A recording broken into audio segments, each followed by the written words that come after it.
I watched a 2-meter boar charge, my homemade trap failing miserably. Then, the gate of inheritance opened, flooding my mind with knowledge of Aurora, a world brimming with magic. Suddenly, I could create a mana core and magic circles skills Hyperbeings horde. This time, I'll overthrow the Poison Lord and share this power with everyone, not just the elite. I watched a black boar, nearly 2 meters tall, its tusks impressive, its hide thick. My plan was simple: shoot it with an arrow to draw its attention, then guide it into my trap. I moved 12 meters closer. Now! I released the arrow, crafted from special metal. It only grazed the beast, even small guns barely break the skin of these creatures. Heavy weaponry is needed for serious damage, but the beasts are evolving, making hot weapons less effective, and hyperbeings more critical. The boar, enraged, let out a waiik. Its eyes blazed red, and it charged. I ran towards the trap, a large log suspended by a rope hidden amongst the trees. A large root blocked the path. I leaped, shifting my left hand to my sword sheath, my right to the hilt. Landing on the root, I sprinted, drawing my blade mid-air. A swift slash severed the rope, sending the log crashing down. I sheathed my sword in mid-air, then grabbed my spear, already planted in the ground, and ran towards the charging boar. Boom! The log smashed into the boar's head. It staggered. I jumped onto the root again, adopting a stabbing stance. With a powerful thrust, I drove my spear into its neck, targeting the softer muscle and hidden blood vessel I'd studied. Waiik! The boar shrieked. I moved to its side, striking a large artery. Blood poured out, the beast weakened, then died. Relief washed over me as my plan worked perfectly. I sprinkled powder over the carcass to mask the scent and avoid attracting predators. This third hunt should pay for another strength potion, I thought, clenching my fists. The gap between hyperbeings and us ordinary people is vast. Strength potions are the only way for non-ability users like me to quickly gain strength slightly above average at least. They're sold on the black market, originally intended for government armies. I've saved hard to afford my first one. The lawlessness of hyperbeings burns in my mind. A friend, a dead girl, the parents despair, I still see it, hear their wails. I bit my lip, fists clenched tighter.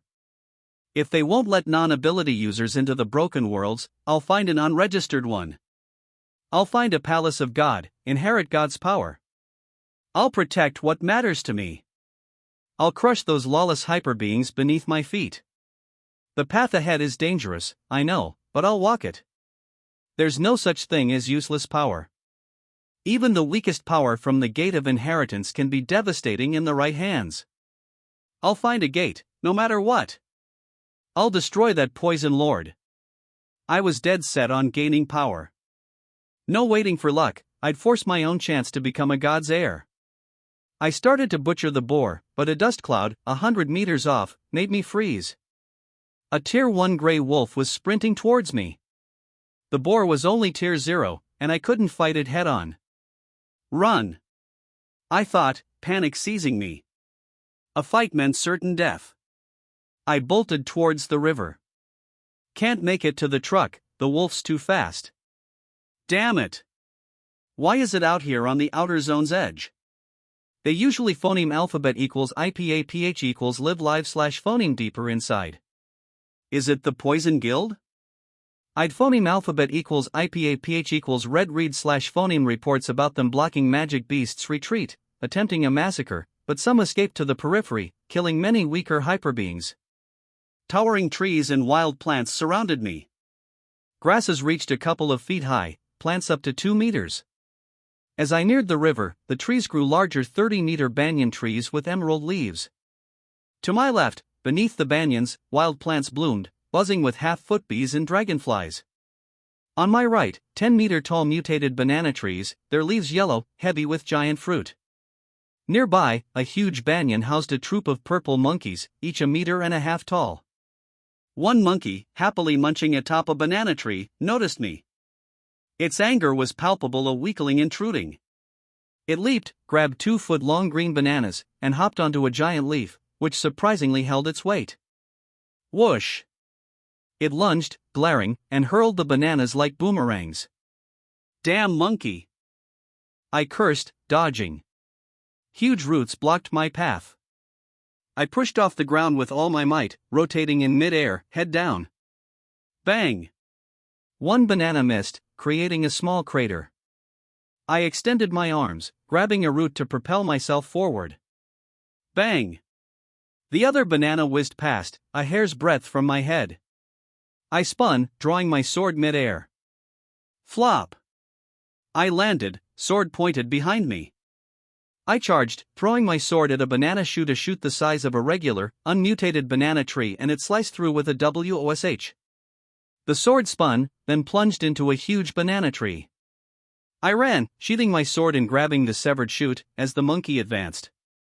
But it stopped, retreating quickly. It saw the wolf.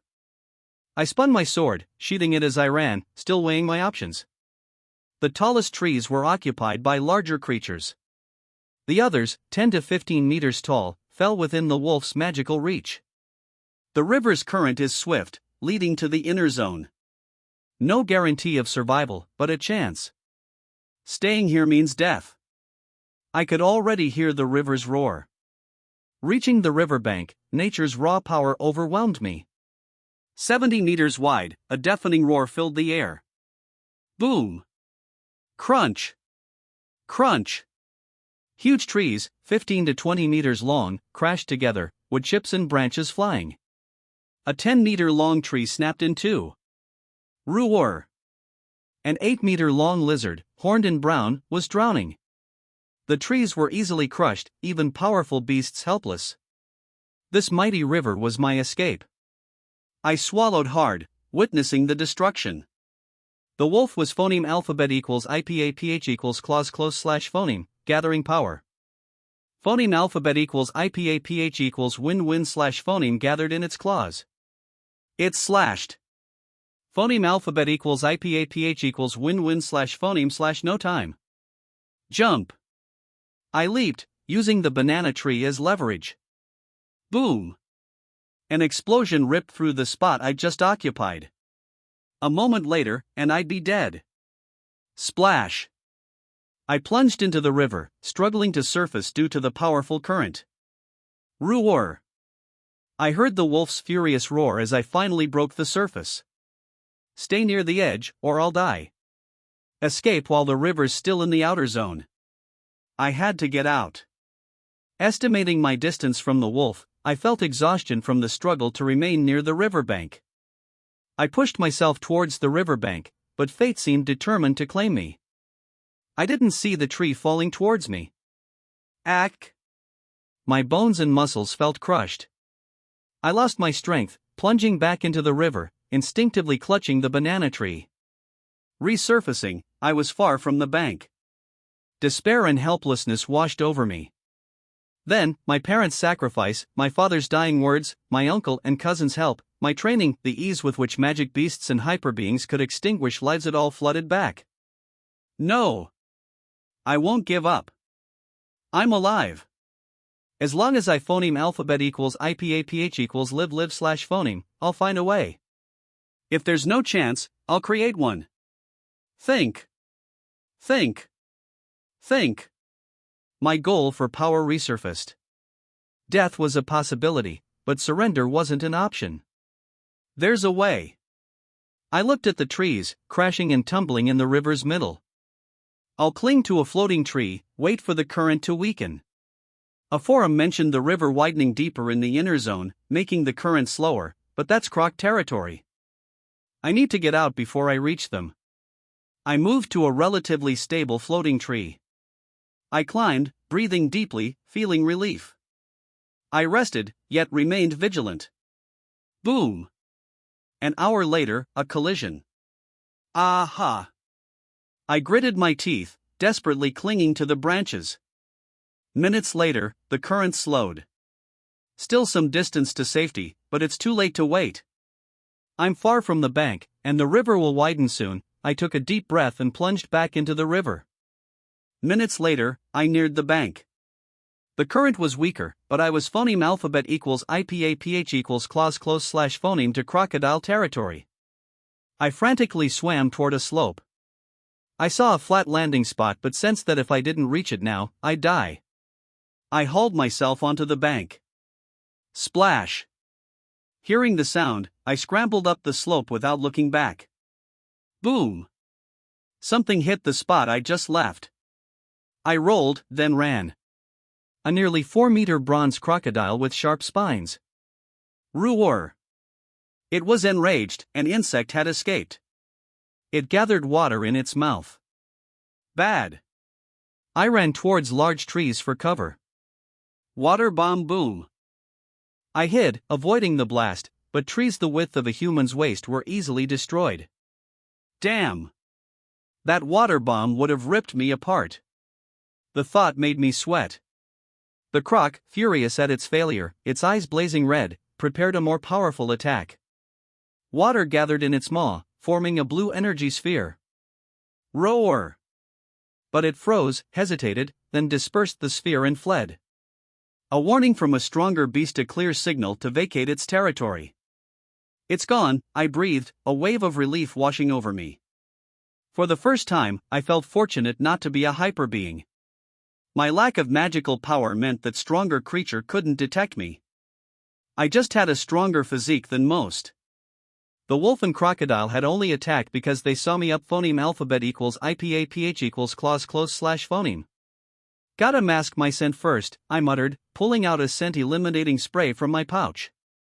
I'd lost my sword in the river, but I'd clung to my pouch, essential for survival. Eradicating my scent would make me virtually invisible to creatures unless they were right on top of me.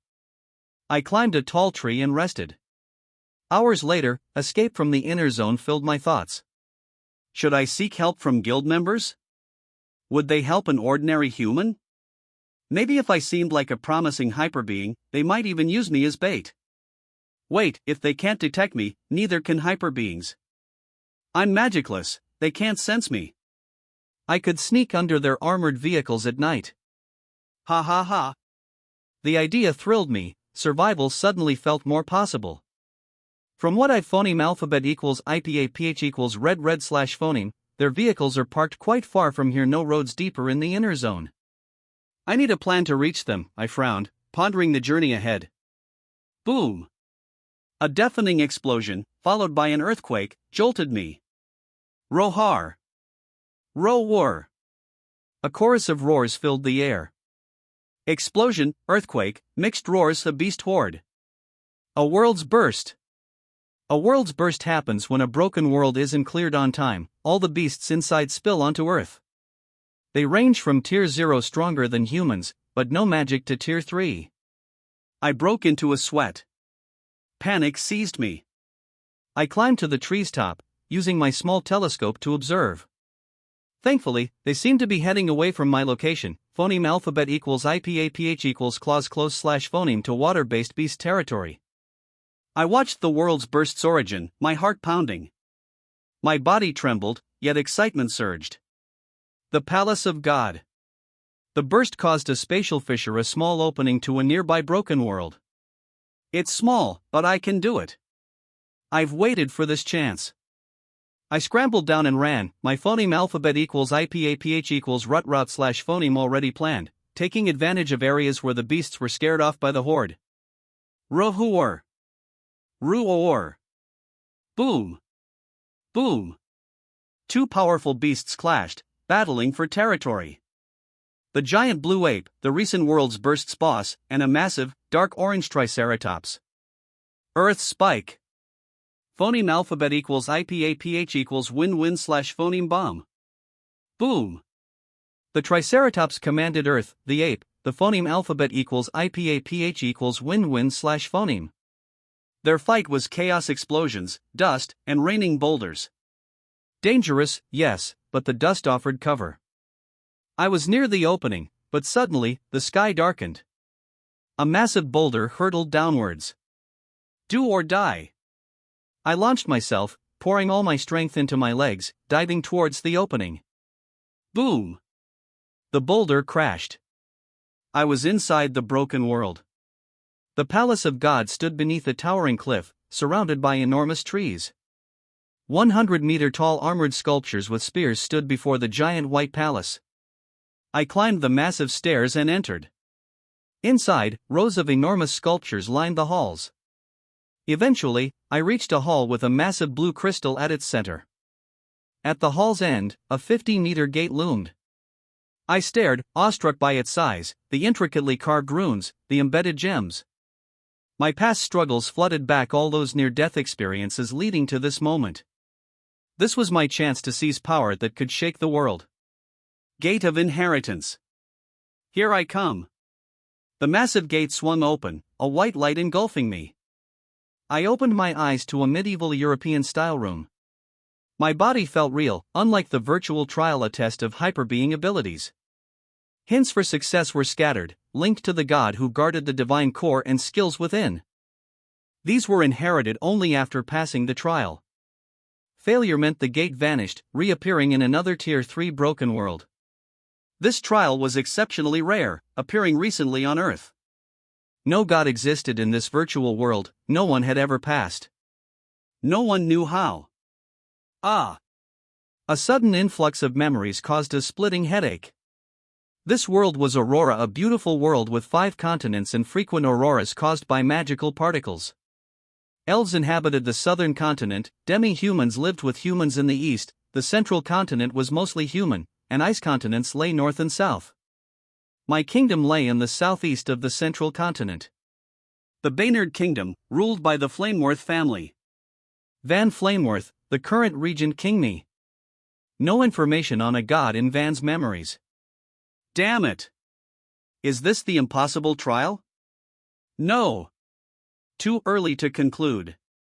Research first, I frowned, exploring Van's memories, then struck by lightning a video of runesmithing. The method matched Van's memories. The runes were identical. The knowledge was real. No matter the trial, this is an unparalleled learning opportunity. I'll study magic, aura, and runesmithing. Others can focus on potions, I just need the processes and formulas. This world is a treasure trove. Excitement warred with confusion.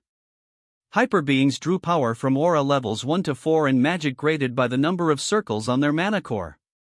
The Poison Lord was a 3rd-level aura master and a 6th circle magician. Death God, a peak 3rd-level aura master and 8th circle magician, the highest magical stage, considered demigod level. Confusion struck. If the gate's knowledge was real, why wasn't it widespread? They'd assumed it was an illusion, defeat an enemy, inherit skills. They believed their potion and runesmithing knowledge came from personal study. Damn! The elite are hoarding knowledge. It's probably an open secret to them. I clenched my fist, realizing the truth. Why are we at the bottom denied a chance to learn? Why? I remembered my parents' helplessness, their desperate struggle against the beast's ordinary parents protecting their children. Tears welled up as I recalled their sacrifice 5 years ago. I wiped my tears. Determination set in. I'd find the answers, but the knowledge of aura and magic must reach the bottom. The powerless, facing magic beasts and lawless hyperbeings. I delved into Van's magical knowledge. Cultivating magic required meditation. Better techniques meant faster mana absorption from air or mana stones. Bodily aptitude also played a crucial role. The best techniques could reach the 8th circle. This included forming a mana core in magic circles, each with unique runes. Higher circles were difficult, many were stuck in the 2nd.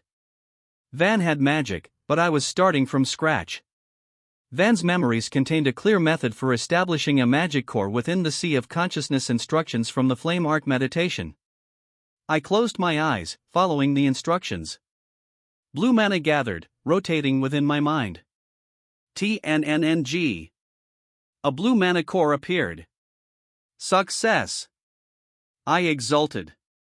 I dreamed of magical ability for so long. Next, I created my first magic circle on the core. It was easy. Van had practiced this repeatedly, and the steps were clear. It just required focus, which I had in abundance. I attempted my first magic rune, slowly forming it in my mind. A mistake caused it to burst. I tried again and again, quickly tiring. Forming runes demanded mental energy and mana. I went to a drawer, grabbing mana and stamina potions. These potions only restored 5%, though they were slightly more effective in some parts of Aurora, 2% more than on Earth, 4%. Knock. Knock. Knock. The sudden rapping startled me. "Your Highness, may I enter?" a maid's voice asked. I hesitated. I hadn't fully adjusted to Van's persona, a lazy, debaucherous prince. People might notice the change, but I'd prepared a plausible explanation. "Yes," I replied. The maid entered, trembling, eyes downcast, clearly afraid of being harassed.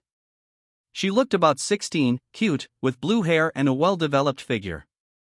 "Why, Your Highness, why, your food is ready," she stammered, avoiding eye contact. I wasn't surprised by her fear. Van had always leered at her. "Thank you, you may leave," I said calmly. She was surprised by my calm response. Van usually spoke to her like a pervert. Today, there were no lecherous remarks. She looked up, her heart skipping a beat. My red hair, handsome face, and calm, pure eyes were a stark contrast to Van's usual lecherous gaze. Eyes are a window to the soul, after all. "Is something wrong?" I asked, noticing her stare. "And nothing, Your Highness," she replied, flustered and blushing. She quickly retreated. I smiled at her naivete. "Her name is Elena. Van's maid for 2 years. The king chose her for her intelligence. Van never forced himself on her, he feared the king. She might make a good secretary," I mused, remembering her earlier nervousness. I changed clothes and went to the dining room, where Elena waited.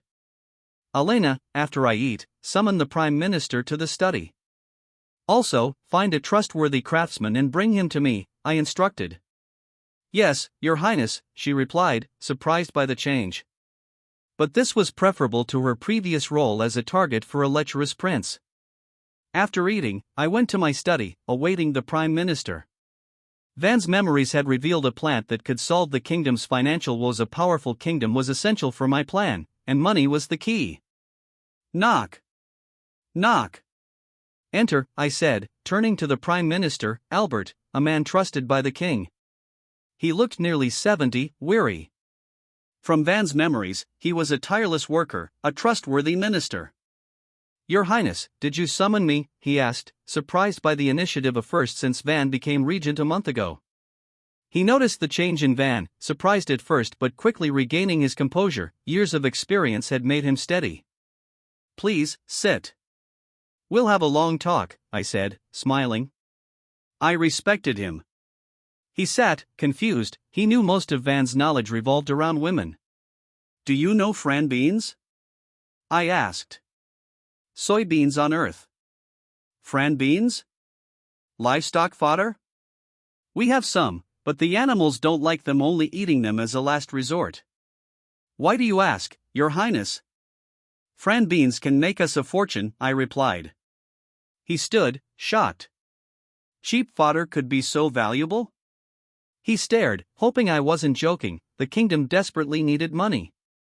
"How, Your Highness?" His composure faltered. I smiled at the old man's shock. "Oil." "Oil? How is that possible?" he blurted, incredulous. "Oil came from animal fat, everyone knew that." "It's possible, but we need to prepare," I said, grateful for my research into producing daily necessities. The kingdom was resource poor, but my modern knowledge could generate significant income. I taught myself various skills to improve my chances of passing the gate of inheritance trial. It was a good decision. "What do we need, Your Highness?" "I'll prepare it immediately," he exclaimed, excited. He wasn't entirely convinced, but he held hope. This wasn't the lazy, debaucherous prince he knew. I smiled at his eagerness. "Let's wait for the craftsman." I told Elena to find a trustworthy one. The oil-making process is easily copied, those involved must be closely monitored. I knew the secret wouldn't stay hidden long, but I wanted to maintain the monopoly as long as possible. "Your Highness, I'll personally execute anyone who leaks the secret," Albert declared seriously. He understood the oil's importance, but the secret might not last. I nodded, emphasizing the need for strict supervision. Then, I shifted the conversation. What's the kingdom's situation? Van's memories lacked detail on this. The debauched prince hadn't cared. Your Highness, it's dire, Albert replied, relieved that Van now showed concern, yet his tone remained serious. Since the king's illness, Albert's power had waned, nobles defying court orders, more so since Van became regent. Food production is down due to neglected water canals. Bandits are increasing. Funds for magic research and the academy are insufficient. Nobles are uncooperative. Tax collection is down in some areas. And the army's broken armor and weapons need replacing, he finished, exhausted from his struggles against the obstacles. Many problems will be solved with money. Use funds from the treasury to buy food and sell it at reasonable prices to areas with shortages, countering price manipulation. Limit sales to avoid being cheated. We must prevent our people from becoming refugees, provide porridge and temporary work to any beggars or refugees, I said. I remembered history. Refugees phoneme alphabet equals IPAPH equals FN often / phoneme becoming rebels who destabilize nations. Yes, Your Highness. The people will appreciate your kindness, Albert replied, relieved to have permission to use treasury funds for food. He'd worried that the treasurer, citing lack of funds, wouldn't agree. But he still feared that the oil might not yield the expected income. Your Highness, how much do you expect to earn from candles? He asked, assuming animal fat oil was the only kind. A mysterious smile touched my lips. The people here didn't know the true potential of oil, the culinary possibilities. Our oil won't be used for candles, I said. Cooking oil will revolutionize this world. People will taste delicacies they've never imagined. Food? Albert was genuinely shocked that oil could be used for cooking. Knock. Knock. Knock. The door interrupted us. Your Highness, the craftsman is here, Elena announced. Show him in, I said, looking at the man who would make oil production a reality. His posture was hunched, his expression fearful.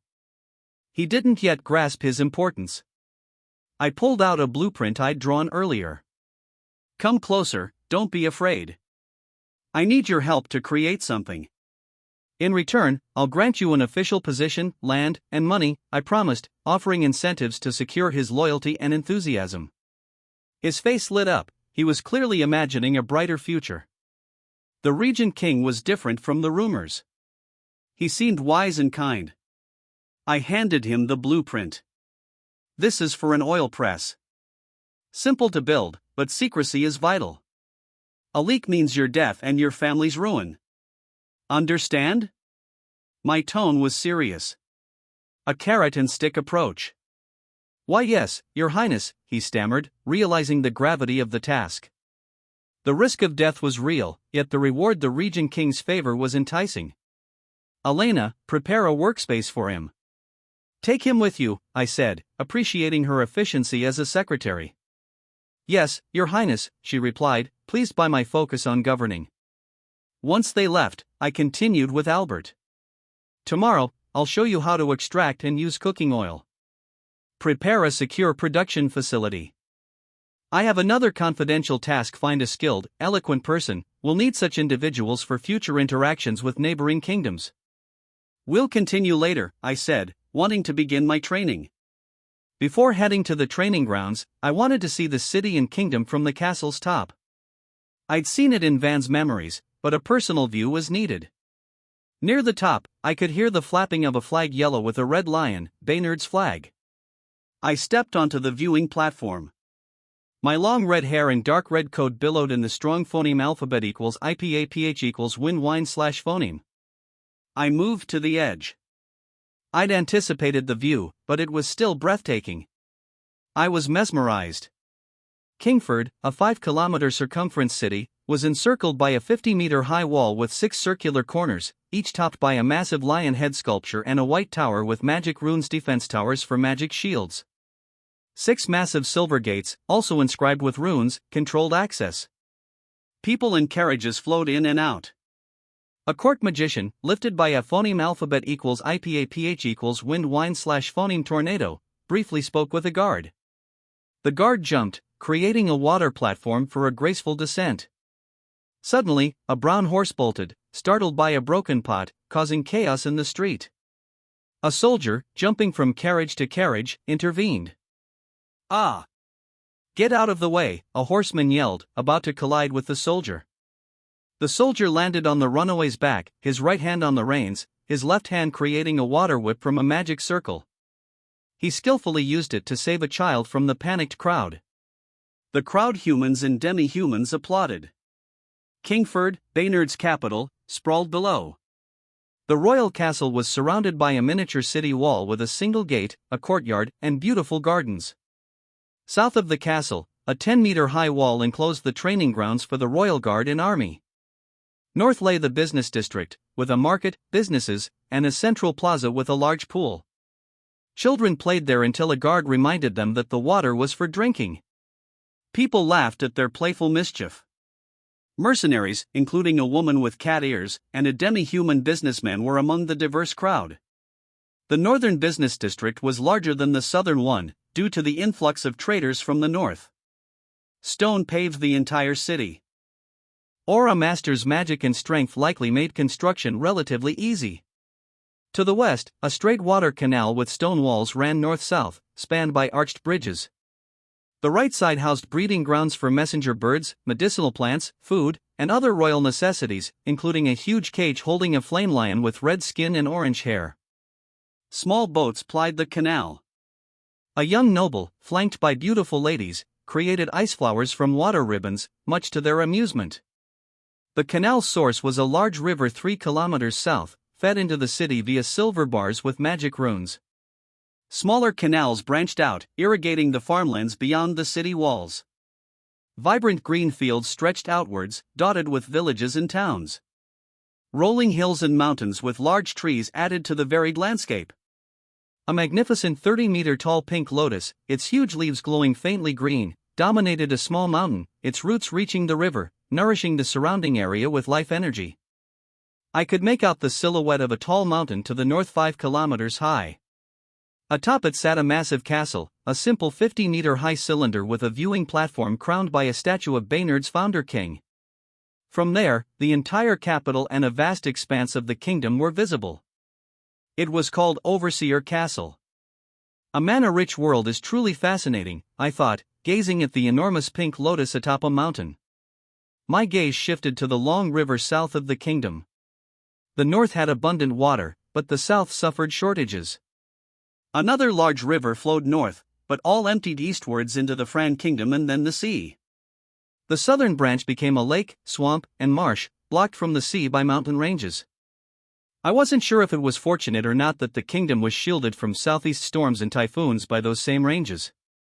Rainfall would be less, but so would water, a current problem in the south. I need to train magicians for agricultural production. The river's potential is untapped due to insufficient water infrastructure in the south. Many magicians refuse such menial work. But I believe I can motivate them with high salaries and benefits, I thought, looking south. My attention turned to the royal guards and army training grounds. The guards practiced aura, moving in a precise rhythm, red aura swirling around them. Some sparred. One guard, his arms glowing with tiger-like aura, effortlessly deflected attacks from several others. Watching them filled me with excitement. I too would soon wield aura. I headed towards the training grounds. Van had learned a few magic skills at the academy. His uncle had attempted to teach him the royal family's exclusive skill, but Van had given up. I wasn't Van. I would master the Flameworth sacred art and take it back to Earth. As I approached, I heard the army's loud shouts. Stab! H-A-A-A! Clang! The clang of steel echoed. Guards at the entrance saluted. Tell Uncle Marco I'm here, I instructed. Yes, Your Highness. The guard dashed off. Marco, a royal family member and Van's uncle, had been waiting since Van had abandoned his training. I entered the training grounds, heading towards the area where I'd seen the guards practicing. The pathway was stone. The grounds weren't entirely open, trees dotted the area, creating several training spaces. The largest was for the army. Not far off, the royal guards were practicing, all clad in red aura. 100 guards were present, 400 more patrolled the castle, working in shifts. I watched from a distance, not wanting to interrupt. My focus shifted as I heard laughter. My uncle approached, chuckling. Ha ha ha. Changed your mind, eh? I'm bored stiff waiting. If I didn't know your father, I'd have left long ago. Glad to see the change. Last time, you looked like a wreck. Ha ha ha ha. Marco was clearly pleased with my transformed demeanor. I wasn't a lost cause anymore. I liked this uncle, he was straightforward, lacking the calculating nature of most royals. Uncle, I'm sorry to keep you waiting.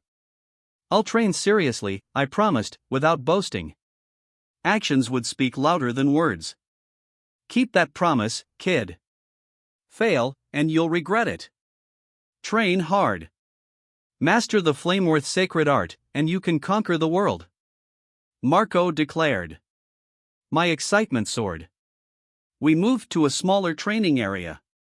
The Flameworth sacred art requires mastery of mana and aura. You need at least a 4th circle magic level and 3rd level aura. It has complete training for aura and fire manipulation. Our lineage has the best aptitude for both. Even a lazy royal descendant can become exceptional with this art. Marco explained, pride evident in his voice, acknowledging the sacrifices of our ancestors in creating this powerful skill. It has 4 skills, he said, his tone turning serious. He assumed a sword stance, aura enveloping him and his sword. First skill, a devastating slash that crushes defenses and cuts anything in its path. Death Slash. A 7-meter red energy blade of aura soared into the air when Marco slashed upwards. Had he not directed it skyward, the training grounds would have been destroyed. Second skill, concentrated strikes piercing even the toughest defenses. Marco adopted a stabbing stance, stepping forward, vanishing from my sight. Death Beam. Shoo. Shoo. Shoo. 3 red energy beams struck the wall 30 meters away. Boom. Boom. Boom. 3 holes appeared, the wall's tough material penetrated. He could have easily pierced through if closer. Third skill, a battlefield nightmare, a blade storm that decimates formations. He took a wide stance, his sword parallel to the ground. Sword Hurricane. Whoosh. A tornado of aura blades whirled skyward. Crack. The ground cracked beneath a tree. Bang. Trees with thick roots were no match for the tornado's suction. Grass, trees, soil, and boulders were sucked up, crushed and shredded. Even from a distance, I felt the fearsome suction. The tornado vanished, leaving a mess in its wake. I helplessly smiled at my uncle's recklessness. Fourth skill, the most powerful aura and fire combined. Each swing equals a death slash, each thrust, a death beam.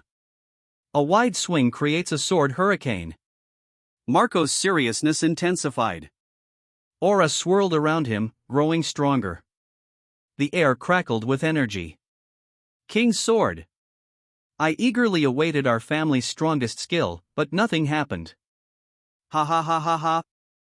Marco roared with laughter. He'd been teasing me. Only the king could wield the final skill, something Van, as crown prince, should have known, but hadn't bothered to ask about. I was teasing you, you looked so serious and excited. Ha ha ha ha. He enjoyed the prank. He'd grown fond of me. He disliked Van's laziness and debauchery. Now, I showed serious dedication. I was speechless. Relieved, and closer to this uncle. Marco's support could sway the royal family's views. His help would accelerate gaining their cooperation. He calmed down, resuming his lesson.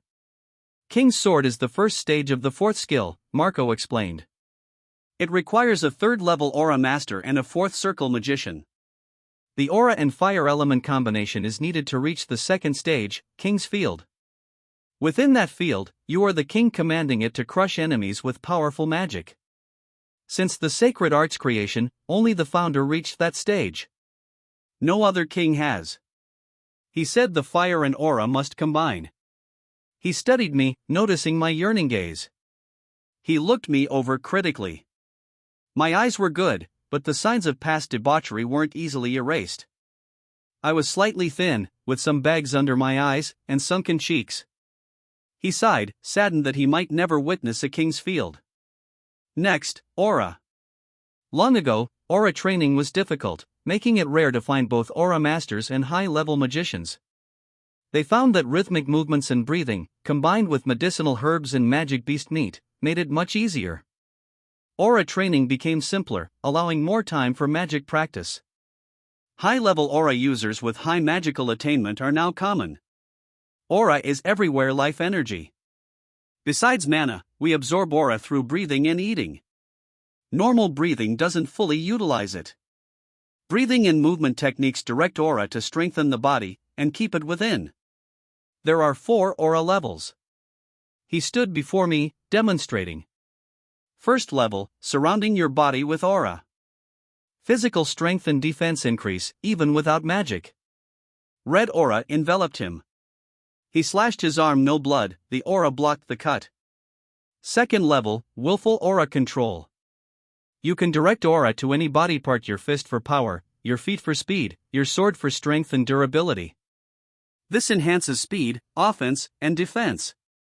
He effortlessly shifted his aura between his fist, feet, body, and sword. It was as natural as breathing. Aura users combine magic and martial arts for more potent magic. He took a sword stance, launching a swift fireblade. He sheathed his sword, his left hand creating a slower fireblade via a magic circle. See the difference? The fireblade was much stronger when combined with my sword's force. Simple magic multiplies in power when combined with martial arts. Third level, releasing aura as an energy blade. Originally, only weapons could unleash powerful aura attacks, but martial arts developed, evolving aura application. Aura masters shaped their aura to match their martial arts, eliminating the weapon's necessity.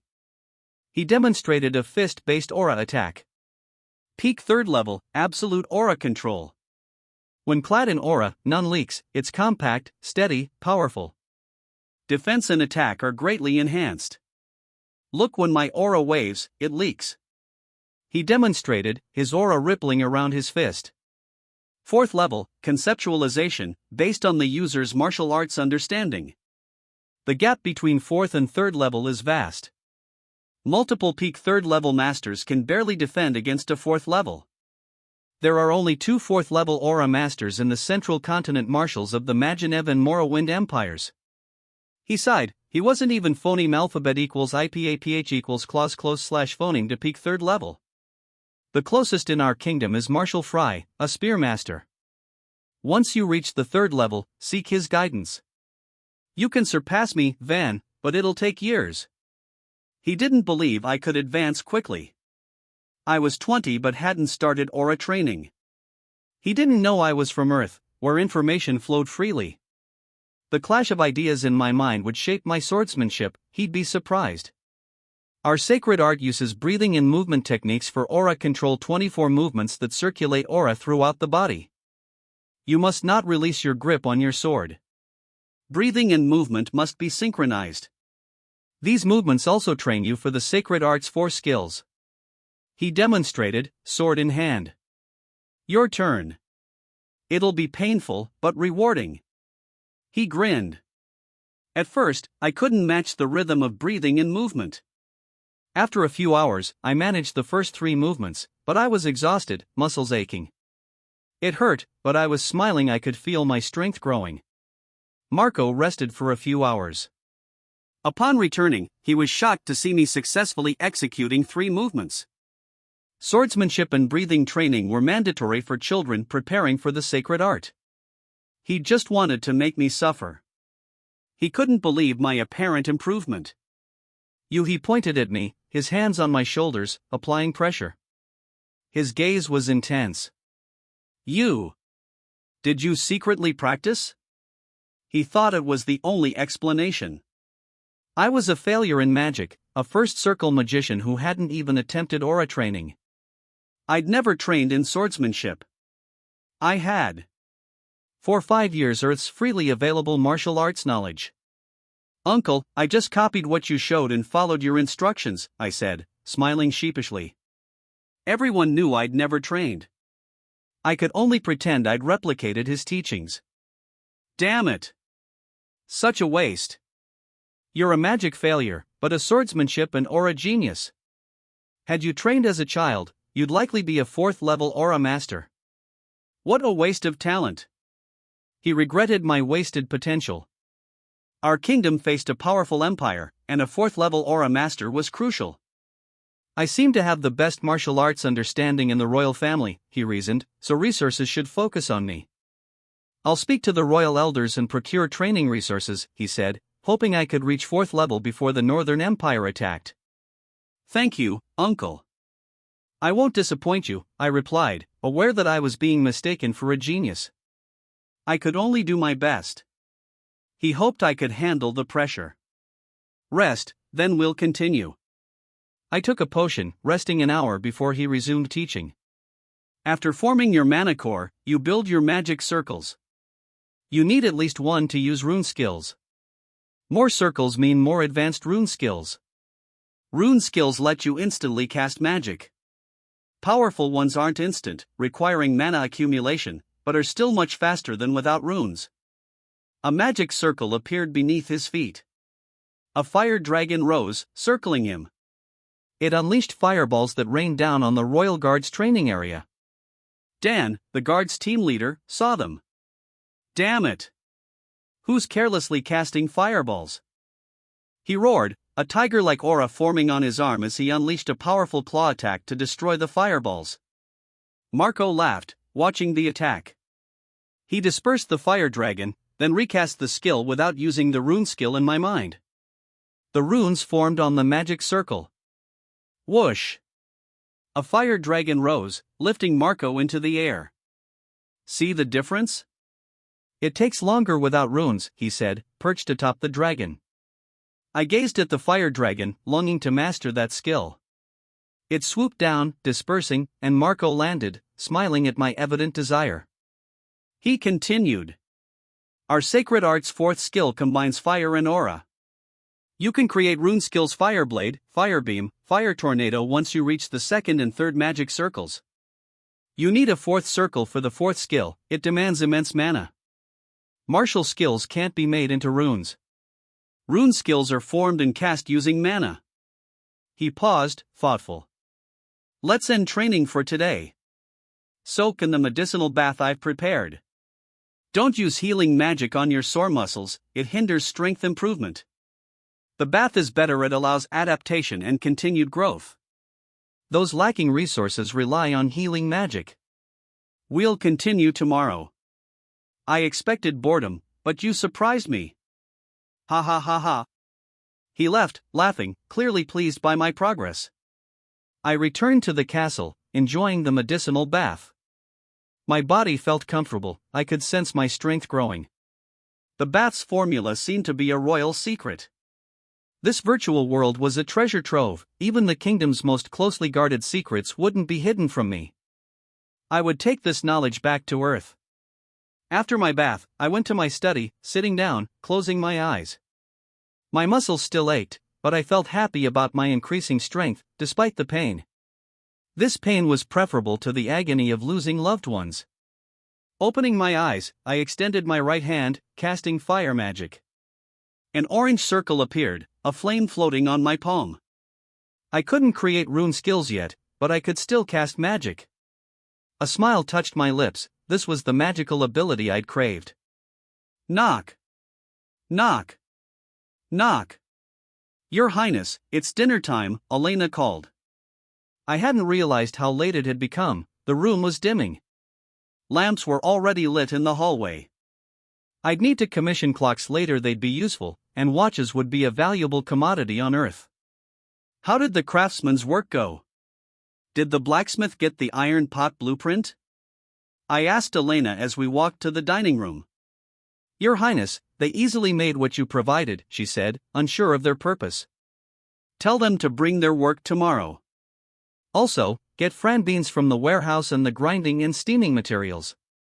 Prepare fresh pork, chicken, and fish I'll be cooking tomorrow, I instructed. She seemed surprised. I smiled, I had more surprises planned. We reached the dining room. You don't need to stand, you've worked hard. Eat, then rest, I said, concerned that she was overworking herself. I appreciated her capabilities. No, Your Highness, you might need me, she smiled, glad I appreciated her efforts. I'll have someone call you if needed, I assured her. Thank you, Your Highness. She bowed and left. After dinner, I returned to my study, planning my business venture, a business empire in Aurora, which I'd named Sasha Company, after my little sister. I feared losing myself amidst the power and wealth, the name would serve as a reminder. When the twin suns rose, Albert was in the yard, eager to witness the Franbean oil miracle. I was eating breakfast when they arrived with the equipment. I joined them, leaving my breakfast unfinished. Secure the area. No closer than 20 meters, I ordered the guards. Present were Albert, Elena, and the craftsman. I'll show you the oil production process. First, grind the Franbeans. Second, steam them briefly. Third, use the oil press to extract the oil, transferring it to clay pots for cooking, I said, smiling at their surprised expressions. I demonstrated. Their astonished faces remained throughout the process. See how simple the materials and process are? They're easily copied, so we must guard the production of both materials and oil rigorously. Turning to Albert, I said, find a place to establish an oil production center. Build a town there, house the workers' families, build markets, and provide free education to their children. Hire first circle water and earth magicians to move oil and lift the clay pots. Let's rename Franbeans to soybeans. I don't want Fran to benefit. Start planting soybeans near the town. Contract farmers, offering higher prices than for wheat. The iron pots design doesn't need to be secret, it's not essential for oil production. I paused, remembering our skipped breakfast. Fried food was about to appear in this world. Looking at them, I declared, follow me. Witness the cooking revolution. A woman is standing in a tall canyon while strong winds are blowing. Her shoulder-length white hair and cape are swaying. Her left hand is holding the handle of a sheath sword, while her right hand is holding a telescope. Below the canyon is a shallow white river with pebbles and scattered big stones. The river comes from a waterfall taller than a skyscraper. The waterfall is many kilometers away, but it can be seen with naked eyes. Beyond the canyon, there is a very wide river and tall trees. The trees are like banyan trees. They are 500 meters tall with long, hanging vines. Magic beasts are flying around the trees. Some are resting on long branches. The others are guarding the nests. She is inside Tier 3 Broken World, Sky Island. Even with a telescope, she can't see the edge of the Sky Island. There are 5 floating islands, but she doesn't know them yet. She raised her left hand. There is a silver ring with magic runes and a crystal on her index finger. The magic runes on the ring flashed, and then a magic circle appeared in her left hand. She walks toward the edge of the canyon as she puts the telescope on the magic circle. Below the canyon, the guild members are resting. There are 2 young women and 1 middle-aged man. They are wearing armor and a cape. The man drank water from the river.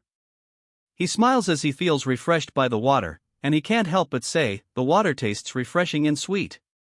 Kya! Uncle Robert! There are floating feces of beasts in the river, said one of the women named Meryl. Robert's face turned blue. His cheeks bulged, and then he vomited. The mischievous Meryl laughs. The other woman named Susan patted her forehead for the behavior of her friend. Her face suddenly changed as she saw flying beasts moving toward them. The beasts are like pterodactyls, which are 3 meters tall. Their color is gray with upper limbs and 2 feet. Their wings are made up of white feathers, but they have gray skeletons. Get ready! Beasts are coming! Shouted Susan as she releases her aura. A red aura covered her whole body. She stretched her arms to the side. Green magic circles flashed on her hands, then threads of phoneme alphabet equals IPAPH equals wind wine / phoneme element rotate around her hands. Robert put a sideways stance. He releases his aura, then yellow magic circles appear on both his arms. Threads of earth element rotate and gather over the magic circles. They are forming big shields. Meryl is covered with aura, and there are magic circles on both her hands. The pterodactyls are already near. They open their mouths, and then attack with phoneme alphabet equals IPAPH equals wind wine slash phoneme magic. Phoneme alphabet equals IPAPH equals wind wine slash phoneme bomb. Phoneme alphabet equals IPAPH equals wind wine slash phoneme bombs are rapidly moving down. Robert dashes while raising his left shield to protect himself. Susan also moves. Threads of phoneme alphabet equals IPAPH equals wind wine slash phoneme move around her body, helping her to swiftly move. A blue magic circle appears beneath Meryl's feet. Boom! The phoneme alphabet equals IPAPH equals wind wine slash phoneme bombs missed Susan. Pebbles and high splashes of water are flying in the air. Boom! Boom! Phoneme alphabet equals IPAPH equals wind wine slash phoneme bombs are hitting Robert's shield, but he keeps running forward. Meryl avoided the phoneme alphabet equals IPAPH equals wind wine slash phoneme bombs as she rides a water wave she cast. Robert jumped on a huge stone. He put more aura to his feet. Bang! The top of the stone cracked as Robert jumped. His left shield blocks the attack. He used more mana, then threads of earth element flow to his left shield. The shield became bigger. His right arm, with a big shield, is stretched to his back. "Ah!" shouts Robert as he gathers more strength for his right arm, then swings it to the side. Shoo! The big shield flew to the side like a boomerang and rapidly moves toward the flying beasts. Bang! Bang! Wake-ack! Scream the flying beasts hit by the shield. Outside of the broken world, where the weakest of the weak hunt, there is someone who strongly aspires to become like them. On a mountain with a lush forest, Edgar is looking at a beast. The beast is a black boar nearly 2 meters in size with a large tusk and thick hide. "I will shoot it with an arrow to catch its attention, then direct it to the trap when it charges at me," thought Edgar. Edgar moved 12 meters near the boar. Now! Edgar shot the boar with an arrow made with special metal. The arrow hit the boar's body, but it only caused a small wound. Even small guns can only cause skin injuries to these types of beasts. The roll of guns against the beasts is small. Hot weapons that could cause significant damage to beasts are only heavy weapons, but beasts are getting stronger. The roll of hot weapons is getting lower, and the roll of hyperbeings is getting higher. "Wyeek!" shouts the boar. Its eyes turn red from rage. It charges toward Edgar. Edgar runs to the trap. Hidden near the trees, a large log is attached to a rope. There is a big root blocking the pathway. Edgar jumped to the root. While in the air, he moves his left hand to hold the sheath and his right hand to hold the handle of the sword. He landed on the root, then he charged forward and drew his sword while in the air. The blade of the sword is moving toward a rope. Slash! The rope is cut, and the big log started swinging down. TNNG! Edgar sheathes the sword while in midair. He landed on the ground and immediately holds the body of the spear stabbed on the ground. He turned and runs toward the boar. Boom! The big log smashed into the head of the boar. The 2-meter-tall boar wobbles. Edgar jumped and landed on the root. He is in a stabbing stance as he holds his spear. He put more strength on his feet, then he charges to the boar and stabs his spear. Die! Edgar stabbed with all his power at the boar's neck. The lower part of the boar's neck is a weakness that he learned in his research. The muscle is softer, and there is a hidden blood vessel. Wyeek! Wailed by the boar. Edgar immediately moves to his back. He hit a large artery in the boar's neck. The boar started to bleed. Edgar is panting, and the boar is getting weaker until it died. He feels relieved that everything went according to plan. He spread a powder on the dead boar to prevent the smell of blood and avoid attracting predators. This third hunt should be enough to buy another strength potion, Edgar thought as he grips his fists. It is very difficult to phoneme alphabet equals IPAPH equals clause close slash phoneme the gap of strength between hyperbeings and non-ability users. A strength potion is the only method for people with no magical power to quickly gain physical strength and become a little stronger than ordinary people. It is sold in the black market. It is intended for the army of governments, but some flows to the black market. Edgar saved a lot of money to buy his first strength potion. Edgar remembers the lawlessness of many hyperbeings. They abuse their powers. One of his friends is a victim of their lawlessness. He remembers the howl of despair of the parents when they held the body of the dead girl. She did not die peacefully. Edgar bit his lip and grips his fists tightly. If a non-ability user is not allowed to enter the broken world, then I'll find an unregistered broken world. I will find a palace of God and inherit God's power. I will gain power that can protect what is important to me. I will have the power that will put lawless hyperbeings beneath my feet, thought Edgar. He knows that the road chosen by himself is very dangerous and difficult. Broken world. A huge land mass within a portal. It is like an independent world. The higher the tier, the higher the land mass. Tier 1 has the size of a town. Tier 2 has the size of a province. The highest Tier 3 has the size of several provinces or a small country. It appeared in the year 2023. Every broken world can be cleared when the huge blue crystal that maintains it is destroyed. The crystal is not easy to find. It could be hidden in the underground, cave, lake, center of the landmass, or palace of God. The broken world has precious materials like magical plants, magic stones, and minerals. There is opportunity but also danger brought by magic beasts, carnivorous plants, and the landmass itself. The landmass could be a world of lava, poison, floating islands, underwater worlds, spacelands, and other dangerous worlds. Governments tried to clear the broken world using the army, but they failed, and their army was annihilated. They found out that modern weapons cannot be used in a broken world. Hyperbeings volunteered to clear the broken worlds. When the broken world appeared, humans around the world started getting magical abilities. Many of them called themselves hyperbeings, an indication of a higher life form.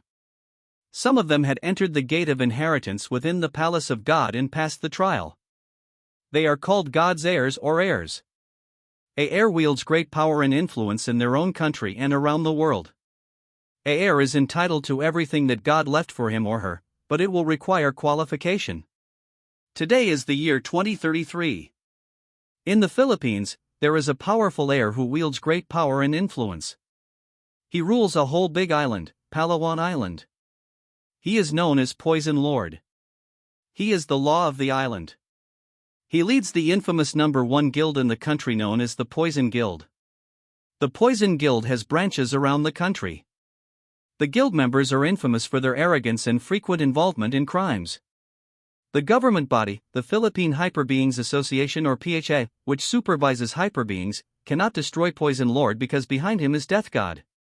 Death God rules the strongest underground force in the world. He is one of the strongest heirs and is considered a walking nuclear weapon. There is no useless power. No matter how weak the power of God is in the gate of inheritance, it will definitely give great power as long as one finds the right way to use it. I will find a gate no matter what. I will destroy the damn Poison Lord, thought Edgar. He is very determined to gain power. He will not wait for luck to become a hyperbeing. He will find the chance to become God's heir. Edgar starts preparing to cut the corpse of the boar, but he suddenly notices a dust cloud more than 100 meters away, and he is shocked to see a Tier 1 gray wolf running toward him. The boar is just Tier 0, but he can't even fight it head-on. Run! Edgar quickly thought. He is very nervous because it is certain death if he fights the gray wolf. He is running toward the river. I can't run to the truck because the wolf can definitely catch up. Damn! Why is it on the periphery of Outer Zone? It usually lives in the inner area of Outer Zone. Damn, is it because of the Poison Guild? Edgar phoneme alphabet equals IPAPH equals red read / phoneme some news before that members of the Poison Guild blocked the retreat of a pack of magic beasts to the inner area, intending to annihilate them, but some beasts escaped to the periphery of Outer Zone, causing many casualties to weak hyperbeings. Around Edgar are tall trees and wild plants. The grasses are 1 to 2 feet tall and the plants are 1 to 2 meters tall. As he moves closer to the river, the trees became taller. There are 30-meter tall banyan trees with emerald leaves. On the left side, below the towering banyan trees, are wild plants with big flowers. There are half-foot bees and dragonflies flying over the flowers. On the right side, there are 10-meter tall mutated banana trees. Their leaves are completely yellow, and giant fruits are hanging on them. Not too far from the banana trees, there is also a huge banyan tree where purple monkeys phoneme alphabet equals IPAPH equals liblib/phoneme. They are 1.5 meters tall. There is a purple monkey currently enjoying its food with relish on top of a banana tree. It was startled as it noticed Edgar intruding into their territory, and then it felt angry. How can a weakling intrude on their territory? It jumped on a banana tree, took 2 1-foot-sized green bananas, and then jumped on a huge leaf. The huge yellow leaf moves down, but it is still able to bear the weight of the purple monkey. Whoosh! The monkey jumped forward. It fiercely stares at Edgar, then threw the huge banana fruit in its right hand, followed by the fruit in its left hand. The banana fruits flew like boomerangs. Edgar noticed the action of the monkey. Damn monkey! Cursed by Edgar, there are huge roots in front. He put more strength into his feet, then jumped forward while rotating his body in mid-air. His head faces the ground. Bang! The 1-foot green banana missed Edgar, then it hit the ground. It created a small hole in the ground before the fruit smashed itself. Edgar stretched his arms downward. His hands touched the root, then he used them to push himself forward. Bang! The banana fruit hit the root. Edgar avoided it by a hair's breadth. He rotates his body in mid-air, and then drew his sword while in the air. Flop! He landed on a root. He pointed his sword at his back. Boom! He charged forward, then threw his sword at a banana shoot. Whoosh! The sword is rapidly rotating in mid-air. Crunch! The shoot is cut. Although it is a shoot, it has the size of a normal banana tree before it mutated. Stab! The sword stopped rotating and stabbed a huge banana tree. Edgar runs toward the banana shoot. As he runs, he moves the sword sheath to his right side. He picked up the banana shoot and put it on his left side. He drew out his sword from the banana tree and quickly runs as the monkey moves closer. The monkey wanted to chase, but it suddenly stopped and quickly retreated. It saw the incoming gray wolf. Edgar saw that the monkey retreated. He rotated the sword in his right hand. TNNG. He sheathed his sword on his right side while still looking to the front. As he runs, he is still weighing the risk of going or not going to the river. He looks around him, the tallest trees are occupied by big insects and beasts. The remaining trees are 10 to 15 meters tall and are within the range of the magical power of the gray wolf. The flow of the river is very rapid and leads to the inner zone. There is no certainty to phoneme alphabet equals IPAPH equals liblive/phoneme, but there is a chance to phoneme alphabet equals IPAPH equals liblive/phoneme. Staying here is certain death, thought Edgar. He is not at the river yet, but he can already hear the rapid flow of the river. When he reached the edge of the river, he is overwhelmed by the strong power of nature. The river is nearly 70 meters wide. There is a loud sound from the current. Boom! Crunch! Crunch! Big and thick trees 15 to 20 meters long are crashing into each other. Wood chips and branches are flying into the air as they crash. Bang! A thick, 10-meter-long tree broke in the middle as it was hit by a big tree rapidly moving forward. Roar! An 8-meter-long brown lizard with 2 gray horns is drowning. Big trees are easily crushed, and powerful beasts are powerless to resist. It is a mighty river that Edgar will use to escape certain death. Edgar subconsciously swallowed as he looks at the crashing trees and drowning beast. The wolf is already near, gathering its magical power to attack.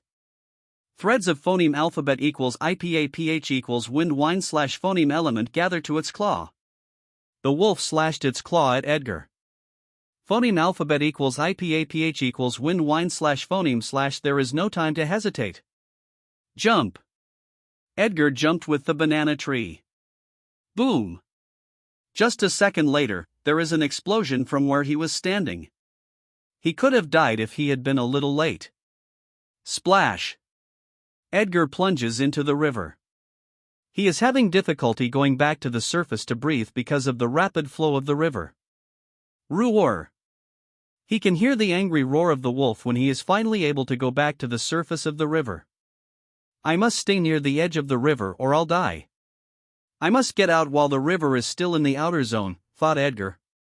While staying in the river, he is estimating the distance from the wolf. The distance should be enough.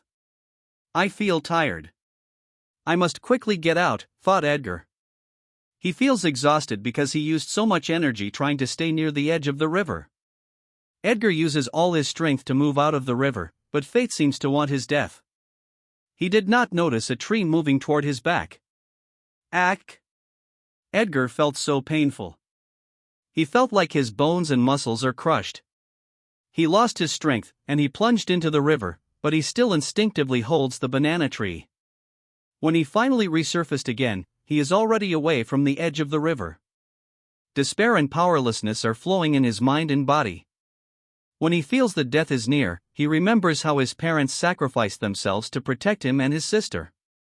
He remembers how his dying father entrusted his sister, how his uncle and cousin helped them, and how hard he trained his spear and sword. He also remembers how magic beasts and lawless hyperbeings could easily destroy lives. No! I can't give up. I'm still alive. As long as I phoneme alphabet equals IPAPH equals live live slash phoneme, I will find a way to survive. No matter how small the chance, I will desperately grab that chance. If there is no chance, I will create a chance. Think. Think. Think. Edgar remembered his reason for seeking power. He might die trying, but he won't give up as long as he has remaining strength. There is a way, thought Edgar. He got an idea while looking at those large trees floating and crashing in the middle of the river. I could stay at that floating tree and wait for the flow of the river to become a lot weaker. I phoneme alphabet equals IPAPH equals red read slash phoneme in a forum that the river will become a lot wider in the deeper area of the inner zone, so the river flow is weak, but that is the territory of the croc king and its species. I must get out before reaching where those crocodiles. Phoneme alphabet equals IPAPH equals live live slash phoneme, thought Edgar. Then he moves to a floating tree that is near and does not. Phoneme alphabet equals IPAPH equals FN often slash phoneme clash with other trees. Edgar was able to climb the tree. He took a deep breath and feels a lot better. He started resting, but he is still alert. Boom! An hour after staying on the floating tree, it collided with another tree. Aha! Screams Edgar. He grits his teeth and desperately holds the branch of the tree to avoid being thrown out. A few minutes later, the rapid flow of the river became weaker. There is still some distance from the safest place to swim, but it might already be too late if I don't start now since I am away from the edge and the river will become wider later, thought Edgar. Then he took a deep breath and dove into the river. A few minutes after swimming, Edgar is already near the edge of the river. The flow of the river became a lot weaker, but it also meant that it is closer to the territory of crocodiles. He desperately swims toward a slope on the riverside. He saw flat ground where it is easier to land, but he has an intuition that he will die if he can't get out of the river now. When he reached the riverside, he quickly climbs the slope. Splash! When Edgar heard the splash of water, he jumped over the slope without looking back. Boom! Something hit where he was standing. Edgar rolls on the ground, then starts running. He looks back at the creature that tried to kill him, and as he expected, it is a nearly 4-meter-long bronze crocodile with sharp spines. Roar! The crocodile is furious that an insect was able to escape from it. It started gathering water elements in its mouth. Bad, thought Edgar. He moves toward large trees that could block the attack of the crocodile. Water bomb boom! Edgar hid behind a large tree and avoided the attack, but trees with a width of humans' waists are easily destroyed. Damn! If I am hit by that water bomb, I will be blown into pieces. Edgar sweats just by imagining it. The crocodile is angry that it did not destroy the insect. Its eyes turn red, it wants to attack with more powerful magic. Threads of water element are gathering in its mouth, a blue energy ball is forming. Roar! The crocodile is startled. It hesitated, but it eventually dispersed the energy ball, then quickly turned to leave. The sound was a warning from a more powerful beast to leave its territory. It finally left. Edgar feels relieved. For the first time, he feels lucky that he is not a hyperbeing, so he cannot be detected by the powerful beast that scared the crocodile since he has no magical power. He only has a more powerful physique than ordinary people. The wolf and crocodile attacked him because they saw him from a short distance. I must erase my odor first, Edgar said, taking out a spray from his pouch. He was not able to keep his sword in the river, but he tried his best to keep his pouch because the inside of it is very necessary for his survival. If his odor is erased, then he is invisible to the beast if they can't see him from a short distance. Edgar climbed a tall tree and started resting. A few hours after resting, he starts thinking about how to get out of the inner zone. Should I look for guild members and ask for their help? Will they be willing to help an ordinary human like me? If I am a hyper being with great potential, then they might be willing to help me. They might even turn me into bait while they hunt for the beast. Wait, if the beast cannot detect me, then so do hyper beings. I don't have magic, so they can't sense me. I can sneak beneath their armored vehicles at night. Ha ha ha. Edgar is happy that he has a higher chance of living now because of his idea. From what I phoneme alphabet equals IPAPH equals red read / phoneme, it is quite far from here where they park their armored cars because there is no road for vehicles in the deeper area of the inner zone. I need to plan how to reach that place. Edgar frowns while thinking of the information he has on places that he must travel before reaching his destination. Boom! Edgar is shocked by the sudden, loud explosion, which is followed by an earthquake. Roar! Roar! Edgar hears a mixture of roars from beasts. Explosion, earthquake, mixture of roars. It's beast horde. World's burst. Thought Edgar. A world's burst happens when the broken world is not cleared on time. All the beasts inside will appear on Earth. Beasts are graded from Tier 0 to Tier 3. Tier 0 don't have magical abilities, but they are still a lot stronger than ordinary humans. Edgar is sweating. He is very nervous that those mighty beasts might move toward him. He climbs to the top of the tree and uses his small telescope to observe those beasts. Thankfully, they aren't moving to his location since it is near the territory of water-based beasts. Edgar observes the source of the world's burst, and his heart is quickly beating. His whole body is trembling with excitement. Palace of God. The world's burst caused a fissure in the space, and a small opening in a nearby broken world appears. It is a small opening, but I can do it. I have been waiting for this chance for a long time, said Edgar, then he quickly climbs down from the tree and runs toward the opening. He already planned the phoneme alphabet equals IPAPH equals route / phoneme where he would run. He ran where there are no beasts because they were scared by the beast horde. Roar! Roar! Boom! Boom! The king of both different species started fighting for territory. The giant blue ape is the boss of the recent world's burst. The ape's enemy is a giant, dark orange triceratops. Earth spike. Phoneme alphabet equals IPAPH equals wind wine / phoneme bomb. Boom! The triceratops controls the earth element, while the ape controls the phoneme alphabet equals IPAPH equals wind wine / phoneme. Their fight causes explosions, dust, and large boulders to rain. It is very dangerous for Edgar but also a good opportunity because the dust blocks those beasts from seeing him. He is already near the opening, but it suddenly darkens. He looks at the sky, and a large boulder is going down. It's do or die. When Edgar took the next step, he put all of his strength into his legs, then dove to the opening. Boom! When the boulder crashed, Edgar is already inside the broken world. The Palace of God is below a tall cliff. Around it are towering trees. In front of the giant white palace are 100-meter-tall sculptures. The sculptures are wearing armor and holding spears. Edgar walks toward the palace. He needed to jump on the stairs because of their huge size, then he went inside the palace. A column of huge sculptures is lined up inside. After walking for a while, Edgar reached a hall. In the middle of the hall is a big blue crystal. At the end of the hall is a huge gate, 50 meters in size. Edgar looks at the gate and is fascinated by the huge size, beautifully carved runes, and gems embedded in it. His past experiences suddenly cross his mind when he looks at the gate. He experienced many life and death situations for this gate. Now, he has the chance to gain power that could shake the world. Gate of Inheritance. Here I come. The huge gate automatically opens, a white light spreads throughout the whole hall, and Edgar is devoured. Edgar opened his eyes and saw a room full of medieval European styles. He observes his body, and it feels like the real world. The trial is a virtual world that tests the abilities of the hyperbeing. There are clues on how to pass the trial. Clues are connected to a god. The god that kept the divine core and skills at the Gate of Inheritance. The divine core and skills are only inherited when a hyperbeing passes the trial. The gate will disappear when the trial failed, and then it will appear in another Tier 3 broken world.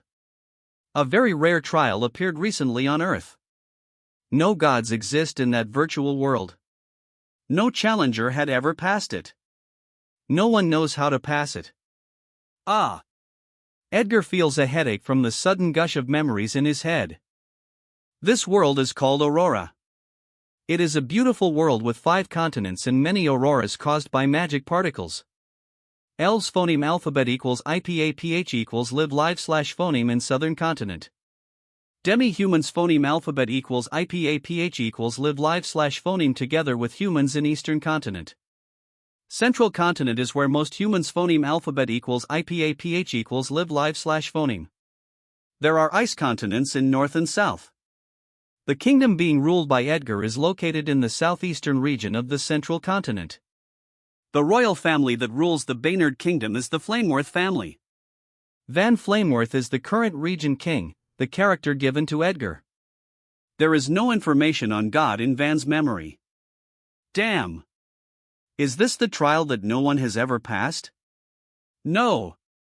It is too early to conclude that. I should research first before making a conclusion, thought Edgar. He frowns while exploring the memory of Van, and then his mind is suddenly struck by lightning. He saw a video of runesmithing. Although it only shows the beginning, the method is the same in Van's memory. The runes are the same. The knowledge in this world is real. No matter what kind of trial, I will not let go of this massive opportunity to learn. I will study magic, aura, and runesmith. I can let others study potions. I just need to know the process and formula. This world is a big treasure trove of knowledge, thought Edgar. He is so excited to learn from this world, and then he feels confused. Hyperbeings can have 2 sources of power, aura and magic. Aura is graded from level 1 to level 4. Magicians are graded on how many circles they have on their mana core. Poison Lord is a 3rd level aura master and 6th circle magician. Death God is a 3rd peak level aura master and 8th circle magician, the highest stage in magic in the world and considered a demigod level. Edgar feels confused because if the knowledge in the Gate of Inheritance is real, why is knowledge on magic, aura, potion making, and runesmithing not spread to the whole world? They subconsciously thought that it was just an illusion. If you defeat the enemy, then you will inherit skills. They thought that their knowledge of potions and runesmiths came from their own studies. Damn! The top is monopolizing knowledge. It is probably an open secret to them. Edgar grits his teeth and grips his fist as he realizes it. Why are we, at the bottom, not given a chance to learn? Why? Asked Edgar in his mind. He remembers how powerless he was when his parents were protecting them. He remembers how they desperately protected them against the beast. They fought the beast as ordinary parents who were just protecting their children. Edgar cries while remembering how his parents sacrificed themselves 5 years ago. Edgar wiped his tears, and then his eyes looked determined. He will find the answer, but the knowledge of aura and magic must spread to the bottom to the people like them who are powerless against the magic beast and lawless hyperbeings. Edgar continues to explore the knowledge of Van on magic. Cultivating magic requires meditation techniques. The better the meditation technique, the faster mana is absorbed from the air or from mana stones. The better the aptitude of the body, the faster and more mana is absorbed. The best meditation techniques could reach the 8th circle of magic. The meditation technique includes how to form a mana core and a magic circle on the core. When the capacity of the mana core is saturated, another circle can form, which improves the capacity of the mana core. The rune in each circle is different. The rune of the second circle is different from the first circle, and so on. The best meditation techniques have complete details of runes from the first circle to the 8th circle. Forming the runes of a higher circle is not easy for everybody. Some stay in the second circle forever due to their aptitude for magic. Van had magic, but Edgar must start from scratch. There is a clear method in Van's memory on how to establish a magic core in the Sea of Consciousness, an instruction from Flame Art Meditation. Edgar closes his eyes, then follows the instructions in Van's memory. Blue mana is gathering and rotating in his Sea of Consciousness. TNNNG. A blue mana core appears. Success! Thought Edgar. He feels happy. He has been dreaming for a long time to possess magical ability. Next, he built his first magic circle on his mana core. Edgar easily did it because Van repeatedly trained them. The steps are very clear. It only requires concentration, which Edgar does not lack. Edgar tried to form his first magic rune in his Sea of Consciousness. Runes are slowly forming in his Sea of Consciousness. A mistake is made on a rune, and then it bursts. Edgar repeatedly tried, but he quickly got exhausted. Forming runes in the Sea of Consciousness requires mental energy and mana. Edgar went to a drawer and took mana and stamina potions. Mana, stamina, and health recovery potions only recover 5%, but some countries in Aurora are 2% more effective.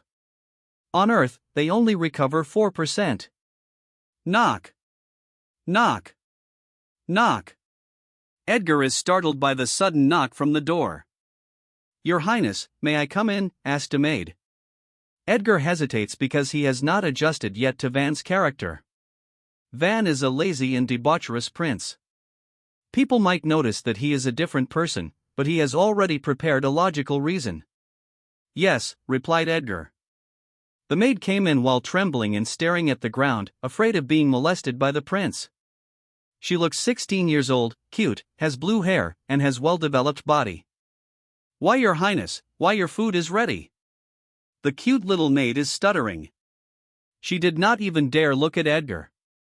Edgar is not surprised to see the maid feeling afraid of him since Van was always looking at her with a lecherous gaze.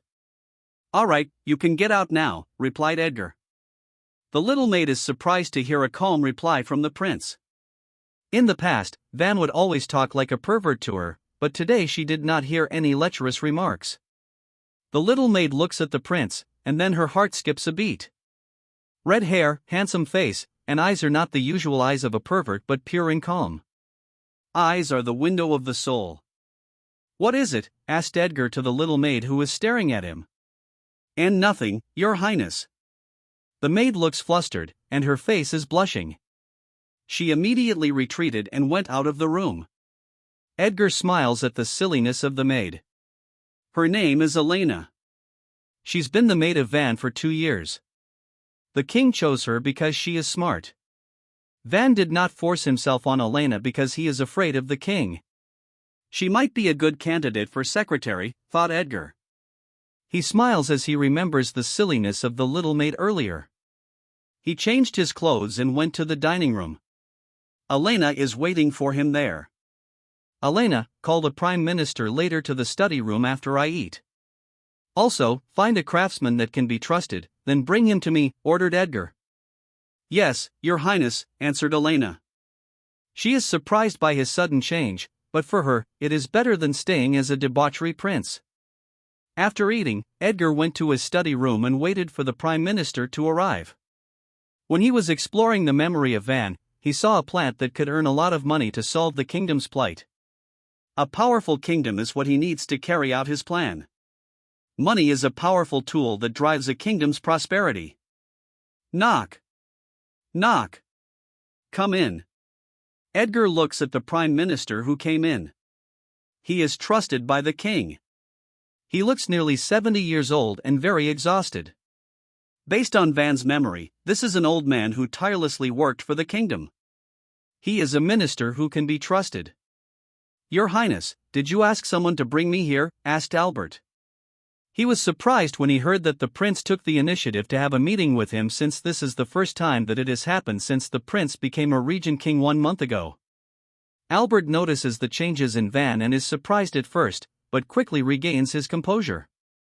He is an old man with so much experience that only a few could make him lose his calm. Sit first. We will have a long conversation, said Edgar while smiling at Albert. He respects this minister. Albert sits and looks confused. He doesn't know how he will have a long conversation since he knows that most knowledge of Van is about women. Do you know Fran beans? Edgar asked the minister. Fran beans are called soybeans on Earth. It is called Fran beans because it originated in the kingdom of Fran. Fran beans? The fodder of livestock? We have stocks, but livestock does not like it. Livestock only eat it when there is no other food. Why are you asking, Your Highness? Asked Albert. Fran beans can make us earn a lot of gold, answered Edgar. Albert stood up and looked shocked. He can't believe what he heard. Fran beans that are treated as cheap as grass could have so much value in gold. Albert stares at Edgar, hoping that he isn't joking because the kingdom desperately needs money. How will you earn gold from Fran beans, Your Highness? Asked Albert. He loses his composure. Edgar smiled at the shocked old man, then answered his question. Oil. Oil? How is that possible? Blurted Albert, as he couldn't believe that those small beans could produce oil. Oil is produced from animal fats. This is what everyone in the world knows. It is possible, but there are things that we need to prepare before we can turn those cheap beans into something as valuable as gold, said Edgar. He is grateful that he spent some time researching how to produce daily necessities like oil. There are few resources in the kingdom, and Edgar's modern knowledge could give the kingdom a large amount of income. When Edgar decided to look for a gate of inheritance, he taught himself some miscellaneous knowledge to increase his chance of passing the trial. He is glad that his decision was right. What do we need to prepare, Your Highness? I will prepare it right away, said Albert while feeling excited. Although he does not completely believe in the prince, he still has some hope because the person in front of him does not resemble the previous lazy and debaucherous prince. Edgar smiles at the eager minister and says, "Let us wait for the craftsman first. I already told Elena earlier to look for someone that can be trusted because the method of producing oil can be easily copied. Those people involved in the production of oil must be strictly monitored." Edgar knew that the secret of cooking oil could not be hidden for a long time since the method is simple, but he wants to keep it for as long as he can because monopoly is a huge profit. Your Highness, I will personally cut anyone's head that will leak the secret, said Albert with a serious face. He knows oil is important to the kingdom, but they might not be able to keep it secret for a long time because it contains huge benefits. Edgar nods at the seriousness of the minister, so the supervision should not be lax. Then he shifts the conversation to another important matter. What is the current situation of the kingdom? Edgar asked the minister because there is not enough information in Van's memory since the debauchery prince did not care about the kingdom's situation. Your Highness, the kingdom's situation is not good, answered Albert while feeling happy because Van started to become concerned about the kingdom, but he still looks serious while explaining the situation. Since the king became sick and unable to attend court meetings, Albert started losing power, and some nobles aren't following the court's order. More nobles have become disobedient since Van became the regent king. Your Highness, food production in some areas has decreased because water canals have not been managed properly since your grandfather's reign. More bandits are appearing. There are insufficient funds for magic research and study of students in the Magic Academy. Many nobles aren't cooperating with the royal court. Taxes collected in areas governed by some nobles have decreased. Some broken magic armor and weapons of the army should also be replaced, said Albert. He looks exhausted when he explains the kingdom's plight because his effort to solve the situation is obstructed in many places. Many problems of the kingdom will be solved once money is available. Although money will be sufficient, you can use money from the treasury first to buy food immediately and sell it at a reasonable price to areas that lack food to suppress the price manipulation of nobles and merchants. Limit the sale of food that we bought. Avoid getting cheated by grain merchants and nobles. We must avoid turning our people into refugees. If there are already beggars and refugees, feed them porridge and give them temporary work, said Edgar. He had phoneme alphabet equals IPAPH equals red /phoneme in history on Earth that many refugees became rebels. Many rebellious refugees shook the foundations of some countries in history. Yes, Your Highness. I am sure that common people will be very thankful for your kindness. Albert feels relieved that he got Edgar's permission to get money from the treasury for food. The treasurer did not agree because money is lacking. He is worried, though, that oil might not provide the expected income to the kingdom. Your Highness, how much do you expect to earn from selling candles made from oil? Asked Albert. He assumes that the oil will be made into candles because oil extracted from animal fats is turned into candles. Edgar has a mysterious smile on his face when he heard Albert's question. People from this world do not know the pleasure given by oil. The pleasure of food. Edgar said, our oil will not be used in making candles. Cooking oil will bring great change to the world. People will experience food delicacies that they have never had before. Food? Albert is really shocked that oil could be used for cooking food. Knock. Knock. Knock. The knock from the door interrupted their conversation. Your Highness, the craftsman is here, said Elena. Let him come in, said Edgar. He looked at the man who came and the man who would make oil production possible. His posture is low, and he looks afraid. He didn't yet know his importance to the kingdom. Edgar brought out a blueprint from his drawer that he had drawn earlier. Come closer and don't be afraid. I called you here because I need your help to make something. Once you make it, I will give you an official position, land, and money, said Edgar. He is promising benefits to keep the craftsman's loyalty and enthusiasm. The craftsman is very happy when he heard Edgar's explanation. His face is full of smiles while he imagines his future. The Regent King seems different from the rumors that he heard. He looks wise and kind.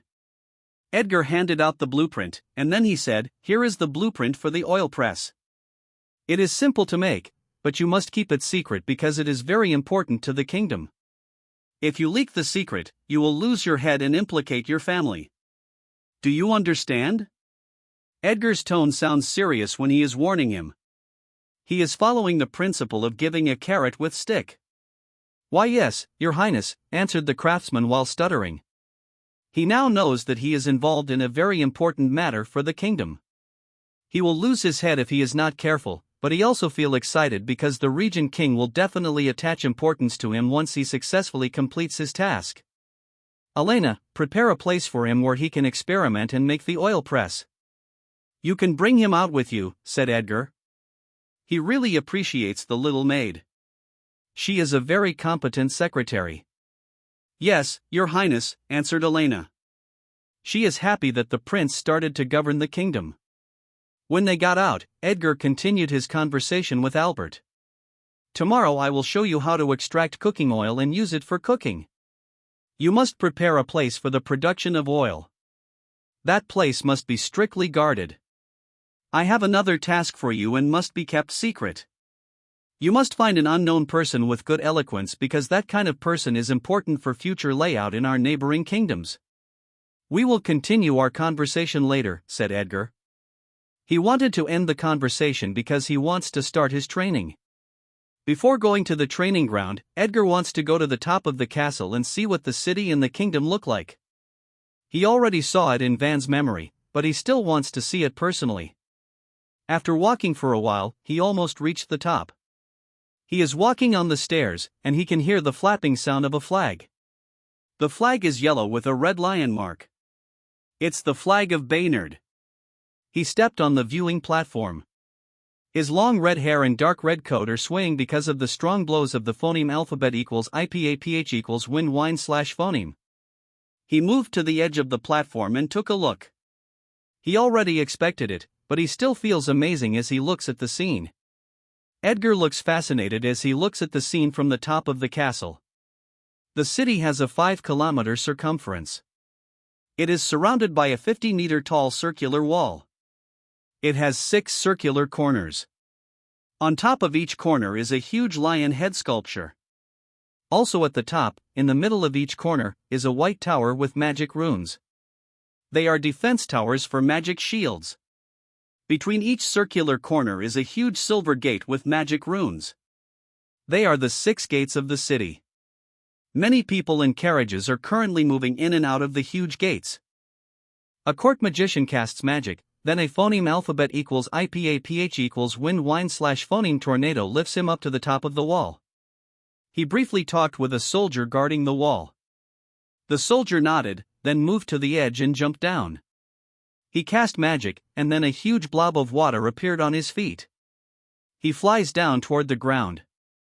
The soldier is near the ground when a tall brown horse suddenly became a runaway. It was startled by a broken pot, and its feet were accidentally injured. There is chaos on the street. The soldier noticed the chaos. He jumped on top of a carriage, then jumped toward another. "Ah! Move away!" shouted a man riding a horse. He is going to clash with the soldier. The soldier pulled up his feet phoneme alphabet equals IPAPH equals claws close / phoneme to his body, then he rotated his body in midair. His head faces the ground, then he stretched his arms down. He put his hands on the head of the man riding the horse, then pushed himself forward. His feet landed on the back of the runaway horse, his right hand holds the reins, and then he stretched his left hand, which has a magic circle. A water whip came out of the magic circle. It curved to the front and holds a child that is going to be hit by running panic adults. The soldier pulled both his arms. The horse lifts its hooves in the air, and the child, tied by a water whip, flew to the soldier's arms, who was sitting on the horseback. The crowd, humans and demi-humans, claps their hands. The city's name is Kingford, the capital of the Baynard Kingdom. The castle of the royal family is surrounded by a miniature version of the city wall, but with only one gate. It has one big courtyard and beautiful garden on both sides. South of the castle, there is another circular wall 10 meters high with one gate. It is the training ground for royal guards and the army. It is also the camp of the army in the city. North of the castle is the business district. It is where the market and most businesses are located.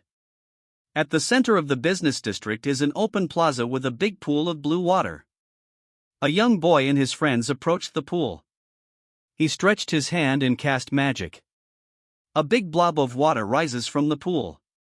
His friends clapped their hands, especially the young girls. He touches his nose, as if he is saying that it is nothing. A guard patrolling the plaza shouted at the children.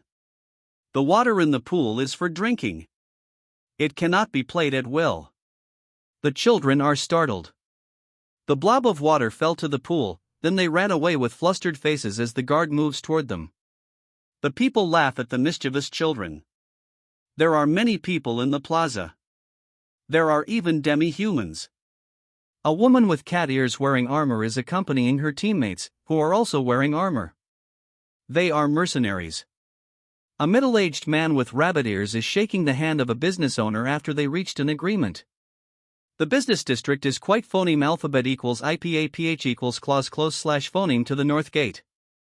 There is also a business district in the south, but its scale is much smaller than in the north because there are a lot more business traders from the north, where the kingdoms and empires are located. The whole road in the city is made up of stone. With the magic and strength of aura masters, the time and effort to do this project are probably not too difficult, even without the help of modern equipment used for construction. There is a straight water canal with a stone wall in the west of the city. The straight water canal stretches from south to north. The water is blue. There are arched stone bridges over the canal.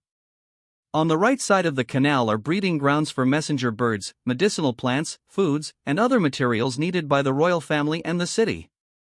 There is also a huge silver cage for a flame lion that has red skin and orange hair. There are small boats moving on the canal. A young man who looks like a noble has two beautiful ladies on both sides while sitting on the boat. His hands are behind their waist, then he stretched his palms toward the canal. Blue magic circles flashed, then two water ribbons rose from the canal and moved around them. The ladies clapped their hands. The water ribbons moved to the young man's palms. The water ribbons become smaller as they move to the palms. The water ribbons looked like a rotating sphere, then white magic circles flashed.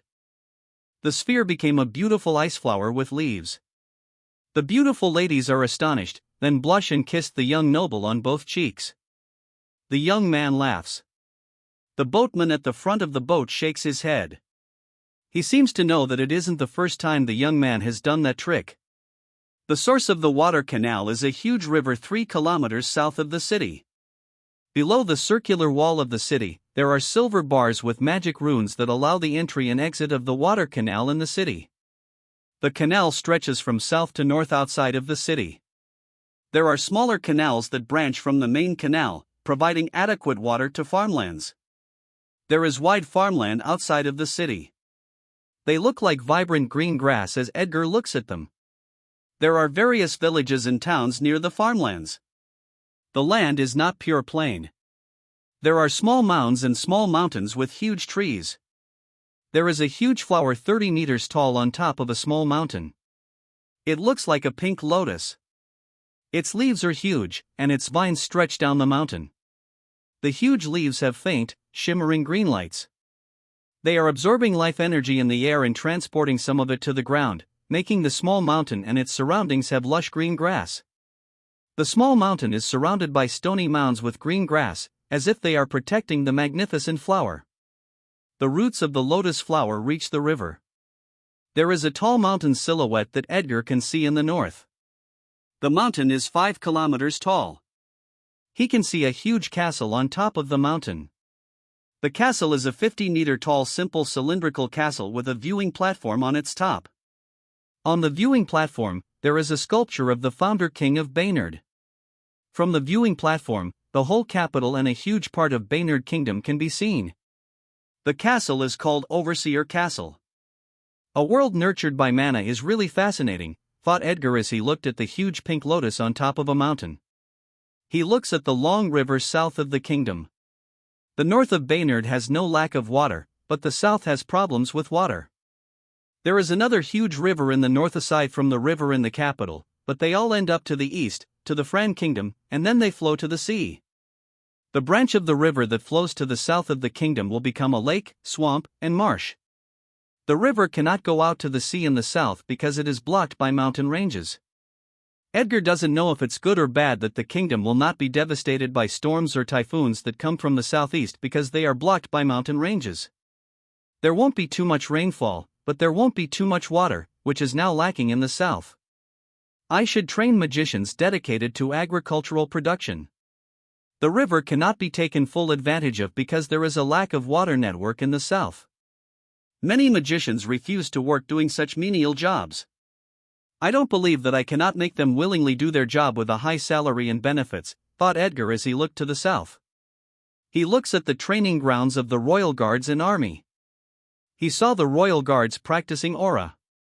They are moving in particular rhythm. Threads of red aura surround their body. Some are sparring. A royal guard is clad in aura, but the aura in his arms is like tiger arms. He is surrounded by royal guards, and he is attacked by them, but they are being blown away by his attack. Edgar feels excited as he watches the scene. He, too, will be capable of using aura soon.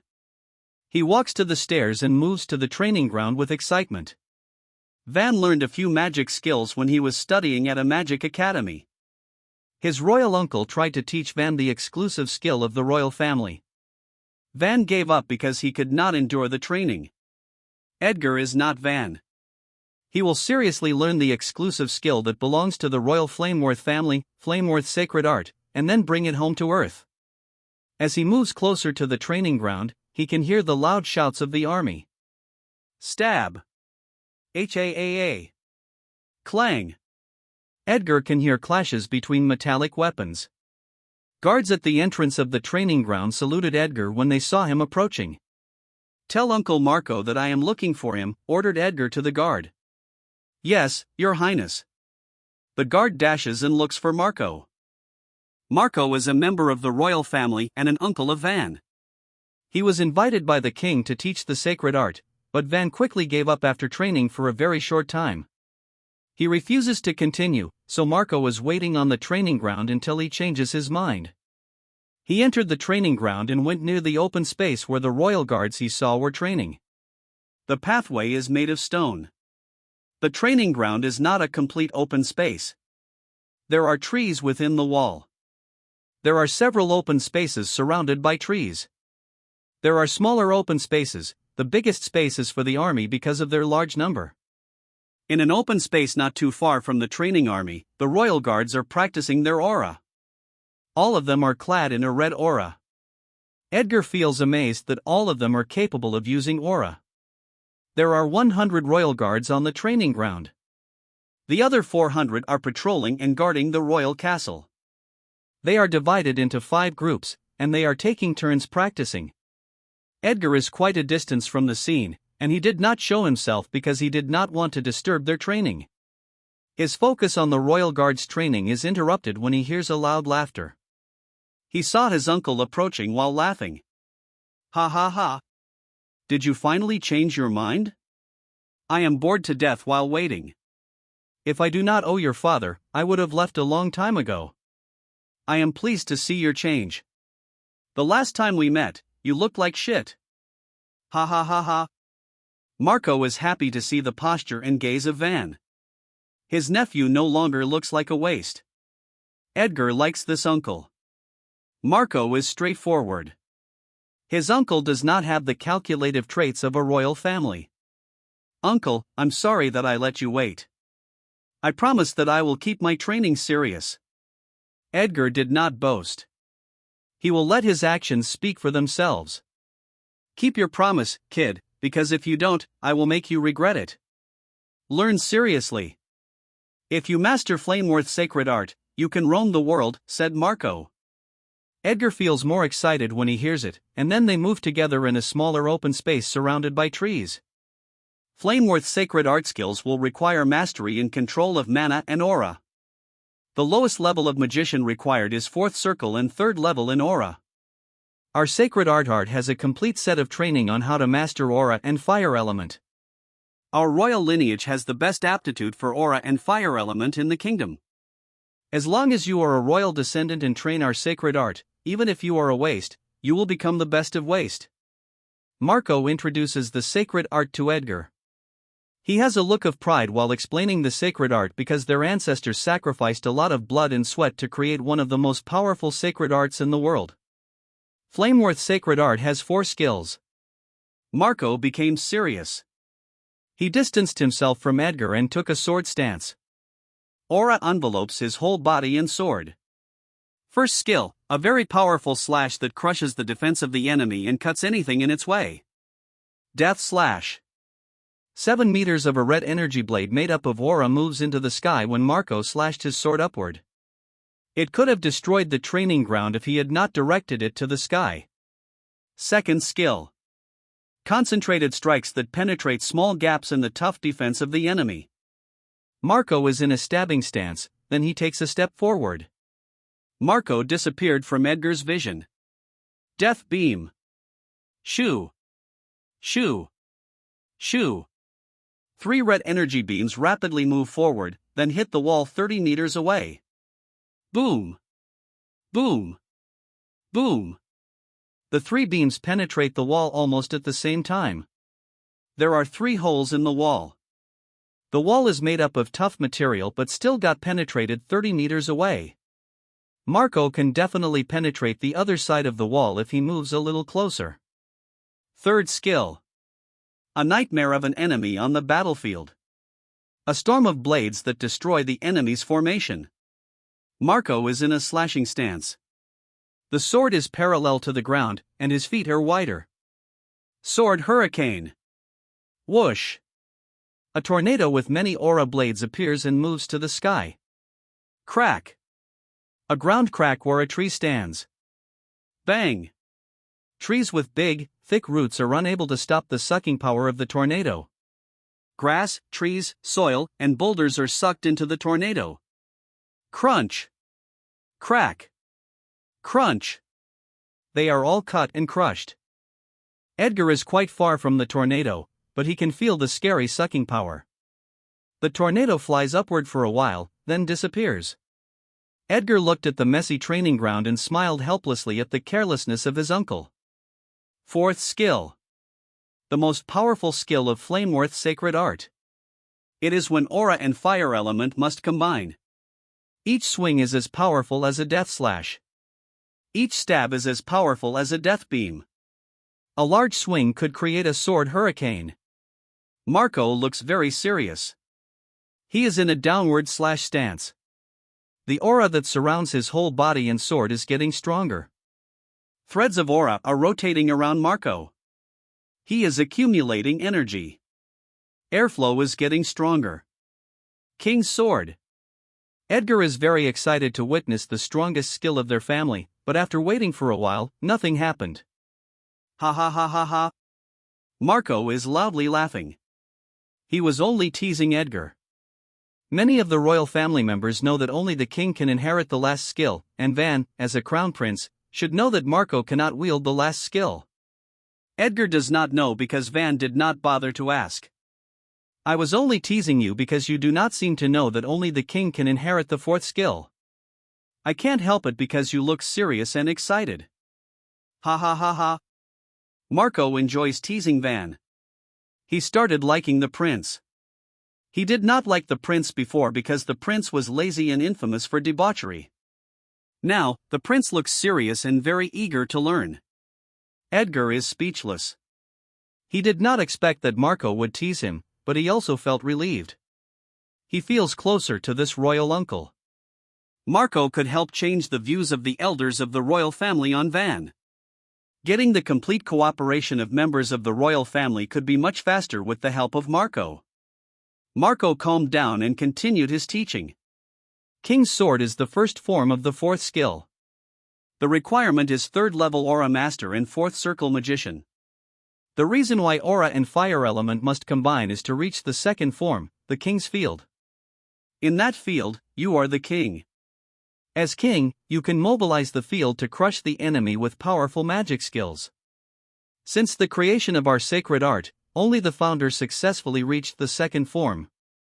No other king was able to do it again. The founder said that fire element and aura must be combined. Marco stares at Edgar, whose eyes look yearning for that power. Then he looks up and down at Edgar. Edgar's eyes are good, but he can't erase signs of debauchery from his body in just a few hours. He is a little thin, has a few eye bags, and his cheeks are a little sunken. Marco sighs. He is sad that he might not ever witness the birth of Flameworth as King Field. Next, I will teach you aura. A long time ago, practicing aura was difficult, so it was rare to see a person who was both a master of aura and a high-level magician. They discovered that practicing aura was a lot easier with rhythmic body movement and breathing supplemented by medicinal plants and meat from magic beasts. As time passed, practicing aura got a lot easier, and aura users have more time to practice magic, so it is no longer surprising to see a lot of high-level aura users with high attainments in magic. Aura is everywhere. It is life energy. Aside from mana in the air, there is also aura. We absorb it through breathing and eating. Normal breathing cannot fully utilize aura. Breathing and movement techniques help direct the aura to strengthen our body. They are also our way of keeping the aura within our body. There are 4 levels of aura. Marco stands in front of Luke, then starts mobilizing his aura. The first level is surrounding your body with an aura. Your physical strength will multiply, and your whole body's defense will also increase even without using magic. Marco's whole body is surrounded by a red energy, or aura. He unsheathes his sword and slashes his arm, but no blood appears. The slash was blocked by the aura that surrounded his arm. The second level is the will control of the aura. At this level, you can easily move aura anywhere in your body. You can put more aura into your fist to make it stronger, your feet to make it step faster, or your sword to make it tougher or stronger. The will control of aura can strengthen the speed, offense, and defense of aura users. Marco is freely moving his aura from his fist, feet, body, and sword. It is as easy as breathing for him. Aura users also combined their magic skills with their martial arts to create more force on their magic skills. Marco took a sword stance. He swung his sword, and the fire blade quickly flew. He sheathed his sword and stretched his left hand. A magic circle appeared, and a fire blade flew, but a lot slower than the fire blade earlier. Did you see the difference? Fire blade became a lot more powerful when combined with the force from my sword. A simple magic skill will multiply in power if combined with martial arts. Third level is releasing an aura like the energy blade that I showed you before. A long time ago, only weapons could release powerful aura attacks. As martial arts develop, applications of aura evolve. Aura masters can shape their aura that matches their martial arts. Weapons are no longer required for every aura user to release powerful aura attacks. Marco demonstrated fist art that releases aura. Peak third level. It is still third level, but the difference in ability to control aura is quite big. Those at this level have absolute control of their aura. When they clad their body with aura, no aura will leak, the aura becomes compact, the aura is steady, and the power is concentrated. Their defense is scary and their attacks are stronger. Look, when I clad my fist, the aura looks like waving up. Aura leaks when it is waving. Marco clad his fist with aura and showed the waving aura to Edgar. The fourth level is conceptualization. It is based on the comprehension of aura users on their martial art. The gap of strength between fourth and third level is very wide. Multiple peaks at third level working together can only defend against a fourth level. There are currently 2 aura masters at fourth level in the central continent. They are marshals of the Majinev Empire and Morrowind Empire that are currently at war. Marco sighs that he is still far from the fourth level. He did not even reach the peak of third level yet. The closest to the fourth level in our kingdom is the marshal of our army, Marshal Fry. He is a spear master. When you reach the third level, you can ask for his advice. Then, you can definitely surpass me later, but you must first train for so many years. Marco does not believe that Van could reach his level quickly. He started when he was a child. Van is already 20 years old but did not even start training aura before. Marco does not know that Edgar is the current Van. Edgar lives on Earth, where there is an explosion of information. The clash of ideas in Edgar's mind will help shape his sword art. Marco will definitely be shocked by Edgar later. Our sacred art has breathing and movement techniques for aura. It has 24 movements. Completing these movements will allow aura to reach every part of the body. You must not let go of the sword. Breathing and movement must be in the same rhythm. These movements are also a form of training for executing 4 skills of our sacred art. Marco demonstrates breathing and body movements while holding a sword. It's your turn. It will be painful but rewarding. Marco grins at Edgar. Edgar was not able to match the rhythm of his breathing and movement at first. He was able to do it after a few hours of trying. He was only able to execute the first 3 movements, but he is already very exhausted and his muscles are aching.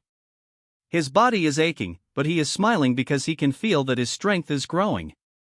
Marco went into a house earlier and rested for a few hours. When he returned, he is shocked that the prince successfully executes 3 movements. They were trained on swordsmanship and breathing first when they were children as preparation for training in Flameworth's sacred art because its 24 movements are difficult. He was just letting Van try and make him suffer. He can't accept for a while that his wasteful nephew seems better than him. Marco pointed at Van. He moved in front of Edgar. He put his hands on both Edgar's shoulders and applied pressure. Marco stares at the prince. You. Did you fool everyone and secretly practice our sacred art? Marco thinks that this is the only possible explanation. Van was a waste. Until now, he is only a first circle magician. He did not even try to train aura because, as he said before, it was painful and very exhausting. Van did not train in swordsmanship, but Edgar did. Edgar trained for 5 years in swordsmanship based on martial arts that circulated on the internet. Martial art masters on Earth freely circulated their martial art to help people gain some strength for protection. Uncle, I only copied what you showed me and followed your instructions in breathing and movement. Edgar helplessly smiles at Marco. Everyone in the castle knows that he never trained in sword art. He successfully executes 3 movements because of his training on Earth, so he can only pretend that he copied Marco. Damn! So wasteful. You might be a waste in magic, but you are a genius in swordsmanship and aura. If you started training when you were a child, you have a high chance of reaching the 4th level of aura. Why did you waste your talent? Marco feels regret that his wasteful nephew turned out to be a genius. Their kingdom is being eyed by a powerful empire. A 4th level aura master is a powerful force in the kingdom and ensures the rule of the royal Flameworth family. I will talk to the elders of the royal family and prepare precious materials for your training. Marco still hopes that Van can reach the 4th level of aura before the empire in the north aims for their kingdom. For Marco, Edgar seems to have the best comprehension of martial arts in the royal family, so the resources should be tilted toward him. Thank you, uncle. I will try not to disappoint you. Edgar sighs. He is mistaken for a genius. He can only do his best. Marco hopes that Edgar can endure the pressure on his shoulder given to him by the royal family and the kingdom. Rest for a while, and I will continue teaching you, said Marco. Edgar took a potion and recovered a little of his stamina. He rested for an hour before Marco started teaching him again. After forming your mana core in your consciousness, you can build your magic circle. You must at least have 1 circle on your mana core before you can build rune skills. The more magic circle in your mana core, the higher level of rune skills you can build. Rune skills help magicians instantly cast magic.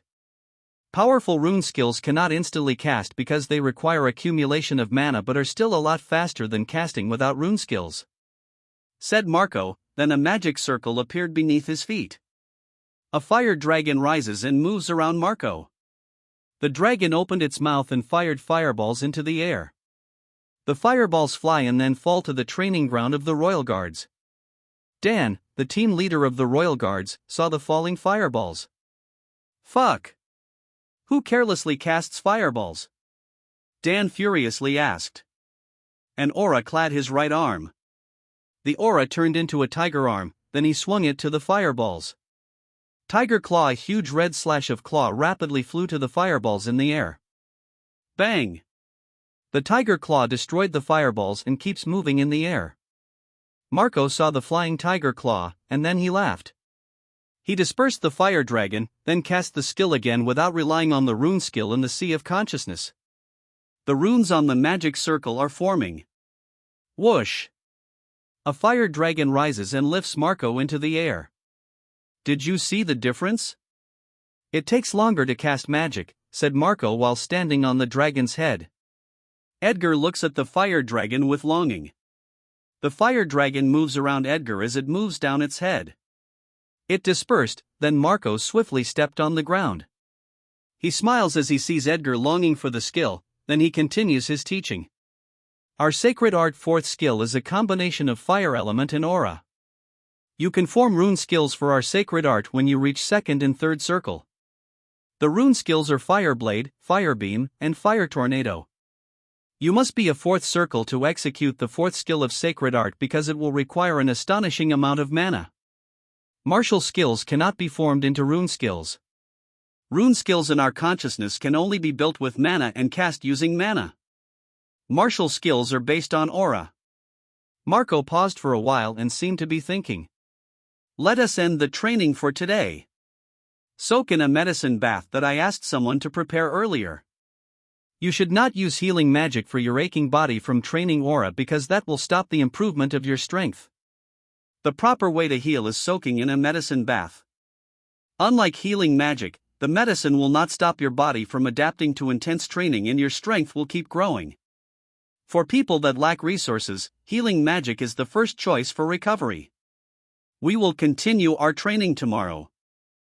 I thought I would have a boring time here, but you gave me a great surprise. Ha ha ha ha. Marco left the training ground while laughing. He is really happy that the future king is a genius. Edgar went back to the castle. He went to his bathhouse and swam in a prepared medicine bath. His whole body feels comfortable. He feels his strength growing again. The medicine seems to be a secret formula for the royal family. Edgar smiles. This virtual world is really a treasure trove of knowledge. The most important secret knowledge in the kingdom will not be hidden from him, and he will bring it home to Earth. After taking a bath, Edgar went to his study room. He sat down on his seat and closed his eyes. His muscles still ache. He feels happy for his growing strength, even if the process is painful. He is willing to endure the pain of getting stronger rather than the pain of losing important people to him. Edgar opened his eyes.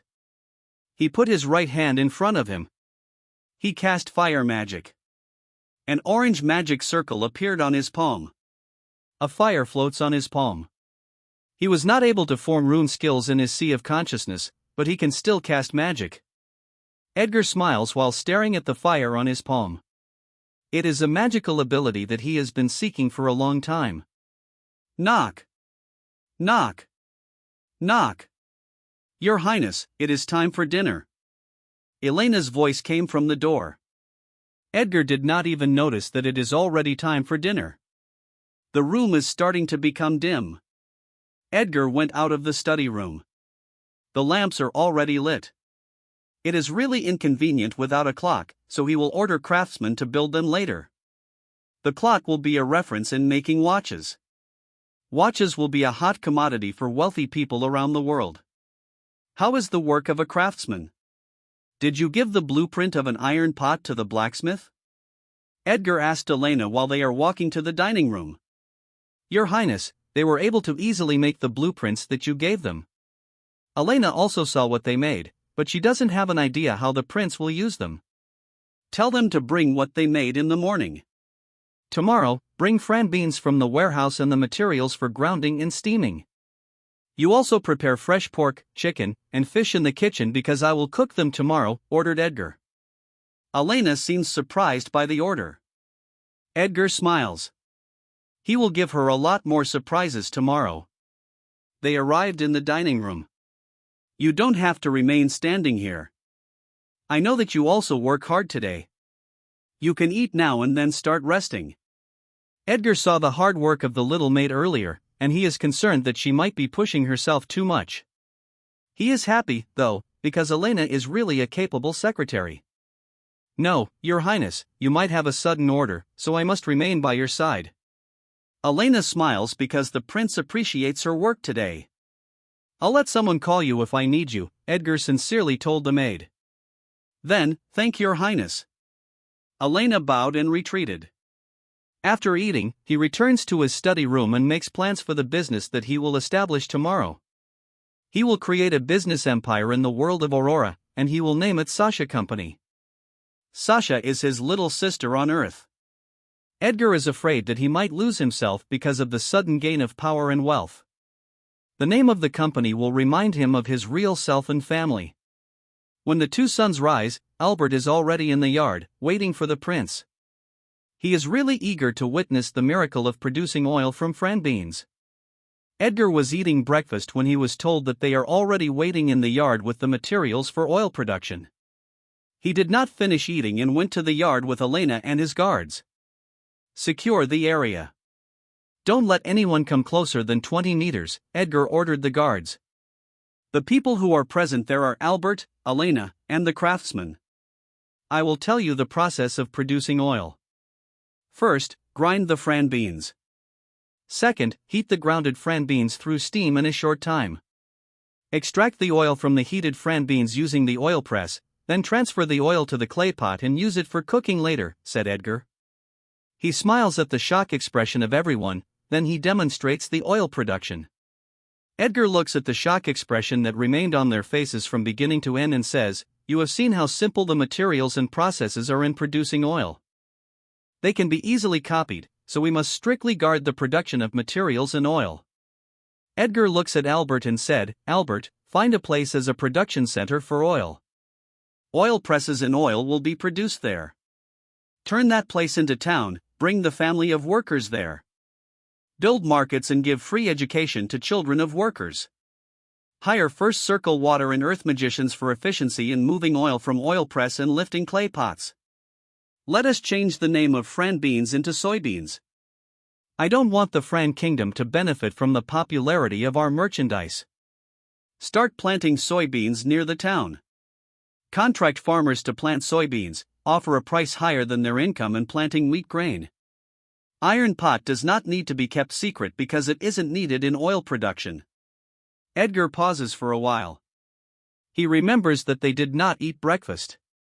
It should be time for frying food to appear in the world. Edgar stares at everyone and said, "Follow me. It is time for you to witness the revolution of cooking." The materials that were used before are already kept by Edgar's guards. They are cautious about keeping oil production a secret. Everyone is excited to follow Edgar to the kitchen. A clay pot is floating behind them. It is being lifted by the earth magic of a guard. Albert is very excited. He is looking at the pot as if it is filled with gold. He believes that everything the prince said is true. He can already see that gold will reign in the kingdom because of cooking oil. The kingdom's treasury will be filled, and many problems will be solved. Everyone arrived in the kitchen. Edgar ordered the guard to place the clay pot near the stove. At the center of the stove is a hole. Firestones are placed in the center of the stove. They are mined near volcanoes. They will become hot when they make contact with fire and retain heat for a period of time. More firestones will result in higher heat. Firestones are used for cooking and smithing. Edgar prepares the food. He puts salt on fish, pork, and chicken. He ordered the cook to cut vegetables and pork into small pieces. He prepared 3 stoves and cast fire magic. He put 3 iron pots on stoves and waited for them to heat. He explained to them that an iron pot is used for frying. He put oil in the iron pot and waited for it to boil. He explains to them that the amount of oil is based on what kind of food they are going to fry. He started frying fish, pork, chicken legs, and wings. The aroma in the air smells good. The sound of hungry stomachs is heard by Edgar. Everyone does not feel embarrassed, except Elena. Her face and ears turned red from embarrassment, which made Edgar laugh. Edgar served the food after frying. Steaming golden fried fish, chicken, and pork are put in front of everyone. The fried vegetables with pork smell good.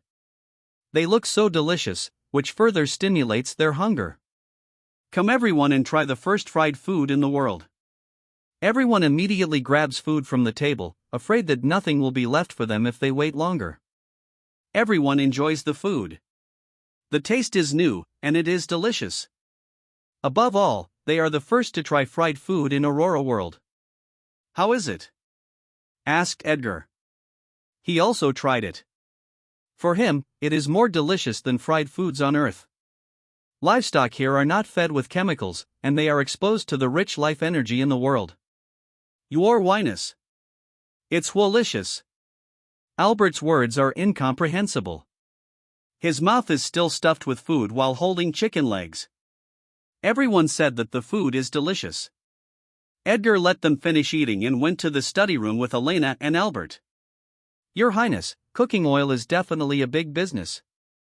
Albert did not expect that oil could cook delicious food. Oil is made from cheap beans, so the profit will be very huge. Buy soybeans in the whole kingdom. Sell oil to big business owners. Demonstrate how to use cooking oil. Ask the blacksmith to teach smithing iron pot to smithing owners. We will sell oil in bulk called wholesale. In each city or region, you should choose only one business owner to avoid competition. Once they are sold, buy more soybeans and food in neighboring kingdoms.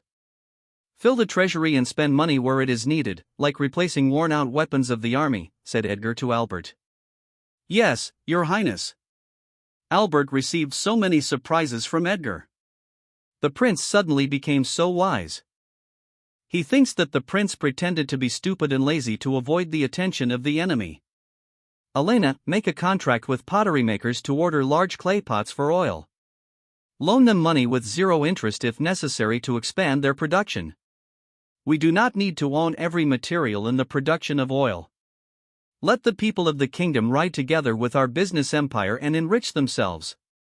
The larger our business, more of our people will be hired. Business will bloom everywhere when many people have more income. Business tax will surpass agricultural tax in the future. Edward is looking forward to the economic effect of his business. The business will be called Sasha Company. Later, we will mark each item sold by our business. The mark is a little girl in a cook uniform. Little girl Sasha is just a product of my imagination. I chose it as our mark because it feels closer to home. The mark will differentiate us from the same line of business in the future. It is called branding. Edgar explains branding to Albert and Elena. Look for people that are capable of managing a business. I will talk with them and choose the right manager. Do a background check to make sure that they can be trusted. Edgar knows the importance of management in business. Elena has just realized that the prince is very wise. She even hears terms from the prince that she did not know before. Edgar suddenly became so tall in the eyes of Elena. He became so dependable, which made Elena's heart flutter.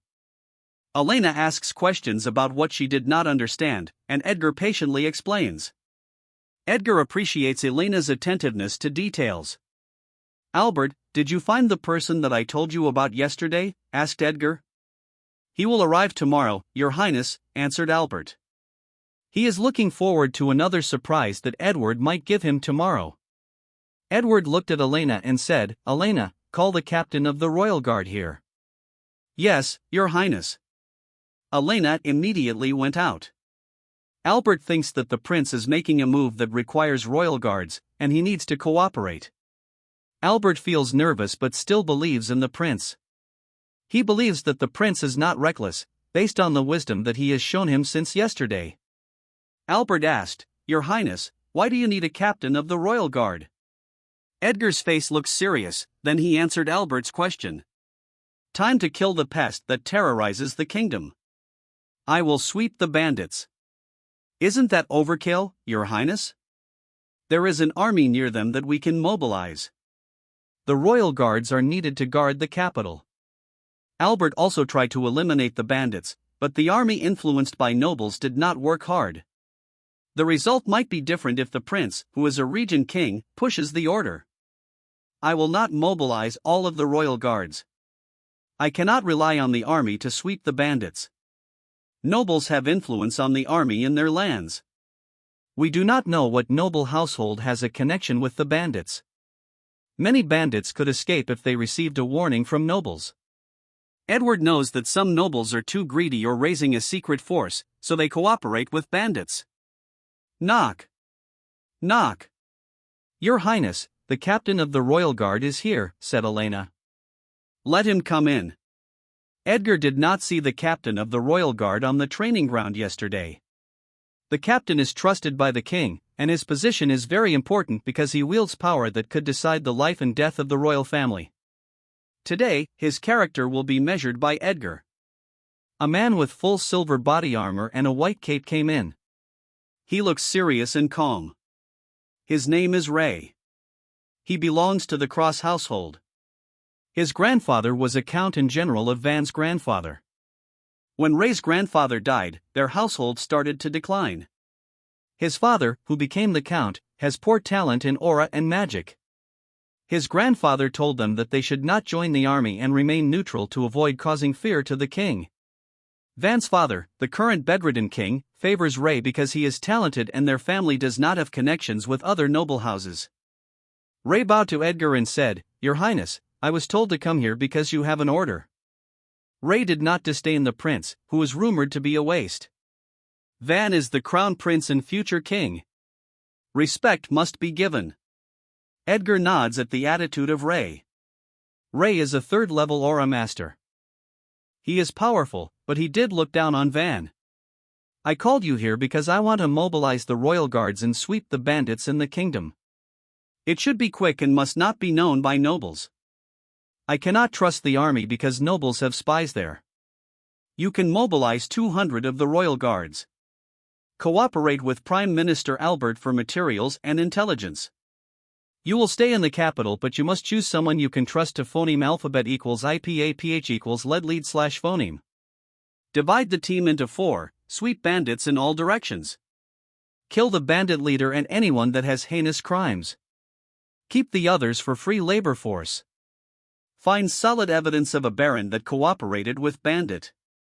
I want that baron to be escorted in the capital and hung. His family will become prisoners.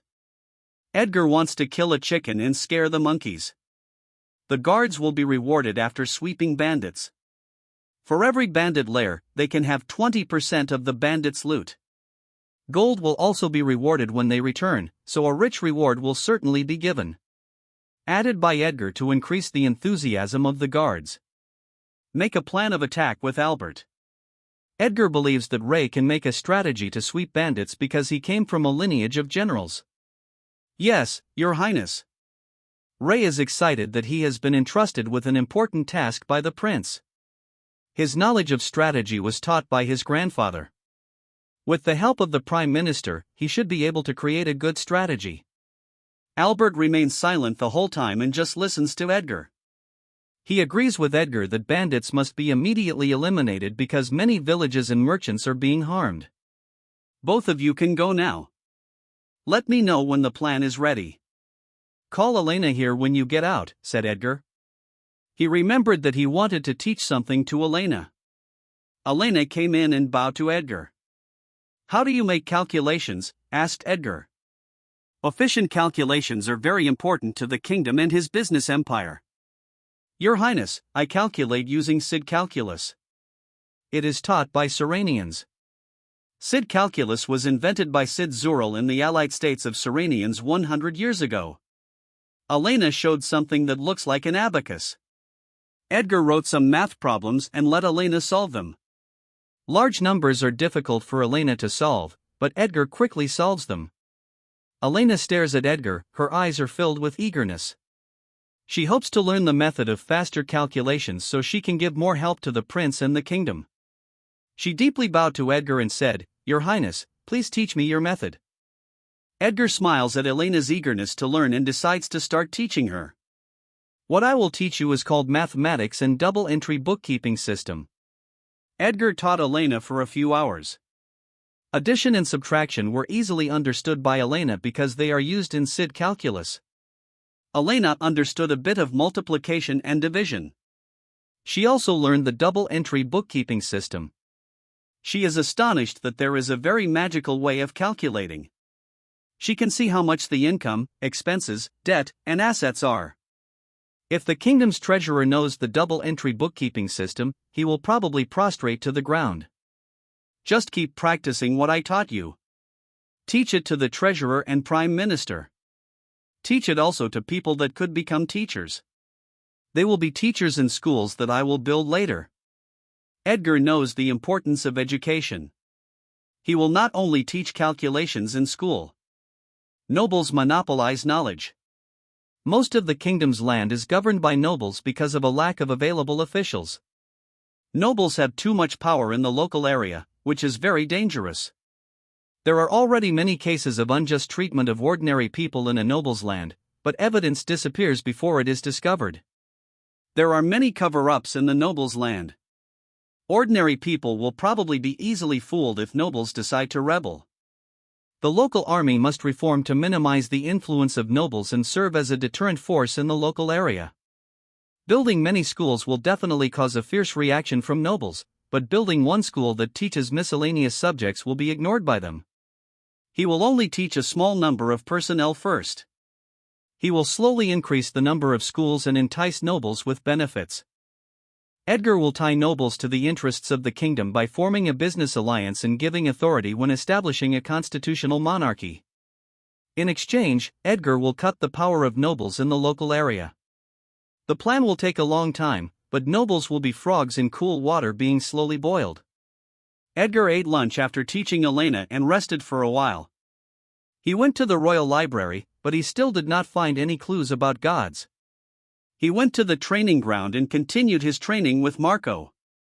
He was able to execute the fourth movement. It will probably take only 2 months before he can completely execute all 24 movements. He returned to the castle after training and soaked in a medicinal bath. I should talk to the king after taking a bath. The king should have known the changes that happened to me. He definitely has eyes and ears in the castle. He will probably question why I changed and where I got my knowledge on extracting oil from soybeans. I did not go yesterday to give time for the king to think. I want him to think that I was just acting as an incompetent prince, thought Edgar. As a prince, he must show respect to his father. Van had not visited the king since he became regent. Van's behavior chills the allies of the king and many royal members of the family. Van does not like the king because he was always punished. Edgar went to the king's chamber after taking a bath. There are many guards along the way. The door is guarded by 2 powerful aura masters. Their faces are serious, and their faces do not look good when they see Edgar in front of them. The king's health is in serious danger. It will become worse if he is stimulated by anger. Every time the king meets Van, there is always a roar of anger inside. The 2 guards have been with the king since he was young. The bond between them is strong, so they do not like Van, who always disappoints the king. There are maids and doctors standing in front of the door. A head maid moves and bows to Edgar. "Your Highness, the king ordered that you enter the chamber when you arrive," said the head maid. Edgar nods. "Your Highness, the prince is here," the head maid announced so she could be heard by the people inside. The door is opened by the guards, and Edgar goes inside. Edgar saw the queen and king. The queen has anger on her face while looking at Edgar. The king is thin, his face is wrinkled with large eye bags, and his hair is turning white. The king is just 50 years old, but he looks 70 years old. Edgar did not expect the king to look like this. It is different in Van's memory. Why are you only visiting now? Do you think you already hold the strongest power in the kingdom and can disregard your own family? How can you be so foolish? You do not even know that you are already losing allies. You are wasting the hard work of your father. The queen did not know the changes in Van. The king was not able to tell her since he is sleeping most of the time and the queen needs to return to her chamber. "Mother, father, I'm sorry for not acting filial to both of you." Edgar kneeled and apologized sincerely. The king and queen are shocked. They did not expect the actions of the prince. The prince did not appreciate the care of the king and queen, but Edgar does. In Van's memory, he saw the sincerity of the queen and king. "You have really changed." "How?" the king asked weakly. He looks kindly at Edgar. He finally feels at ease that the prince really changed. He has an idea why the prince suddenly changed, but he still wants to know how the prince will answer. The queen looks at the king, who seems aware of the prince's change, then stares at Edgar and expects an answer. Edgar looks at the queen and said, "Mother, please block the sound in the room. I don't want to leak what I will tell you." The queen nods and casts magic. A white magic circle appears on her feet. Sound blockade. A white magic shield appears and expands until it reaches every corner of the room. The people outside the room are startled by the magic fluctuation inside the room. "It's fine. It is a sound blockade. It is cast by the queen. I am familiar with her mana," said the head maid to calm the crowd. Edward looks at the king and queen. His eyes are red, and tears are dropping. Edgar started his Oscar award act. "Father, mother, I have to pretend to be an incompetent prince to save my life." The king was not surprised by what the prince said because he expected it when he heard his changes yesterday. The queen, on the other hand, is shocked. The prince fooled everyone for 10 years. Edgar is kneeling while looking down, and his tears continue to pour down. His acting continues. As you know, Duke George was very powerful before he was destroyed by father. His power rapidly expanded because grandfather trusted him. He wanted to control the royal court through father by closely cooperating with you. When you finally sat on the throne, you severed your cooperation with him. The Duke was furious and I was assassinated. You took revenge and warned the Duke. At that time, I realized how powerful the Duke and I will keep suffering assassination because the Duke does not want a wise heir. When I was approached by sons of nobles, I realized the chance to slowly change and become incompetent prince because I knew that those nobles were sent by the Duke. I am your only son, the Duke wants me to become stupid to control me when I become king. The king and queen are shocked that the prince was already very wise when he was young. The queen has teary eyes. She feels sorry for the prince. She can't imagine how much suffering and humiliation the prince has endured. Why did we not see the true intention of the prince? This question is running through the king and queen's minds. We are very sorry that you have been suffering alone for so long. Why did you not tell us? Your acting has no flaw. No one can tell that you were just pretending. The queen's heart is aching. There was no flaw because Van was not acting, thought Edgar. He is amazed that Duke George succeeded in turning Van into a waste. The prince was diligent until he was 10 years old but changed when he was influenced by the noble's sons under the deliberate arrangement of Duke George. Mother, the Duke had many spies. If I want to fool him, I must fool my own family first. Edgar's reason is really convincing. The only flaw now is his advanced knowledge, like the extraction of oil from soybeans, but he already has a quite acceptable reason. Where did you learn how to produce oil using fran beans? The king was also surprised when he learned it. He is worried that someone gave the method to the prince in exchange for interest, which is not good for the kingdom. Father, when I was young, a prophet approached me and gave me a small book. He said that the book contains advanced miscellaneous information from the future, like the extraction of oil from fran beans, but it does not have any information on powerful magic skills or future events. He said that I have an important destiny in the world, so he is willing to help me, Edgar said with a serious face. In Van's memory, there are prophets who predicted disasters, the rise and fall of kingdoms, and heroes. Edgar has many advanced ideas that he will show in the future, and he can only pretend that he learned them from a book given by a prophet. The king and queen doubt it, but they still let it go as long as it is not harmful to the kingdom. They warn Edgar that he should be careful of the prophet. He asked them if there is a God in this world. They are bewildered by his question, but they still answered and said they don't know. Edgar asked the king why his condition worsened. The king said he was forced to damage his body in Manticore when fighting with Duke George to win. The damage is so severe that potions and healing magic cannot fix it. If Edgar did not become Van, the king would probably not pass away peacefully. They continued to talk for a while, but the king felt tired, so Edgar decided to leave.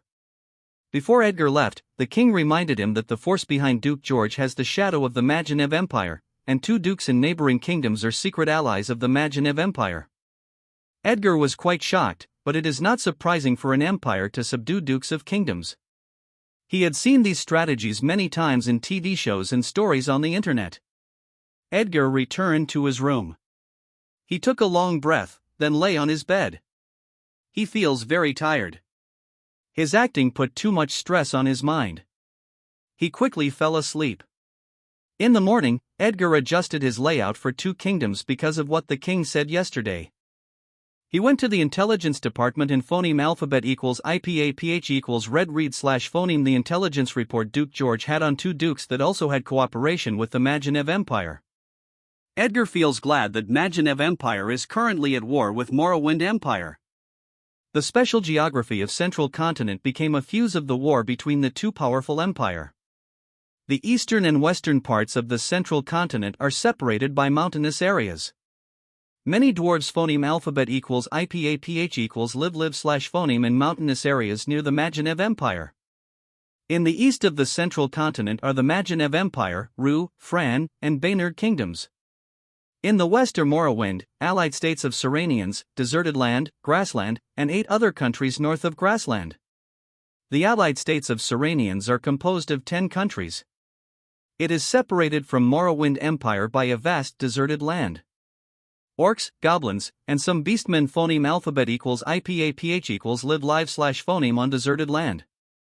North of Morrowind is vast grassland where barbarian tribes. Phoneme alphabet equals IPAPH equals live live slash phoneme. The barbarians are tall ogres with red skin, a muscular body with tattoos, and sharp teeth.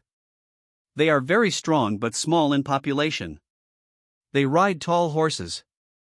They come as fast as phoneme alphabet equals IPAPH equals win wine slash phoneme and leave as fast as phoneme alphabet equals IPAPH equals win wine slash phoneme at the borders of countries near the grassland. The 8 other countries are located north of grassland. The mountainous area that separates east and west has a part with large flat and dry ground. The area is called Gap, an area both on the border of the Majinev and Morrowind empires and the cause of the current war between the two empires. Edgar went back to the castle and wrote his plan. Later, he met Albert and an eloquent man that he ordered to find. "Your Highness, it is my honor to meet you. My name is Roy." He looks like a gentleman. Although he is not a noble, he has the air of a noble.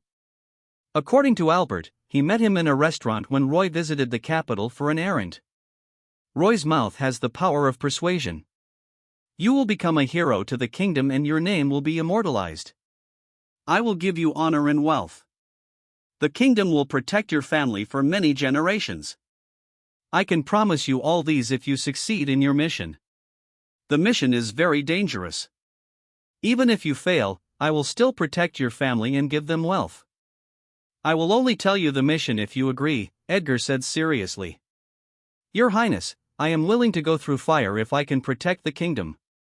I have no talent in mana and aura. I am just an ordinary person who is good at talking. Your Highness gave me a chance to prove myself. Phoneme alphabet equals IPAPH equals or either slash phoneme I die or succeed in my mission," said Roy. He is kneeling and crying. He did not expect the prince to put a very important matter in his hands as an ordinary man.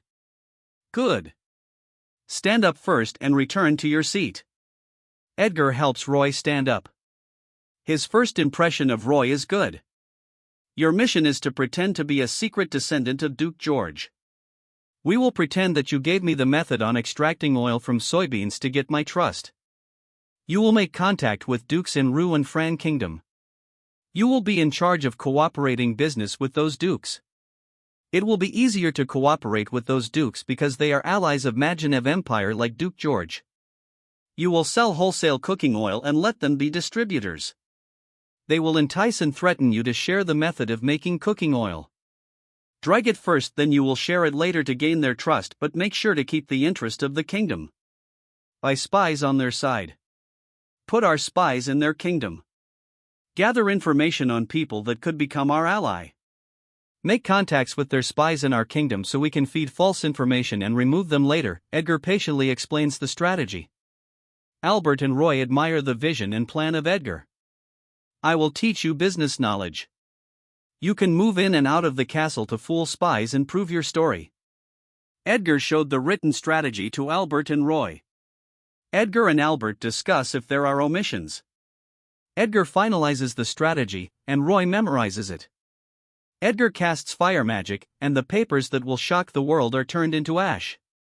His memory is very sharp since he became a magician. He completely remembers the written plan. He plans to teach and train Roy for a period of time until he becomes a qualified Trojan horse. Edgar teaches business to Roy. He let Albert teach Roy how to make connections with officials and nobles without walking into a hell pit. Edgar asked the king to let someone in charge of intelligence teach Roy. A few days later, Ray finally submitted a plan to sweep bandits, and Edgar approved it. Ray prepared a plan to fool people's eyes and let 200 royal guards disappear without being noticed. 100 royal guards are sent outside of the capital. Ray deliberately spread the information that royal guards will train outside for 1 day and divide it into 5 batches. They will go outside the capital when the sky is still dark in the morning, and they will return in the morning at the same time they went out. The first 100 guards already disappeared and went to the meeting point. Another 100 royal guards went outside the capital and returned immediately to pretend to be the royal guards that went outside yesterday. The sky is still dark, and their helmet covers most of their faces, so it is difficult to notice that they are the same people. The next day, another 100 royal guards disappeared and went to the meeting point. The strategy from yesterday will be repeated the next day. 200 guards are now at the meeting point. They are wearing silver armor and a white cape. They will be divided into 4 teams to avoid giving bandits and nobles that are connected to them enough reaction time. After a brief meeting, each leader leads their team to a rendezvous point for their steed and supplies. Their steed is a black horse with a horn on its head. It is tall, has streamlined muscles, and has beautiful black skin. It is as fast as phoneme alphabet equals IPAPH equals win-win/phoneme and, during impact, is as loud as thunder. Its name is Tundra. There are 51 Tundra on each team. The extra one is for an official that will facilitate the loot and help deal with nobles if an issue appears while sweeping bandits. They rested, ate, and waited to get dark. When the 3 moons rose in the sky, they started riding Tundra. In a faraway place in the south, the royal guards can see the shadows of huge mountains. Over the mountains are flowing beautiful auroras. Hidden in the huge mountains beneath those beautiful auroras is filth that royal guards will remove. Whoosh! The galloping Tundra leaves dust as they quickly run on the ground. The Tundra's speed is not affected. The supplies for guards are light. Tundra easily carried the guards with their supplies. They are as fast as speeding cars. A team of royal guards is riding on open ground. Not too far from both sides, there are huge, stony mountains with sparse grass. The shadow of the huge mountain in the south is getting closer, and the blue aurora with some white color is also getting more beautiful the closer it is seen. 2 teams reach their destination at dawn. Dan and his team are below a towering mountain. Hidden in the lush forest on the mountain is the den of the hideous fierce axe bandit. They already have intelligence on the phoneme alphabet equals IPAPH equals route/phoneme to bandit dens. There is even a guide for each target. Many ordinary people are willing to help the royal guards for free because they suffered too much from bandits. The whereabouts of bandit dens are exposed because they are too unscrupulous and confident that the army will not attack them. Even if they are attacked, they believe their informant in a noble household will give them a warning. Dan hides the Tundras in a hidden area of the forest and ties them to trees. They ate and rested a bit. They took potions that recovered stamina, then Dan left some guards to guard the Tundras. He followed the guide to the bandit den. 2 suns are already high in the sky. In the stockade of the fierce axe bandit, there is loud laughter and the whistling of bandits. There is a sound of pleading by a woman and the cry of a child. Please. Let go of my child. I'm begging you. Use me instead. Please. Hoo hoo hoo. The woman is pleading and crying. Her face is full of despair.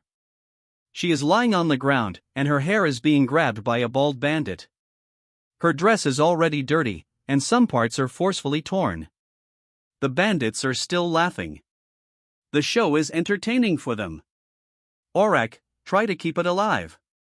Slave sellers might still buy it. Ha ha ha, said the bandit leader. He is laughing while drinking wine. The bandit dragging the child is his cousin. Mama! Mama! Help me! Waya wah! The little girl is desperately crying and calling for her mother. She is being dragged by an ugly, dark-skinned bandit. The mother's heart is being torn to pieces. Her heart hurts so much for what is happening to her daughter. Her child is too young. She should be playing. She should not be here, suffering from a bandit.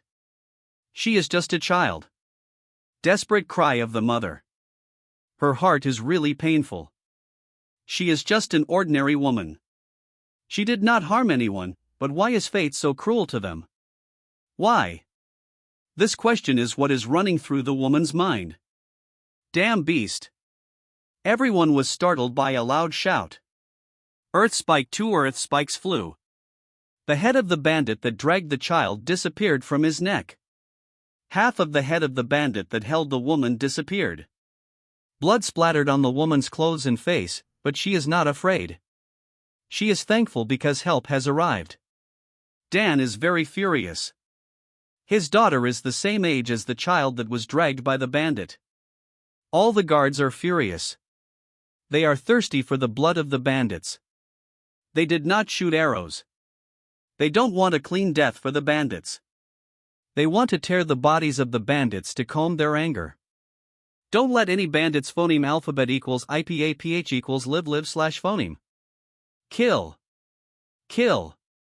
Dan and the guards furiously charge to the bandits inside the stockade.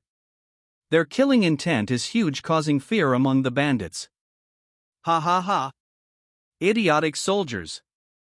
We are the fierce axe bandit with 1,000 forces. You have mere 45 soldiers. I will feed your bodies to the beast and turn your heads into wine cups. Kill them. A bandit leader rallies the bandits who seem afraid of the charging guards. His cousin was the bandit who dragged the child. He wants to shred Dan into pieces. Ha ha ha. We have much more numbers than them. Kill these flashy soldiers. I want one piece of flashy armor. Don't grab it from me. The bandits recovered their morale and underestimated the guards. The guards suddenly clad their bodies in aura. Some guards who are capable of magic cast their skills. Phoneme alphabet equals IPAPH equals win/phoneme blade fireball lightning ball fireballs burn bandits and give them a painful, slow death. Phoneme alphabet equals IPAPH equals win/phoneme blades cut their legs and lightning balls electrocuted them. Ah! Help! Water! Pour me water! Ah, my league! Miserable cries of bandits rang in the air. Burning bandits are pleading for help. Bandits with missing legs are painfully clutching their wounded limbs. Electrocuted bandits are crawling, trying to escape. Ruin! The bandits shouted. They thought that they have an advantage in numbers, but it is meaningless in front of a powerful force. Only a few of them have an aura. Most of them are just a little more powerful than ordinary people. Shit! Shit! Shit! All of them are aura masters. Where the hell did they come from? The bandit leader is in panic. He is the first one to escape when all the guards release their aura. He ordered his subordinate to wake Rufus, a third-level aura master. He is not the true leader of the den. He is just acting on behalf of Rufus, and all the vice leaders of the den know it. Tiger Claw big red slash of claw flew toward the back of the bandit leader. The bandit leader turns his back in panic and faces the tiger claw. He did not have time to dodge. He quickly stretched his hand and cast magic. Water shield bang! The claw crushed the water shield and hit the body of the bandit leader. He crashed to the ground. Huge wounds appeared all over his body. His body would have been torn to pieces if he was not protected by a water shield. He crawls and leaves trails of blood. Dan is clad in a red aura and is wearing metal gloves with sharp fingernails. He approaches the crawling bandit leader. He feels no mercy toward the animal. According to intelligence, the bandit leader committed many heinous crimes. Dan put more aura to his right arm. The red aura that clad his right arm turned into a tiger's arm. He wants to vent for the victims of the bandit leader. Beastarm HV Mare Smash. Boom! Dan did not wait to finish the sentence of the bandit leader and smashed his head. The head of the bandit leader is crushed and buried in the ground. Dan can still hear the screams of bandits. There are only a few bandits that showed decent resistance against the guards but were still quickly killed. Bandits are experiencing the pain that they inflicted on their victims. Those who could not endure the pain cursed the guards and ended their own lives. Many guards chose to use their fists clad in aura to vent their anger and for victims of the vicious bandits. The fierce axe bandits ravaged many villages, destroyed families, and turned many helpless women into their playthings. A panicked bandit rushed inside the biggest house in the stockade. Rufus is still sleeping. His head is bald, his chin has a wound scar, and his body has many scars. Rufus is drunk. He drank so much alcohol last night because he was too happy. Yesterday, someone informed him that the king is dying and he has a chance to join a noble household again once the incompetent prince became king. At that time, he no longer needed to hide. He will let his subordinate replace him as leader and continue the plan made by the remaining forces of Duke George. Rufus was the respected personal guard of the dead Duke George. He was addicted to the awe and respect of people wherever he went, but everything changed when the king destroyed Duke George and his cronies. He has to hide like a rat and endure living in the dirty stockade with smelly bandits. Rufus is longing for his former comfortable life. Bang! Bang! Bang! A huge banging sound is heard at the door. Leader! Leader! Wake up! We are being attacked, the bandit shouted from the outside of the room. Rufus has just woken up and did not hear clearly what the bandit said. His head still feels dizzy. He walked to the door and opened it. He saw the flustered face of the bandit. Did something happen? Rufus asked with confusion. Leader! We are being attacked by many aura masters, said the bandit. What? Rufus is shocked. He released his aura and removed the alcohol from his system. Proficient aura masters could use their aura to remove unwanted substances from their bodies. They want to enjoy the pleasure of alcohol, so they let themselves get drunk. Earth slam boom. A big hand made of earth smashes the house where Rufus stays. Rufus dodged the attack. He is clad in aura, holding an axe, and perfectly fine. Rufus' upper body is naked. He is wearing black pants and did not have time to wear his shoes. Rufus is full of anger, but he is aware that it is not the time for a fight. He must escape first. Rufus runs, but he is blocked by 3 earth golems. The 3 golems are prepared and hidden by Dan. Boom! Boom! The golems are trying to hit Rufus, but he easily avoids them. The 3rd golem threw another punch, but Rufus jumped. Dan saw that the timing is right. Tiger Claw quickly moves to Rufus. Rufus cannot dodge. He put more aura to his axe and slashes it to the Tiger Claw. Axe slash TNNNG. Red blade energy clashes with Tiger Claw. The sound of clashing metals spreads in the air. The Tiger Claw and blade energy clashed, then burst. Dan dashes to Rufus. He stretched his left hand and aims at Rufus. A yellow magic circle appears on Dan's hand. Small earth spikes are continuously cast by Dan while charging at Rufus. Rufus keeps dodging earth spikes and golem punches. He added more aura and strength to his feet. He dodged the punch of a golem, then instantly moved to its wide, open side. He put more aura to his axe. A giant axe aura forms. Rufus slashed the axe at the golem. Axe of the giant boom. The axe sent the golem flying. The upper body of the golem is destroyed. The golem crashed to the bandit's house. Dan controls the 2 golems to retreat. He put more aura to his right arm. He arrived at the blind spot of Rufus and jumped. He raised his giant aura arm, then swings it down. Beast arm smash. Rufus can't dodge and make a proper swing with his axe. He knows the power of his swing is small. He grits his teeth to bear the incoming attack. Boom! Rufus felt the impact of the attack. It's hard for him to breathe. His arms hurt, and the ground below his feet is crushed. Blood leaks from his mouth. Dan moves to his back. He decreased the aura on his right arm and put more aura on his left arm. Both aura in his arms are in beast form. He slashes his tiger aura arms at Rufus. Claw of raging tiger clang. Clang. Clang. Sounds of clashing metal appear.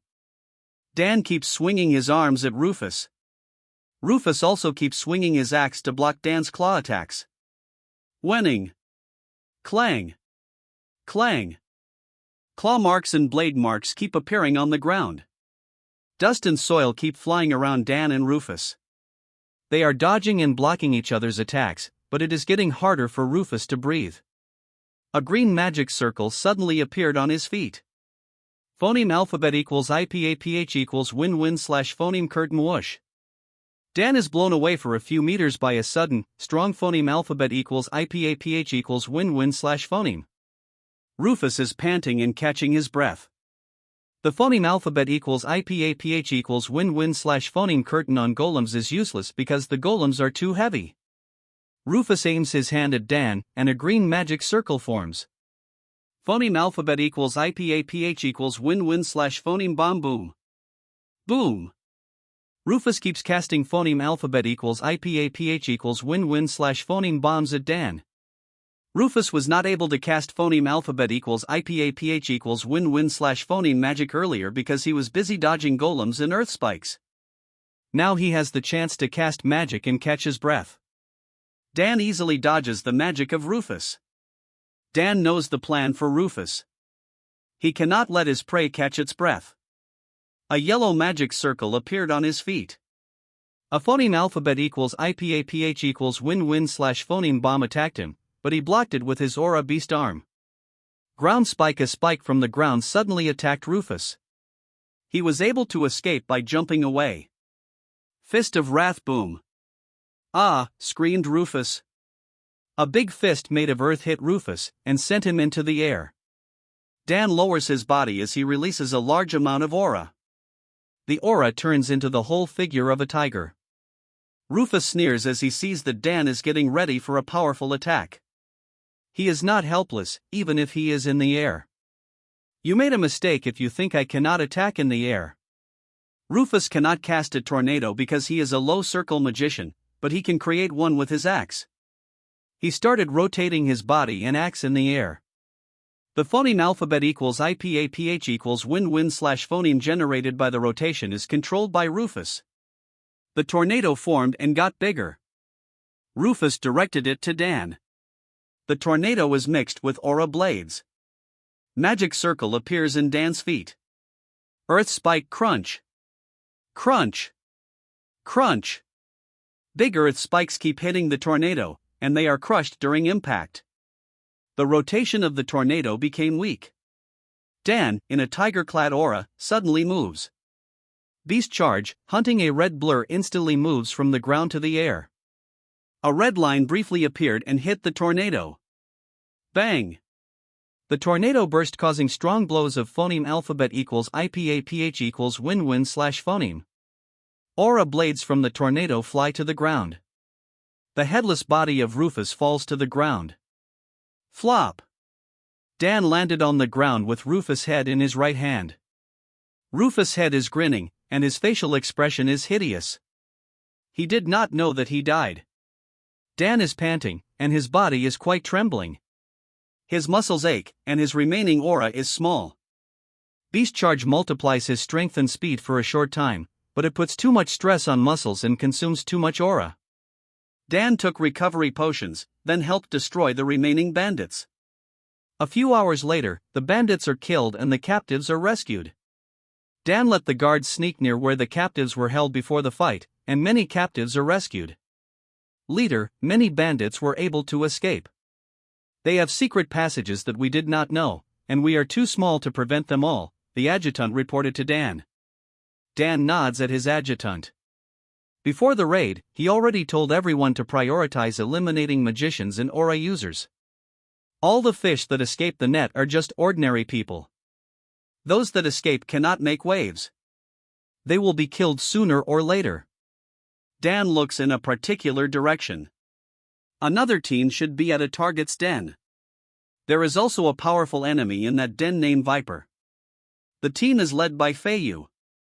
Both Feiyu and Viper are powerful aura users and water magicians. Inside a bandit's den, a man is tied to a cross with bloody wounds and torn clothes. In front of him is a crazy-looking man. The crazy-looking man is thin, has a long tongue, dark circles around his eyes, and dark lips. He is wearing black-fitted clothes, armor, and arm guards. He's licking the blood from a dagger that stabbed and cut the man tied to the cross. Your blood tastes bad. You ruin my appetite. Viper stabbed the shoulder of the tied man and twists it. Ah-ha! The man screams in agony. Ha ha ha ha! Scream! Scream more. Ha ha ha ha. Viper closes his eyes and listens to the scream. It sounds like a symphony to him. He was a hidden killer trained by a count who joined Duke George. His master was also killed by the king. Viper clapped his hands. Everyone, clap your hands. This man deserves our admiration. He betrayed us but refuses to say who he worked for. Everyone claps, whistles, and laughs. Viper looks at the man and licks his lips. I admire your tenacity. But I'm curious if you can still keep it after you see my gift. Bring out my gift. A bandit leads a tied woman. She has golden hair and is wearing a simple white dress. She is crying and biting her lips to prevent herself from howling as she sees her husband is in a very miserable state. The man tied to the cross cries when he saw his wife captured by the bandits. I am so sorry, he can only apologize. Calvin was ready to die when he decided to infiltrate the bandit den. His sister was killed by the bandits. Many lives are destroyed by the Black Snake bandits. The prince will send royal guards that will destroy bandits but need intelligence. Calvin volunteered to become a spy because he saw the opportunity for revenge and the destruction of the snake bandits. Many people's lives will be saved once the bandit den is gone. He told his wife, Martha, the plan and told her to hide. He did not expect that his wife would be captured. Ha ha ha ha. Now, hero. What will be your choice? Your wife or your secret? Choose. Viper is playfully looking at Calvin while his long tongue is swaying. Both the husband and wife are looking at each other. They are crying, feeling sorry for each other. They both resign to their fate. They will not betray the prince.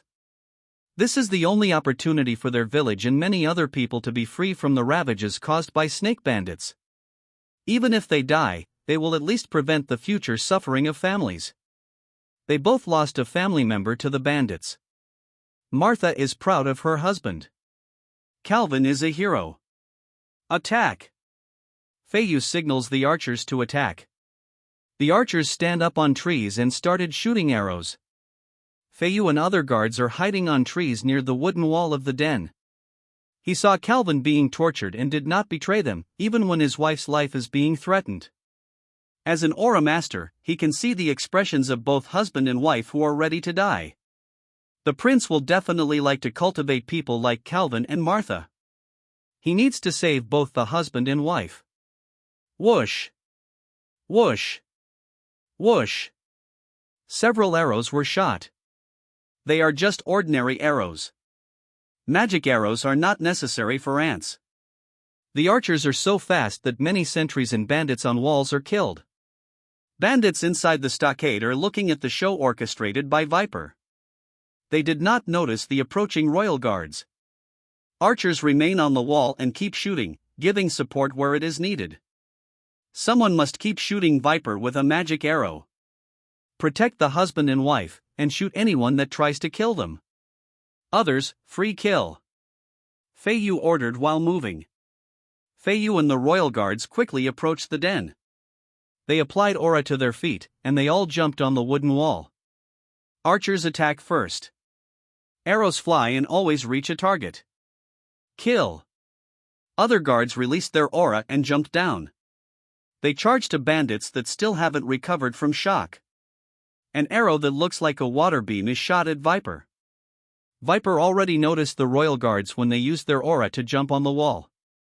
He tilted his head and avoided the magic arrow. The arrow hit a bandit behind Viper and turned into ice.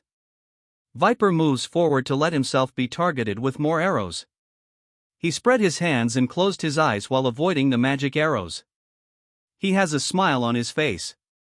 Boom! Boom! Fire arrows keep being shot, but Viper avoided them with ease. He is like having a graceful dance. Crazy bastard. Cursed by the royal guard shooting magic arrows at Viper. Hehehe, it's been a while since I heard this sound of battle. I smells the scent of death. My mind wants to run away from here, but Viper embraces his trembling body. His face is smiling. His body is trembling from excitement. Ah, my body moves on its own. It's been longing for a hearty battle that puts me on the edge of death. Hehehe, it's really been a long time, ha ha ha. Viper laughs. He did not stop moving. His face is like a pervert, he licks his lips while he runs to the royal guards. Sick bastard. Die. The royal guard had just cut a bandit when he noticed that Viper is moving toward him. He also heard what Viper was saying. He feels disgusted by the way Viper looks at him. He slashed his sword, then a phoneme alphabet equals IPAPH equals wind wine slash phoneme blade moves to Viper. Viper is like a loach. He easily avoided it by doing some footwork and twisting his flexible body. The guard attacked with a other phoneme alphabet equals IPAPH equals wind wine slash phoneme blade. Viper is already in front of the royal guard when he avoided the second phoneme alphabet equals IPAPH equals wind wine slash phoneme blade. The guard seriously looks at Viper as he put more aura to his sword. He. Viper's body is trembling while laughing, and his eyes and expression are like those of a crazy pervert. The guard swings his sword at Viper with a horizontal slash. Viper is like elastic rubber. His upper body bent outward. He rotates his body as he moves forward. He arrived at the side of the guard. They are done by Viper in an instant. Viper's right hand grabbed the face of the guard and smashed the head to the ground. Boom! The ground is broken when the head hit the ground. Eek! The guard felt pain. It felt like a hammer smashed the back of his head. Blood leaks from his mouth. The nearby guards attack Viper when they saw him nearly killing a guard. Guards want to smash that perverted face, but Viper easily avoided them. Magic skills and martial skills keep flying, but none of them touched Viper's clothes. Waterfall. A big flash of water came from the sky. It crashed where Viper was standing. Viper moves to his back. His fight with the guards is interrupted. Retreat! You are not his opponent. Leave him to me. Heal the injured guard, Feiyu ordered the guards. Feiyu is standing not far from Viper. His long black hair is swaying. He has a handsome face and a calm expression. He gave his helmet to Calvin as added protection. He is concerned for the promising man that accidental debris to his head might kill him because he still cannot move. Feiyu was actually moving toward Viper when they jumped down from the wall, but Viper is cunning and moved away from him. Feiyu was delayed because he had to help Calvin. Hi hehehe, I was planning to play with your friends first, but you interrupted our fun. Viper licks his lips while looking at the handsome face of Feiyu. I will skin your face and use it to fool women. Hehehe ha ha ha ha, said Viper. Feiyu moved into a palm stance and released his aura. He instantly moved in front of Viper and threw a palm strike at Viper's face. Viper slightly tilted his head, neck, and upper body to the side and twisted them like usual, which was effective against the guards earlier. Poochie Viper's cheek is hit by Feiyu, and some of his teeth are thrown from his mouth. He flew a few meters away. Feiyu responded to Viper's provocation not through words but through action. Viper did not fall to the ground but was able to land on his feet. His feet keep moving backward until he found his balance. His cheeks started to swell. Hi. Ha ha ha ha. He is holding his swelling cheek while laughing, then his eyes and face suddenly turned fierce. I will skin you alive. I will cook you alive and eat your flesh. Viper is so furious. He felt humiliated by Feiyu. A big magic circle showed up below his feet. Water snake. A 7-meter tall water snake rises. It is carrying Viper on its head. Viper directed it to Feiyu. The water snake opens its mouth and aims at Feiyu. A magic circle forms at the snake's mouth. Water bomb. Feiyu is dodging the powerful water bombs being shot by the water snake. Boom! Boom! Boom! The water bombs missed Feiyu and keep hitting the ground, causing big holes to appear. Soil, stones, and gravel keep being blown up, and then thick dust formed. Tisk, maintaining this water snake really consumes too much mana. But this isn't enough to vent my anger for humiliating me, thought Viper. He predicted where Feiyu will dodge. A water bomb attacked Feiyu. He moves where Viper predicted. Taste my anger. Viper directed the water snake toward Feiyu. The water snake opened its mouth. Viper jumped away and watches his enemy. He wants to see Feiyu's body getting crushed by the jaw of water snake. Feiyu saw the incoming water snake, but he already predicted it. He was waiting for it. His body suddenly releases more aura. He moves his entire body in a rhythmic pattern. A rotating sphere aura surrounded Feiyu. The water snake hit the aura sphere, but there was no explosion. Waterflow style, pole shift Feiyu cancelled the impact of the water snake by redirecting its force. He rotated his whole body and controlled the direction of the water snake. Through the aura sphere, Feiyu returned the water snake to Viper with twice the power of the original attack. Fuck! Cursed by Viper boom. The water snake hit Viper, who had no time to dodge. Ah! Screams Viper while being pushed by the water snake. Aha! Shouts Viper. He is trying to disperse the skill. He was able to reduce the impact earlier because his mana is still in the water snake. Splash! The water snake disappeared, and a puddle of water fell to the ground. Viper is trembling with anger. He took potions from his pouch and drank them all at once. His injury only recovered a little. He threw the small porcelains to the ground, then stomped the broken porcelain as if stomping on someone's face. Ah! He screams, letting out his frustration. He feels like a raging volcano with nowhere to vent. Everything did not go according to his wish ever since he fought with Feiyu. Viper lowers his body. His whole body is almost parallel to the ground. His left leg is slightly bent. He stares at Feiyu with huge killing intent. He releases a large amount of aura. The aura turned into a snake that clads the whole body of Viper. Viper rapidly moves toward Feiyu. Feiyu attacked with water bombs, but Viper easily avoided them. Viper is moving like a high-rank snake slithering on the ground. Feiyu put a pole shift stance. Viper suddenly changed his direction. Ha ha ha ha. Pretty boy, after I escape, I will definitely hunt every family of soldiers that attacked here. I will bite where it is most painful. I will make you all regret it. Ha ha ha ha. Feiyu is startled. He thought Viper wants to kill him very badly. I cannot let him escape. He will only cause more harm to the kingdom, thought Feiyu, then he moves toward Viper to block him. Viper smiles. He cannot do anything for the pole shift of Feiyu, so he can only lure him.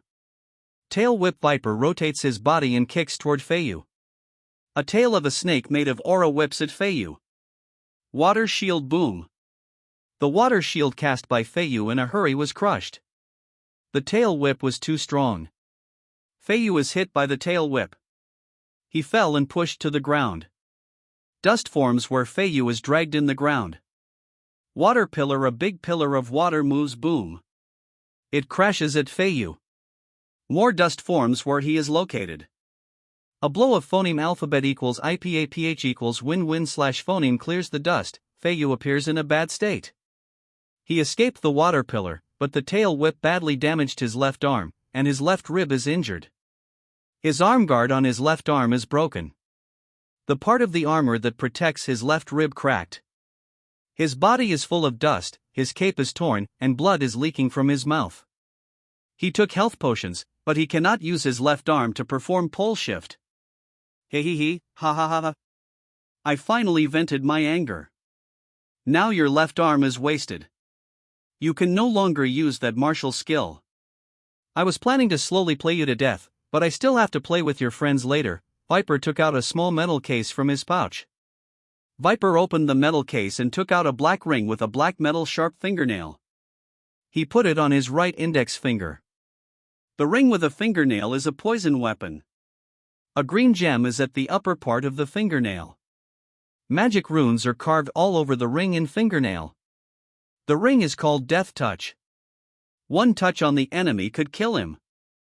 Feiyu calmly stares at complacent Viper. He positioned his right hand and foot to the front, while his left hand and foot are behind. He stretches his right hand. His forearm is slightly bent while his palm is facing up. His fighting stance is set. I don't need two arms to kill you.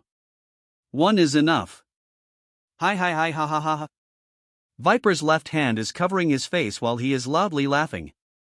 He took his hands off his face, then his expression suddenly became fierce and hideous. Bastard!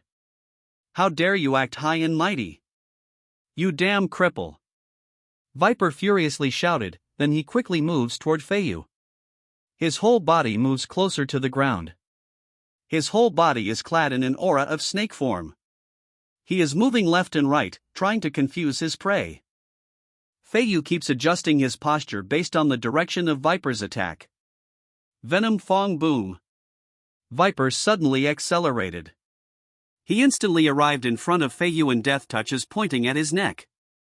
Feiyu instantly moved forward to the right. His right hand grabbed Viper's hand, then he rotates his body. Water flow style, shift impact boom. Viper is thrown to the ground. All the speed and force accumulated by Viper were used on his body. A big hole appeared on the ground. Viper coughed out blood. His organs hurt and he can't breathe. Feiyu continues his attack. He put more aura on his right index finger. Water flow style, point impact. Feiyu used his index finger and hit the acupoints of Viper, who was still lying on the ground. A leg and an arm of Viper suddenly swell. Pop! The arm, leg, and chest of Viper exploded. His heart exploded inside. The acupoint hit by Feiyu blocked the outflow of aura. The aura accumulated inside and exploded. Viper could stop the explosion if he stopped releasing aura, but he didn't know that. It happened so fast that Viper did not even have time to curse and scream. Feiyu is panting. It is actually hard for him to breathe because of his injury to his rib. He was just acting calm and stimulating Viper to use snake form. He needed to end the fight before his breathing problem could incapacitate him. Viper could even toy with him if his breathing problem became obvious. Feiyu went to Viper's corpse. He took the ring from Viper's index finger. According to intelligence, the Death Touch is a fatal weapon. It helped Viper kill Aura Masters when he was still an assassin. Viper did not use it immediately before because he was longing for a hearty battle.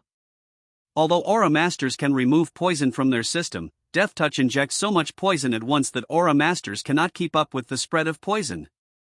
When the poison of Death Touch spreads, it prevents the release of an aura, leaving targets defenseless and weak in front of a crazy assassin Viper. The best way to prevent it is by not letting it touch the skin.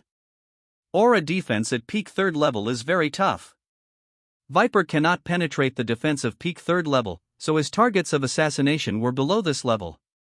He needed the snake form aura for acceleration and to increase the penetration power of Death Touch against the 3rd level Aura Master if he is fighting head-on. Aura Masters are alert.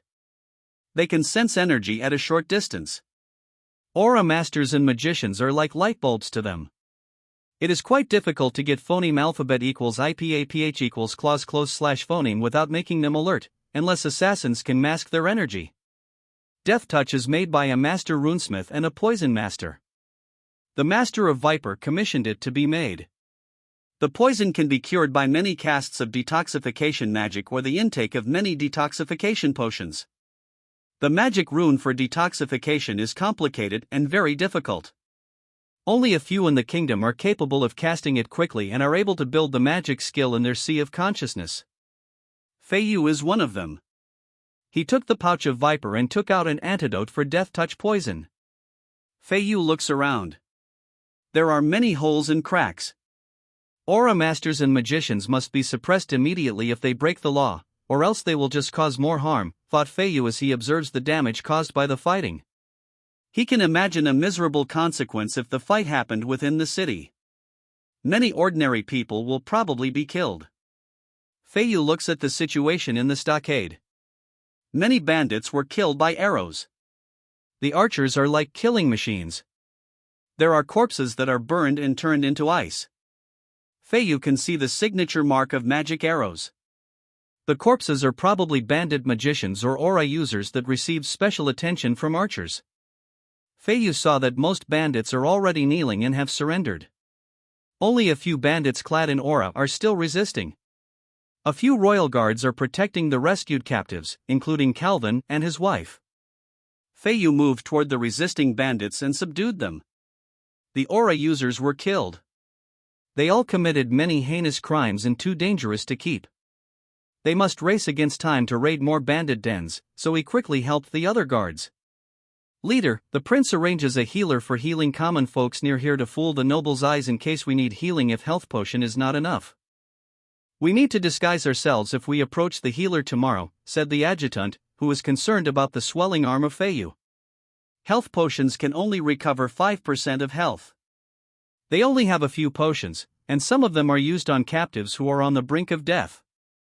No, we must leave in the evening. My left arm is already out of danger. The remaining bandit dens only have a second-level aura master, a few weak magicians, and aura users. I can kill the bandit leaders with one hand. Our action here will be noticed in a few days or even tomorrow and spread immediately. We must not let those aura users and magicians escape. Many of them are remnants of the forces of Duke George. They will always be a source of instability. They were hidden by nobles before with a hidden agenda. They took over bandit dens and are hiding behind the scene. The prince said that making people's lives miserable is probably deliberate. The remnant force of Duke George might have bigger plans. We must remove them at all costs because it will be difficult to find them if they escape. It is our only opportunity to remove them. Leave the severely injured guard and be healed by the healer tomorrow. Eat and rest. We will leave in the evening, said Feiyu. Feiyu ordered a guard to inform the official arranged by the prince. Feiyu and the official had a discussion. The prince had already arranged everything. Money, jewelry, foods, and people looted by the bandits will be kept in the territory of nobles trusted by the king. Edgar especially asked Marco to convince those nobles. The nobles agreed in exchange for 10% of the bandits' loot, except for people. Rescued captives that require healing will be kept in the Allies' territory, but those that don't need it will return to where they came from. People who don't want to return will be arranged by the prince later, especially the women who lack the will to phoneme alphabet equals IPAPH equals live/phoneme. Food will be given to villages looted by the bandits, and the wealth taken from bandit dens will be mostly used for the recovery of villages and towns ravaged by bandits. Supply points are set up along the phoneme alphabet equals IPAPH equals route/phoneme of each team of royal guards. The royal guards easily destroyed many bandit dens in just a few days. Only a few bandit dens had decent resistance but still got destroyed quickly. By the time the nobles knew, only a few small bandit dens are left. Feiyu and Dan's team escorted the bandits' loot and rescued captives to the capital. There are a few cages in the middle of the royal guards. The people in the cage are Baron phoneme alphabet equals IPAPH equals bispace/phoneme and his family. His phoneme alphabet equals IPAPH equals clause close/phoneme aid was captured in the bandits' den, and solid evidence was taken by guards in the Baron's house. He closely cooperated with bandits. He let bandits ravage villages. He helped sell abducted women and children. He tortured women. Edgar will hang Baron phoneme alphabet equals IPAPH equals bispace/phoneme in the capital to scare the monkeys. Edgar was paying phoneme alphabet equals IPAPH equals clause close/phoneme attention to the progress of royal guards in sweeping bandits. One day after they started fighting with bandits, he already heard the result. He ordered that news must be continuously sent to him so he could respond if something unexpected happened. Fortunately, the royal guards succeeded in their mission. The two teams that remain will return after destroying the remaining bandits. The hidden remnant forces of Duke George are destroyed. Edgar plans to make the rescued women his teachers or members of the Magic Production Corps if they have an aptitude for magic. They might find meaning in life again if he gave them a reason to phoneme alphabet equals IPAPH equals live live/phoneme. Edgar plans to use magicians for manufacturing or agriculture. He has an idea to use magic and create appliances. Runesmith is focused on weapons and armor in this world. Edgar did not relax his training. Every morning, he manages affairs, and in the afternoon, he does not miss his training. Wealth is useless if you cannot protect it when powerful people stare at it. In this world, might is right. In the morning, Edgar went to the runesmith department to try the possibility of his ideas. He is accompanied by Elena and his personal guards. He wants to create a modern stove and a blender. The stove will be a lot more convenient for cooking, while the blender will create another soybean business, soy milk. Edgar ordered his guard to call for the chief runesmith. Alsef, the chief runesmith, invited Edgar and others to a room. "Your Highness, is there anything I can help you with?" asked Alsef to Edgar with curiosity. The prince had never visited their department before. He said before in the academy that studying runesmith is boring, so the runesmith department is certainly boring. "I'd like you to try if my idea is possible. Set up a research team. I will personally fund the research.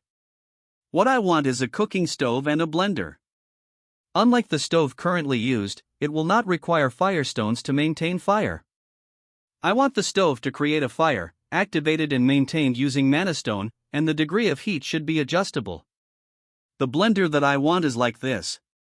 The blade in the middle will rotate by a small tornado. Phoneme alphabet equals IPA PH equals wind wine / phoneme magic. Just like the stove, I want it to be activated and maintained using mana stone." Edgar gave the drawing of the stove and blender to the chief. Alsef looks at the drawing given by Edgar. He feels interested in the unique idea of the prince. Runesmith has been focusing on weapons and armor. Maybe the whimsical idea of the prince can give them new inspiration. Alsef does not know how terrible the potential profit of appliances in the world is. He thought the drawings given to him by the prince are just toys. "I will form a research team for your highness, but I'm not sure when they can make it since it isn't their best field." Reminded by Alsef, he is afraid the prince will fuss if they are not made immediately. "It doesn't matter as long as they do their job properly. Tell them that I will reward them with a lot of gold once they successfully make them." Edgar believes that gold is a useful tool in increasing the enthusiasm of the research team. "I thank you on their behalf, your highness." Alsef slightly bowed to Edgar. He did not expect the prince to be so generous. The reward is not necessary since they are just doing their job. The prince even used his personal funds, so their budget for research will not be affected. The kingdoms and empires in this world do not know of a huge gold mine standing in front of their runesmith department. He will create a brand of appliances in this world, and he will name it the Flameworth Collection. After coming out of the runesmith department, Edgar went to the Royal Library to restudy Van's knowledge of runesmith. From selecting materials to smithing and carving magic runes. Higher quality materials are more difficult to smith and carve with magic runes. Edgar tried to understand what phoneme alphabet equals IPA PH equals red phoneme based on Van's memory, but he sadly found out that Van's knowledge was bits and pieces. Edgar can't understand a single process because even one step in runesmith has no complete information in Van's memory. When Edgar went back to the castle, it was already slightly dark. Candles and lamps are lit. Edgar went to his study room and continued reading books about runesmith. It is quite difficult to phoneme alphabet equals IPA PH equals red read phoneme because there is not enough light from the lamp. Edgar looks at the lamp and starts thinking of the possibility of a magic lamp. It will be expensive if the lamp must be maintained by magic stones. Edgar starts exploring his current knowledge and Van's memories for alternatives. Edgar's eyes suddenly lit up. There is an alternative, a stone that can be found on the southern continent, the land of elves. The stone attracts light elements and gives light to its surroundings. The lightstone could have been a popular commodity if not for its limitations. Once the lightstone is taken out of its source, its light will only last for a few hours before it completely disappears. The lightstone will become an ordinary stone. For Edgar, research can make the impossible possible. He might send a research team to the southern continent and collaborate with the elves. The transport of lightstone will be costly because it needs to travel from the southern continent, then pass through the Fran kingdom before reaching Baynard. Although it is costly, the price of lightstone is cheap, so the profit should still be large. Edgar sighs. Baynard does not have access to the sea. South of the kingdom is a long mountain range. Beyond the mountain range is a legendary, dangerous land. If Baynard has access to the sea, the kingdom's development will accelerate a lot. Too bad, Edgar murmured to himself. The next morning, Edgar went back to the runesmith department. Chief Alsef is shocked. He thought the prince was already asking if the research team had already made a sample. He had not even formed the research team yet. Everyone is reluctant to join the prince's research team. Some thought it was just a toy of the prince.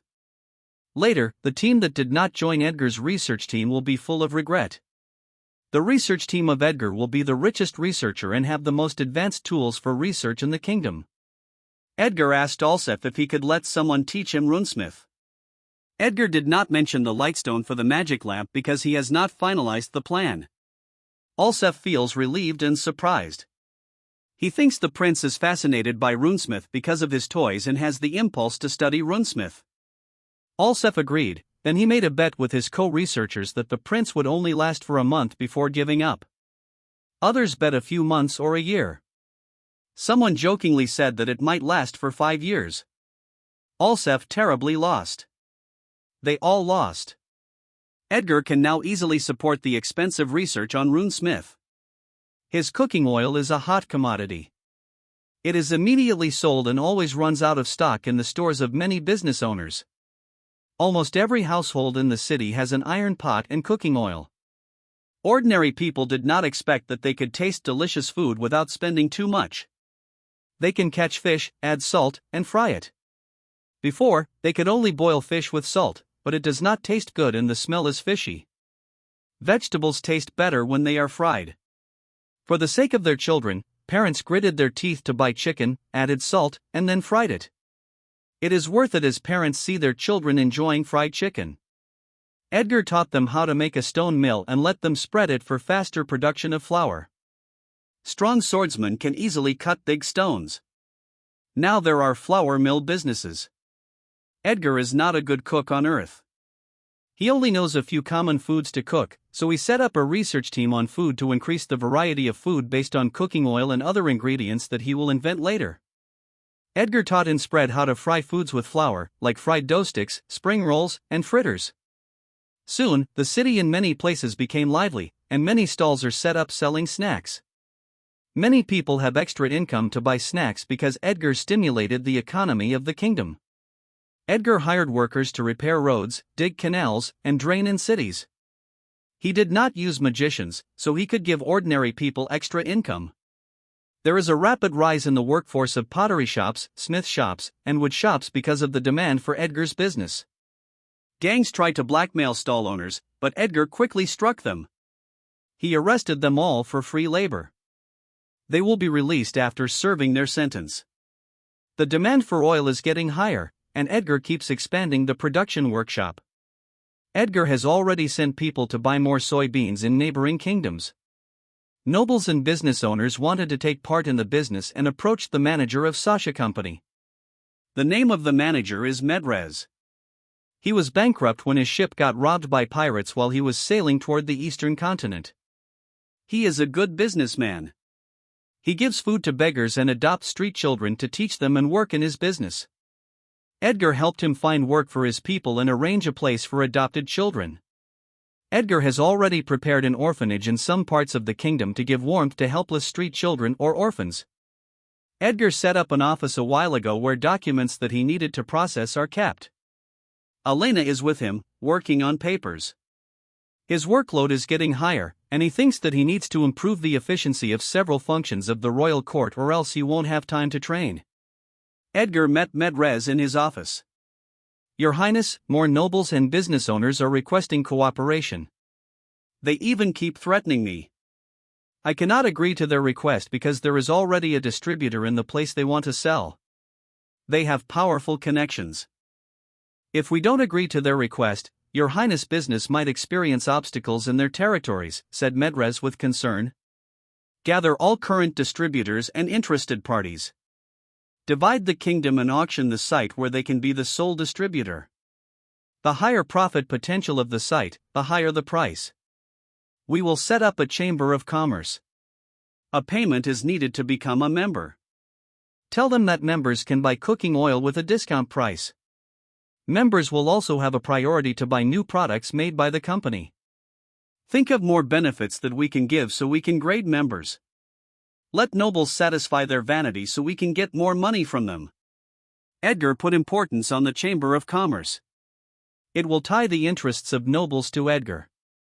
Your Highness, your plan is so wonderful. Medraz admired the clever plan of Edgar. On Earth, there is a term for a business wizard. Edgar seems like a business wizard to Medraz. Elena is getting used to surprises in Edgar's words and actions. Edgar will blurt out new terms sometimes. She doesn't need to know where he learned it. What is important is that the prince is now very wise and diligent. She just listens, learns, takes notes, and then continues the work given by the prince. She took a sneak peek at the prince, and her cheeks flushed. She pulled her eyes away quickly and continued writing. She doesn't know why her heart has quickened every time she looks at him in the past few days. Edgar continued giving instructions to Medraz. You must find out what kind of business those nobles and merchants have. Investigate their business ethics. Find out who can be trusted and can be our long-term partner. Maintain a good working relationship. Organize a few meetings and give them a chance to meet each other. Let them realize the benefit of powerful network connections in the Chamber of Commerce. The more they realize its benefit, the more they don't want to leave and obediently follow the rules of the Chamber of Commerce. The Chamber of Commerce will be a powerful hand of the royal court to control the economy. It must have enough influence to intervene when prices of commodities are going rampant. Although it cannot directly intervene, its powerful connection must at least bring the people together to talk and compromise. If the reason is reasonable and follows the law, the royal court will compromise. If not, we will determine if their force is powerful or the royal court's sword is more powerful, said Edgar with sharp eyes. Medraz sweats as he looks at Edgar. It is the first time he has seen the sharpness of the Regent King. In the evening, Edgar feels so exhausted. He still insisted on his sword training after a tiring day of work in his office. Tomorrow, he plans to go to the potion research lab. The potion business of the kingdom would have been bankrupt if the army had not bought from them. He will give them ideas that will help pull the kingdom's potion business out of probable bankruptcy. In the morning, Edgar went to the potion research lab. His guard behind him is holding a microscope. The microscope is light yellow, and its surface is smooth. The microscope is made up of a combination of clay, wood, and magnifying glass. Metal is difficult to mold, but clay is so easy for high-level earth magicians to mold into anything. Clay can only be temporarily used until a qualified metal mold for a microscope is made. Glass has been researched recently, but only a few qualified glasses are made. He turned them into magnifying glasses for a microscope and telescope. He arrived in the lab and talked with the chief, named Pelka. Your Highness, most potions sold in the Baynard Kingdom are made from the Magenev Empire. If potions from the Empire are sold out, mercenaries and adventurers will buy potions made from the Fran Kingdom. The Magenev Empire's potions are 2% more effective than our potions, and the Fran Kingdom has cheaper prices, said Pelka. He had hesitation on his face but grits his teeth and made his request to Edgar. Your Highness, we don't have enough funds for research. Pelka has a blushing face out of embarrassment. Their potion department was almost bankrupt if the military did not buy from them. Edgar smiles at the embarrassed face of Pelka. Don't worry, I will give additional funds to your department, and I will never let it get out of business. The kingdom will be the biggest buyer of the potion department. I am here to give you direction on research. Have you not thought of making potions that can suddenly increase strength in a short time or even permanently increase physical strength, including ordinary people? You should think of a new direction, like the short-term effect of potions on concentration, mana absorption, and the like. Edgar enumerated possible uses of potions he saw in novels. Edgar's suggestion struck Pelka's mind with lightning. He is hit with enlightenment. It brought him to a whole new world of potion making. Your Highness, thank you for your enlightenment. I will make sure that the potion department will bring glory to the Baynard Kingdom. Pelka deeply bowed to Edgar while speaking his feelings and thoughts. The potion that increases strength in a short or permanent manner must be kept secret. Any potion that could improve strength must be confidential. They will be the secret weapon of our army. Potions for improving concentration or mana absorption can be sold. You must strictly guard your research. There are spies of the Empire and other kingdoms here. Don't let anyone you don't trust get involved in research, Edgar reminded Pelka. I swear I won't let them steal our hard work, Your Highness, promised Pelka. I have a secret tool that will help you in your research. It will even help you spy on the secrets of the world. Elena, bring that tool here. Edgar is expecting that the microscope will accelerate the research of the potion department. Elena went out and took out the microscope. Pelka's heart trembled when he heard that there is that kind of artifact. Pelka's heartbeat quickens. The artifact might have clairvoyance ability. He will use the artifact to spy on the Majinev Empire and steal their technology. Elena returned to the room while holding the microscope. Pelka's impression of a magnificent artifact was crushed when he saw the microscope made of clay. He is hoping that it isn't the artifact. Edgar stretches his hand and uses earth magic. He controls the microscope and let it float away from Elena. He pulled the microscope toward them and let it land on the table in front of Pelka. Your Highness, is this the artifact? Asked Pelka with an expression on his face that said he did not believe it. Edgar smiles at the facial expression of Pelka, then answers calmly, yes. Pelka's eyes turned big. He really couldn't believe it and said, but Your Highness, it is made up of clay. It does not even have magic runes. It does not need rare magic materials and runes. It helps you see what a naked eye can't see. It magnifies your eyes by 100x. Come, I'll show you how to use it. Edgar put a specimen of a plant underneath the magnifying glass and taught Pelka and Elena how to use the microscope.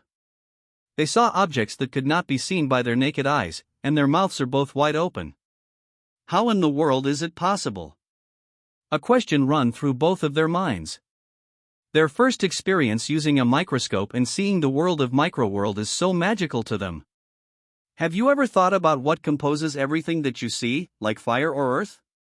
Edgar suddenly asked while looking at their stupefied expression. His left hand casts fire magic. A flame is floating in his left hand. His right hand casts earth magic. A rock is floating in his right hand. There is a bit of mystery around Edgar when both elements are floating in his hands after he asks the question. Elena and Pelka are staring at the mysterious-looking Edgar. Elena can hear her loud heartbeat. Red hair, handsome face, mysterious air. The prince became a lot more handsome today in her eyes. Is there only fire or earth element in fire magic and earth magic? Is there mana? What mana is made up of? Why does fire disappear when poured with water? Why does the earth become soft when mixed with water? How do potions produce those effects? What substance in the potion produces those effects? Why did animals die when eating plants that gave them sudden aggressiveness and strength? What if we extract only the composition in the plant that gives a sudden increase in strength? What composes the flesh of living beings? Why do some beings phoneme alphabet equals IPAPH equals live live/phoneme longer than others? Edgar's series of questions cause an earthquake in the hearts of Pelka and Elena. They feel like they are standing in front of the door to forbidden ground, and Edgar is inviting them to walk in. Pelka subconsciously swallows his saliva to calm his nervous heart a little. Everything around you is made up of matter. The study of matter is called chemistry. It is a key to the secrets of the world. Edgar taught chemistry to Pelka. He only remembers a little about chemistry. If he were to write it, he could only fill in one page of information. He did not even fully understand what matter is. He just gave a direction for research and what can be studied under a microscope. In the afternoon, the team of Feiyu and Dan finally returned together with rescued captives, prisoners, and confiscated wealth from bandits. Baron phoneme alphabet equals IPAPH equals bispace/phoneme will be publicly executed. His crimes will be exposed to the public. News of Baron phoneme alphabet equals IPAPH equals bispace/phoneme execution spreads. Ordinary people rejoice, but nobles feel fear. The royal guard is so powerful that it quickly wipes out bandit dens in the whole kingdom. Nobles who had connections with bandits are trembling in fear that they might be next to the gallows. They kept asking for information and felt a sigh of relief that only Baron phoneme alphabet equals IPAPH equals bispace/phoneme would be hanged, but they were told to behave and know their place. Nobles realize that the royal court has a sword of Damocles hanging above their heads. They have a better attitude toward the royal court. When they asked who sent the royal guard, Albert said that it was the prince, but Edgar secretly spread news that the king sent the royal guards to wipe out remnants of the forces of Duke George, and then the prince would take the honor and awe from people instead of the king. Edgar subtly guides the thought of spies that the good things that are happening in the kingdom are a parting gift of the king to make the image of the prince wise and diligent. Edgar wants his enemies to think that he is still an incompetent prince. Edgar let Elena arrange the rescued captives, prisoners, and captured wealth. He let the rescued captives be tested for their aptitude for magic. If they can't become magicians, he will let them become teachers. Edgar met with Calvin. He likes the man's bravery and loyalty. He will send him to the intelligence department, and he will cultivate him to become the vice to check and balance the chief. The royal guards that did not participate in raiding bandits are so envious of the returning guards. The guards are rewarded with so much money.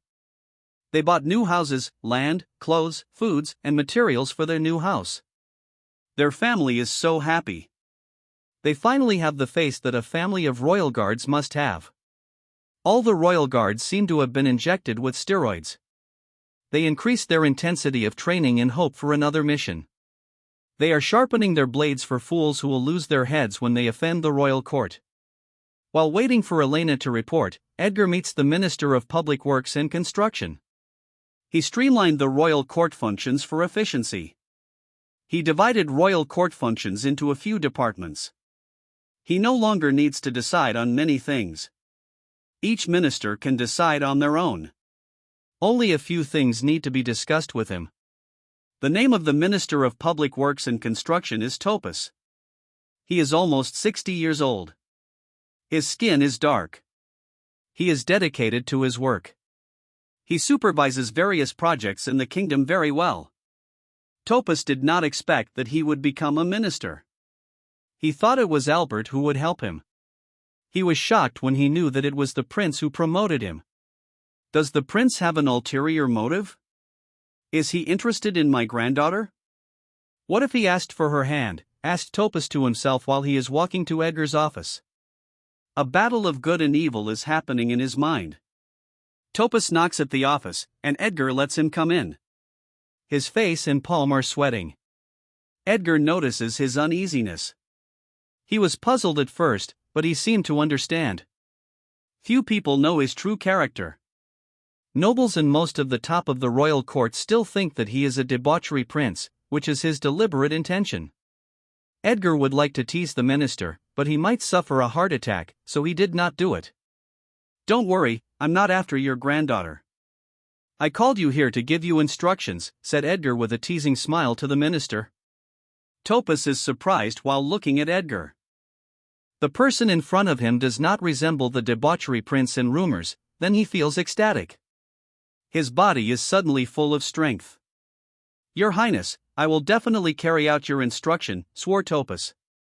Edgar smiles at the lively minister who was just nervously sweating earlier, then he says, you should start hiring earth magicians to speed up the construction of roads but keep the job of ordinary people. Construction will be easy later. I will train magicians dedicated to construction. We will make a contract with them. Later, you have the power to command a group of magicians for construction. Magicians for construction? Topus asked absent-mindedly. He imagined a future with a group of earth magicians working at the same time. Making a road for a few hundred meters will only take a few minutes. Building canals will only take a few minutes. Construction will be very easy. Topus feels excited. Edgar saw the excitement on his face and reminded him. It will take time to train them. We must let them work with ordinary people first. We cannot make ordinary people lose their jobs. Also, build roads to mountains or places where adventurers could hunt. Build a town where adventurers can trade. Promised the Adventurer Guild that their rent will be free. We don't need to put too much guard in that place because the Adventurer Guild will have the initiative to defend that place against magic beasts. Remember, investing on public roads must have a return. The roads you are currently building are increasing the income of Royal Court. Building road for adventurers will also have a return. When they built road in the territory of Duke George, there was no return. The money for construction almost became empty. The kingdom did not benefit. It only made comfortable for Duke George to travel. Your Highness, I didn't know that by simply building a road, the income of the royal court would increase. Topaz smiles. He now understands where to put roads first. You can promise to the Adventurers Guild that I will let the potion and runesmith departments regularly place commissions in the towns that we will build. We will not let them run out of business. I will also let Medres contact interested nobles and merchants about placing commissions or establishing businesses there, said Edgar. Your Highness, if that is the case, the town that we will build will definitely thrive. When was it so easy to build a town? It feels like a dream. Topaz is shocked that Edgar can easily mobilize resources to build a town that could thrive. Edgar smiles at the astonished minister, then says, "It is easy to build them if the place is right. Nobles and merchants aren't fools. If their investment cannot have a return, they will ignore us no matter how much we try to talk with them. If the projects of the royal court are put in the right place, we can mobilize nobles and big merchants in our kingdom. One of the reasons why I established the Chamber of Commerce is to have a network that will connect us with them. We will know what kind of business they have. If we need businesses in the place that we will build, we just need to connect with them." After talking for a while, Topaz left the office of Edgar with a still stupefied expression. Chamber of Commerce that connects all the nobles and big merchants in the kingdom. There is actually a hidden function. It is a powerful network that the kingdom could use. Edgar closes his eyes and starts thinking. While thinking of construction, an idea crossed his mind that he needed to create the epoch-making cement. It will make construction a lot easier. Elena came back to the office, and Edgar asked for the results of testing the aptitude of the rescued captives. Your Highness, only 3 are capable of becoming magicians, including Martha. She has an aptitude for water magic. Calvin has no aptitude for magic, Elena reported. She paid special attention to the husband and wife because the prince wanted to cultivate them. Edgar made a series of orders after he heard what Elena had said. Magic is not needed in Calvin's future work. He will be taught with aura. Let those with no aptitude to magic become teachers. Set up a class for teaching magic. We will build a magicians group for production. Cultivate Martha. I want her to phoneme alphabet equals IPAPH equals lead/phoneme the magic production core later. Those that want to join will be given a contract. We will teach them and train them, but they must work for us for 5 years. They can decide to stay or leave after 5 years. We will establish a point system. Materials that are needed for their magic cultivation will require points to buy. Points can be earned by studying or working. They could work for construction or make magic appliances. Their work will be paid with salary. We will only give free basic allowance and daily necessities. We will not train them in vain. We must use their magic to accelerate the development of the kingdom. There must be periodic tests. Those that don't have enough points will be kicked out. We will not raise lazy worms. Their help will increase the kingdom's treasury. When the treasury increases, we will also increase the production core a little. The cycle will continue. Find adult people that have an aptitude for magic. People that only want to earn to feed their family. Train them to work in factories of magic appliances or be a dedicated magic construction team. They can have a choice to join the point system, but make it clear to them that they won't have a fixed salary and they will have a periodic test. We must catch up with our neighboring kingdoms and the empire. Using magicians for production will shorten our gap with them quickly. Edgar stopped talking for a while and looks at Elena, who is listening intently and writing his orders. Then he stated his hidden plan. Another purpose of the Magic Production Corps is to have a reserve army of magicians. A long time ago, there were only a few people with an aptitude for magic. Each magician was important to the kingdom, but as time passed, many people became magicians, and many people have the aptitude for magic. Children that are sent to study in a magic academy for free are those with a high aptitude for magic, and their magic spontaneously awakens without doing the meditation technique for magic. Free testing of magic aptitude is now only done after a few years. The royal court did not have enough money to support students for free before. Edgar's targets for the Magic Production Corps are those who are not qualified to enter the Magic Academy for free. Elena became busy again, arranging Edgar's task. Edgar thinks that he needs to give Elena assistant secretaries. In the morning, Edgar is working in his office with anticipation in his eyes. He will test the result of his training with a fight against Marco. It has been a month and a half since he started his training.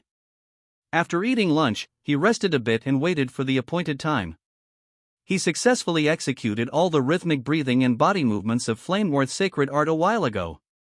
His strength rapidly increased. The medicinal bath plays an important role.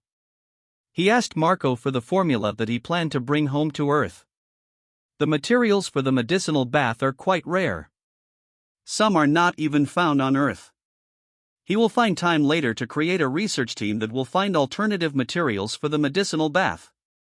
Edgar also asked the king about the fourth skill of the sacred art. The king gave him the key to the secret room. The secret room is beneath the throne. The lion's head on the throne can be turned clockwise, and then the throne will move and open a secret passage. Edgar went to the secret room and took a look at the secret skill. The method for training and executing the fourth skill is written on a beast skin. It was written by the founder. There are also notes from previous kings about their own experiences while training and executing the king's sword. They also have some insight on how to develop the king's field, although they never succeeded. Their insights are still useful for Edgar. In the past month and a half, Edgar has formed runes of magic skills in his sea of consciousness. He practiced with his personal guards. Even when he is busy because of issues in the kingdom, he always sets aside time to practice. Now he will see how far his strength has reached.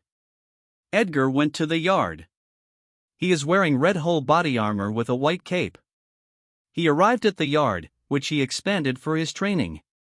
For this fight, he set up a defense tower with a sound blockade to block the noise and avoid destroying the walls. His play of pretending to be an incompetent, lazy prince will be discovered if they know how powerful he became.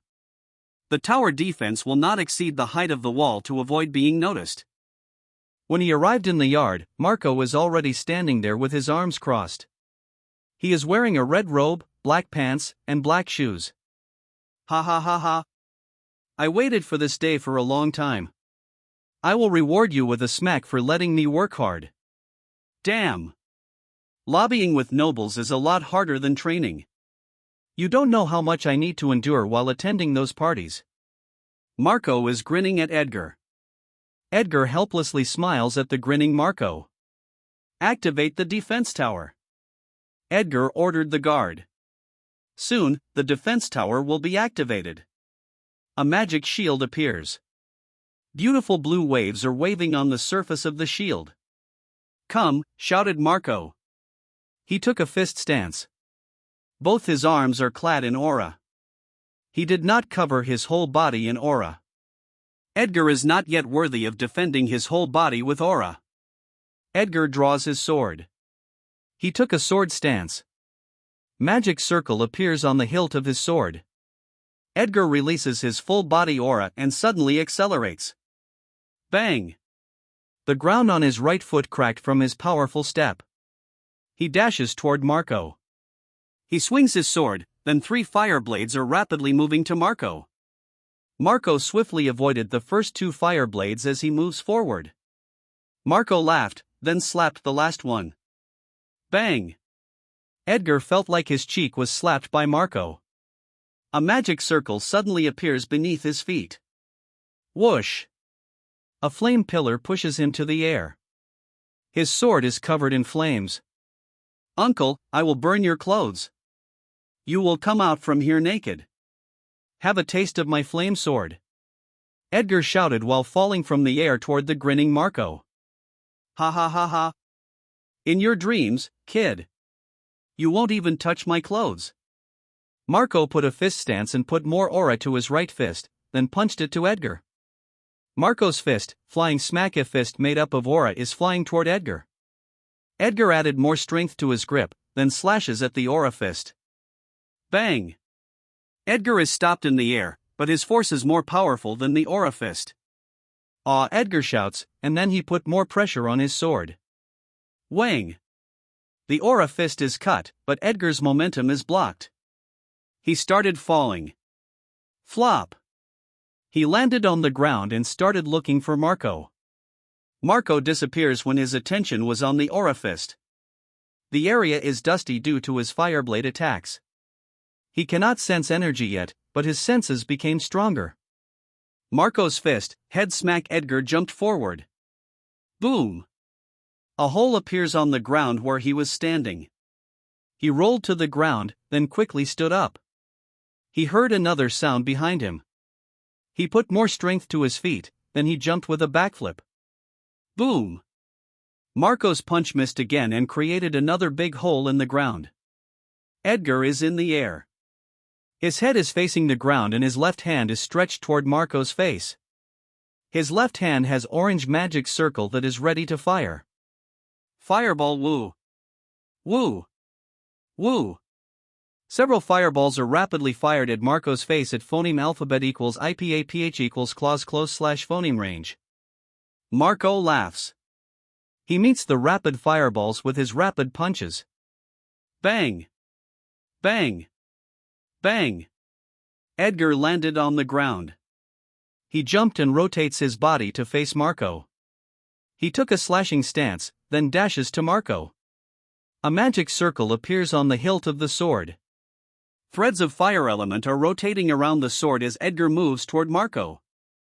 Flame sword. He slashes his sword at Marco's body. Bang! His sword is met with a fist clad in aura. The shockwave from the clash created a strong phoneme alphabet equals IPAPH equals win-win / phoneme that blew away soil and dust. The uncle and nephew stare at each other. Marco is grinning, and Edgar's face is serious. Edgar quickly pulled back his sword and made another quick slash. Marco avoided it, then he punches Edgar's head. The uncle and nephew exchanged rapid blows at a phoneme alphabet equals IPAPH equals clause close / phoneme distance, causing dust to float around them and blade marks or holes on the ground. Edgar has unleashed all the strength he is hiding from his enemies. A few days after Edgar's fight with Marco, Roy finally departed from the kingdom to start Operation Trojan Horse. The two entry points of the operation are Duke Reich of Rue and Duke Wesley of Fran. Duke Reich's territory borders the Magenev Empire. His territory is rich in minerals. If the Magenev Empire invaded, he would lose his wealth and might even lose his life. The empire threatened his wealth and life but gave him a carrot, trade and investment in his territory. His territory is one of the richest in Rue Kingdom. Duke Wesley monopolizes the sea trade of the Fran Kingdom with the help of the Magenev Empire. He claims that it is dangerous for others to engage in sea trade because there are many pirates. He presented facts showing that many merchants suffered heavy losses from pirates. The royal court was convinced by Duke Wesley. Some officials retorted, but the Duke is powerful. The Queen is his daughter, and she has a son who competes for the throne. After traveling for a few days, Roy and his entourage, riding tundras, reached the border. A guard from the border stopped their track. "Halt," a guard said in gray armor. "Officer, here is our permit." Roy went down from the tundra and showed a document to the guard. The guard took the document, and he was shocked. "Sasha Company." "The prince's business," the guard blurted, then he laughed. "Ha ha ha. Thank the prince for me later. We are given free cooking oil that we can give to our family. My children like fried chicken very much. Ha ha ha. Go. But be careful, there are many bandits in the Rue Kingdom." The guard ordered his subordinates to open the way. "Thank you, officer," said Roy, and then they continue their travel. He is accompanied by a mercenary. Behind them are workers riding on a brown horse with a small horn on its head. The horse pulls a carriage, which carries supplies and many big pots of cooking oil. After a few hours, they arrived at the entrance of a lush forest near a mountain. The trees are tall and thick. Some magic birds are flying. Small magic beasts peek at them above the trees. Aside from the magic beast, there is another pair of eyes peeking at the incoming caravan. A man with missing teeth and coarse clothes stopped looking at the caravan, then ran to his boss. "Boss! Boss! There is big meat coming! There is big meat coming!" The man with missing teeth is panting, but his face is full of excitement. His boss has an eye patch on his left eye. His hair is mohawk and red in color. "Are you sure?" the bandit boss asked with excitement. "I am sure, boss. They have many carriages. Their carriages are full of pots." The bandit continues to describe what he saw to convince the boss. "Ha ha ha. Call the boys. Let's hunt fat meat and have a feast tonight." "Ha ha," said the bandit boss, and then he took his club weapon and went to his steed. When the caravan nearly reaches the middle of the lush forest, the leader of the mercenaries notices the danger ahead. Viron, the mercenary leader, raised his left hand and said, "Stop. Spread." The caravan stopped and became alert. Viron's eyes look sharp, and his face looks more intimidating with a wound scar across the bridge of his nose. The mercenary members and accompanying guards came down from their steed, drew their weapon, and positioned themselves to guard against any attack. Viron drew his halberd from his back and went forward. He told Roy to stay in the middle and be surrounded by his guards. Hush hush hush sounds of movement appear in the surroundings. Shoo! Something big came out of the forest. Boom! A big yellow lizard, twice as big as a tall tundra, came out of the forest and blocked the front of the caravan. The bandit boss is standing at the back of the yellow lizard. Roar! The big lizard roared. The loud roar causes fear among workers and guards, but the mercenary members look calm. "Naya ha ha ha. Drop your weapons and kneel. Surrender or die," the bandit leader proclaimed while laughing.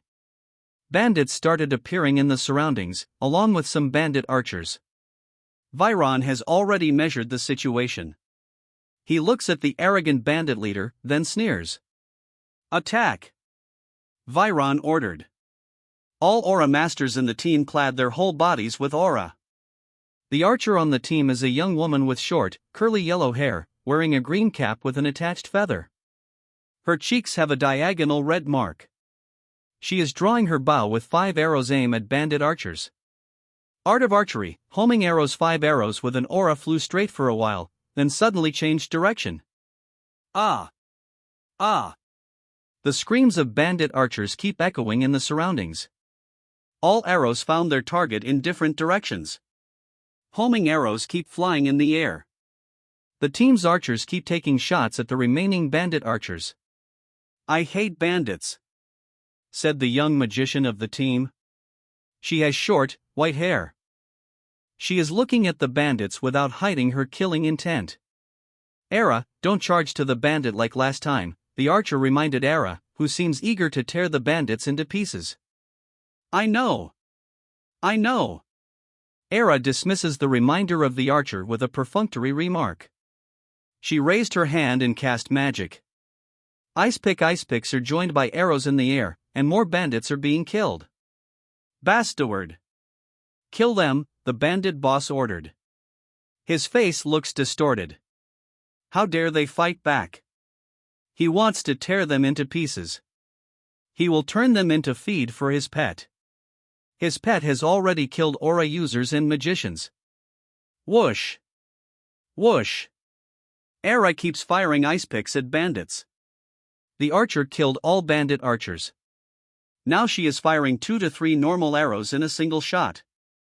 The swordsman of the team rushes to the crowd of bandits. A man with a big bronze hammer moves in the opposite direction, where another crowd of bandits gathers. They are both clad in aura. "My darling Rhina, tear them into pieces," the bandit boss ordered his pet. Roar! The yellow lizard roared. It opened its mouth, then Earth started to gather and form a big spike aim at Viron. Earth spike. A big Earth spike flew toward Viron. Viron is already in a slashing halberd stance. More aura is already gathered at his halberd. He swings his halberd toward the Earth spike and the monster behind it. Monster Hunt. A big aura blade flew toward the Earth spike. Crunch! The Earth spike was cut, and it continues to fly toward the monster. The yellow lizard did not have time to dodge. There was a sound of cutting flesh. The lizard's head slowly separated from its body. Fuck! I kicked the iron plate, the bandit leader thought. He is not an aura user or magician. He does not know the levels of aura users. He just got lucky to save an injured newborn earth lizard and tamed it. His pet killed low-level aura users and magicians, but his pet is an ant for high-level magicians or aura users. The headless yellow lizard crashes to the ground, and the bandit leader falls from the dead lizard. The bandits are shocked that the scary pet of their boss was instantly killed. "Ruun!" shouted the bandits, but it was too late. The swordsman arrived in front of them, and he is like a wolf in a flock of sheep. Many bandits are quickly cut. Ah! Nu! Ah! The bandits scream. The man with the hammer also arrived in front of the bandits and started swinging his hammer. Hammer of justice. The hammer is hitting bandits and sending them into the air. Ah! Monsters! All the bandits are running away. Their prey is not fat meat, like the bandit with missing teeth claims. Their prey is a scary monster. Viron is beside the bandit leader. He raises his halberd to cut the bandit's head. Wait! Let him. Phoneme alphabet equals IPAPH equals lead phoneme us to their stockade. They might have captives that needed to be rescued, and we need a place to stay. The sun will set soon. Let us stay in their stockade, said Roy. He heard the miserable experiences of captives, especially the women. The bandit with missing teeth was scared witless when Roy entered the stockade. He pleaded that he was just forced by the bandit leader, but some captives exposed him. Captives howled and took revenge. Most bandits are on the edge of death because of the captives' revenge. Only some bandits are innocent. They are just hungry, so they join bandits but still retain their humanity. In the morning, they continue traveling. Their team increased because of the rescued captives. Along the way, captives returned to their homes. When Roy reached the city, he contacted a big shop under Duke Reich and stated his purpose. The manager ordered someone to inform the Duke. Roy was called to the capital by the Duke. Roy and Duke Reich reached an agreement. The Duke will be the sole agent of Sasha Company in the Kingdom of Ru. Roy requested to buy land for warehousing. The Duke agreed and made the arrangement. Roy made others stay to work in the warehouse. Many of the people who will work in the warehouse are real, but some are spies planted by Roy. The warehouse will be the headquarters of Baynard's spy in the Kingdom of Ru. Roy left Ru, then proceeded to Fran Kingdom with the mercenary team. A batch of oil is already waiting in his city. The team that escorted it departed at the same time from Baynard Kingdom. He made the same operation as he did in the Ru Kingdom, but Duke Wesley is more cautious than Duke Reich. After many days of waiting, the Duke eventually agreed to meet him. Just like when Roy was talking with Duke Reich, he was hinting to the Duke that he is a descendant of Duke George, trusted by the Regent King of Baynard, and he needs help to control the royal court. Duke Wesley is also shrewd. He is ignoring the secret hint of Roy. Just like Duke Reich, he is acting as if he doesn't know what Roy is talking about. The Duke focused the topic on business, and he became the sole agent of the company in the Fran Kingdom. Both the Dukes do not trust Roy, but they are blinded by greed. They know the huge profit from cooking oil. For them, the deal is harmless. It is a pie that falls into their mouth. They will investigate Roy to see if what he is telling them is real, but the cooperation will still continue. Roy will build another warehouse in Fran and plant spies. Operation Trojan Horse is successful. A few days after Roy departed from the Baynard Kingdom, the runesmith research team responsible for researching the magic stove and blender finally made a qualified runesmith appliance after repeated trials. The magic stove produces fire without flint or fire magic. The fire is activated by the mana stone, and the flame can be adjusted. Mana stone is consumable. It is like the gas of a stove on Earth. The phoneme alphabet equals IPAPH equals wind wine / phoneme magic in the blender is also activated and maintained by mana stones. Magic appliances will further increase the demand for mana stones. Edgar gave a big reward to the researchers. He was tempting them to join his research team using tempting promises. Edgar needs dedicated researchers for his magic appliance business. Edgar talks with Elena along the way. Elena, buy small mana stone mines and abandoned mines. Abandoned mines will recover as long as the mana vein is not destroyed, but it will take a long time. I might let researchers invent technology that will accelerate their recovery. Small mines are sold everywhere. They are not profitable because of low output, so they lose in the price war. The demand for mana stone is not much because it is only used by magicians and defense towers, but that will change once our appliances appear in the market. Yes, Your Highness, answered Elena. When the researchers in the runesmith department are making fun of the prince's idea, she completely believes that the prince will not do useless things. She is proven right. Elena smiles at the back of Edgar, who has an excited expression on his face. Edgar brought the appliances into the castle and tested them. He cooked for food and felt joy at experiencing a familiar feeling when using a modern stove. He will use the blender tomorrow. He needed to prepare for the materials first. He will produce another merchandise for the Sasha company, soy milk. He soaks the soybeans with water for 24 hours. In the morning, Edgar removed the skin of the soaked soybeans and mixed them with water in the blender. He switched on the blender. The soybeans and water started mixing. After a while, the water became soy milk. Edgar opened the cap of the blender and poured the contents on a clean cloth to separate the milk. A casserole is beneath the cloth. Edgar heats the casserole that contains the milk. He heated it on the stove for 20 minutes. Soy milk cannot be drunk without being heated because it will be harmful. After heating, Edgar let the heated soy milk cool down and let Elena use water magic to transfer the milk to a glass pitcher. The glass still has bubbles. It is not a qualified product to be sold. Glass is still not ready to be introduced to the market. He poured soy milk into 2 cups. He added honey to the milk. He gave the other cup to Elena, and he drank the other cup. The soy milk tastes a little different from Edgar because honey is used and not sugar. Elena enjoys the soy milk. She doesn't even feel that any milk remains above her mouth. Edgar laughs at Elena and asks her opinion on the milk. How does it taste? Asked Edgar. Your Highness, it is more delicious than other milk that I have drank before, answered Elena while still blushing from embarrassment earlier. It is not ready to be sold in the market because it is easy to spoil. I need researchers to make a piece of equipment that will sterilize soy milk stored in a small clay or porcelain bottle. Call Medrez here.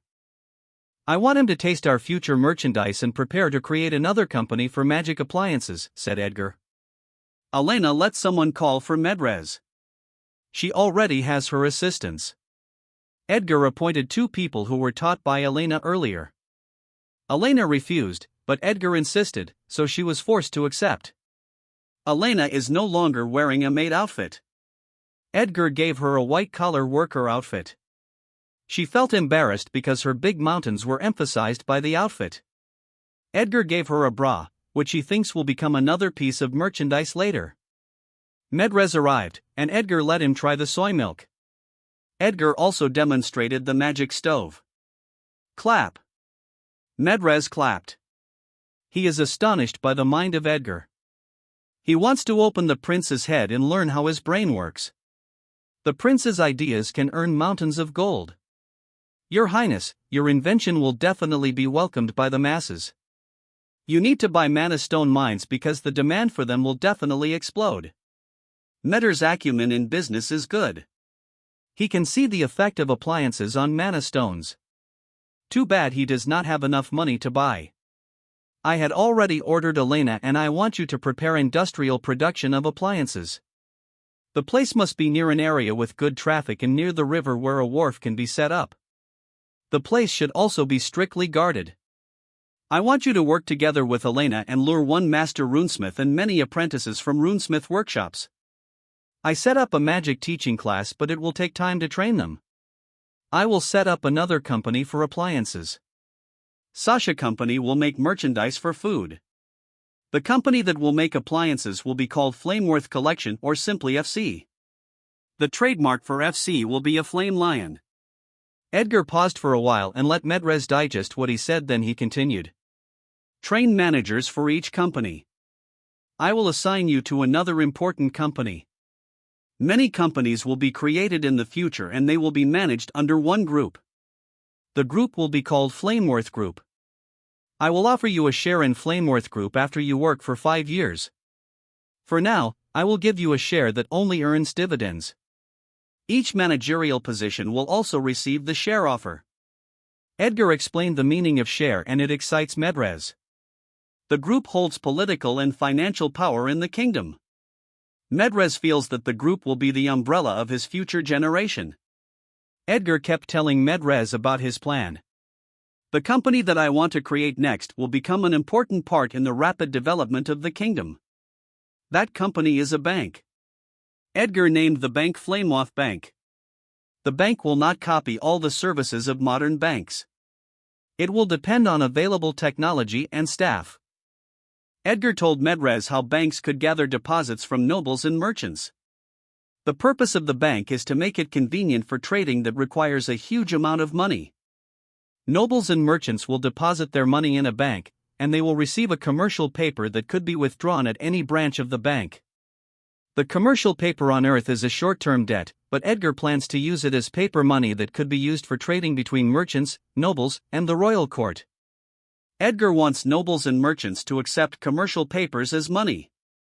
To encourage them to use commercial paper, the Flameworth Group will offer discounted merchandise if merchants and nobles buy it using commercial paper. Your Highness, it will be very convenient for trading if your plan is carried out. They no longer need to drag a large amount of gold when carrying out business, said Medrez with admiration.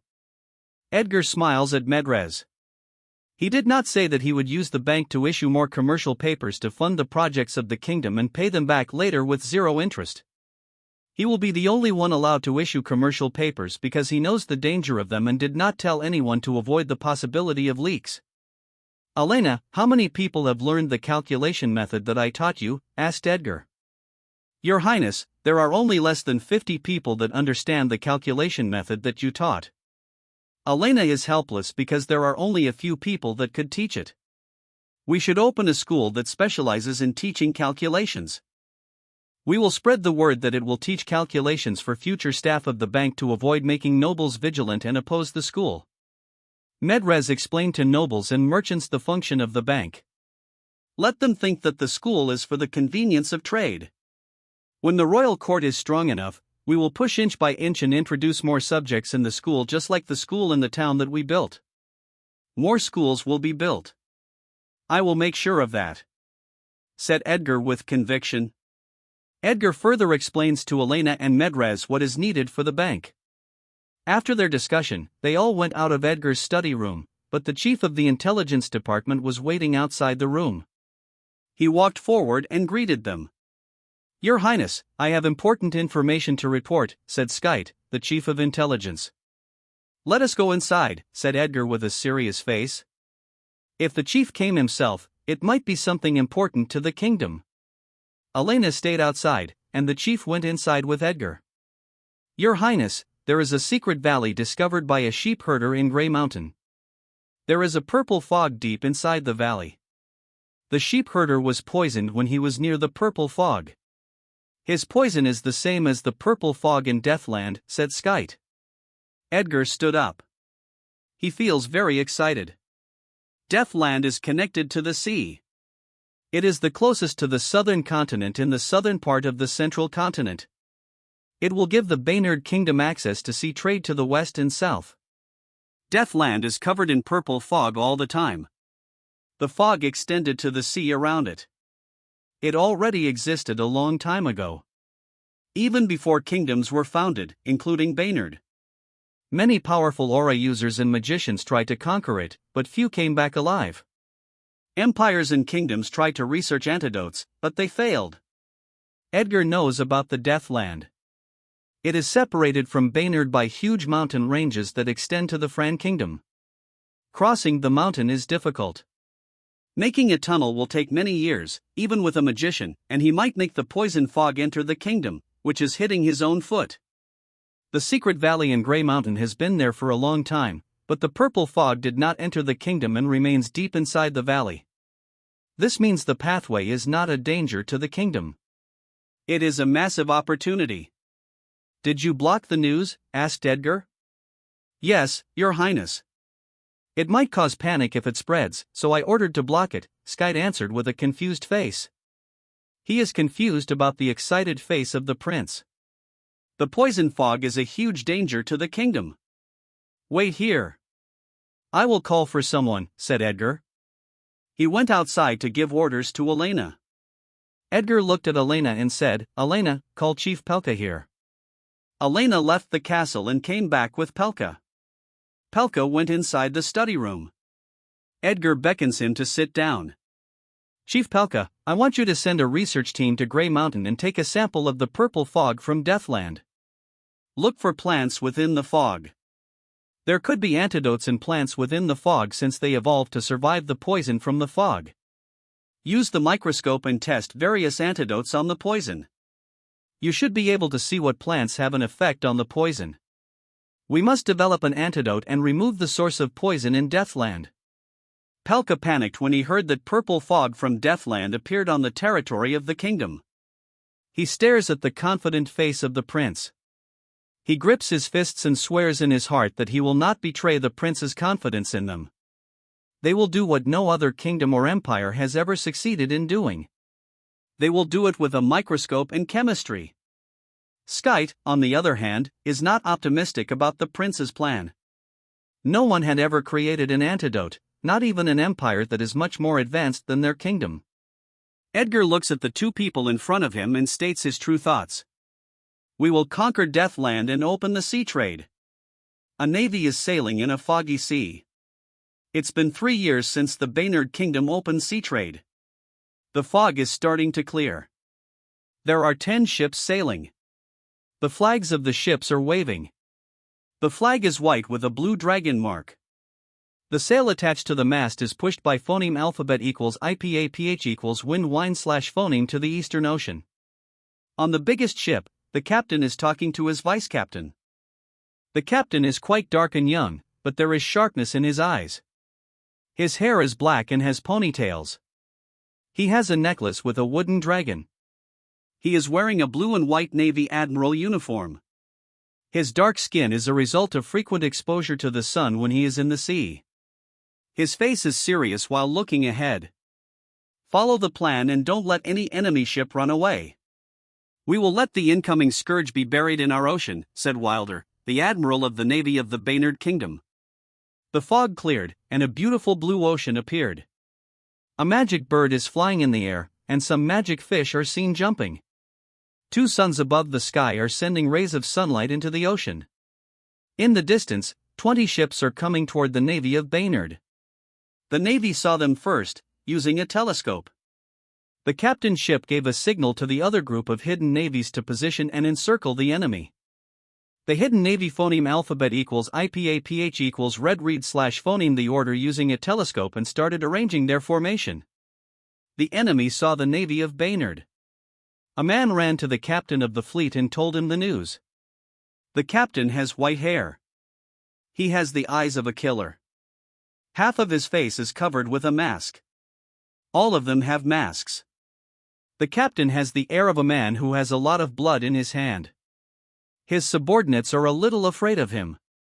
He asks the crew how many ships the navy has. I didn't as pack. The captain did not wait for the sentence to finish and slapped the crew. Waste. Rigas, the captain, went out of the cabin. He applied aura to his feet and went to the observation platform on the mast. He saw the 10 approaching ships of the navy. He observed the surroundings to see if there is an ambush, but found nothing. He went down and gave orders. There is no ambush, and I don't feel aura users or magicians under the sea. Maintain formation for concentrated attack. Stay forward and shoot the enemy when they reach the crossbow range. We must destroy that navy in a short time. Yes, Captain. The crew prepared themselves for the coming fight. The flag bearer signals the order of the captain to other ships. Rigas stayed on the hull and is ready to respond to any changes. Rigas always led the ships of Duke Wesley during sea trade and had many battle experiences against pirates. Duke Wesley tried a few times to destroy the new city in Deathland using pirates, but he failed. This time, he will use a powerful fleet. Rigas' mission is death and chaos in the Purple City, the new city built on the poison-free Deathland, now called Purple Land. Both fleets are within firing range. There is a 300-meter distance between them. Big crossbows are in front of each ship. In each crossbow is a big magic arrow. Soldiers aim at each other. Attack! Attack! Both captains commanded the attack. Twang! Twang! Twang! Big arrows covered with fire element are flying toward each other. In the Navy, aura masters release their aura and slash aura blades at incoming big arrows that will likely hit the ship. Aura blades are flying toward the arrows. Water pillar fireball water bomb phoneme alphabet equals IPA PH equals wind wine slash phoneme bomb aura blades bang. Bang. Bang. Many arrows that had the likelihood of hitting the ship were destroyed. The other one that was stopped by a water magician had deviated but still hit a little part of the hull. Boom. Smoke started rising from the ship. Other magic arrows fell into the water and exploded. Boom. Boom. Boom. High splashes of water appear quite a distance from ships. Spread. Move to the side, ordered Wilder. The flag bearer gave the signal. On the enemy side, the situation is almost the same. Water pillar aura blade ice cone phoneme alphabet equals IPA PH equals wind wine slash phoneme blade fire blade magic skills and martial skills are flying and blocking the incoming arrows. Arrows exploded, and high splashes of water appeared when magic arrows fell on water. The enemy ship saw the movement of the Navy and thought they were retreating. They rejoice and cheer. HMP. Fledgling. They probably thought we are as weak as pirates. Catch up with them. Order water magicians to attack first and delay their escape. We must not let them go. Our mission must remain a secret. Rigas feels confident that he can carry out his mission if the Navy is this weak. He did not doubt their retreat because he saw the smoke from a ship. They are already at a disadvantage in the first confrontation, so it is natural for a Navy commander to order a retreat. Unbeknownst to them, there is a danger lurking beneath them. Dragon pillar boom. 6 ships exploded in their middle. 6 water magicians simultaneously attacked the enemy's ships. Woods and crews are blown away. In the middle of the ship is a rotating water pillar. The head of the pillar turns into a dragon and begins wreaking havoc on the ship. The 5 ships disrupted the formation, and many ships could not advance. In the middle of the formation is the captain's ship, and its middle is also blown away. A water dragon is in the middle, and at the top of its head is a handsome young man clad in aura. He is wearing white and blue armor with a blue dragon mark on his left chest. His name is Feiyu. The water dragon opened its mouth. Water bomb boom. Boom. Boom. Water bombs are blowing the enemies that haven't recovered from shock. Aura users and magicians escape or block the attack. The water dragon moves to the hull. Water wave gush. A big wave washes the hull, and many enemies are washed to the sea. The enemies that remain standing are magicians who used magic shields and aura users clad in aura. Feiyu landed on the wet hull of the ship. He is surrounded by aura users and magicians. He fearlessly stands alone at the center of the enemy.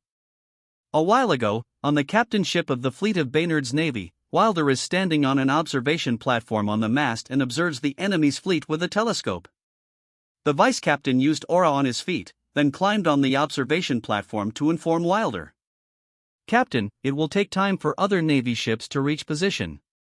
Wilder nodded and said, "Continue moving, keep the direction. We must let them think that we are running away. The Blue Dragon Guard plays a vital role in this operation. Without them, this operation is not possible. Our fleet will suffer more losses if we were to create a plan without their participation." Special Force is a term used by His Majesty to describe a unit of army composed of elite soldiers. I never thought that magicians and aura masters could be used this way. Order the other ships to make it faster. Let phoneme alphabet equals IPAPH equals wind wine / phoneme and water magicians help. Right now, our water magicians that attack the enemy fleet are leading the water magicians of the enemy to ambush points of the Blue Dragon Guards, but we don't know if there are remaining magicians in the enemy's fleet that could move away their sinking ships. Ha ha ha, Captain, your plan is really magnificent. The enemy is dancing in your hands, the vice captain happily said. Wilder smiles, then his face turns serious as he looks at the center of the enemy's fleet. Go quickly. We don't know how long Feiyu can interrupt the enemy's chain of command. I know that guy is strong. He knows how to judge a situation. That guy might actually exceed our expectations. At the captain ship of the enemy, Rygas is staring at Feiyu with so much rage. He felt so humiliated. Boy! I give you thumbs up for your guts, but you shouldn't use that to me. How dare you look down on me? Catch him alive. I want him to pay for his arrogance. Rygas ordered his subordinates to attack the arrogant bastard that dared to attack alone in the middle of the ship formation. Ata-a-ak! Shouted by aura users who are really eager to tear Feiyu into pieces. Many aura users move toward Feiyu. 5 of them reach Feiyu first. They swing their weapons together at different targets to not give Feiyu a chance to escape. Keep him alive? Damn that. He has to be torn into pieces. Though the aura users are tracking Feiyu. Water flow style, pole shift whoosh. Crack. A red sphere of aura surrounded Feiyu and blew away the attacking aura users, and a cracking of bones echoed in the air. Ah! The aura users screamed. Their arms are twisted. They flew toward the incoming aura users. Bang! They clashed with other aura users and fell to the ground. Some are able to keep standing. Feiyu moves. He rapidly approaches the fallen and bewildered aura users. He put more aura on both of his index fingers. Water flow style, point impact. Feiyu moves around the aura users and uses his index fingers to hit acupoints on the enemy's head, hands, body, and legs. He only hit each enemy once, then quickly moved on to another. The body parts of the enemies are starting to swell. Ah! Healb! Ah! It hurts! Kill me! Kill me! Screams of enemies spread throughout the ship. Feiyu moves in front of the remaining standing aura user. Move away! Bastard! The enemy's face is full of panic. He saw what happened to his comrades when they were hit with Feiyu's finger. He swings his saber at Feiyu's head to stop his approach. Feiyu ducks and moves forward instantly. He hit the enemy's thigh, then quickly moves to the left. Bang! The woods where he was standing exploded. A saber clad in aura hit the wood. Ah! Screams the enemy. His thigh swelled and exploded. The enemies hit by Feiyu keep screaming out of agony. Idiots! Why are you doing nothing? Rygas shouted to the magicians who looked stupefied. All other aura users are incapacitated. Rygas and the magicians were not able to react quickly. The fight happened so fast. By the time Rygas reacted, Feiyu was already hitting at the remaining aura user that could fight other than him. Feiyu moves on to the magicians. The magician's legs turned weak like jelly. Ah! Move away, monster! Shouted the magicians. Phoneme alphabet equals IPAPH equals wind wine / phoneme blade water bomb water pillar ice cone fireball boom. Bang! Wood chips fly and scatter from explosions. More holes appeared on the ship. The ship further accelerates its sinking motion. The fire magician did not care about the consequences of the fire magic on the ship as long as they could kill the monster. Many magic skills flew to Feiyu, but he gracefully avoided them. His evasion and movement are not forceful. His moves are natural and smooth. Feiyu raised his right hand that has magic circle. Water bind ropes like water rise from the sea and bind the necks of magicians. Magicians try to unbind their necks.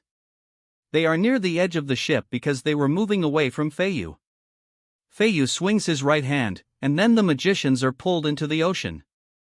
Wolf/3 red slashes of claw flew to Feiyu, trying to stop him from moving magicians into the ocean, but it was too late. The magicians were already thrown to the sea. Feiyu did not have enough time to dodge the wolf slash, but he does not intend to dodge. He rotates his whole body to the left. Water flow style, South Pole, a half-sphere aura appears and makes contact with the wolf slash. Feiyu redirected the wolf slash to Raiga's. Water flow style, South Pole, half a sphere of aura appears and makes contact with the wolf slash. The South or North Pole will only require 90 degrees of rotation plus rhythmic movements of both hands, but pole shift will require a full 180 degrees of rotation for the aura sphere to form. The South or North Pole makes Feiyu's counterattack weaker but faster. Feiyu redirected the wolf slash to Raiga's. Raiga's jumped to the side and avoided the wolf slash. A magic circle formed beneath Feiyu's feet. Water curtain whoosh. A long water curtain rose on both sides and quickly pushed the incapacitated aura users on the hull to the sea, and Raiga's was too late to stop it. Raiga's did not mind that he was not able to stop it. He is still confident that he can kill Feiyu. Raiga's whole body is clad with aura. He is wearing a metal glove with sharp fingernails. Lightning started flashing and swimming in his arms. Raiga's dashes to Feiyu. 2 purple magic circles appear in his palms. Lightning clad the tips of each finger of the gloves. 10 sharp lightning fingernails are formed on the gloves. He applied magic to his body, and lightning started flashing through his whole body. Raiga's speed suddenly increased. He almost instantly arrived in front of Feiyu. Even Feiyu did not expect Raiga's speed. Boy! I know that your strange skill needs a rhythmic body movement to execute. Let's see if your movement is faster or my lightning strike is faster. He stabs Feiyu with his lightning fingernail. Lightning thrust shoe.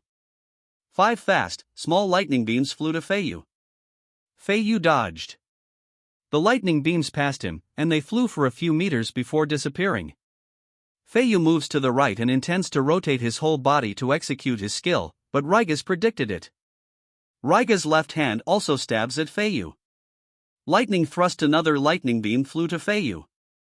Feiyu ducked and moves to the left. Raiga's followed him and repeatedly struck him with lightning thrusts. Lightning beams keep flying in the air. Feiyu keeps dodging the strikes from Raiga's. He cannot use point impact and pole shift because Raiga's is too fast. A magic circle appeared beneath Feiyu's feet. Water pillar, a water pillar pushes Feiyu to his back. Raiga's quickly chases Feiyu. Raiga's mockingly grins at Feiyu and said, "Ha ha ha boy. No matter what you do, you can't get his sentences cut off."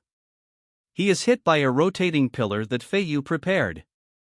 The rotating pillar came from the sea, but Raiga's did not see it. Feiyu attacked him from his blind spot. Raiga's body is hit from the right side. Ah! Raiga screams as he is being pushed by the water pillar. Raiga sees that he is going to hit the railing. The force from the water pillar will break the railing and push him to the sea. He will be at the mercy of a water magician like Feiyu once he falls into the sea. Raiga's gritted his teeth. His mouth is leaking with blood. A magic circle formed in both of his hands. More lightning is flashing and swimming in his arms. An energy ball made up of lightning element is gathering in both of his palms. Raiga's put more aura on his whole body, then gritted his teeth. He strikes both his palms with energy balls on the water pillar. Thunder shock boom. A loud explosion echoes through the ship. The water pillar exploded, and a lot of water droplets fell. Rygas was pushed backward by the shockwave, and more blood leaks from his mouth. His organs are hurt by the shockwave, but he grits his teeth. He can't let his enemy have enough preparation to execute his most powerful skill. He runs around the large amount of water in the air, then rushes to Feiyu. His eyes are bloodshot from anger. He felt slapped in the face by the boy in front of him. He stares fiercely at Feiyu. He wants to tear him to pieces. Rygas wants to kill the boy badly, but he is still alert. He doesn't want to suffer another sneak attack. His whole body is still flashing with lightning. A magic circle formed in his right hand. Lightning lance appears on Rygas' hand. Boy, let's see if your skill is faster or if my lightning lance will create a hole in your body first. Rygas suddenly threw the lance to Feiyu. Feiyu rotates his body to the left. A half-sphere aura appears and cancels the force of the lance. Feiyu redirects the lance to the sea and does not complete the rotation to return the attack because he knows what Rygas is planning. Rygas smirked when he saw Feiyu performing his skill. He increased his speed and instantly arrived in front of Feiyu. Boy! I know your skill will weaken a lot once you use it for counterattacks. I will not let you move away this time. I will make sure to create at least 5 finger holes on your body. Lightning thrust. Feiyu saw it coming. He moves to the right side. He holds the enemy's right arm, rotates his body, and threw Rygas to the floor. Feiyu performed a rhythmic body movement and took a pole shift stance, waiting to give the enemy a big counterattack. Rygas' back hit the hull. Bang! A crack appeared on the wooden floor. Rygas bounces, then rolls. He stabbed his lightning fingernails to the floor to stop the residual force. Claw marks appear on the floor where he stabs his fingers. Rygas has more blood in his mouth. He feels like someone's feet are pressing on his back. It is quite difficult to breathe. Shift Impact, the skill used by Feiyu, ignores most defenses of the enemy and attacks their inside. The strength of the skill is based on the force used by the enemy. Rygas stares at Feiyu. He can't believe that the boy predicted his attack and prepared for a counterattack. He has to finish the fight quickly. He thought that the water magician's purpose was to prevent them from catching up with the escaping navy. The attack by water magicians is definitely a strategy of the navy. The navy will probably arrive soon. A large amount of aura is released by Rygas. It formed into a silver night wolf. The wolf has a horn on its forehead. Lightning is flashing all around its body. Rygas looks at Feiyu and grins. Boy, at this distance, I will rip your head off before you can execute your skill. Thought Rygas. He won't blurt out his plan like other villains. Rygas charges at Feiyu, who is in a pole shift stance. Thunder charge. Bang! There was a loud sound like thunder when Rygas moved. A red blur with lightning almost instantly moves in front of Feiyu. Pole shift. Feiyu moves when Rygas moved. When Rygas arrived in front of Feiyu, he is met with a red sphere aura. Pole shift is instantly activated. Rygas did not expect it. Rygas' attack is redirected, and he is rotated around the sphere. Feiyu threw him to the floor. Bang! Rygas bounced off the floor. Feiyu did not cancel the pole shift. He made another rotation, and the aura sphere gathered in his right hand. The sphere is as big as a basketball and is rotating rapidly. Remnants of a red thread-like aura are still moving around it. He rotates as he threw the aura sphere to Rygas. World rotation. Feiyu left the ship rapidly and moves away. He knows the power of his attack, especially at sea. The aura sphere hit Rygas in the air when he bounced. The aura sphere expanded rapidly and ripped Rygas' body apart. Aha! Screams Rygas. He is swallowed by the sphere, and his screams stopped. The sphere still expanded, and the woods of ships cracked and were then drawn to the sphere. Soon, the ship is swallowed by the sphere. A huge whirlpool appears in the middle of the ship formation. Ships near the whirlpool are immediately sucked. Ships further away are desperately trying to move away. Help! The crew shouted in his ship trap at the edge of the whirlpool. Work damn harder. Move away from the whirlpool. Faster! Captains from ships in further distance are urging their crews. An old man in a blue cape and holding a magic staff saw the situation is not good and signaled the retreat order. He thought Rygas could handle the situation, but he did not expect that his damn comrade was so incompetent. Rygas is probably killed. Many of our aura users and magicians are also killed. Signal the retreat. The mission failed. Boom! Boom! Boom! Sudden explosions appeared. Old man! Old man! Not good. We are surrounded by the Navy. A panicked ship captain is reporting the shocking news to the old man. The old man went to the edge of the ship and looks at the 30 ships that surrounded them, firing big magic arrows. Most of their ships are static targets. The destroyed ships earlier halted the advancement of their fleet. He is shocked by the sudden changes. Some of their ships could escape if their water magicians worked together to move the sinking ships. Why did they not return? Did something else happen to them? Asked by the old man to himself, his face changes after realizing something. The commander of the Navy played them. He frowns. He didn't expect that a 3-year-old Navy could have a capable commander.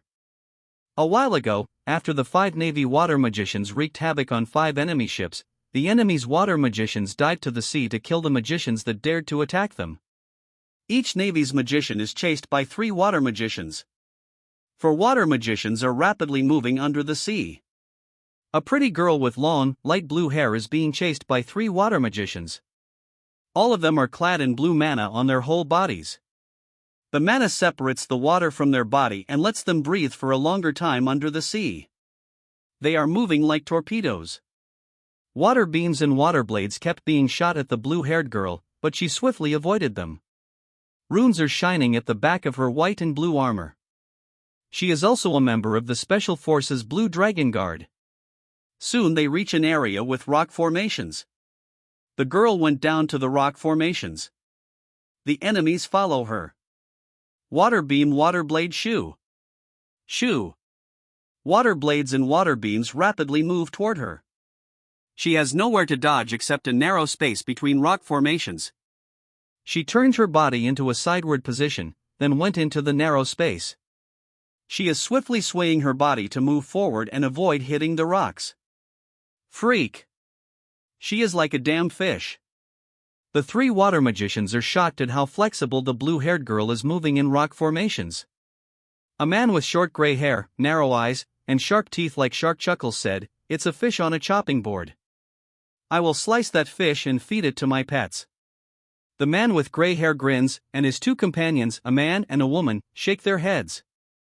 Although they are hired by Duke Wesley recently, they are not used to the cruelty of their teammates. They are planning to quit the team after this operation. They will not participate in the slaughter in Purple City. They will only participate in defeating the Navy. The 3 continue to chase the girl. The girl finally came out of the narrow space. She is not running away. She is floating in the water and waiting for them. The area around them has large rock formations. The 3 stop not far away from the girl. The man with gray hair grins. His eyes became sinister. "Fish, did you finally realize that you were already on a chopping board?" Whoosh! Whoosh! The 3 enemies are startled by the sudden sound of water movement. They are shocked that they are surrounded by 6 water magicians. They are wearing the same white and blue armor with a blue dragon mark. They are wearing a strange white and blue mask that covers their nose and mouth. They start covering their whole body with blue mana. "It seems we are the fish on a chopping board," nervously said by the man beside the gray-haired man. "Ha, this mask is really useful. Using it to breathe underwater and wait for an ambush is really effective. Meryl, good job for leading the enemy here. You can now go to the surface." "You are now running out of air," said the leader of the team. Meryl nods. She stares at their enemies for a while, then moves like a torpedo toward the surface. The team leader looks at the 3 water magicians and said, "You should thank us. The place we chose as your graves is the best among the graves of your other teammates. Meanwhile, the enemy fleet keeps being attacked and cannot fight back. Boom! Boom! Many magic arrows that look like orange fireworks keep flying in the air and hitting ships. There is only chaos in the enemy ship formation. Every ship is scrambling to get out, but they are just clashing with each other. The old man saw the situation, and he has to make a decision. Wait here. I will move away the ship that blocks our way out, the old man said to the ship captain. Old man, do it quickly, or we will be buried here. The ship captain urged. The old man moves to the edge of the ship and covers his whole body with blue mana. He dives into the water. A blue magic circle appears on his body. Bang! He moves like a torpedo. He is moving away from the fleet. He does not intend to help. The fleet is doomed. He has to save himself. Behind the old man, a woman with short white hair is also rapidly moving. She is also wearing white and blue armor with a blue dragon mark. Behind her ears are blue, fish-like gills. She is demi-human. She is one of the Navy's water magicians, waiting under the sea to eliminate any fish that escape the net. The old man, Oscar, is a big fish that needs to be destroyed. Era aims her right hand at Oscar. Water Beam Oscar felt the mana fluctuation and saw Era behind, casting magic. He dodged the beams and directed his magic staff toward Era. Many water blades are moving to Era. She swiftly dodges them while she attacks. Oscar cast another magic. Water tornadoes move toward Era, but she still gracefully avoided them. Era is rapidly approaching Oscar. Oscar noticed that the girl is faster than him. He wants to eliminate the girl to hide his direction of escape. He moves away from the Navy and shows an open space in the sea to quickly kill the fly that don't want to leave him. Splash! Splash! 2 splashes of water appeared on the surface of the sea. Era and Oscar went back to the surface and face each other. They are standing on the surface of the sea. There is a small island nearby where some birds are sitting and flying. Waves keep moving as both magicians stare at each other. Era is smiling, but Oscar is expressionless. Girl, our fleet is defeated. I am no longer a threat to your fleet. I am just a defeated old man and want to retire. Can you just let me go? The tone of Oscar is like the amiable voice of an old man. Ha ha ha. Old man, don't fool a little girl like me. I know who you are. Hidden beneath your amiable face is a hideous old wretch. You revenge for the slightest grievance. You torture your enemy and their family with magic experiments. You are too dangerous to be kept alive. Era aimed her 2 hands at Oscar. Magic circles appear on her hands. Ice cone Oscar is lifted by a water wave and moves around to avoid the ice cones. Little girl, don't believe the rumors. I have many evil enemies that want to smear me. I can even introduce you to a good teacher of ice magic, said Oscar. Era ignores the old man and still keeps attacking. The old man lost patience. His face turned fierce. Stupid kid.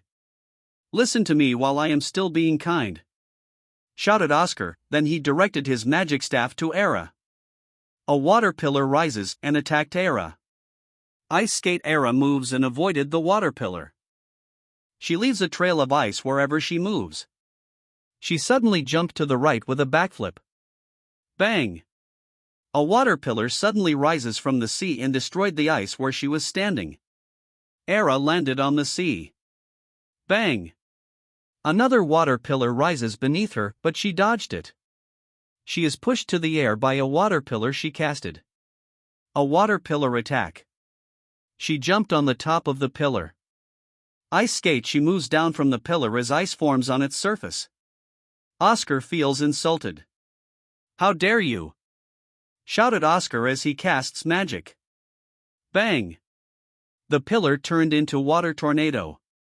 The ice on its surface broke. The debris of ice and Era are blown away. Era grits her teeth and rotates her body in mid-air. Ha ha ha ha. Die, bitch! Shouted Oscar with a big grin. Water pillar rises from the sea. Era steps on a broken ice and jumps to her right with a somersault. As her body rotates in the air, an ice spear is forming on her right hand. A magic circle appears at the tip of the spear. Era threw the spear at Oscar. Frost's spear. The magic circle on the spear suddenly expanded. The spear moves into the circle, then it turned into many smaller ice spears. Oscar is shocked. A water tornado rises and covers him. The tornado blocked the spears, then it turned into a rotating pillar and attacked Era with 2 more pillars. She keeps jumping and dodging as water pillars keep appearing. Many water pillars surrounded Era. They started moving toward her. She has no escape. Phoneme alphabet equals IPAPH equals rut route / phoneme on the water. This is your choice, kid. You should have accepted my offer. Now, DIEE. Oscar's face still looks hideous. He no longer bothers to hide his true self. Era's face still looks calm. A white magic circle is under her feet. Even Oscar did not notice when she cast it. Ice Sword. Era flew to the air while standing on an ice sword. Boom! Boom! The water pillars hit the water where she was standing. Era moves around the water pillars and got out of encirclement in the air. She moves toward Oscar. A magic circle formed on her right hand. Ah, old man, you are no longer masking your true face. It looks so hideous. Let me turn you into ice. You will look 100x better. Even children will dare look at your face. Frozen spear. A frozen spear rapidly flew in the air. Oscar dodged the spear that turned the water into ice. He is moving to the right while riding a wave. His face is full of anger at the provocation of the girl. He never met any woman whose mouth is as vile as the girl in front of him. Era follows Oscar as magic circles appear around her. Many ice cones came out of the circles and attacked from the air. A water tornado covers Oscar and blocked the ice cones. Era is raising her right hand. A huge white magic circle forms above the water tornado. Art of Frost, iceberg. A huge block of ice came out of the circle and rapidly falls on the tornado. Boom! The tornado is destroyed and a huge wave of water appears as the iceberg crash into the sea. Splash! Oscar suddenly came out of the sea as he stands on the head of a sea monster he casted. It looks like a 7-meter tall cobra, but its teeth are sharp, and it has 2 big fins. Damn bitch! Let a sea monster rip your vile mouth with your head! Oscar furiously shouted. Saurus breathed. The sea monster fired the energy ball in its mouth. The energy ball turned into many sharp, thin energies. The energies are as thin as chopsticks. Era's face changed. She directed her sword to move up, then she put more strength on her feet and jumped with a backflip. She can hear the sharp movements of the energies in the air. She avoided the energies by a hair's breadth. Her ice sword is destroyed. Oscar saw that Era avoided the attack, but she is in the air with nowhere to stand and evade. Ahaha, bitch. You're finish. Oscar attacked her again with Saurus. Era forms ice on her palms and pushed herself in the air. Oscar is shocked that Era dodged the attack. His face looks distorted.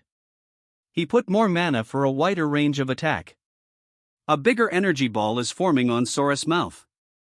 Era felt the fluctuation of mana. An ice sword appears on her feet. She controls the sword to fly toward Oscar. 3 white magic circles appear above her head. Saurus attacked. Many sharp and thin energies are flying in the air. Sword dance. Many ice swords appeared around Era and started moving around her, not leaving any blind spots. The thin energies hit the swords, but they only left a small scratch. Era controls the swords. The swords float around her, then she stretched her hand and swings it. Many ice swords are rapidly flying in the air. Oscar controls Saurus to dive into the sea to avoid the dense ice swords. The ice swords missed their target and went to the sea. Era swings her hand, then the ice swords move up from the sea. She covers her body with mana, then dove to the sea with her ice swords. Oscar is waiting for her under the sea. He attacked with Saurus breathe. Era controls her swords to make a circular movement. The swords created a water tornado moving toward Oscar. The tornado destroyed the sharp, thin energies and continues to move. The water tornado is avoided by Oscar with Saurus, but behind the tornado are ice swords with a magic circle and covers with mana. Era imperceptibly smiles. The ice swords suddenly move like torpedoes. Oscar is shocked. He hurriedly cast magic. A water pillar lifted Oscar. Boom! The swords hit Saurus, and the sea monster got destroyed. One sword hit Oscar's thigh. Ah! Oscar painfully screams. The sword completely penetrated his thigh. The water pillar moves Oscar to the surface, then he controls it to move away. Oscar holds the hilt of the sword with trembling hands. He gritted his teeth and suddenly pulled it up. Ah! Oscar screamed. He is panting. His face looks so distorted. He stares fiercely at Era, who just went back to the surface. Bitch! I will return what you did to me 100 times more painful. Shouted Oscar, then a big magic circle appears beneath his feet. Splash! An 18-meter, three-headed snake rises. It faces Era, who is standing on her floating sword, surrounded by her ice swords dancing and moving around her. Oscar fiercely stares at Era. Each snake head forms an energy ball, then they attack. Era controls the ice swords to block the attack. Bang! The energy ball and ice swords exploded. Era stretched her right arm to the sky. A huge magic circle appears above the ancient snake. Art of Frost, Ice Rain. Many sharp ice came out of the circle and start to rain. Two heads of the snake aim at the ice rain. The energy balls in their mouths are getting bigger. Art of Zoria, Scattering Bomb. The ancient snake attacked. The two energy balls moved to the ice rain, then they suddenly turned into many smaller energy balls. Boom! Boom! Boom! Many explosions appear in the air. The three heads resumed their attacks on Era. Explosions keep happening in the air as ice swords and energy balls clash. Era flies closer to the snake, then she attacked where Oscar is hidden. The swords hit the snakes that blocked the attacks. The parts hit by the swords turned into ice and cracked, but the snakes are made up of water and they immediately recover. The three snake heads stretched their heads, tried to bite, and crushed Era's body. Era is swiftly avoiding and blocking them with her ice swords. Oscar stares at Era, who is like a fly that is very difficult to slap and kill. The Navy's magicians might catch up. I need to kill her now, thought Oscar as blue energy starts to cover his body. The energy looks like a flame that keeps waving up. The heads of the snakes stopped chasing Era and gathered together. Era felt the big fluctuation in mana from Oscar. She went down and stands on the surface of the sea. The ice swords crumble as a big magic circle appears beneath Era. Ice Dragon. A beautiful 15-meter white ice dragon rises. Era is standing on its head. The three heads of the snake move phoneme alphabet equals IPAPH equals clause close slash phoneme to each other. They open their mouths that has a magic circle, then threads of water element rotate and gather. One blue energy ball started to form and rapidly became bigger. Era also starts to use a large amount of mana. Her body is clad with white energy, waving like a flame, making her hair wave. She stretches her left hand. The ice dragon opens its mouth, then threads of ice element rotate and gather. A white energy ball forms and gets bigger. Oscar is shocked that Era has so much magical power, although she is still very young. He spent his entire lifetime trying to reach his current stage, but a little girl is on par with him. He feels a boiling rage within him, as if fate is so unfair to him. Damn monster! Where did you come from? You should not exist in this world. Oscar furiously shouted to Era. I'm not a monster, old wretch. I'm a member of the Special Force Blue Dragon Guard. Old wretch, you are too old. For the sake of your innocent victims, I will help you step into your coffin, retorted Era. Damn bitch. Die. Oscar shouted. Zoria's breath, Deathbringer Dragon's breath, absolute zero. Both Era and Oscar attack. The white energy beam from the ice dragon and the blue energy beam from the ancient snake clash. Bang! The clash put pressure on the water. The water beneath the clash parted sideways, and huge waves moved to the sides. The beams keep pushing each other. There is no clear winner. Ah! Ah! Both Era and Oscar are pushing themselves to the limit. Crack! The blue beam that has direct contact with the white beam started to turn into ice and crack. Crack! Crack! Bang! The blue beam is defeated. Boom! The white beam became unimpeded and moves toward the snake. The white beam expanded, and the whole snake is hit. An oh, desperate cry of Oscar. The three-headed snake and Oscar, who is hiding inside it, are turned into ice. The water near the snake is also turned into ice. Crack! Crack! The snake started cracking, and the crack is spreading. Bang! Bang! Debris of ice fall and created big splashes of water. The three-headed snake and Oscar are destroyed. Era feels so exhausted. She is panting heavily. She's losing strength in her feet. The ice dragon crumbled, and she fell together with the ice. Her eyes are closed. She really wants to fall asleep. She wants to sleep on her comfy bed invented by the king's company, then eat her favorite ice cream when she wakes up. Whoosh! Era felt someone hold her. She still feels like falling, but someone is holding her like a princess. They landed on the sea surface. You did a good job. Just continue to sleep. You are in good hands. Era heard the voice of a man. She vaguely sees the handsome face of Feiyu. She no longer held on to her urge to sleep and fell directly into her dreamland because she knew she is really in good hands. Meanwhile, the remaining ships of the enemy's fleet raise a white flag. The Navy ships aim the crossbow at the ships that surrendered. They will be immediately destroyed if it is a false surrender. The vice captain of Wilder approached him and informed him of the situation. Captain, no ship of the enemy escaped. Most people in the ship that surrendered are neither aura users nor magicians. The water magicians ambushed by blue dragon guards or phoneme alphabet equals IPAPH equals are either /phoneme killed or surrendered. Some blue dragon guards are severely injured because of desperate counterattacks from enemies. There is no death reported during battle. Captain. This is a perfect battle of the Navy against a powerful fleet. The vice captain was very excited when he saw the report. He even repeatedly asks to check if it's real. Wilder is silent as he stares at the wide gap in the middle of the enemy's ship formation. Feiyu really exceeded our expectations. Wilder murmured to himself. He looks at his vice captain and said, check the injured soldiers, report them for pension or light work if they cannot return to service. The list for meritorious service must be clear. It will be presented to His Majesty. Never try to make it biased. King Van has eyes and ears everywhere. They even know the color of your underwear. Arrange the prisoners. Minister Topaz still likes using them as free labor. He feels a sense of accomplishment when he successfully reforms the prisoners and makes them die-hard citizens of Baynard. Repair the enemy's ships that can still be saved.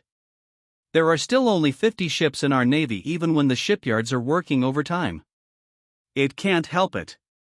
We only have a few shipbuilders. It takes time to teach apprentices. It is difficult to lure shipbuilders from other kingdoms because they are being watched.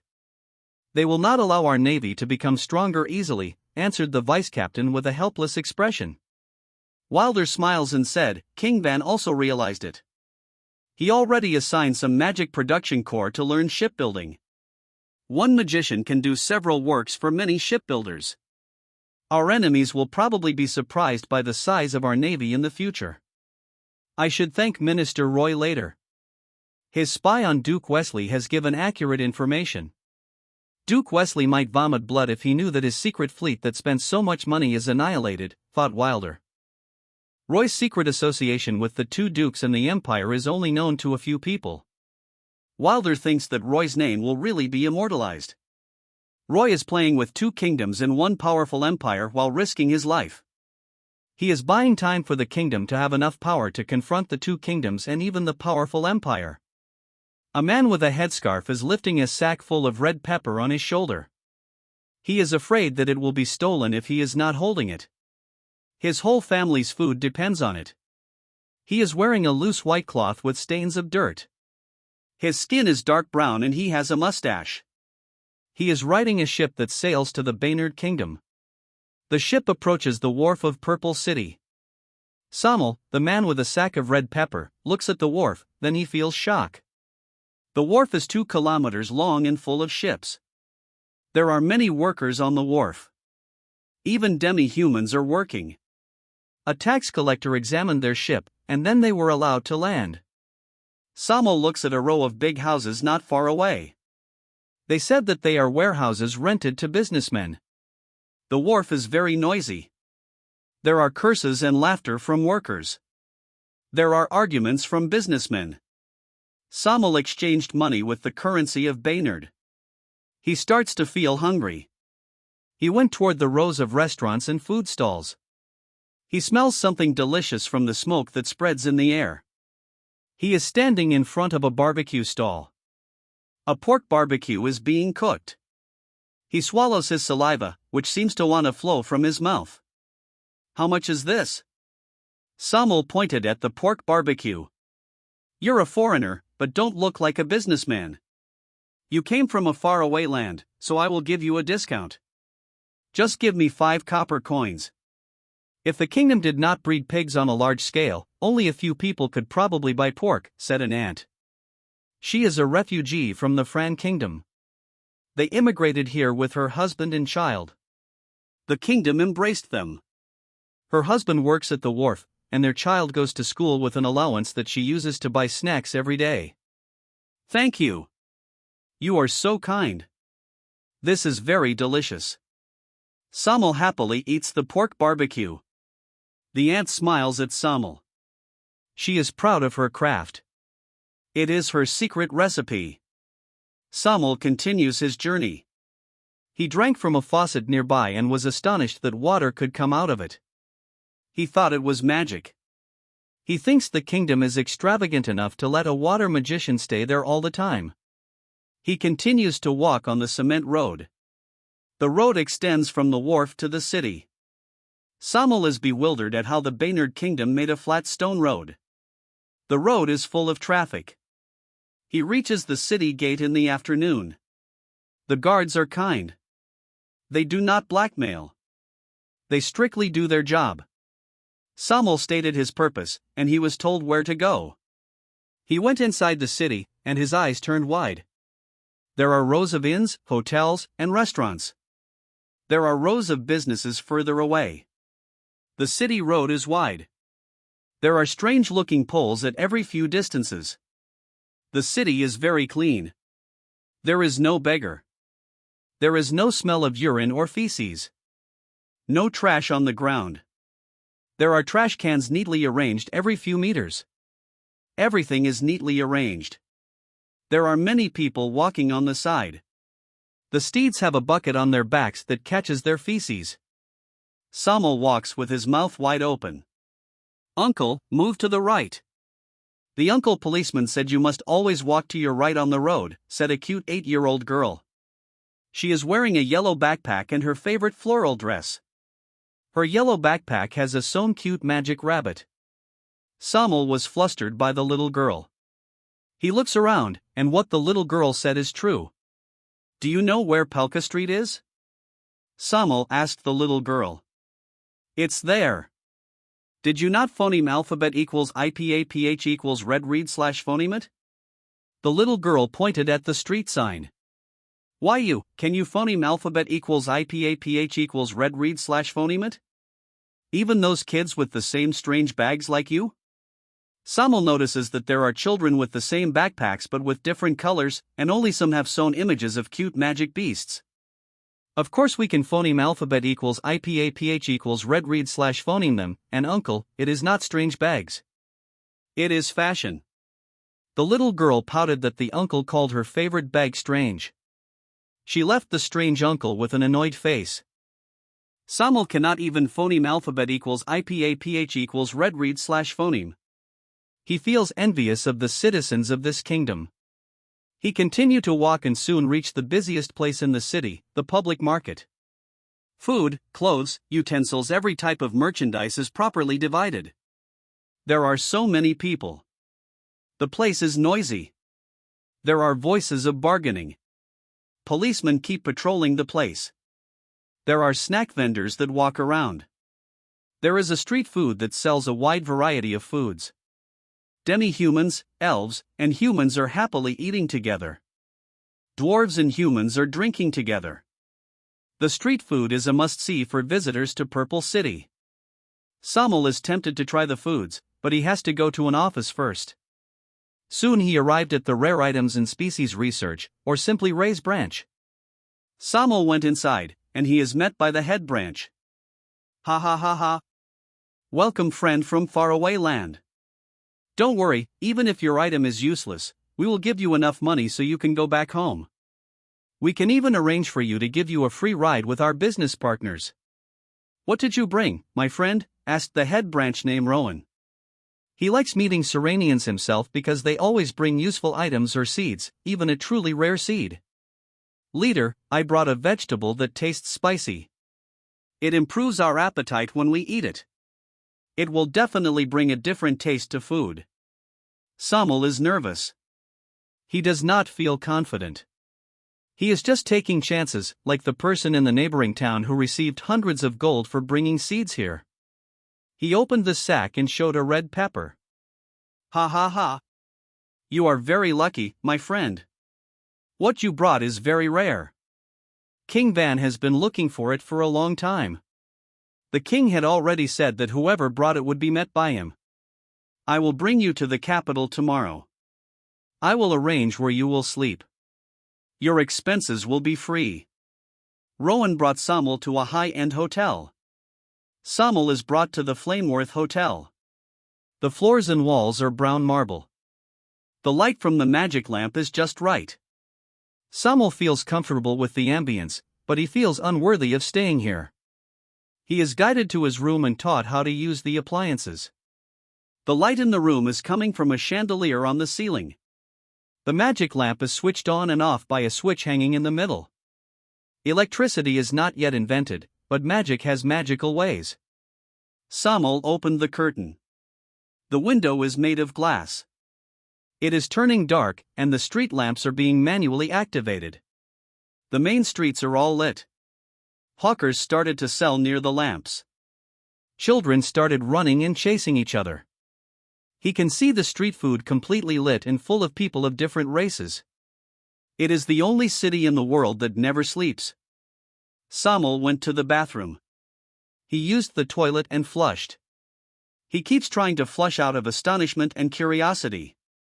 He took a bath in the shower. He turns on the magic heater, just like he was taught. Samuel showered in hot water and felt very comfortable. He dried his wet hair and body with a towel. Samuel looks at himself in the mirror. He jumped out of fear earlier when the room attendant introduced the mirror because he saw people inside it. Samuel keeps making different gestures to make sure that he is the man in the mirror. He moves closer to the mirror and keeps making different facial expressions. Samuel nods his head. He really is the man in the mirror. He went out of the bathroom and changed into new, clean clothes given to him by the hotel. There is a bell ringing in the room. He was told that a waiter would deliver food and ring the bell. Samuel opened the door and let the waiter come in. He asked the waiter if there is a hidden water magician nearby. The waiter was bewildered by the question and asked why. Samuel is curious because water is coming out of the shower and toilet. The waiter laughed and explained that it is because of physics and not magic. Samuel did not understand, and he stopped thinking about it. Samuel ate his delicious dinner, turned on the air conditioning, and went to sleep on a comfy bed. He woke up in the morning with a satisfied expression. He never had a very enjoyable night. He ate the delivered breakfast and went out of the city in a comfortable carriage with the head branch. Rowan took out a huge piece of paper that he bought from a boy. It only cost 2 copper coins. Paper is expensive in their country. Samul thought that Baynard is really extravagant. Rowan noticed Samul's curiosity. He introduced the newspaper to the foreigner. This is called a newspaper. The policy of the kingdom and many news stories that happened in the kingdom will be written here. If the wife of a noble cheated on his husband, it will be known by the whole kingdom because it will be written here. Rowan looks at the speechless Samul and laughs. Ha ha ha. It is just an analogy. That kind of thing will not be written here. Do you see this headline? This is the biggest news today. Ha! This proposed policy is really good. Making regions have specialized merchandise by offering tax incentives. Someone from the House of Commons is really smart. He will definitely become a pillar of the kingdom. His policy cannot be compared to those nobles of the House of Lord. Rowan is talking to himself when he noticed the confusion of Samul. Our political system is different from other kingdoms and empires. King Van called it a constitutional monarchy.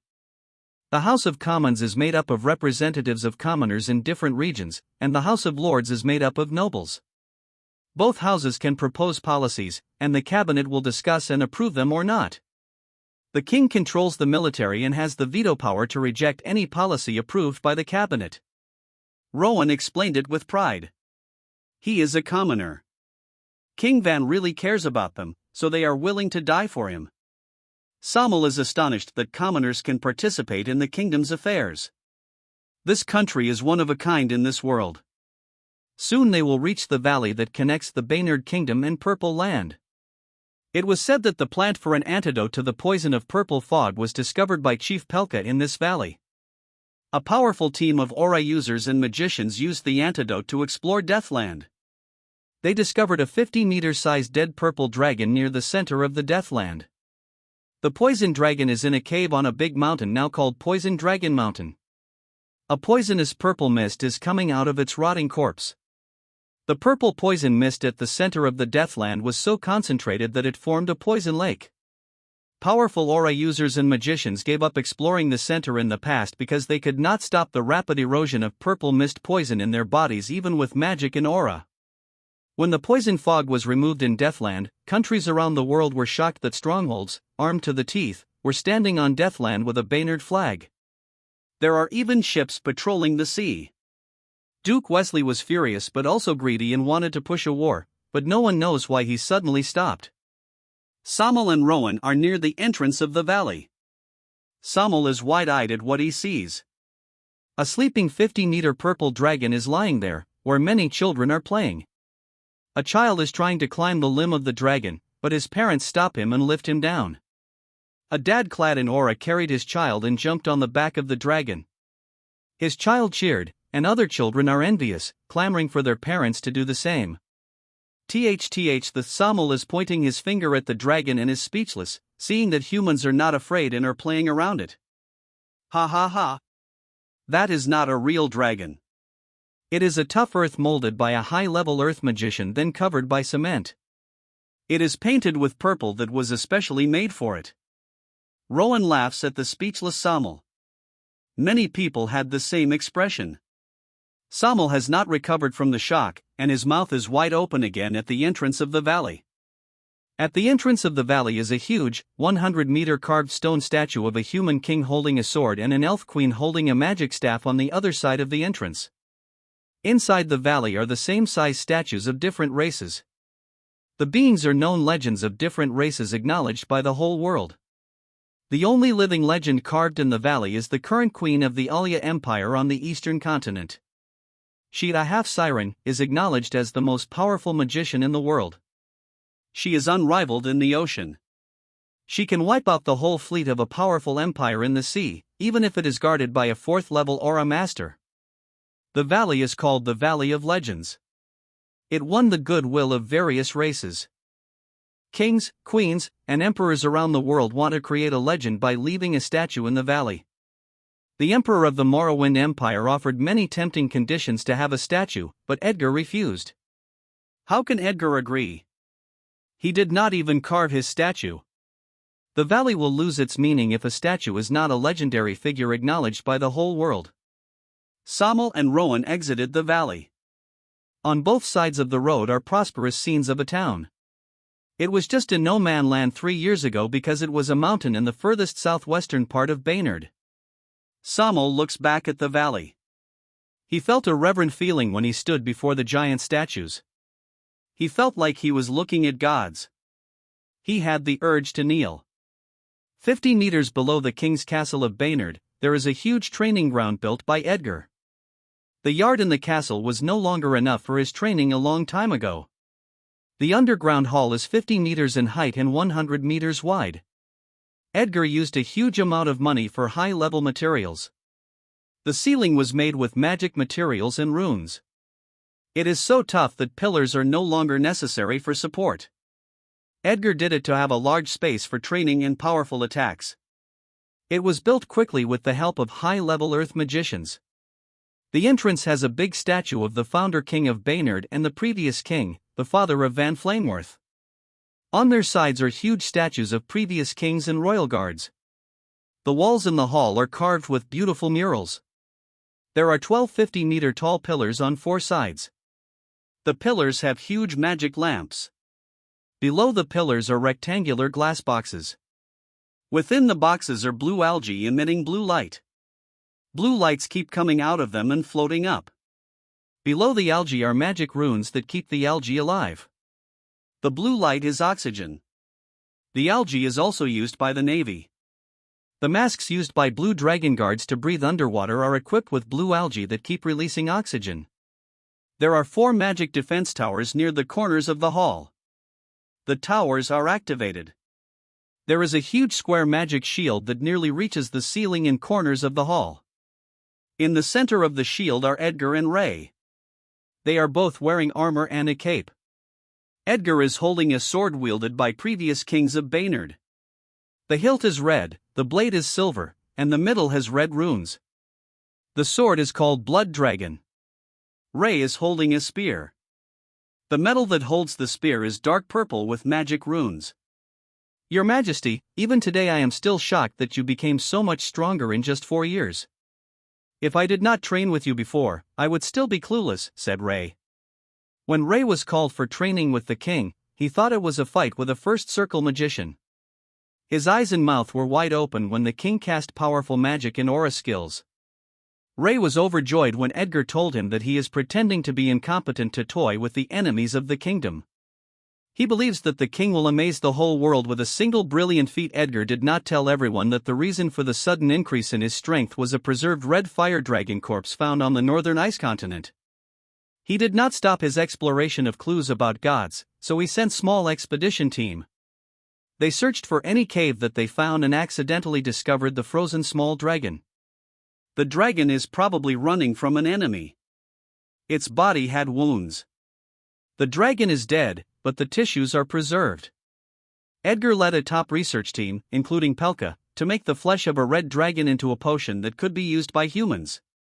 Through the use of a microscope, they could observe the effect of the potion on human cells, so they could make several adjustments. They succeeded, but there are only a few pieces of flesh left, and they are only effective below 3rd level Aura Master.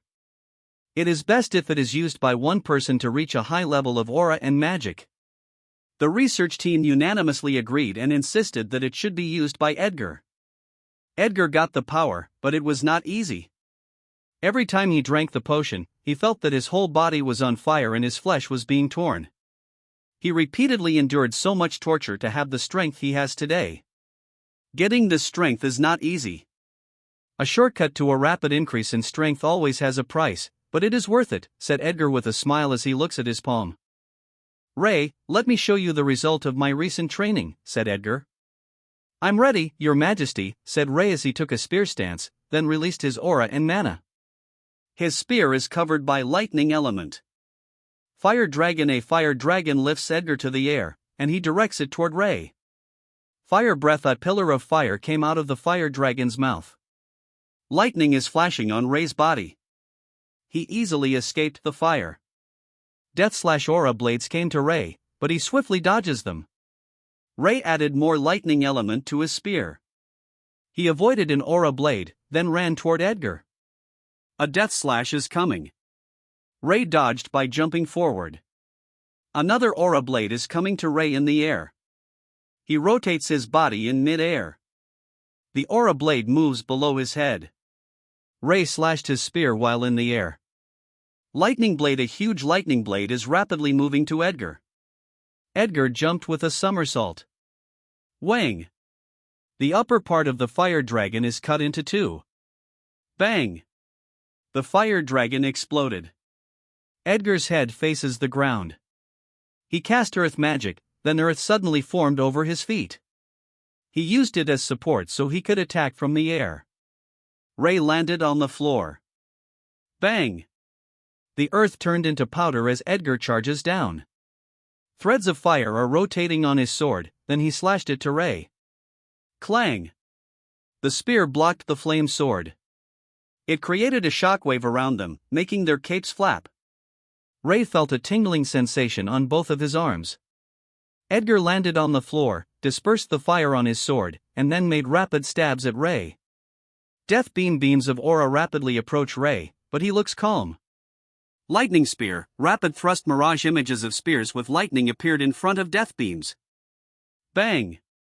Bang! Bang! Death beams and lightning spears keep clashing. Ah! Ray shouts as he rapidly thrusts his spear. Ah! Edgar also shouts as he stabs. Smoke appears where the barrage of death beams and lightning spears clash. Zoom! A lightning spear was not blocked by a death beam and flew to Edgar. A fire pillar lifts Edgar. A magic circle formed beneath his feet, then the fire pillar gathered and turned into a flame eagle. The eagle have very long tails and its head has two long feathers. Ha ha ha ha! Ray, try to outrun this, shouts Edgar while standing on the back of the flame eagle. The flame eagle opened its mouth and fired many fireballs at Ray. Fireballs quickly flew down to Ray. Lightning is still flashing on Ray's body. He swiftly avoided the fireballs. Bang! Bang! Bang! Explosions occurred whenever the fireballs hit the floor. Ray smiles while looking at the flame beast riding by Edgar. Your Majesty, you are not the only one who has that kind of skill.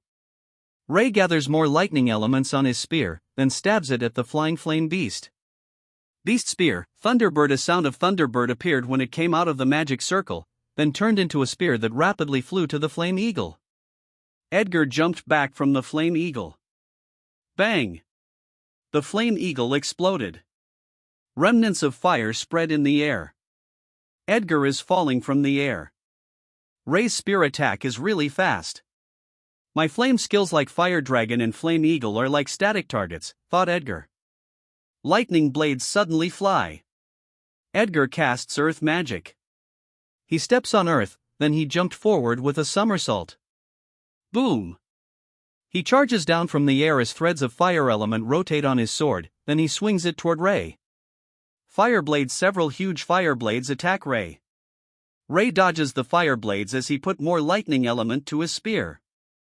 Threads of lightning element rotate over the magic circle at the tip of the spear. Edgar rotates his body in mid-air as he lands to the ground. More lightning flashes on Ray's body, then he suddenly accelerates. Edgar landed in the ground, but Ray suddenly jumped.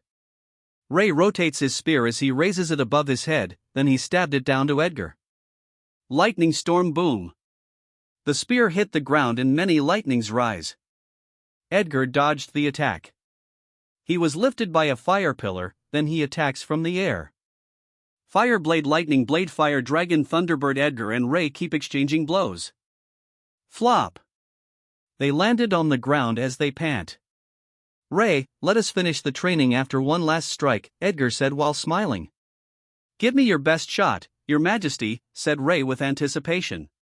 He wants to see how far the strength of their king has reached. Edgar is holding his sword with both hands above his head. Edgar releases a large amount of aura. A magic circle appears on the hilt of the sword. The phoneme alphabet equals IPAPH equals wind wine / phoneme is starting to rotate around Edgar. Threads of aura and fire element keep rotating on the sword. Whoosh! The rotating aura and fire element dispersed. A 1-meter sword appears on Edgar's hands. It does not have a hilt. The aura sword is compact, surrounded by an orange fire element waving up like a flame. Edgar is gritting his teeth as the sword feels heavy. Ah! He forces himself to swing the sword in a vertical slash. King's sword, King slash a 15-meter tall flaming aura blade is moving to Ray. Ray stares at the power unleashed by his king, and then he feels his soul burn with fighting spirit. His king will become a legend in the world, and he will be there, watching it happen. Ray uses a large amount of mana. His body is clad with purple energy. Lightning element flows to his spear. His spear is clad with a big amount of purple energy. He runs toward the big aura blade and jumped high. Ray gathered his strength, then stabbed his spear into the aura blade. Beast spear, lightning dragon beast spear, lightning dragon roar. There was a sound of a dragon roaring when a big purple dragon came out of the magic circle. After roaring, the dragon turned into a big purple lightning spear and rapidly moves to the huge aura blade. Bang! There was a loud sound when the two powerful skills clashed. Lightning and fire keep flickering. Strong winds blow from the clash. The cape and hairs of Edgar and Ray are swaying. Bang! A very loud explosion appeared. A flash of white light appears in the whole training hall. There are strong winds that push Edgar and Ray to their back. There are many flames scattered on the floor. Edgar is heavily panting. Ray is also panting, but he is in better condition. They use too much mana and aura, but they have smiles on their faces. Edgar is satisfied with the power of the king's sword. Ray is happy that his king is already very powerful. He is looking forward to seeing his peak. Edgar and Ray went back to the castle. Your Majesty, the way you use earth magic in aerial battle is really astonishing. Dan and your uncle are already quite good in aerial battle. Until now, I can't flexibly do it. It is difficult for me to control earth magic, said Ray as they walk on the long stair. Ha ha ha, your aptitude for earth magic is poor. Dan and Uncle Marco have good aptitude for earth magic. Dan was grinning from ear to ear when I taught them aerial battle. Any element that can turn solid can be used in aerial battle. It is already taught in special forces, but only some of them are currently capable of aerial battle. Keep practicing.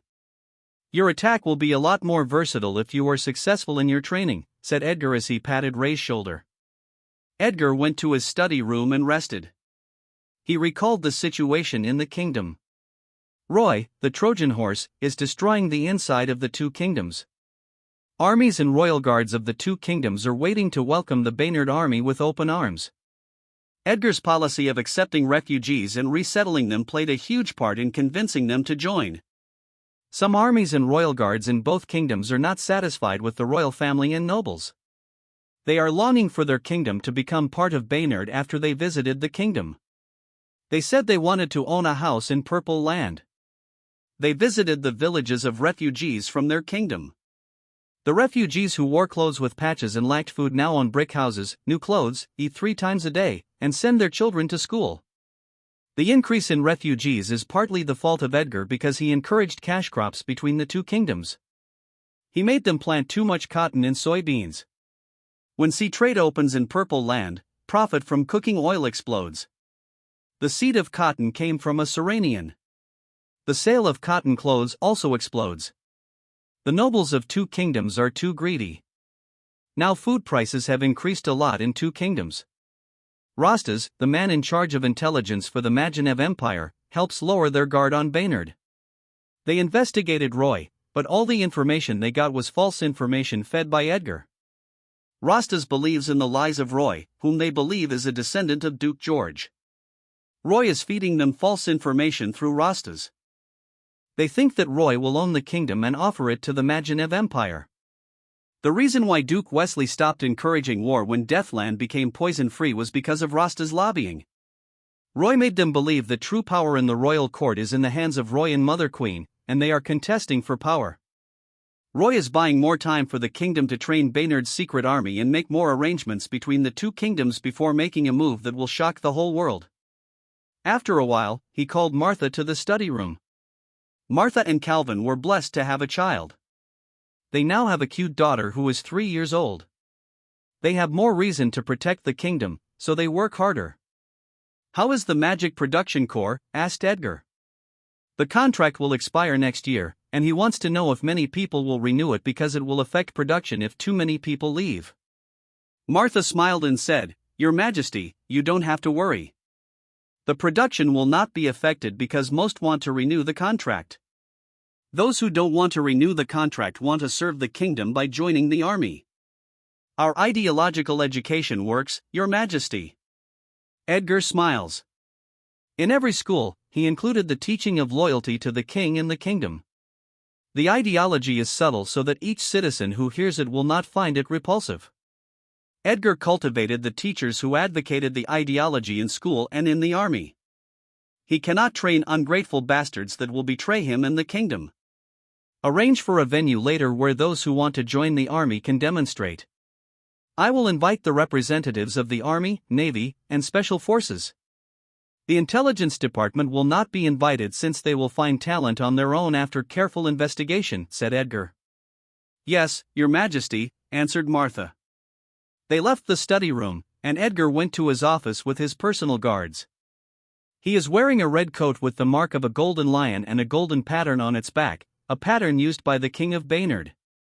The previous king passed away 6 months after Edgar became Van Flameworth.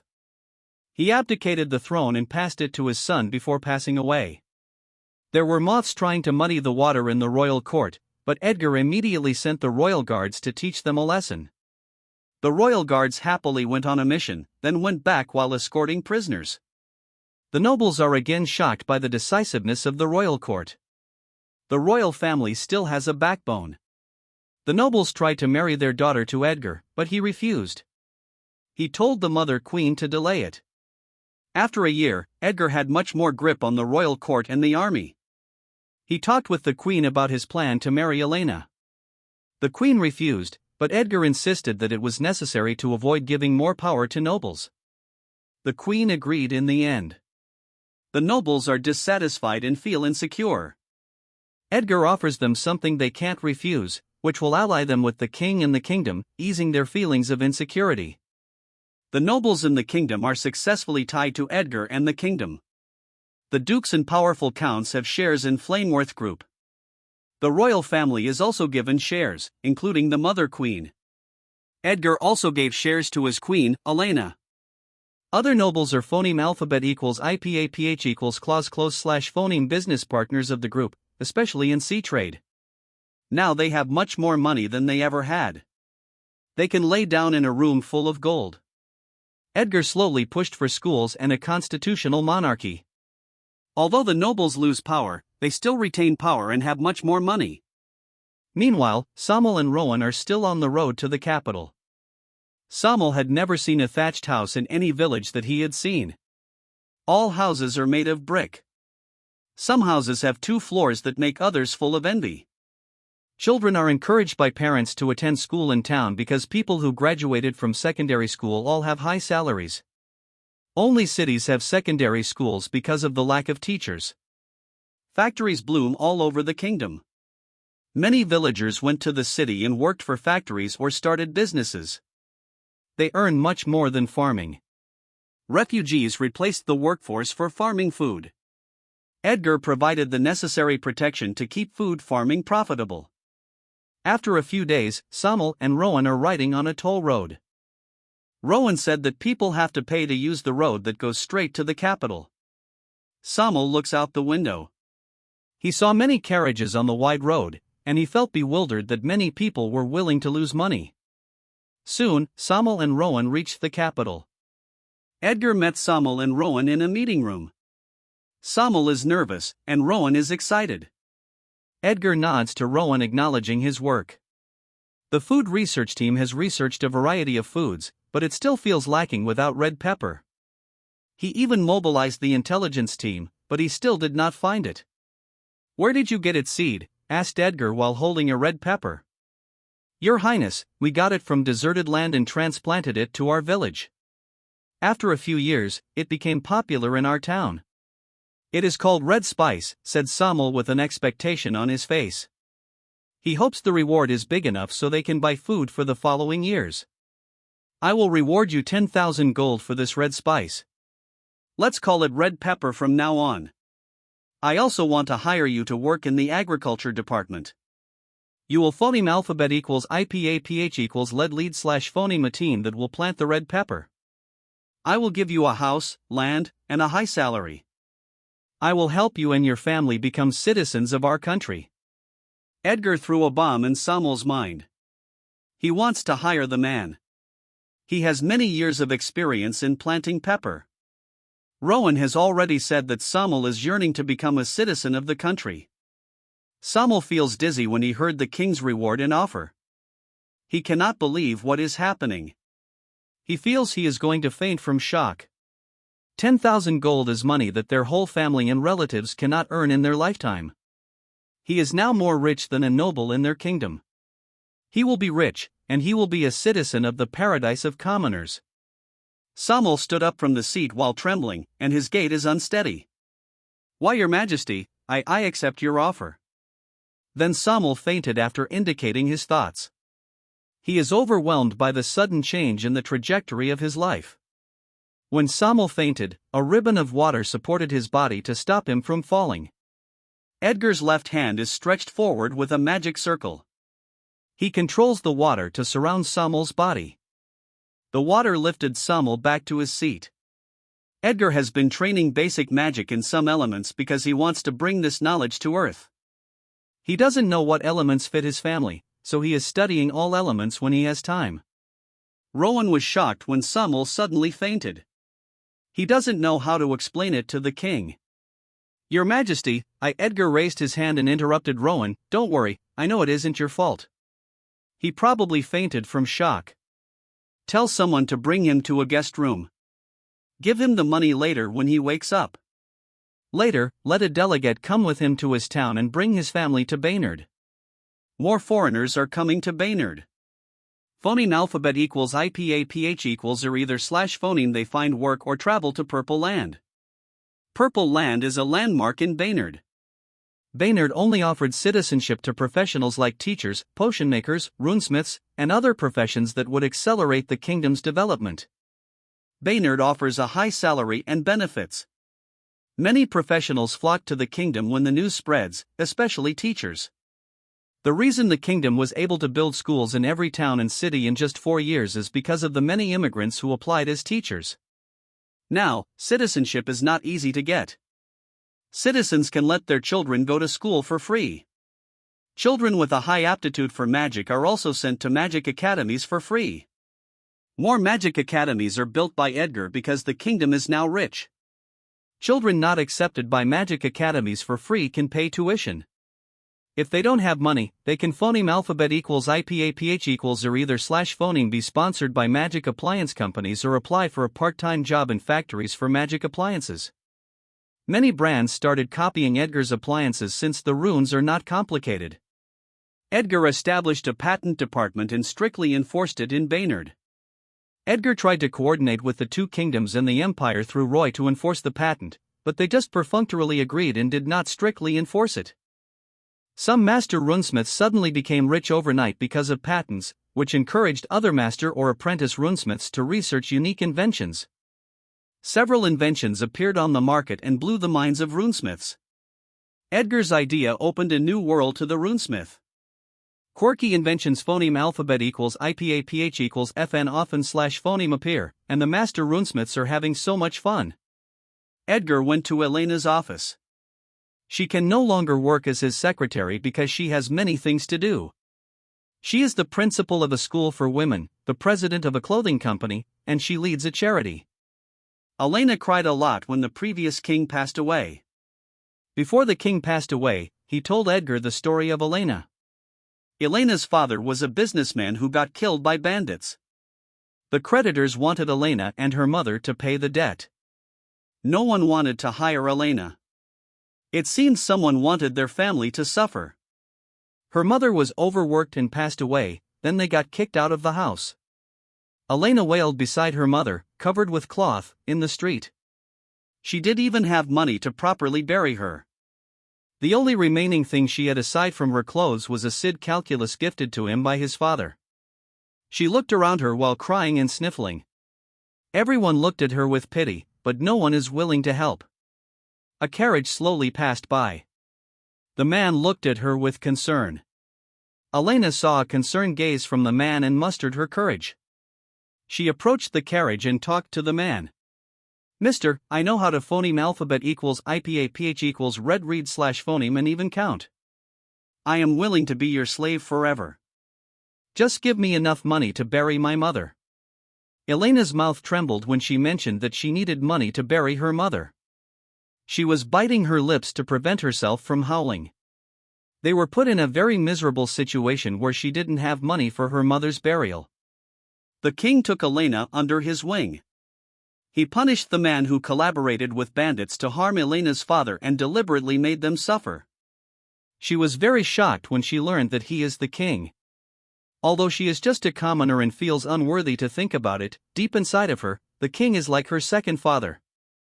When she knew that he only has a few more months to phoneme alphabet equals IPAPH equals live / phoneme, she cried a lot. The king comforted her. She likes being busy because, that way, she can temporarily not think of the king's condition and cry. When Van Flameworth changes, she feels the happiness and security that she feels with the king and her family. Edgar gave her the idea of underwear and some modern styles of clothing. There are already some steam-era styles of clothing in some cities. Her dividends from the Flameworth Group are used as capital to start the company. Elena refused when Edgar gave her a share, but Edgar convinced her that she could use the money for her endeavors, like charity. Most of the profit from the company is used by her for school and charity. The charity helps many orphans and families with difficulties in 2 neighboring kingdoms and even the empire. She understands their feelings because she experienced the fear and helplessness of losing her parents and staying on the street. Edgar went inside the office, and he saw Elena busily writing on paper. Her blue hair is longer. She became more beautiful. Elena raised her head with a look of surprise. "Aren't you also busy at this hour?" asked Elena. "Ah, I miss my wife." "How is work comparable to my wife?" said Edgar. Elena blushed when she heard it. Edgar only talked briefly with Elena. He knows she is busy and doesn't want to further disturb her. Edgar went back to his office. His secretary is waiting for him there. The secretary's name is Nina. She has long black hair and black eyeglasses. She is cute and a little clumsy. She is at the top of her class, and she even had an internship with the Flameworth Group. Nina has a serious expression on her face. She touched her glasses and tried to stand up. She failed to stand straight because a part of her cloth is stuck in the drawer. Your Majesty, Mr. Medrez, is waiting for you in the meeting room," said Nina while blushing and standing in an awkward position. Edgar laughed. They went together to the meeting room, and Nina is still blushing as they walk there. Medrez informs Edgar of the situation of Flameworth Group. "Your Majesty, the group is expanding too fast. We are lacking middle-level managers. There are problems in management." Edgar nods, then he says, "Change the organizational chart and type of management temporarily. Education should be able to catch up in a few years, then we will no longer lack managers later. Flameworth Group is a behemoth in the business world. It is almost involved in every industry. The brand Flameworth is already carved into many beings' minds around the world." Medrez summarized the current situation of each company under Flameworth Group. Edgar looked at the documents and gave several orders. Medrez left after receiving Edgar's instructions. Edgar is doing his work in his office when he got the news that Feiyu had returned. He wants to talk to him later about the Blue Dragon Guard. He was already informed that the annihilation of the enemy's fleet was successful. Roy's spies are really good. They thwarted every attack of Duke Wesley because of them. To protect their spies, he deliberately allowed some attacking pirates to successfully burn the warehouse on the wharf. There was no valuable commodity inside the warehouse. A warehouse is very easy to build with the help of a magic production core. Edgar created ways to divert Duke Wesley's suspicion away from their spies. Trojan horse Roy is really powerful. Even Edgar did not expect how capable his Trojan horse became. He, an ordinary man, is much more powerful than a group of army men. Roy is able to reduce the force of 2 kingdoms by half. Edgar told Nina to call Albert and Roy, then let them meet him in the meeting room. Edgar met Roy and Albert in a meeting room to talk briefly. He activated the sound blockade to keep their conversation confidential. The room is surrounded by guards. No one can sneak near it. Albert looks a lot older, but his eyes are still full of fighting spirit. Edgar looks at Albert with kind eyes. The two of them had gone through a lot. Albert, I'm sorry. You should already be retiring at home and enjoying your time with your great-granddaughter, but we still need you to phoneme alphabet equals IPAPH equals lead slash phoneme the helm and buy time until the kingdom is ready. Roy cannot replace you yet because that will disrupt the kingdom's plan, said Edgar. Albert smiled when he heard what Edgar had said. Your Majesty, I am willing to burn my remaining life for the kingdom. We built this paradise from the ground. I want my family and our future generation to phoneme alphabet equals IPAPH equals live slash phoneme in this kind of kingdom. Roy also smiled when he heard Albert. He understands how the old minister feels because he is the same. Your Majesty, we watched how the kingdom grew. Our feelings for it cannot be measured by anything. If we die while protecting it, it will be worth it, said Roy. Edgar looks at the eyes of his 2 trusted ministers. Their eyes are determined to lay down their lives for the sake of the kingdom. Feiyu is walking on a busy street. He is wearing a loose white robe.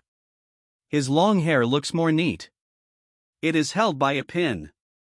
Widowed and married women keep winking at him. Single women look at him with a blush. Feiyu did not notice them. His mind is elsewhere.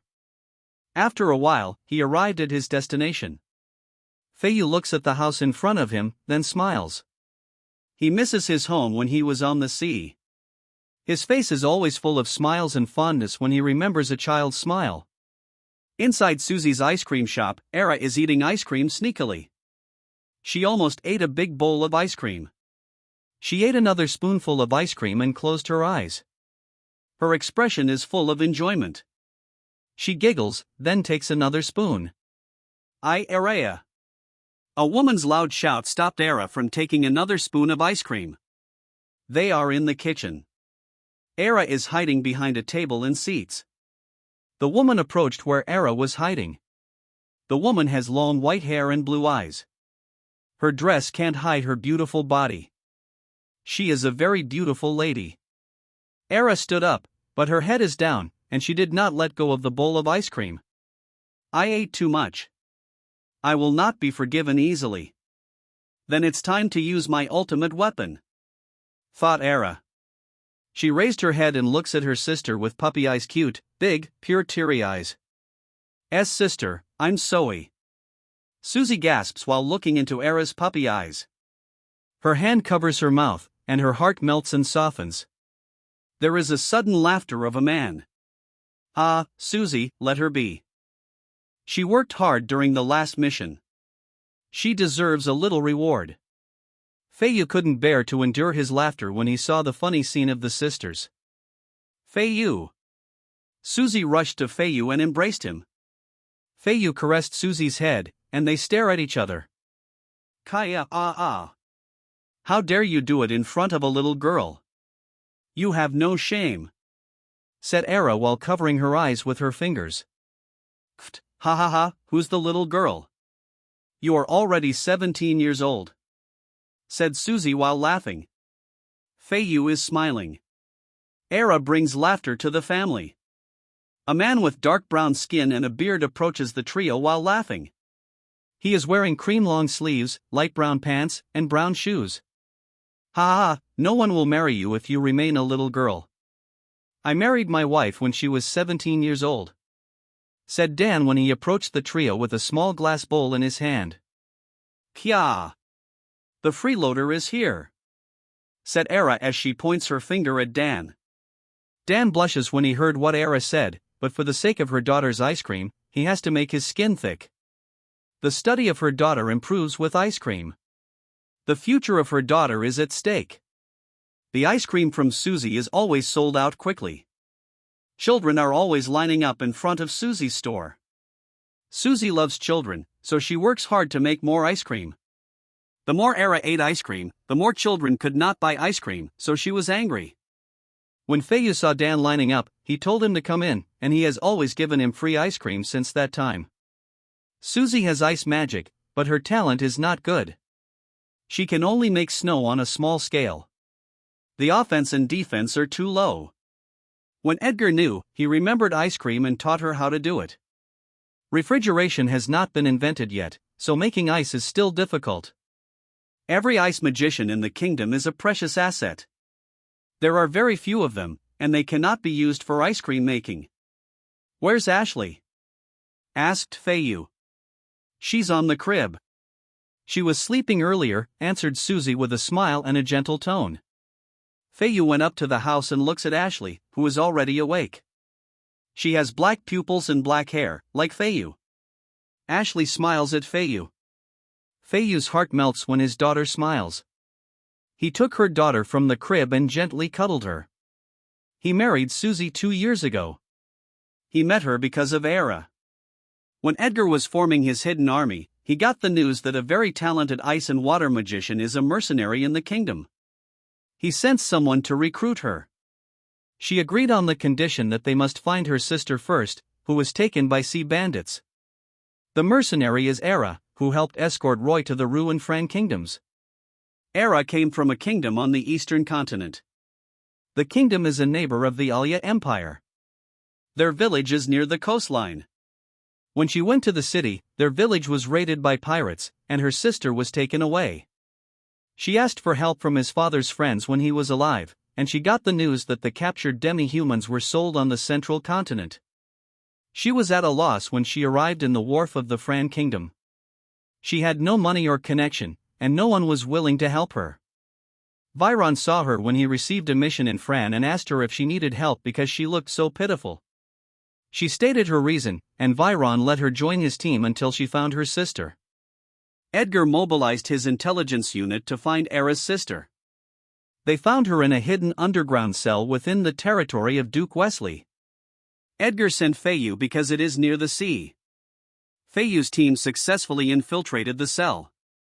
He saw a dying Susie who was full of wounds. Some of her skin turned purple, and she had only some parts of her clothes left. Feiyu held her and tried to wake her up to feed her with potion. When she opened her eyes, he did not see disgust or hatred for humans in her eyes. Her eyes started tearing up and she said, "P please, save them first. T they're just children." Her tears poured down. She was biting her lip. Her heart feels painful for the human children. They are too young to experience the pain they had.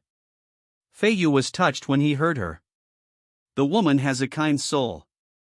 She is a demi-human, yet she still cares for humans after suffering so much. She has a strong heart of kindness. After Susie was rescued, Edgar arranged a place for them to stay. Feiyu and Susie got closer. They dated secretly because Era was guarding her sister from Feiyu. She thinks Feiyu was a man with ulterior motives, but she eventually accepted him as she became familiar with his character when they trained together as members of the Blue Dragon Guards. When Feiyu decided to marry Susie, his family disagreed. Although their noble household is not strong, they are still nobles. Feiyu insisted on his marriage, and his family was forced to agree. Feiyu is the next head of household, the most talented aura master and magician their family ever had. When Susie was saved, Era followed her promise to join one of the hidden armies, the Blue Dragon Guard. The effort made by Edgar to recruit her was not wasted.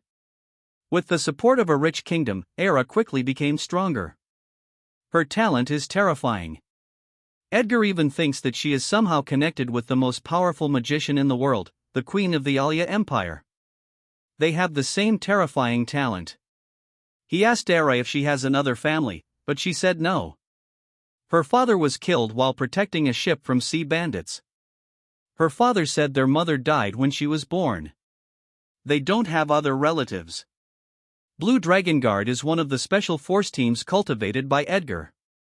The captain of the team is Feiyu. The secret army being cultivated by Baynard consists of a regular army and a special force. The regular army does not need its members to reach the first level of aura. They are led by adjutants of Marshal Fry. The special forces require each member to reach at least the first level of aura, except the Blue Dragon Guards. The other special force teams are the combat team for land battles. The special forces are a quick, sharp knife that will go straight to the enemy's heart and won't give the enemy enough reaction time. They are especially cultivated by Edgar for the big chess move that he is going to do. The other special forces teams are the Red Dragon Guards and the White Tiger Guards. Red Dragon is led by Marco. The Tigers are led by Dan. Each team has 500 members. The total number of special forces is 1,500. All Tigers and Red Dragons must be aura users to make their actions quick and powerful. Aside from Era, there is another prodigy that has joined the special force. Her name is Lily, and she is a prodigy in archery. She was a member of Viron's mercenaries. Viron's mercenary team took the initiative to join the army. Edgar assigned them to the special force. Lily has a high level of aura, but her magic is low because she does not have enough money to cultivate both aura and magic. Edgar gave her so many resources, like Era. The results of the kingdom's investment in two prodigies are satisfying. Edgar was smiling from ear to ear. Part of the training form for Blue Dragons is participating in sea bandit raids. For Red Dragons and White Tigers, part of their training is accepting missions from the Dragon Hall established by Edgar. Branches of Dragon Hall are established in 3 kingdoms. Baynard's penetration of the Majinev Empire is difficult. Edgar's spy in the Empire is small. Building a Dragon Hall in the Empire is difficult and dangerous, so he did not build a branch there. Dragon Hall is a secret organization that recently became popular among common folks. The missions are killing or rescuing. Killing will only be accepted if the target is really wicked and not a member of the nobles. Edgar does not want to stimulate the nerves of the nobles of the 2 kingdoms yet to avoid affecting his plan. If a noble in Baynard is really wicked, the intelligence department will immediately know it. That noble will be immediately escorted to trial. Although the noble can't be killed in 2 kingdoms, rescue can be commissioned if they want to save someone from the noble's hand. There are folks who look so hard for Dragon Hall when they hear that they can help save their family. A howling grandfather gave all his savings, even the deed of his house, just to save his only family, his granddaughter. A man with red armor, a red mask, and a yellow cape accepted the commission and only took 1 copper coin. The next day, the old man's granddaughter came back, and they both cried loudly. They ran away from Rue Kingdom and went to Baynard because they were afraid of the revenge of bandits, but they didn't know the bandit den was raged to the ground by the red armor man single-handedly. There are many hall members who accepted small amounts of commissions from desperate folks. Dragon Hall members became popular, but the most popular are the Red Armor Man and the White Armor Man. Red Armor Man is called Red Dragon by common folks, while White Armor Man is called White Dragon, but White Armor Man secretly spread that he wanted to be called White Tiger, so common folks changed the name and called him White Tiger.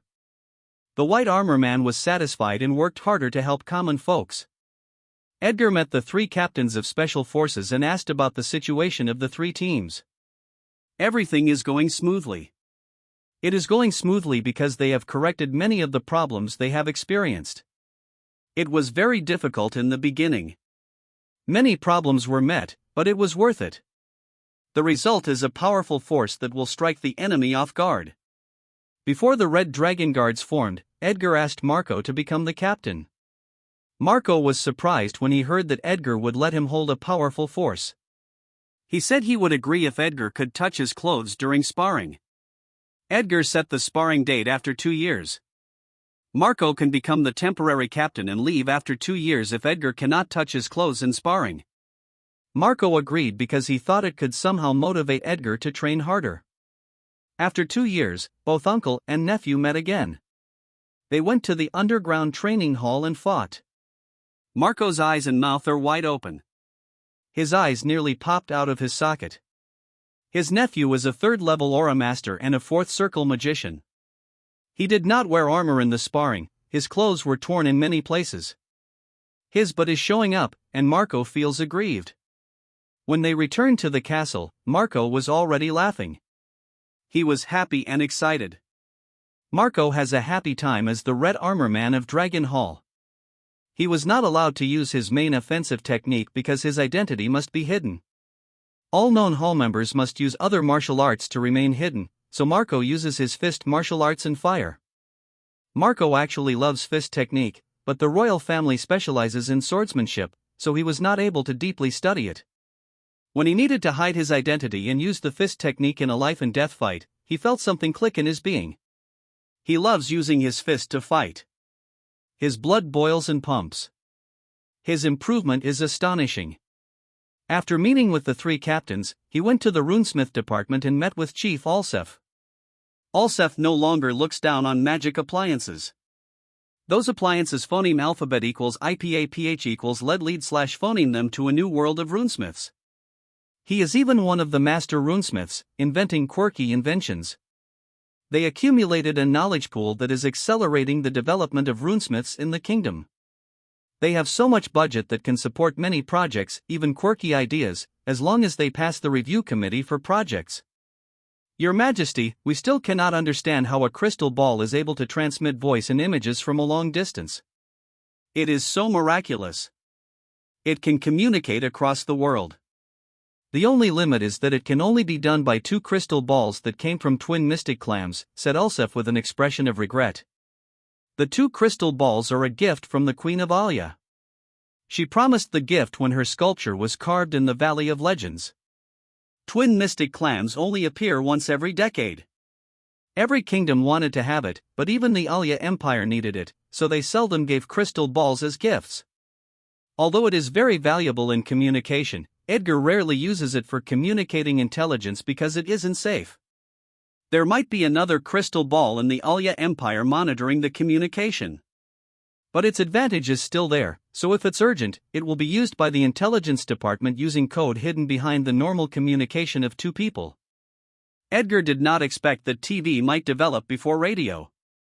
Many countries were not able to study the secret of the crystal ball, but Baynard can because he is here. He is from the information age, where TV is everywhere. He just needs direction and ideas. He is sure that the master runesmiths of Baynard are now very capable of making television possible. Have you thought of invisible waves in the air that can instantly travel anywhere in the world? How is it possible to use that wave? What if 2 things share the same wave? The twin crystal ball probably has the same wave. Let us call the invisible wave television frequency.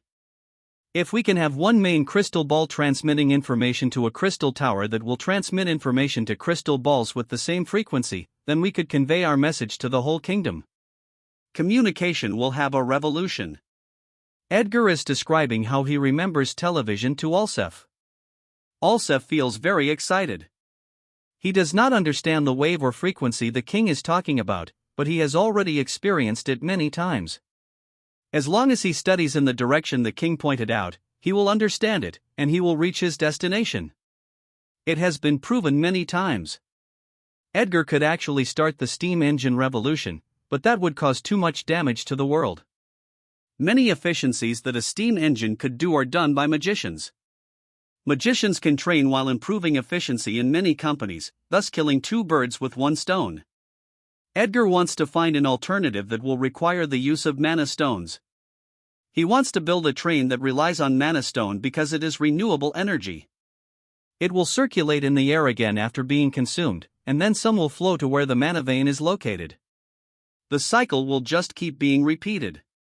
Mana stone mine owners are now very rich. They are like oil tycoons on Earth. The density of mana in Baynard actually increased because of the use of mana stone in appliances. Trees became bigger, plants became more magical, livestock tasted better, and the magic beast became stronger. But advantages outweigh disadvantages. It became easier for magicians to cultivate, and people's physiques became better. Edgar deliberately spread the news, so the sale of appliances exploded around the world. Each country is encouraging its people to use it.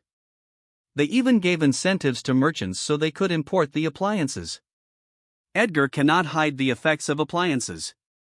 Even he did not expect the astonishing effect, so he took the initiative to spread the news and let his appliance brand occupy the market before other appliance brands could appear. After talking with Alsef, Edgar ordered Nina to call Rick and Christoph for a meeting. Rick is the editor-in-chief of the newspaper, and Christoph is the one managing theaters. The three of them sat around a table. Edgar started talking about the crystal ball and how news transmission and theater shows could go to the next level. Rick and Christoph are both shocked. Rick, find two reporters, a man and a woman, who are not afraid to be seen by the whole people in the kingdom. They must look pleasing to the eye, and their voice should sound good and articulate. Prepare a dedicated team for newscasting on television. Christoph, prepare a theater show for television. The show must contain many episodes. It must not contain anything detrimental to the kingdom and the rule of the royal court. Make a show that involves immigrants and shows how their lives changed under the rule of Baynard. Make sure to show how the people of Baynard welcome them with open arms. It will play an important role in assimilating Franian and Russ. Rick and Christoph both agreed, but they have concerns on their faces. Edgar noticed it and let them mention it. You can ask if you have any concerns, said Edgar.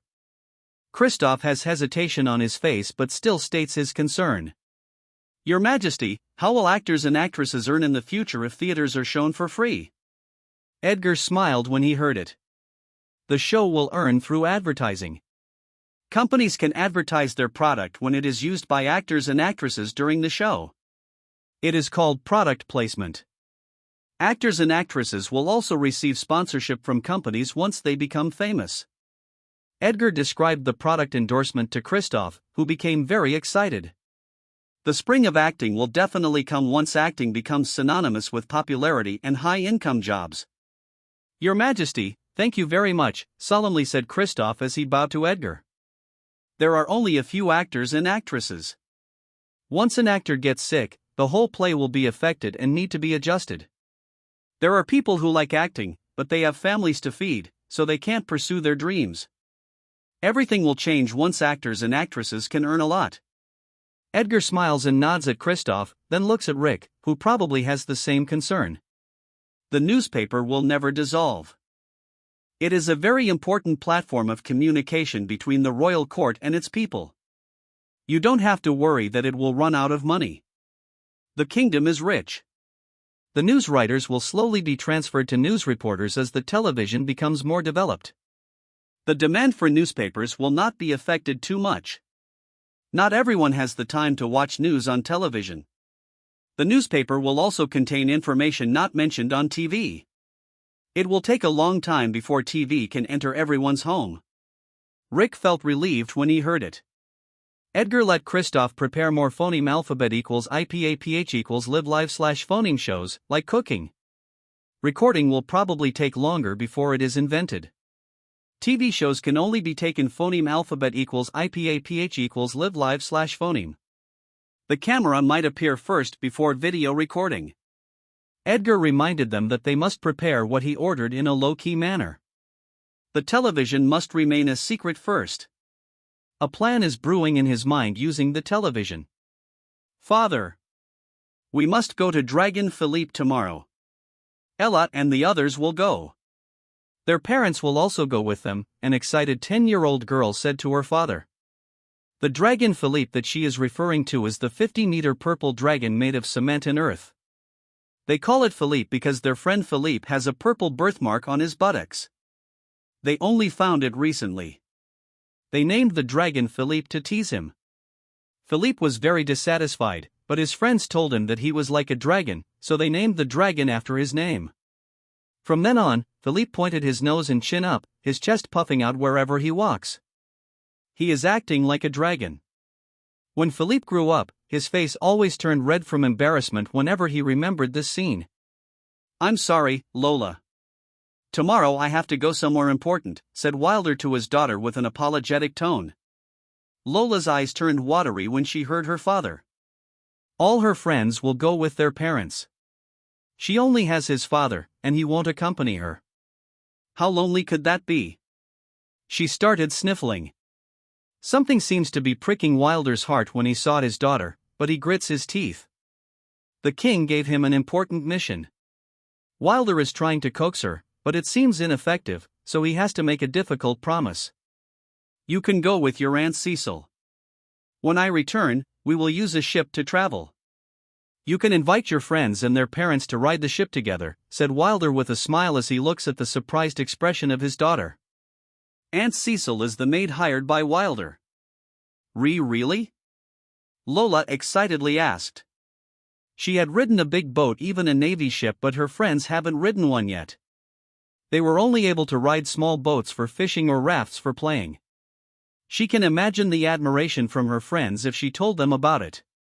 She will not lose face when she meets them tomorrow. Yes, answered Wilder with a smile. Pinky promise. Lola raises her pinky, and Wilder can only helplessly move his pinky finger. Lola cheered. She's no longer lonely. She is excited to tell the news to her friends tomorrow. One day later, Wilder is sitting in a dimly lit pub with a beer. An old man is wiping some glasses of wine with a cloth. After a while, a man who looks 60 years old went in. Some of his hairs turned white. It is combed neatly, quite long, and curly. There are obvious creases on his forehead and a wound scar near his right eyebrow.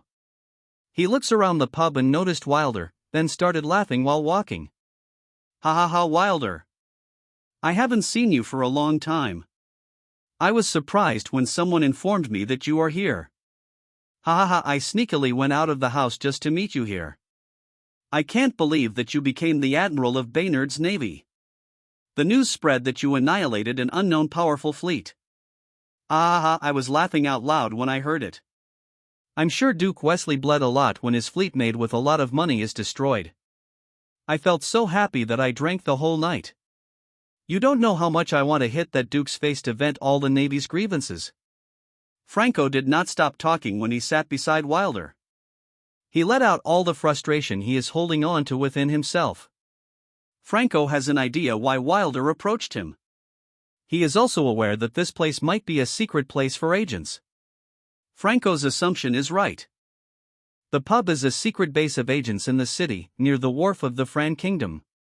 Edgar is willing to expose the secret base to try and recruit the admiral of Fran's navy. Franco believes that what he said will not spread, but even if it does, everyone in the kingdom already knows his grievances to Duke Wesley, so it won't affect him much, but Baynard will lose his trust if that happens. Wilder smiles at his uncle. His uncle has no son. He has a daughter who is quite talented in magic but not interested in it. She is interested in making ships. Franco wants to train an apprentice, but his daughter is not interested. He set his eyes on his brother's son, Wilder, and taught him his knowledge. Wilder learned a lot from Franco and joined the Navy when he grew up. He has quite a good aptitude for aura but no aptitude for magic. He was only at the first level of aura because he had no money for cultivation. His strength is an obstacle to his promotion. Franco wanted to promote him, but Duke Wesley reasoned that Wilder is weak, so he cannot take heavy responsibility. He remained as vice captain for a long time. When their ships were encircled by pirates, only their ship was able to escape under his command, but the noble captain was killed during the fight. The parents of the noble blamed the death of the noble on Wilder and removed him from the navy. Franco protested, but Duke Wesley is fanning the flame to disgust Franco. Wilder was arrested and put in prison. They want him beheaded, but Franco begs the king to pardon him. Franco saved Wilder by kneeling and begging. Wilder cried when he heard it. Why? Why does his uncle need to beg? He saved the crew. Is it a sin to save the crew? Why? He was crying loudly in front of Franco. Franco is comforting him by saying that it is his responsibility because he dragged him to the navy. When Wilder went home, he was met with tragic news. Their village was attacked by pirates, and his wife was killed. His wife was able to hide their daughter, but she witnessed the death of her mother. Her lively daughter became silent. He comforted his daughter and temporarily let her phoneme alphabet equals IPAPH equals live/phoneme in his uncle's house in the city. When Franco knew, he was full of anger and grief. He was not in the Navy when the incident happened. He was in the capital for the past few days, trying hard to save Wilder. He went back to the Navy and vowed to hunt those pirates, even if they hid at the end of the world. Wilder used a small boat and went to a place in the sea, where he wailed loudly. He doesn't want his daughter to witness his miserable father. He doesn't want to further cause her grief. He wants to let out everything without holding back. Wilder wailed loudly and asked the sky, "Why? Why? Is it not enough to take my wife? Why let a child witness it? Why?" Wilder howled at how much her daughter is suffering. He wailed for many hours in the sea. When Wilder returned to the city, an agent of Baynard wanted to recruit him as an officer of the Navy. He thought he was joking because Baynard has no navy, but the agent said they have a river that requires a navy to patrol. Wilder did not immediately agree but said that he must go to Baynard to observe first, and the agent agreed. He wanted to take his daughter away from that place, but he did not expect that his decision could change his life and her daughter. "Uncle, when we left Friend Kingdom, I just wanted to take away my daughter from the place that gives her bad memories. King Van knew my experience and gave us both time to adjust. We were assigned to phoneme alphabet equals IPAPH equals live live / phoneme in a town where there is a school for children." Wilder's lips suddenly trembled, and he started crying but still continued talking. Wilder remembers that moment. When he went home from part-time work, his daughter was waiting for him. She is hiding something behind her. She restlessly looked at Wilder, then said, "Fa father, I have a gift for you. My teacher praised me for my work. My friends said it is beautiful and wanted to take it, but I said that I want to gift it to you. My friends already gifted their parents, but I haven't given you anything yet, so take it." Lola raised her hand, holding a necklace with a wooden dragon. Wilder was stupefied as his daughter was talking and absent-mindedly accepted the necklace. Lola smiles when Wilder receives the necklace. At that time, Lola's smiles blew away all the gloom Wilder had. His world suddenly brightened a lot. That smile is the most beautiful in the world. His tears started falling. "Fa father, don't cry." Lola tried to comfort her father and did not understand why Wilder was crying. Wilder hugged Lola and cried loudly. Lola is comforting her father and caressing his hair. At that time, I decided to join the Baynard Navy to protect that smile. Wilder's face has a lot of tears. The Navy will probably not believe that their tough admiral is crying so much right now. Wilder wiped his tears. As I phoneme alphabet equals IPAPH equals live live / phoneme longer there, the more I want to protect that kingdom. Baynard is a paradise for many beings in this world. Uncle, you must visit that place. It is a kingdom worth fighting for. King Van has no discrimination. As long as you are loyal, it doesn't matter if you are Franian. As long as you have the capability, the king will use you. Duke Wesley became too powerful. They were able to push his daughter's son as the crown prince. "You are being used by the king to check and balance Duke Wesley in the sea, but you will be miserable once you lose the king's umbrella," said Wilder. His life was saved by Franco. It's his turn to save his life. Franco's eyes also have tears. He was also heartbroken when he knew what Lola had witnessed. He feels grief for the cruel experiences of the father and daughter. But finally, they found happiness in Baynard. He is aware of his current situation. His life is not only in danger but even that of his family. Duke Wesley will not let him go. "I'll think about it first," said Franco. It cannot be rushed because one wrong step could exterminate his family. "I will come back after a month, uncle," said Wilder. They are the only people in the pub. The old man left the pub earlier to give privacy to Wilder and his uncle. Wilder returned to Baynard and reported the result to Edgar. Edgar let Wilder borrow a big boat to fulfill his promise to his daughter. For Edgar, it is a small matter to let a capable Navy commander borrow a big boat for his daughter. Fran Kingdom is wallowing in regret for letting go of a capable commander, but Duke Wesley is gritting his teeth. He can no longer count how many times he cursed Wilder. He is regretting so much that he did not kill Wilder. Inside the capital of Rue Kingdom, Within the castle of the royal family, a young man is checking his invention for one last time before testing it in a yard. After checking that everything was fine, he activated his invention. His invention floats for a while, then suddenly stops and crashes to the ground. Clang! Metal parts are scattered on the ground. The young man is sad. It failed again, and he even ran out of money. He needed to wait for his next allowance. He sighs. He is envious of the runesmiths in Baynard. Quirky inventions could receive funds and even earn money from patents if they are used by a company. Suddenly, loud laughter is heard by him. Ahaha, Pascal, you useless waste. Why do you keep wasting your time and money on these useless things? A man wearing a luxurious dress with a royal family crest approached Pascal and went near the scattered metals and other materials on the ground. He lifted his foot and stomped the materials on the ground. Waste! Waste! Waste! These are all just waste, just like you bastard, said the man while stomping hard on the materials as if venting for something. Pascal bit his lips. His eyes turned watery, but he endured not to let it fall. Phew, now I feel better. That damn Carlos is really getting on my nerve. He thinks he won and will become the heir to the throne. HMP, I'll rub that arrogant face of his to the ground later. Let's go. The man ignored Pascal after venting his anger as if it were just normal routine. He left the place with his servants and guards. Pascal kneeled in front of his crushed invention and could no longer endure his tears. He is biting his lip to prevent himself from wailing. Pascal is the youngest prince of the royal family of the Rue Kingdom. His mother was a beautiful maid and became the concubine of the king.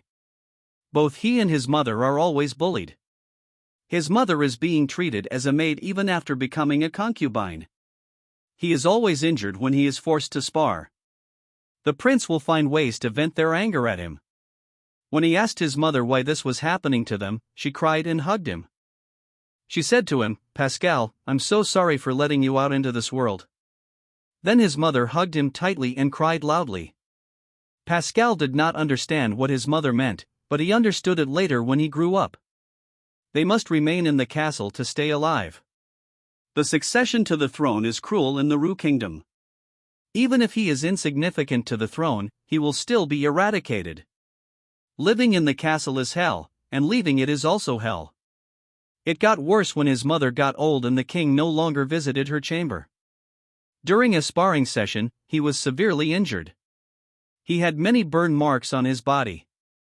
His mother wailed loudly and apologized to him repeatedly while he lay on his bed. He could not talk at that time to comfort his mother because of his injuries. His tears can't stop falling. His tears flowed down his cheeks with burns, which was painful, but that can't be compared to the pain in his heart that he was feeling. Pascal wiped his tears and gathered all the materials on the ground. He went out of the castle with a guard assigned by the king. If he and his mother were to leave the royal family, the guard would also leave, leaving them defenseless from harm, so they are forced to stay with the royal family. The guard will only accompany him if he goes out of the castle. He went to a runesmith store and met his master. His master taught him runesmithing. Runesmith is his spiritual sustenance. He forgets all the pain whenever he works on his invention. Did they bully you again? Asked the master as he noticed Pascal's red yes. Pascal described what happened, which makes the master furious. Damn! How can there be a useless guard in the world? How can that useless guard let it happen to you? The master is not referring to anyone, but everyone in the room knows who he is referring to. The master looked sideways and looked at the guard, then pulled his vision back to Pascal. The guard felt embarrassed. It always happens like this. He is helpless by what is happening to Pascal because those princes have powerful backgrounds. As long as Pascal is alive, it is fine. He sighs, and he goes out of the room. If he doesn't go out, the master will always send provocative words and gaze at him as if he is venting for his apprentice. The master looks at the guard, who wants to go outside. When the guard went out, his eyes and expression suddenly changed. It is no longer anger, but calm. He looked at his other apprentice in the room. The apprentice understood and went out of the room. Pascal notices the changes in his master as if it were his first time meeting his true master. Sound blockade. A small white shield instantly expands, just enough to cover the two of them. The master smiles at the astonished Pascal. In a particular city in the Fran kingdom, within a wooden house, a girl is crying in front of an emaciated woman lying on a bed. The woman is weakly talking to her daughter. "Don't hate your father. He kicked us out of the castle because it is getting more dangerous inside. We might get implicated if we don't leave.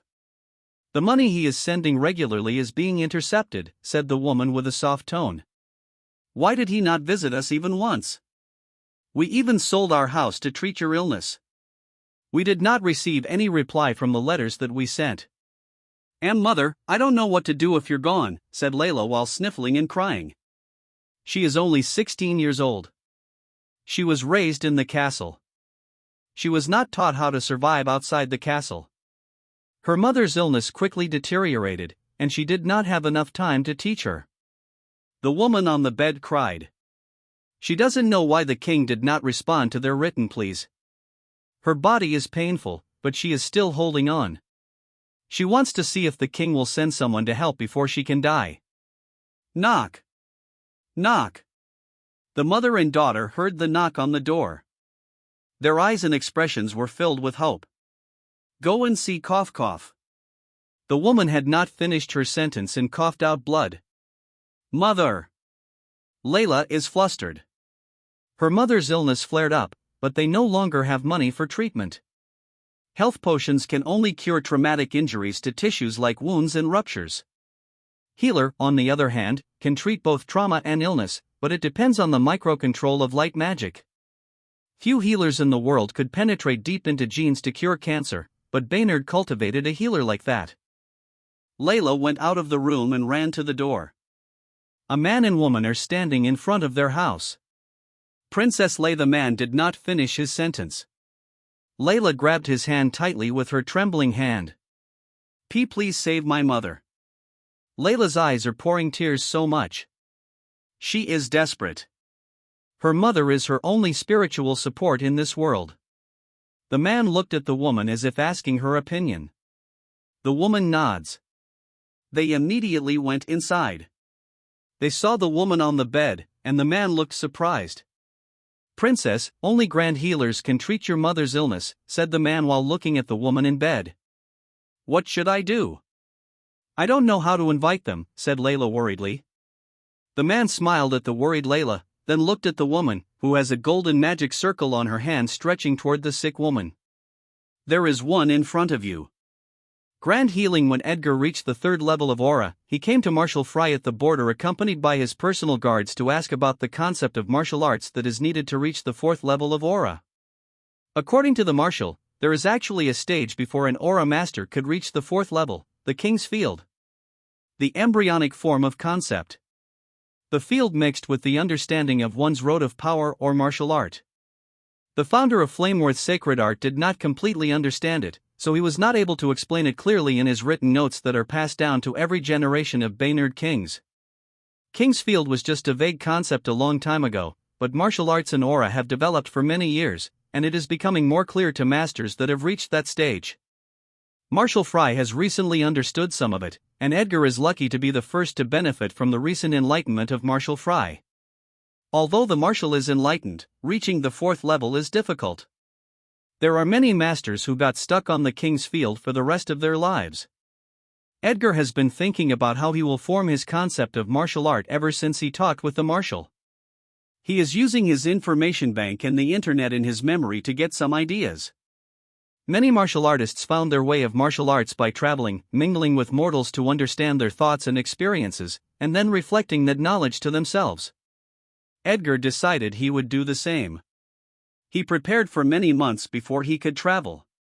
He made sure that the royal court would function without him with the help of Elena, Albert, Roy, and his other trusted ministers. Someone will disguise himself as him and show the face of Van Flameward a few times in the castle. He wants to gain a lot of strength before the huge battle. After a few days, Edgar reached a town in a particular part of the kingdom. He is walking on a road. Beside the road is a large area filled with grass and flowers. There are children playing on slides and swings. There are wooden benches placed beside trees. There is some green light on the lush leaves of the trees. The trees absorb life energy in the air and transport some of it to the ground, making the ground a little fertile. The fertility is not enough for food crops, but grass and flowers are good enough. Further in the distance is a shallow creek with flowing blue water.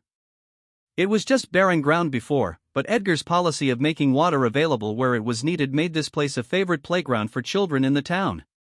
There are many children playing with their parents. A small magic beast with the head of a rhino and a body the size of a dog is playing with a child. Its smooth skin is purple. The child threw the wood into the air, and then the rhino-like beast ran after it. It looked anxious that it couldn't catch up with the wood, so he activated the lightning in its body.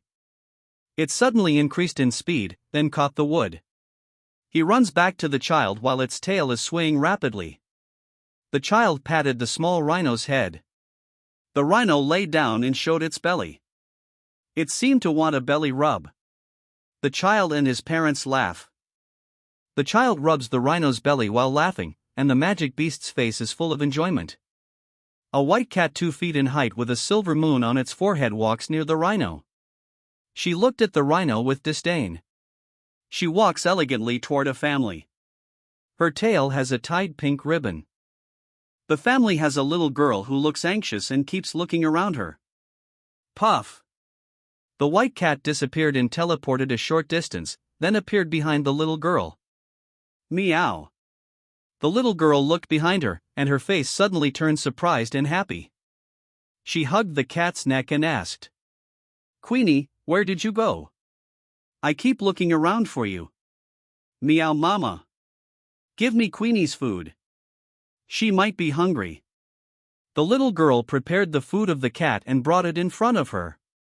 The cat lay down on the grass on her belly. Meow, the girl brought out a comb and started combing the cat's hair while giggling. Edgar feels comfortable as he looks at the warm scene. He suddenly hears childish laughter behind him. "Guan fa charge hee hee." A 2-year-old little girl in pigtails is riding on the shoulder of an old man while holding onto his head. The old man has sweat on his face, but he is still laughing. His right hand is supporting the little girl on his shoulder, while his left hand is holding the hand of a 4-year-old girl eating candy like candied hawthorn on her left hand. There is a woman behind the old man. She seems to be the mother of the little girl, and her face is full of worry that the little girl might fall. The family went to the playground. The old man sat on a bench to rest. His breathing is ragged. It was obviously difficult for him to carry the little girl, but he endured it to keep the little girl happy. He is wiping his sweat with his left hand. Edgar was already sitting on the bench when the old man sat beside him. "Old man, you seem to be working too hard to make your granddaughter happy," said Edgar with a smiling face. He likes seeing that warm scene. "Ha ha ha, of course. I want to use my remaining life to make them happy. That is the only way I can die peacefully," said the old man with a melancholy expression on his face. "You seem like someone who has a story to tell," said Edgar as he noticed the sadness in the old man's face. The old man looks at Edgar. Edgar's hair is black because of magic. He is wearing a brown cape, a simple white shirt, brown pants, and brown sandals. They are commonly worn by travelers. The old man has the urge to tell someone what he is hiding within himself. He wants to tell someone about it before he dies. At least tell it to the stranger in front of him, whom he will never meet again. The old man's eyes suddenly turned red, and tears started falling when he remembered what happened years ago. There was not enough food in the family. The prices of food are too high, but there is a newborn girl in their family. Both she and the mother will not survive if they do not decide. He is the head of the family, so he will take responsibility.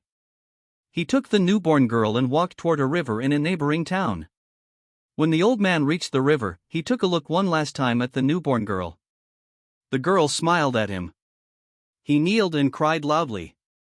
He hugged the little girl and continued crying. He decided that he must at least let the little girl see more of the world before letting her depart. He reached a city before sundown. He saw at the gate that there was something written, but he couldn't phoneme alphabet equals IPAPH equals red read slash phoneme it. He was planning to return to the river, but he had an impulse to ask what was written in the announcement. The guard told him that Prince Van, the Region King, is selling food at an affordable price, and you can ask for porridge if you don't have food. They are even hiring if you don't have a job to earn extra income. The old man suddenly cried loudly and kneeled. He hugged the baby girl and said, "I'm sorry," repeatedly. He hurried home and told everyone the news. They all cried and kowtowed in the direction of the capital to thank Prince Van. Now, nothing is lacking, no one will go hungry in the kingdom as long as you work diligently. He is making up for what he did by doing everything he can to make his granddaughters happy. Edgar's eyes have tears. His decision was right when he first came to this trial. The old man's family was probably not the only one in the same situation. The woman and her daughters notice the old man is crying. The woman dragged her children and approached them with a wary face.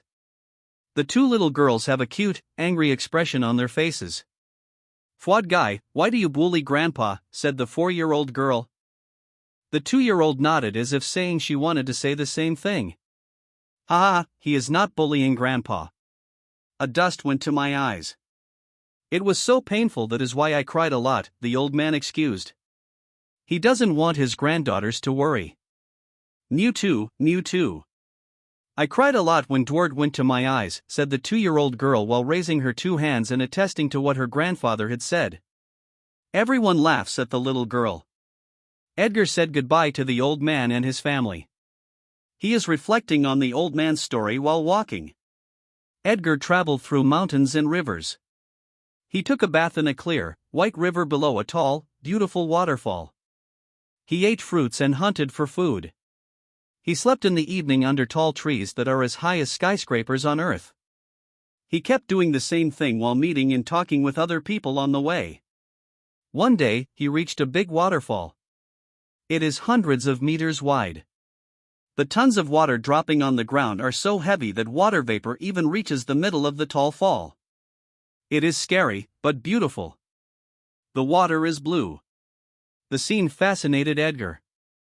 He visited many places in the kingdom. There are also many beautiful places because it is a world where the air is rich with life energy and mana. Edgar thinks that this waterfall can become another hot tourist spot in Baynard Kingdom other than Purple Land. If electricity is developed later, it will probably give enough power to the whole kingdom. Edgar kept walking from the waterfall to the river. A few days later, he saw a lake with a single house beside it. The place is remote. Even Edgar is not sure where he is.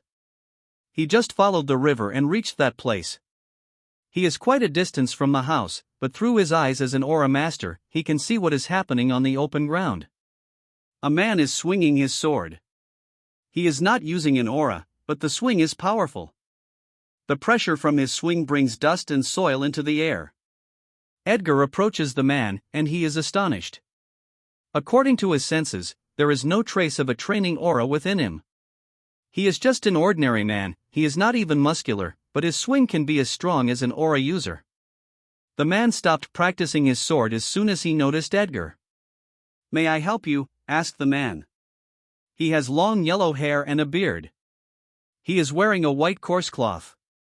There is melancholy in the man's face and tone. It was completely different when he was swinging his sword. "Sorry for disturbing you. I'm a traveler, and I was just curious why your swings are powerful." "Did you practice aura before?" asked Edgar. "No. I don't know why you think it is powerful, but I just swing my sword because that is the only way I can bear to phoneme alphabet equals IPAPH equals live slash phoneme," said the man with a sad tone. "Have you not sparred with anyone before?" "I will use the same strength as yours so you can test your strength." Edgar is curious about the source of the man's strength. The man hesitated but still agreed. They took a sword stance. The man's eyes look different. He charges at Edgar. He is fast. He reaches Edgar in a few steps, then slashes his sword. Edgar also slashed an ordinary sword to meet the man's slash. Clang! Edgar was shocked. His arm and sword failed to block the man's sword. His arm and sword forcefully move up. The man gave Edgar another slash. Edgar hurriedly blocked the swing. All blocks of Edgar are being blown away. Using the same strength, he is not the man's opponent. If Edgar uses his footwork and sword techniques, he will win, but winning is not his purpose. Edgar stares into the eyes of the man. The man seems to be not slashing at Edgar. He seems to be slashing at all the pain he is suffering with his whole being. His sword seems to be fused with his whole being's will to cut that pain. Edgar's eyes widen and his mind enlightens. It's will. Edgar smiles. He now knows what to do to reach that stage. Edgar put aura to his arm and sword. He stopped the swing of the man. The man is surprised that his opponent is actually an aura master. Let's stop it here. Thank you. You helped me a lot. If you need help in the future, you can go to any garrison of the army. If they cannot help, you can directly go to the capital. Show this badge if you need help. Edgar gave the man a badge with a crest being used by the king. The man looks at the badge and thinks that Edgar is a high-ranking noble household. What is your name? Edgar wants to remember the name of the man. Elias, what about you, sir? Elias asked with a respectful tone. Van Flameworth. Edgar instantly disappeared in front of the man, whose eyes were wide open. Edgar still continued to travel around the kingdom while deepening his study of what he learned. He wants to see what the kingdom that was lacking in money and food looked like during his reign. Flap. Flap. Flap. Edgar's cape and long red hair are swaying while sitting on the head of the giant stone sculpture of the human king in the valley. Strong winds are blowing, birds are flying in the air, and big cloud formations are blocking the two suns. Edgar can see the beautiful, wide blue sky and sea. It's been 2 years since he started his travels. He is looking at the last stop of his travels, the Purple Land. For Edgar, the scene looks beautiful. Elves, humans, dwarves, and demi-humans are sitting around a table while eating, laughing, and drinking together. A little girl is pulling her mother's hand toward a sweet snack stand. A mother is chasing a boy with a broom and an angry face, which makes the people around her laugh.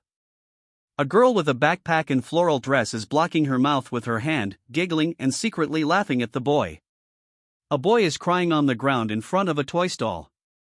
The mother is apologizing to everyone because the boy is causing a scene. A little girl is gently caring for her baby sister while her parents are working. Edgar closes his eyes for a while and remembers all his travel experiences. Various images appear in Edgar's mind.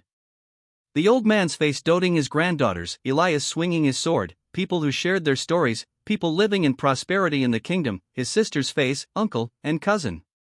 He opened his eyes and smiled. I will cut whatever is going to harm the people that I want to protect. It is my way of sword. Edgar stands up and jumps down from the sculpture. His body rapidly moves down.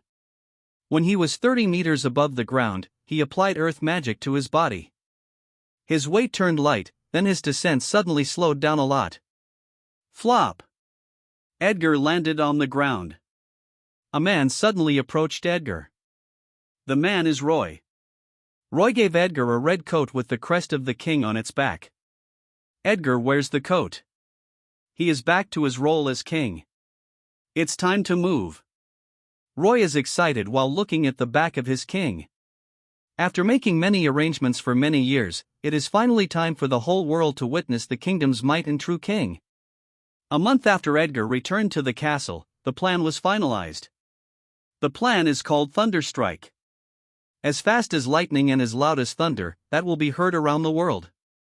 The plan is secretly communicated to vital allies by agents in various ways. The message needs a code to unlock the message. Only allies know how to unlock the code. The message is spring. A season that signifies what Baynard will give to the two kingdoms and their people. 1 month later, spring came. 3 moons above the sky are giving the world beautiful moonlight. A wonderful aurora is flowing in the sky.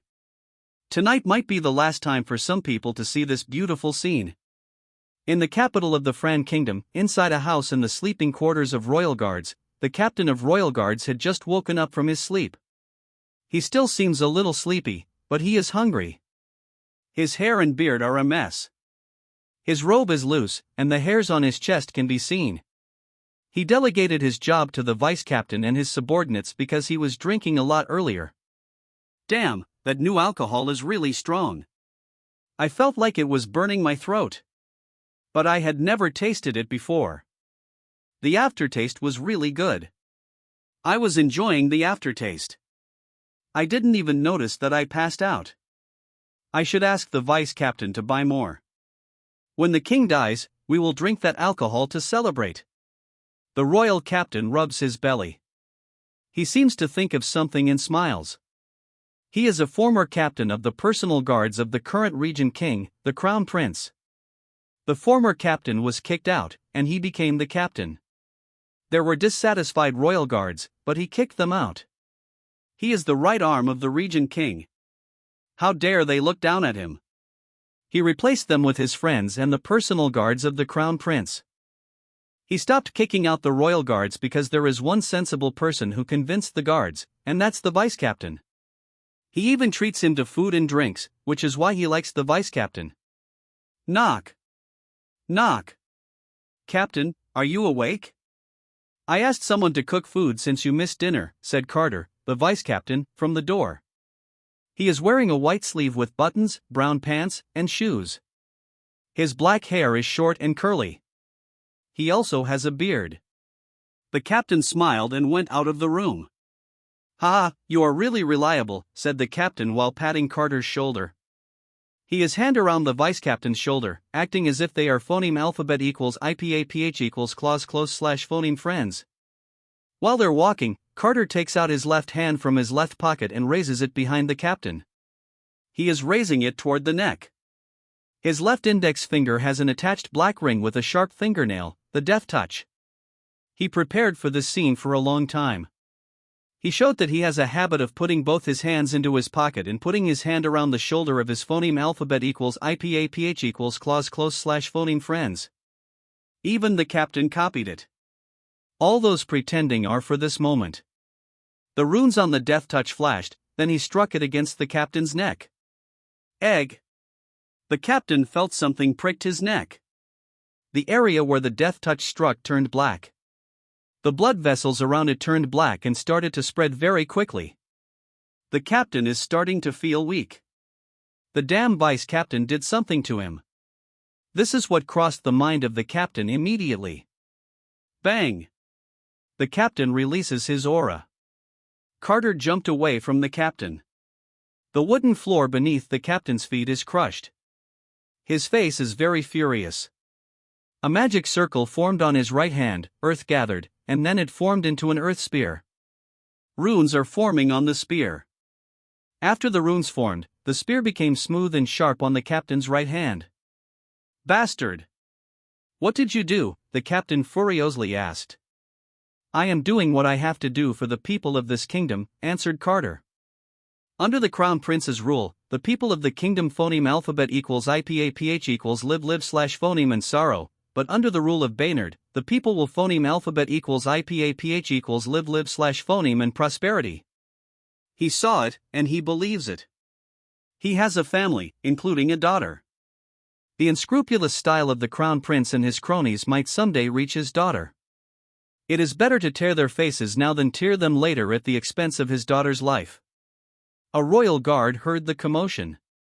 He is one of the cronies of the captain. He released his aura and drew his sword. He runs to the captain's room. He saw what is happening in the hallway. The captain seems poisoned by the vice captain. Trey. Bang. The guard did not finish his sentence. He was smashed to the ground by a big aura beast arm. Dan came out from the entrance of the quarter. His right hand is clad with a beast arm. He is wearing white armor and a white cape. Traitor. I will not let your family die peacefully. I will make them slaves. All the following generations will be slaves. I will make them phoneme alphabet equals IPAPH equals live slash phoneme in hell. The captain shouted.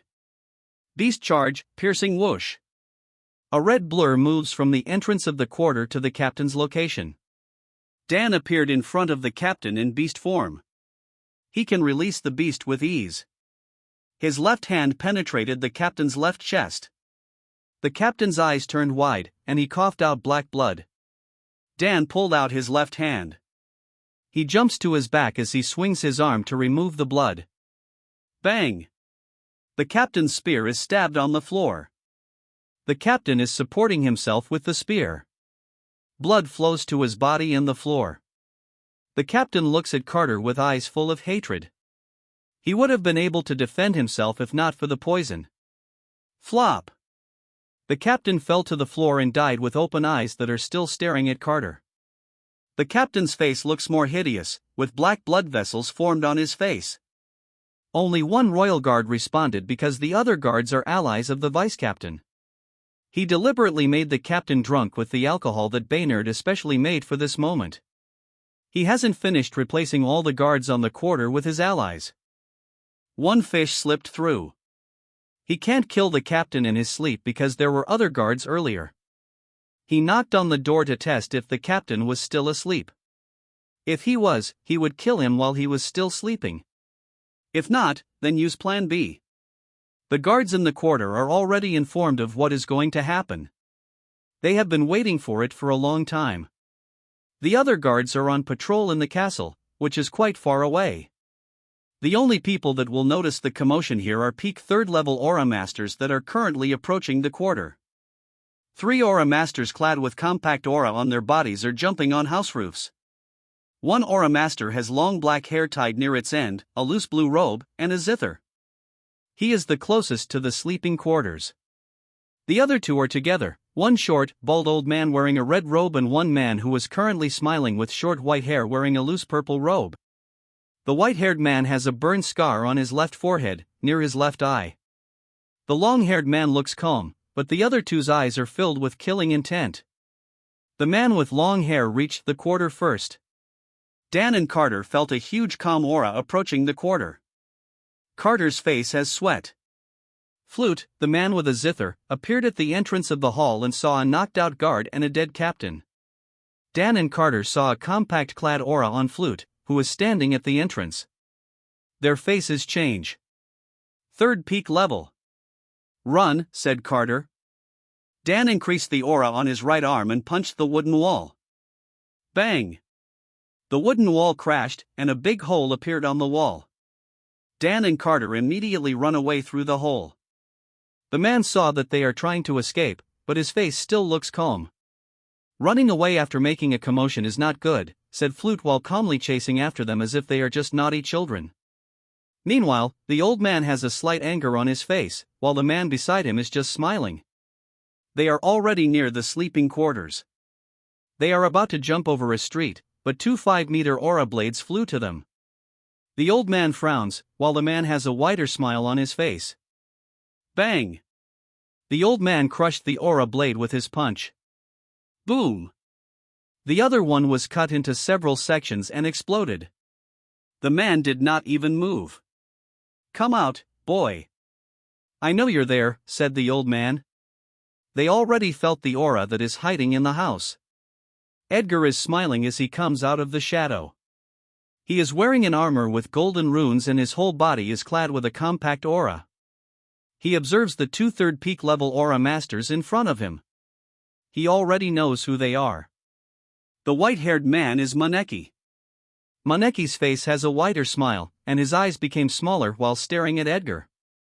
The short, bald old man with white beard is Rega. He is only 2 feet in size. Rega notices Edgar's look on him, and his face suddenly changes. He remembers those gazes, and it makes him feel disgusted. Why you, how dare you look at me that way? How dare you look at me that way? How dare you look down at me? I am ROIJ, the old man furiously said while pointing his finger at Edgar. He releases a big aura from his body. His release of aura generated a strong phoneme alphabet equals IPAPH equals win-win/phoneme that blew away the soil and dust around him. Edgar has an astonished look on his face. It was not included in the intelligence that the old man is crazy. the aura released by the old man went inside his body. His body is suddenly getting bigger. Ryup! The clothes of the old man are ripped apart, except his gray pants. His body became 2.5 meters tall. It is so muscular, like the green monster in a movie on Earth that gets bigger when he becomes angry. His body is still clad in aura. His muscles plus a compact aura, it's scary to imagine his defense. A magic circle appeared on both of his palms. Earth suddenly floated from the ground and started gathering on both of his big fists until they formed into gloves with sharp, pointed knuckles. "Ah, boy, what can you say now?" asked the giant old man. The old man has a proud look on his face. Why are your pants not ripped apart?" asked Edgar while pointing at the remaining pants that are not ripped apart from the knee. There is silence for a while. "Bastard! Die!" the old man furiously shouted. Bang! The ground where he was standing cracked. He instantly arrived in front of Edgar and threw a powerful punch to his face. He wants to crush Edgar's head. Edgar quickly jumped to his back. Boom! Edgar avoided the hit, but the ground didn't. Dust and soil flew into the air. There is a nearly 7-meter crater on the ground. Wooden houses around the hole suffered from the shockwave and crash. Before the operation, agents and magicians worked together to move innocent people away from the battlefield. They've already decided where will be the battleground. Edgar is in a slashing stance as he stands in the middle of the street. Threads of fire are rotating on his sword. The big shadow of the giant old man moves within the thick dust. Boom! The ground cracked as Edgar dashed. The old man also dashed forward. Edgar swings his flame sword, and Rega strikes his right fist with earthen gloves. Clang! The flame sword hit the earthen glove. The earthen gloves of Rega are so tough. They are like metals. Boom! Their clash created a shockwave, blowing dust away from them. Rega gathers more aura on his left fist, then strikes it at Edgar. Boom! The left fist hit the ground and created a crater. Edgar jumped away and dispersed his flame sword. Flop! Edgar landed on the ground and is standing in front of a wooden house. The surrounding area is full of dust. He spread his senses and looks for the old man. He noticed the movement within the dust. He applied more aura to his feet and jumped high. The old man appeared and struck where Edgar was standing. Bang! The wooden house and the rows of houses behind it exploded. The force from the old man's punch went forward up to 15 meters. The ground is also destroyed from where the old man is standing until the last destroyed house. The old man really wants to punch Edgar into a pulp. Edgar is in the air, quite a distance from the old man. He is falling near a roof. Whoosh! An almost invisible thread clad with aura suddenly tied his right foot. Whoom! Edgar is suddenly pulled. Bang! Edgar is smashed into a wooden house. He is pulled into the air again. Bang! Bang! Bang! Edgar is repeatedly pulled into the air and smashed into wooden houses. Maneki came out from the shadows. He has a wide grin, and he has an expression of enjoyment at toying with his enemy. Maneki stretches his right index finger, tied with a thread attached to Edgar's feet. A purple magic circle appeared on Maneki's index finger. Lightning is flashing on his index finger, and he lets it flow to the thread. Zoom! The lightning runs on the thread like a snake toward Edgar, whose condition is unknown. Maneki's grinning face looks so hideous as he watches the lightning move toward his new toy. Maneki watches as the lightning goes inside the thick dust where Edgar is supposed to be lying on the ground. He feels excited. Fire tornado PZZZT. The lightning did not even reach the fire tornado. The thread got burned, and the lightning had no place to go. It burst into the air. Whoosh! The fire tornado blew away all the dust around Edgar. Edgar's figure appeared as the flames slowly disappeared. He is completely fine. Even his cape is not torn.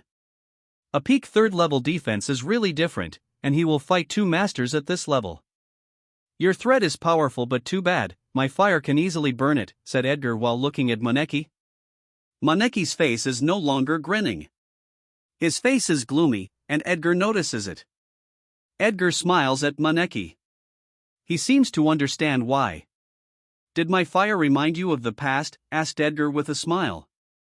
Maneki lowers his head. Edgar cannot see his expression.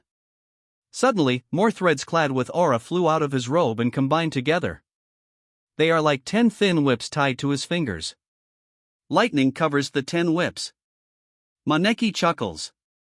He raised his head and stares at Edgar. His face looks fierce. His eyes are bloodshot. You are just my toy, but you damn talk too much. Maneki shouted with anger. He swings his lightning whips at Edgar. Lightning blades flew toward Edgar. Edgar swings his sword. Aura blades flew toward the lightning blades. Bang! Bang! The aura blades clashed with lightning blades in the air. Some are exploding while the others block each other in the air. Reiga can feel Maneki's huge killing intent toward Edgar. He did not immediately join their fight because he knows that Maneki do not want his fight with his toy to get interrupted, but since this place is the capital, any intruder must be immediately suppressed. Reiga walks toward them, but he suddenly stopped moving when he heard a cry for help, a voice he is very familiar with. Master! Save me! Reiga looks at the source of the voice, then he saw the crown prince on a flat carriage nearly 200 meters away. His leg is stabbed with a dagger. A tiger guard has put a sword on the crown prince's neck. The prince is his apprentice. The future king. How dare they? Stoop! Reiga furiously shouted. He put more aura to his feet, then he jumped toward the carriage. Bang!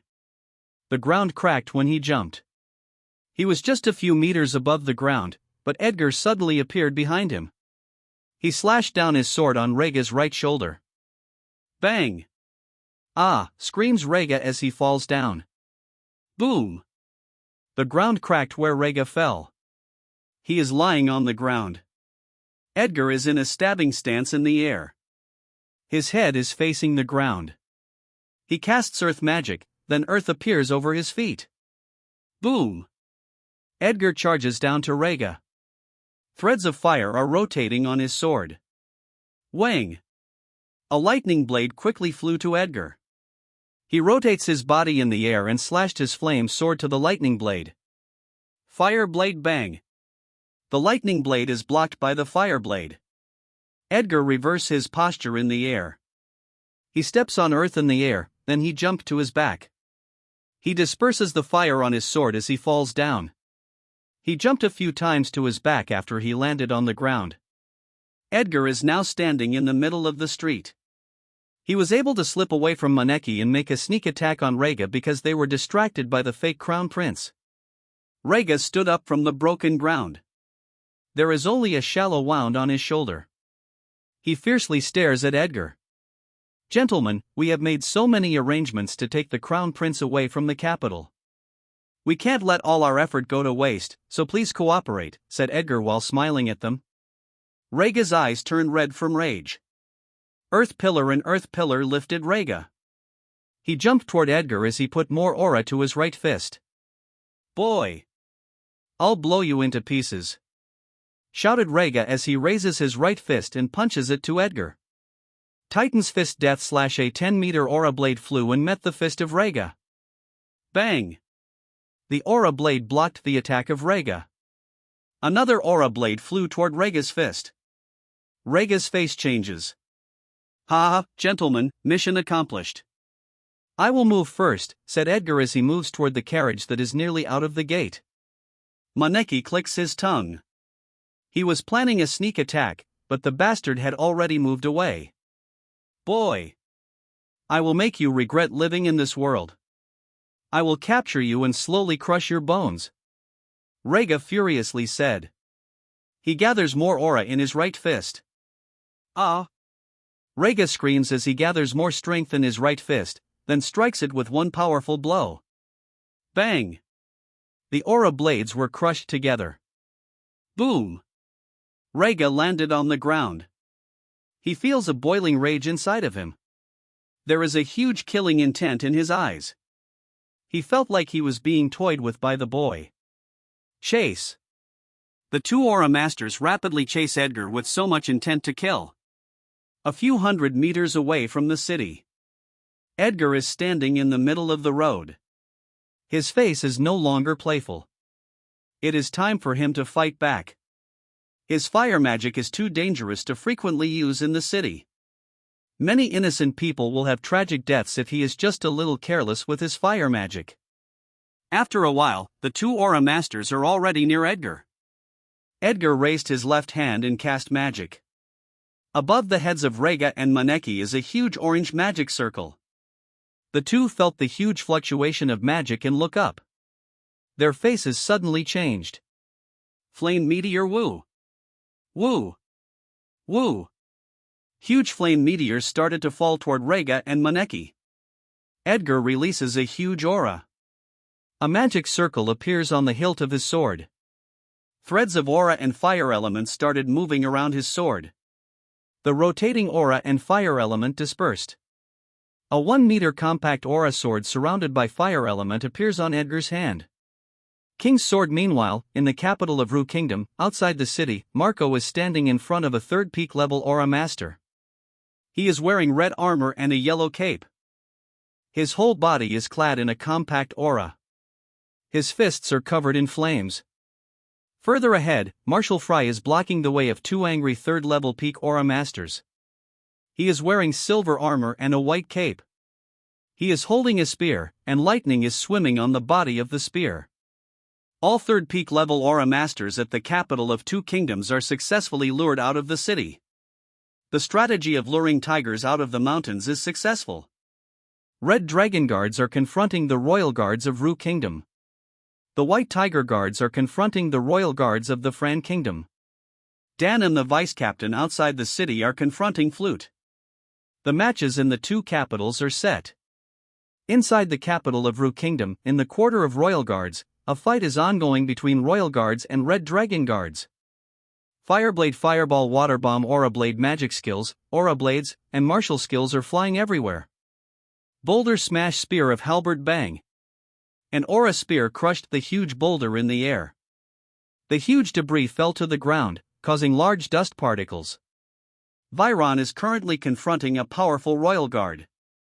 His whole mercenary team joined the Red Dragon Guards, except Era, who joined the Blue Dragons. They have watched the growth of the Baynard Kingdom from declining into a thriving kingdom. They saw the joy of the people of the kingdom and they experienced the harmony of several races in Purple Land. They want to protect the prosperity of the kingdom, so they volunteered to join the special force. Ground Spike. Viron dodged the attack. His body is flashing with lightning. He moved on the enemy's side as he slashes his halberd. Clang! His halberd is blocked by an iron staff. A ground spike rises beneath Viron, he immediately jumped to his back. A guard is trying to sneak an attack on Viron's back. Ah! Screams the guard. Viron looks at the archer who shot the arrow. She is wearing green clothes and a green cap. She said that she is in her best form if she wears her own clothes. The archer is the prodigy in archery, Lily. Arrows keep flying, and Royal Guards keep being hit. Kill that damn archer, the enemy guards repeatedly shouted. An energy blade flew toward Lily, but she swiftly avoided it. She shot another arrow while she is still in the air. An arrow with a rotating thread of aura flew in a curve. It avoided the special forces. It is flying to the neck of a guard who was grinning at the severely injured special force. Ah! Screamed the guard. Unbeknownst to Lily, danger is already approaching her. A man with gray hair is staring at Lily. His eyes are sharp. There is a vertical wound scar on his right eye. He smiles, then quietly approaches Lily. The man is called Mantis. He took out his weapons. They are curved blades like scythes, but the handle is short. He holds his weapons and quietly approaches Lily. His evil smile is bigger as he moves closer. Mantis suddenly releases his aura. His blades are clad with phoneme alphabet equals IPAPH equals wind wine slash phoneme blades, then threads of phoneme alphabet equals IPAPH equals wind wine slash phoneme move around his body. He slashed his weapon at Lily. Rip! Lily avoided the attack, but her short is cut and her thigh is wounded. Mantis chuckles. He stares sharply at Lily. Little girl, you killed too many ants, but even if they are ants, I did not give you my permission to kill them. Mantis charges at Lily while attacking with phoneme alphabet equals IPAPH equals wind wine slash phoneme blades. Lily shot arrows at Mantis rapidly. Shoo! Shoo! Many arrows are being shot at Mantis, but he is swiftly avoiding them. Phoneme alphabet equals IPAPH equals wind wine slash phoneme blades are moving toward Lily, but she nimbly moves and avoids them. Threads of phoneme alphabet equals IPAPH equals wind wine slash phoneme element rotate on Mantis blade, then he slashed it to Lily. A huge phoneme alphabet equals IPAPH equals wind wine slash phoneme blade attacks Lily. She put more aura to his feet, then jumped with a backflip. She shot 3 arrows at Mantis while she is in the air. Whoosh! Whoosh! Whoosh! They are rapidly moving toward Mantis. Their tails have a rotating thread of aura. They are shot at the same time, but their speed isn't the same. Mantis avoided the first one, but the second one follows him to where he dodged. Clang! He blocks it with his weapon, but the third arrow is going to his thigh, which is not covered by armor. Phoneme alphabet equals IPAPH equals wind wine slash phoneme tornado bang. The arrow hit the tornado that covered Mantis, and it got destroyed. Did she predict where I will dodge? How can she control an arrow like that? What a freak archer! She cannot stay alive, thought Mantis while looking at Lily.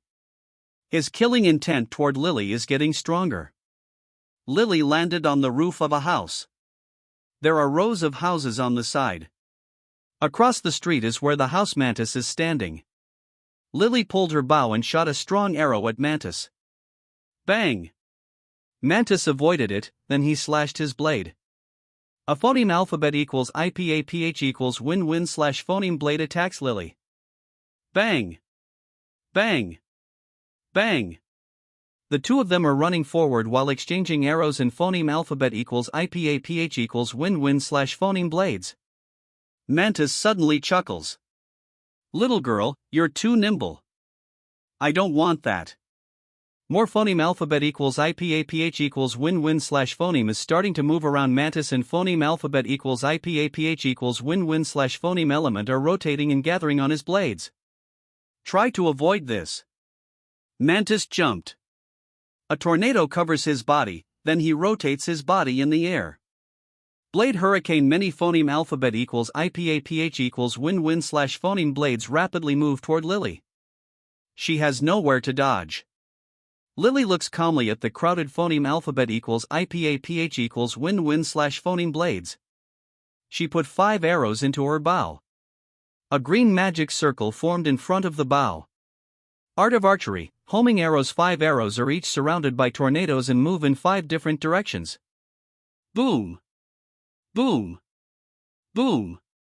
The 5 tornadoes destroyed the incoming phoneme alphabet equals IPAPH equals wind slash phoneme blades. They bulldoze the blocking phoneme alphabet equals IPAPH equals wind slash phoneme blades on their way. A shadow suddenly looms over Lily. The sinister face of Mantis is near her. His aura has formed an insect mantis.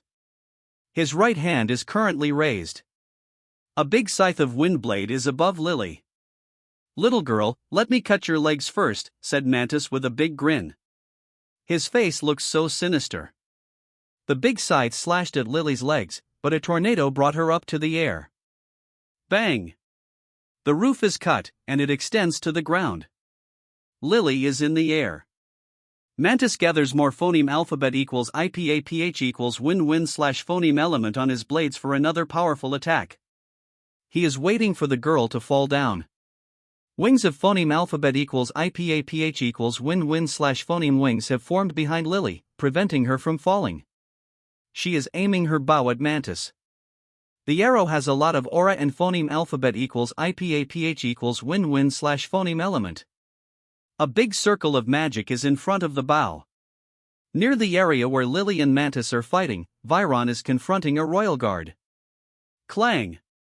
A halberd and iron staff clash. Viron's face suddenly changed when he felt a huge fluctuation of mana. He is familiar with that mana. He looked behind his enemy and saw Lily in the air, intending to release a powerful magic skill. Sweat started to flow from his face. He quickly jumped to his back. He run away. Run away quickly. Lily is releasing the dragon. Viron shouted to his subordinates near him. The faces of the red dragon guards change. Ruin, shouted the guards while running.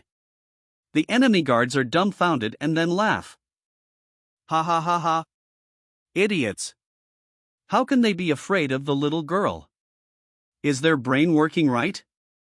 They probably have a ploy. They want us to chase after them. What a childish trick. They think we are stupid like them? Right. Right. Ha ha ha ha. Watch those clowns. At least the nervousness on their faces looks real. What good acting. If their reason for running away is not ridiculous, I would have believed them. Ha ha ha ha. Lily let go of the powerful arrow.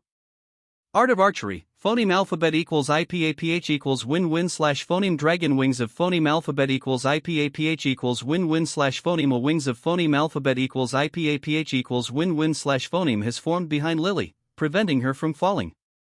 She is aiming her bow at Mantis. The arrow has a lot of aura and phoneme alphabet equals IPAPH equals win-win slash phoneme element. A big circle of magic is in front of the bow. Lily let go of the powerful arrow. Art of Archery, phoneme alphabet equals IPAPH equals win-win slash phoneme dragon roar. The phoneme alphabet equals IPAPH equals win-win slash phoneme dragon roars when it comes out of the magic circle, then it turns into a huge tornado that instantly moved in front of Mantis. The tip of the huge tornado is pointed and sharp. Sure, Mantis was not able to finish his curse. The tip of the tornado destroyed his aura and shred his body. Mantis was forcefully rotated on the tornado's wall before being swallowed inside. Bang! The huge tornado crashed to the ground, then continues moving forward. The wooden houses are destroyed. The tornado destroyed any obstacle in its way. Ah! Ah! Help! The enemy screams. They are forced to fly to the air and sucked by the huge tornado. Many guards are desperately clinging on something. Their bodies are swaying in the air and their faces are full of fear and desperation. Why did we not believe the red armor bastards? Fought the enemy guards. Ah! Shit! Shit! Those red armor bastards aren't acting. Damn freaking archer! Ah, murmured the guard confronting Viron earlier. His iron staff is stabbed to the ground, but he is being dragged by the powerful sucking force. His cape is flapping so much because of the strong winds. Viron and the others are already away from the tornado. Their faces still have sweat. They experienced the power of a tornado. They still have nightmares when they remember it. She was already strong before she joined the special force. A prodigy cultivated by a rich kingdom will bring out their full potential. She is now really powerful, said Viron as he stares at Lily, who is in the air. Lily was just his subordinate, but their gap in strength rapidly widened when they joined the special forces. Lily received special attention from the king. She rapidly gained more power with abundant materials for her magic and martial cultivation. The tornado stopped moving on the ground. It started flying into the air. Viron looks at the devastation caused by the tornado. Because of that attack, it will be easier to accomplish our mission. We must activate the magic shield in the city and give the signal for the counterattack.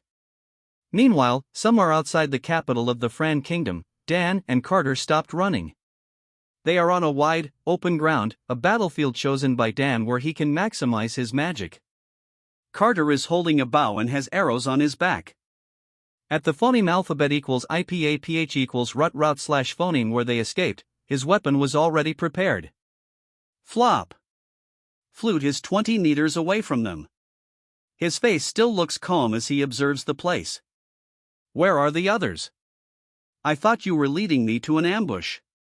Are there only 2 of you here? Flute calmly asked.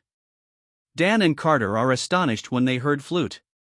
Their enemy is confident, even if he is ambushed. Dan smiles as magic circle appear on his right hand. Carter put an arrow to his bow and covers them with his aura. His face is very serious. Flute sees the action of Dan and Carter. He also prepares himself for the fight. He put the zither to his side and brought his finger to the string. His whole body and the zither are clad in a compact aura. TNNNG. Flute touched the string of the zither. His long hair is swaying, and behind him are the 3 moons with beautiful rays of moonlight. Then let's make a good tune together. Dan and the vice captain dash to opposite sides. They intend to encircle Flute. Dan raised his right hand. Earthspike Carter aims his bow and shot strong arrows. Centaur archery, rapid fire arrows and earthspikes are rapidly moving to Flute. Bang! Bang! Bang! Flute is gracefully avoiding the attacks. Holes and dust appear around him. Flute touches the string, then suddenly waves his finger across the strings. The direction of the finger is toward Carter. TNNNG. An aura blade flew toward Carter. Carter avoided it, but he is met with another aura blade. TNNNG. TNNG. TNNNG. The beautiful melody of zither is playing in the air, but the melody cannot be appreciated by Dan and Carter because it actually brings danger to their lives. Carter is having difficulty avoiding the aura blades. He releases a large amount of aura and then forms a centaur. His speed became much faster, then he continues firing arrows at Flute while avoiding the aura blades. On Dan's side, he is still running while casting earth spikes. Aura blades are flying toward Dan. An earth pillar lifts Dan into the air.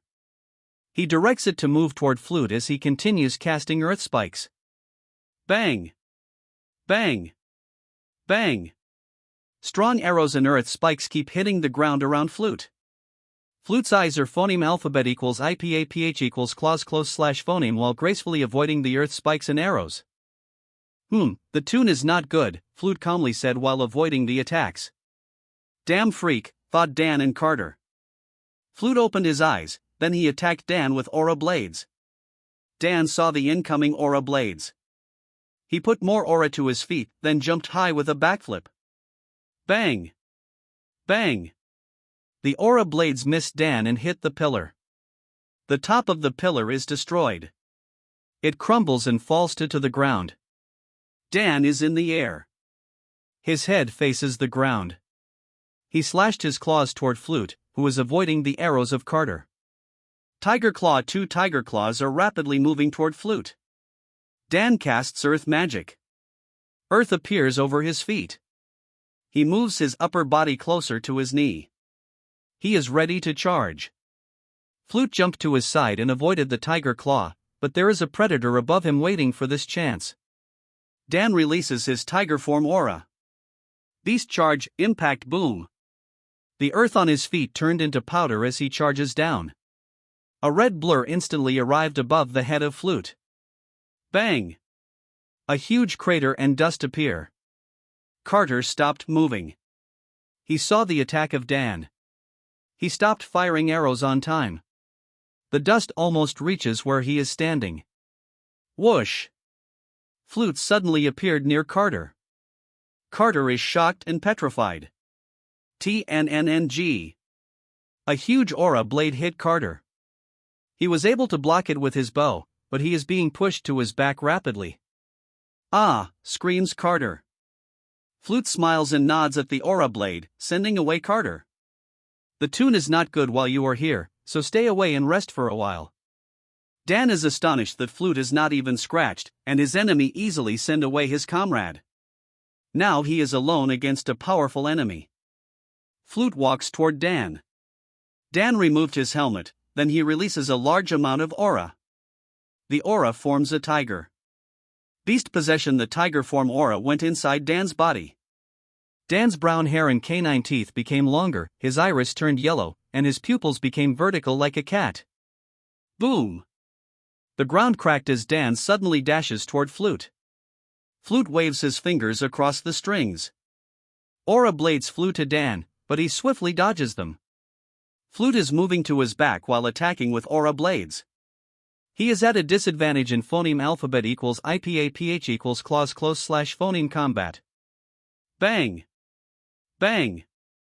The aura missed Dan, causing blade marks to appear on his tracks. Dense aura blades fly to Dan. BRRGH. An earth pillar lifts Dan to the air, then he directs it to move toward Flute. He casts earth spikes while standing on top of the pillar. Bang! Bang! Earth spikes are stabbing the ground as Flute swiftly dodges them. Dan put more aura to his feet. Boom! Dan accelerates toward Flute. Flute sees the rapidly flying Dan, then he attacked him with aura blades.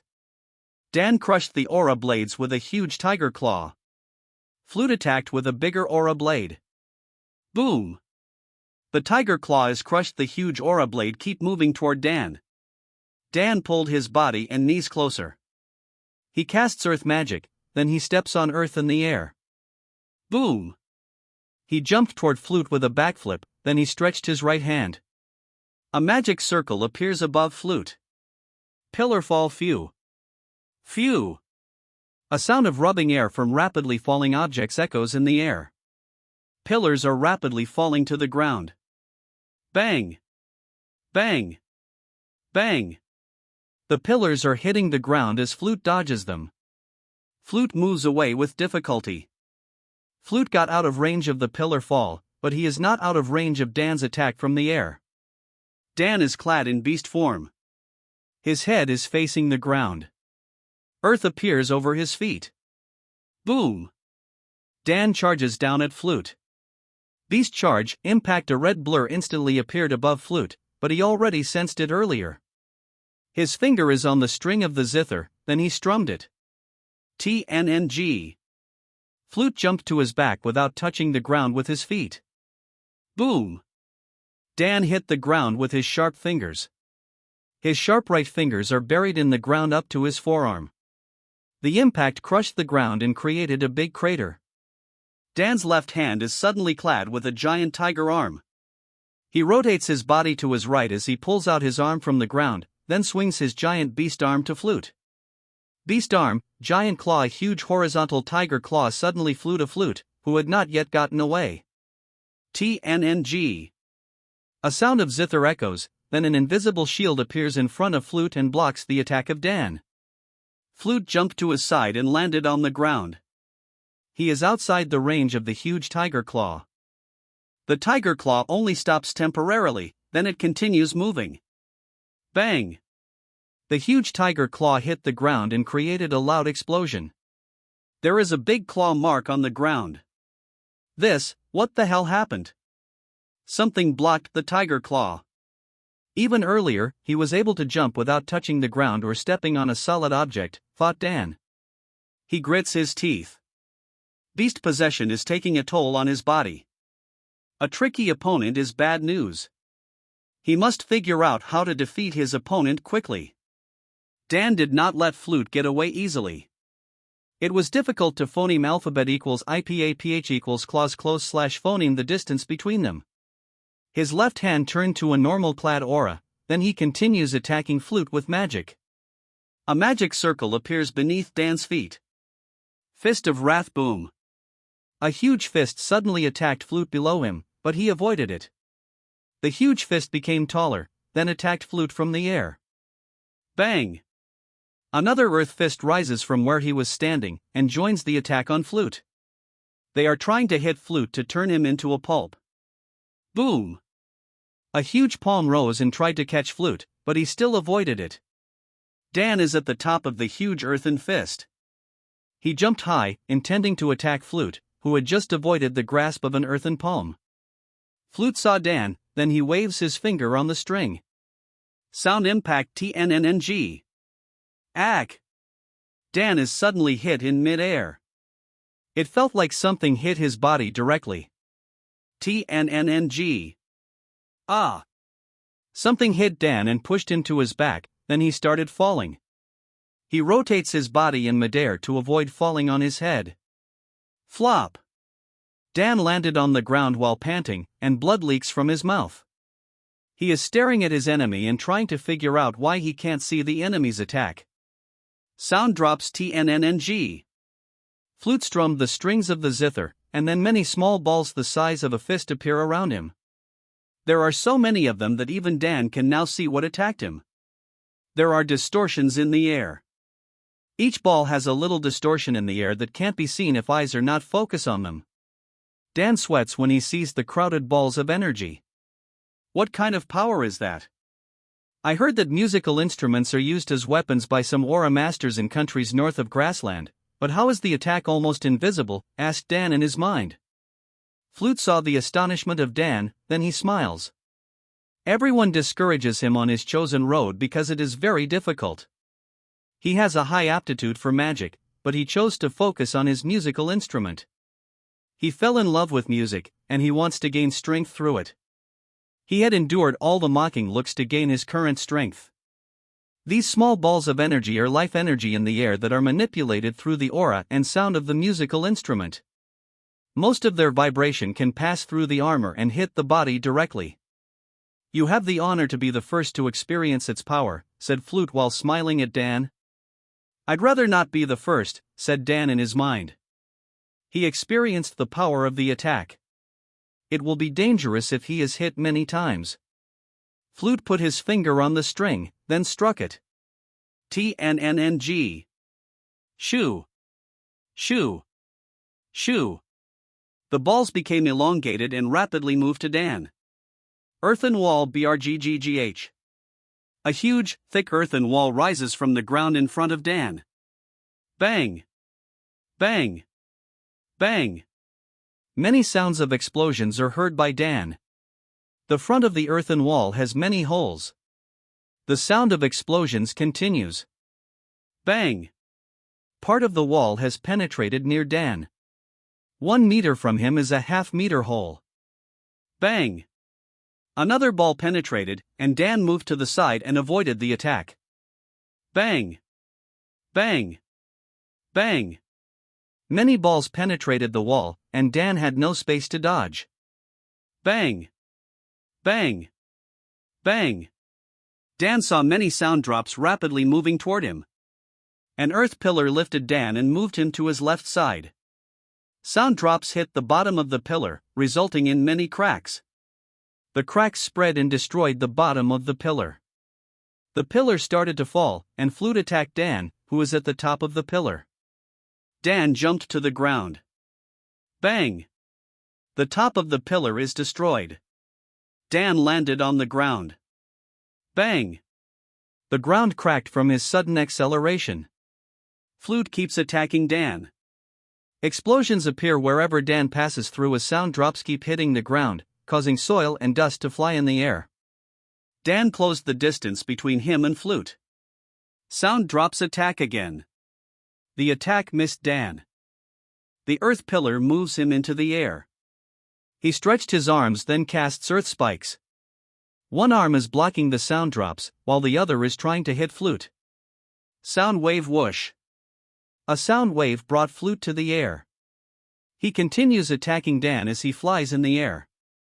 Dan directed the earth pillar to follow Flute in the air as he keeps casting earth spikes. Bang! Bang! Bang! Sound drops and earth spikes are clashing in the air. Flute and Dan are facing each other while moving in the air. Dan put more aura to his feet, then he accelerates toward Flute. Sound drops move toward Dan. Dan steps on earth, then he jumped toward Flute with a somersault. What an amazing aerial battle ability! No one has ever used earth magic that way. Should I copy it using sound? Thought Flute while looking at Dan, who changes direction in mid-air. Dan steps again on earth. A huge magic circle has formed in his right hand. He is already near Flute. Flute saw Dan above him with a huge magic circle on his hand. He struck the strings of the zither and attacked again. Sound impact. A big, elongated energy moves toward Dan, but he is no longer there. A second before Flute completed his attack, Dan stepped on earth and moved down. He is above Flute in their distance. Very phoneme alphabet equals IPAPH equals clause close slash phoneme. Flute is astonished that Dan could move toward him in that position. Dan quickly thrust his right hand with a magic circle at Flute. Earth pillar. Bang! A huge earth pillar hit Flute and rapidly pushes him down. Boom! A huge hole appears on the ground where Flute and the earth pillar crashed. Dan steps on the body of the pillar that started falling and runs toward Flute. The area around Flute is still full of dust, but Dan can sense that Flute is still fine. Earth gathers on his right hand, then forms a spear. He put more aura to the spear. Flute is covered by a sound shield. The sound shield is a half sphere that covers Flute from all angles. The dust cleared a little, and Dan saw Flute covered by a shield. The distortion in the air is obvious, and it blocks the flow of dust in the air. He gathered more strength in his right hand, then threw the spear clad with aura at Flute. Beast throw shoe. It was so fast. Flute thought his shield could block the spear, but he is mistaken. The spear penetrated the shield. Flute is shocked, but he is able to rotate his body to the right. Rip! The cloth on his right chest and arm has a rip. His right arm is wounded and started to bleed. His compact aura was penetrated. His chest is safe, but his arm was hit. There is a way to win, thought Dan as he saw that Flute was injured by his earth spear. I will move closer and throw a stronger spear. Dan plans in his mind. A magic circle formed in Dan's right hand. A bigger earth spear is forming. He put more aura to the spear. He is still running on the pillar, which is already phoneme alphabet equals IPAPH equals clause close slash phoneme to the ground. Flute hasn't recovered from the attack earlier. He saw that Dan is phoneme alphabet equals IPAPH equals clause close slash phoneme and intending to throw a more powerful spear. He put his finger on the strings. Flute imperceptibly smiles. The distance is enough. I will definitely create a hole in that bastard's body, thought Dan. Beast THRTNNNG. King's Field Ack. Dan was not able to finish his attack. He is holding the spear above his head, but he is surrounded by something, and he cannot move. The air is distorted, not just near his body. Bang! The huge earth pillar fell to the ground, but Dan is standing still. Dan did not fall from the pillar because something in the air is holding him. The air is distorted within 18 meters of circumference. The spear in his hand suddenly crumbles. He wants to cast magic, but it isn't working. The king reminded them that if they encounter this situation, they should escape because it is the king's field. Cough, cough, the intelligence is wrong. This guy has a king's field, thought Dan. His organs are hurting. He was attacked in all directions suddenly.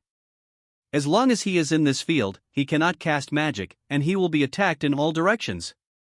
Your Majesty is currently fighting 2 peak 3rd level Aura Masters. I cannot let him join their fight yet. I will sacrifice my body to strengthen my beast possession. It will destroy my body, but I must keep him here for as long as I can, thought Dan. Then a little girl's face suddenly crossed his mind. A scene appears where his wife is washing dishes while his daughter is doing her homework. Dan's eyes became watery. He does not cry, even if his body is in extreme pain, but he succumbs to the pain of leaving his family behind. There are tears in Dan's eyes. Honey, Rena, I'm sorry. Daddy will not be able to go home. Dan's eyes became watery. He does not cry, even if his body is in extreme pain, but he succumbs to the pain of leaving his family behind. There are tears in Dan's eyes. Honey, Rena, I'm sorry. Daddy will not be able to go home. Flute walks toward Dan with a smile on his face. You are not even a peak 3rd level, but you forced me to release my king's field. You astonished me for getting this far. Actually, I already noticed some of your kingdom's plans. Do you want to know why I did not warn them? Asked Flute. Dan's face looks very shocked. Flute looks in the direction of Baynard with a reminiscent expression. Your kingdom has a very beautiful tune. People are living in peace and prosperity, be it Franian, Russ, or Baynards. You embraced our people with open arms. The harmony of different races in Purple Land plays great music to my ear. It even inspires me to compose more music. This musical instrument has a different name in the north, but I like the name given by your people, Zither. Baynard is a great kingdom that fits my tune well, so I decided to join it. Dan is even more shocked when he heard flute. Even Carter, who is not far away from them, is shocked. Their fight brought them to the area where the huge aura blade sent Carter. Damn bastard. You should have said that earlier. I even said goodbye to my family. I wasted my dramatic tears, thought Dan. Flute pulled his vision back from the direction of Baynard, then looks at Dan again. You are still holding on? That is not good. You have to pass out. I must show your king that there is someone strong in Fran. I must ensure that all Franian people will be treated fairly, said Flute. TNNNG. Ack. Dan coughed out blood when he was attacked by Flute. Bibatar Dan did not finish his curse. He started falling to the ground, and his physique is reverting back to normal. Flop. He fell to the ground and passed out. Flute looks at Carter, who is not far away. Carter sweats and looks flustered. He doesn't want to experience the attack of Flute that made Dan cough out blood. Why you don't have to attack me? I will pass out on my own, said Carter with a sweat on his face. Flute is surprised when he heard it. Fine, go ahead, said Flute. Carter feels relieved. He closed his eyes and fell to his right side. He did not see the stone where his head is falling. Ack! Damn, I should at least apply aura to my head. It hurts, thought Carter, then he truly passed out. Flute nodded when he saw what Carter did. That man is really sincere. He even let his head hit a stone. Outside the capital of Rue Kingdom, Marco is facing a peak 3rd level aura master. There are burn marks and holes in the ground around them. They are marks of their battle.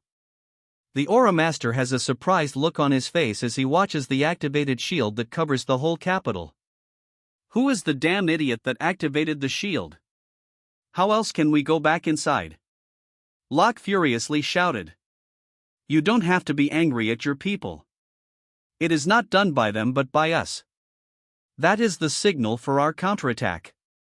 Now, there is no need to hold back, said Marco with a smile on his face. Locke is surprised, then became furious. He activated earth magic in his body. Earth float and moved toward him, covering his whole body. As the earth covers his body, runes appear on the surface of the earth, then transform into gorgeous armor. The shoulder guards are big and pointed, the helmet has 2 horns, and it almost covers the whole face. Turning earth into whole body armor is a secret skill passed down to Locke's family. Because of this skill, he is called the Stone General. The armor is tough and light because of the runes. Locke stretched his arm.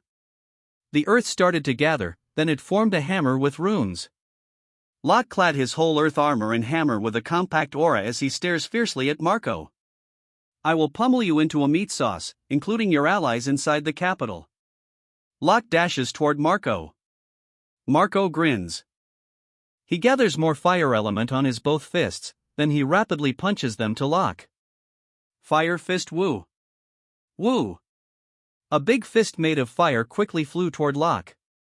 Locke flexibly rotate his hammer in his fingers, then hit the incoming fire fists. Bang. Bang.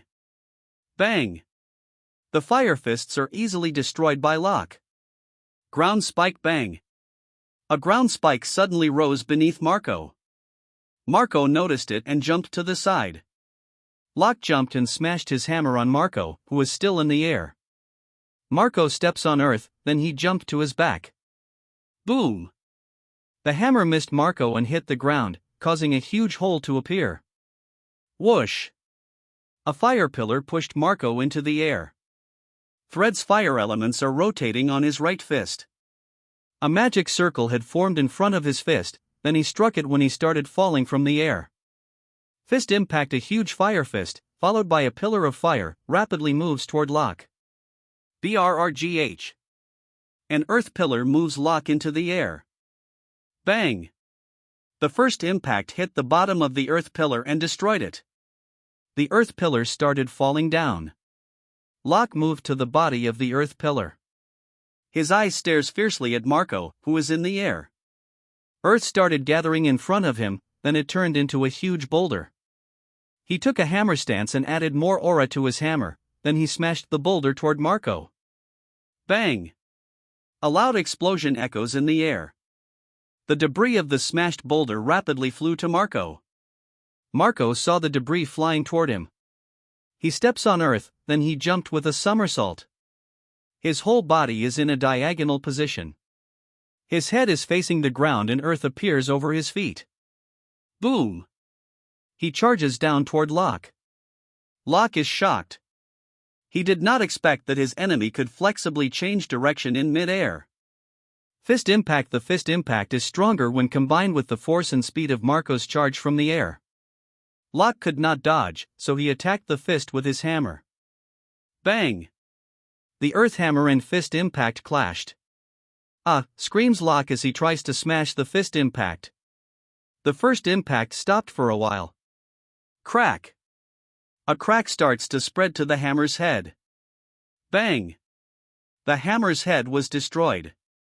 Ack! The fist impact pushes Locke to the ground. Boom! The fist impact and Locke hit the ground. Boom! Thick dust appears around the ground where Locke and the first impact crashed. Locke is standing at the center of the large hole. His armor is broken, his hammer is nowhere to be seen, but his body is fine. He activated magic in his body. The earth started floating from the ground and moved toward him. His armor regenerated. He stretched his arm, then his hammer slowly forms. Locke looks at Marco, who landed on the ground, and grins. Your way of using earth magic in the air is really interesting. It makes me want to try it and make new forms of attack. As a thank you for teaching me a valuable technique, I will try to keep your body intact, but your head must still be turned into a meat sauce. An earth pillar pushes Locke, and then he directs it toward Marco.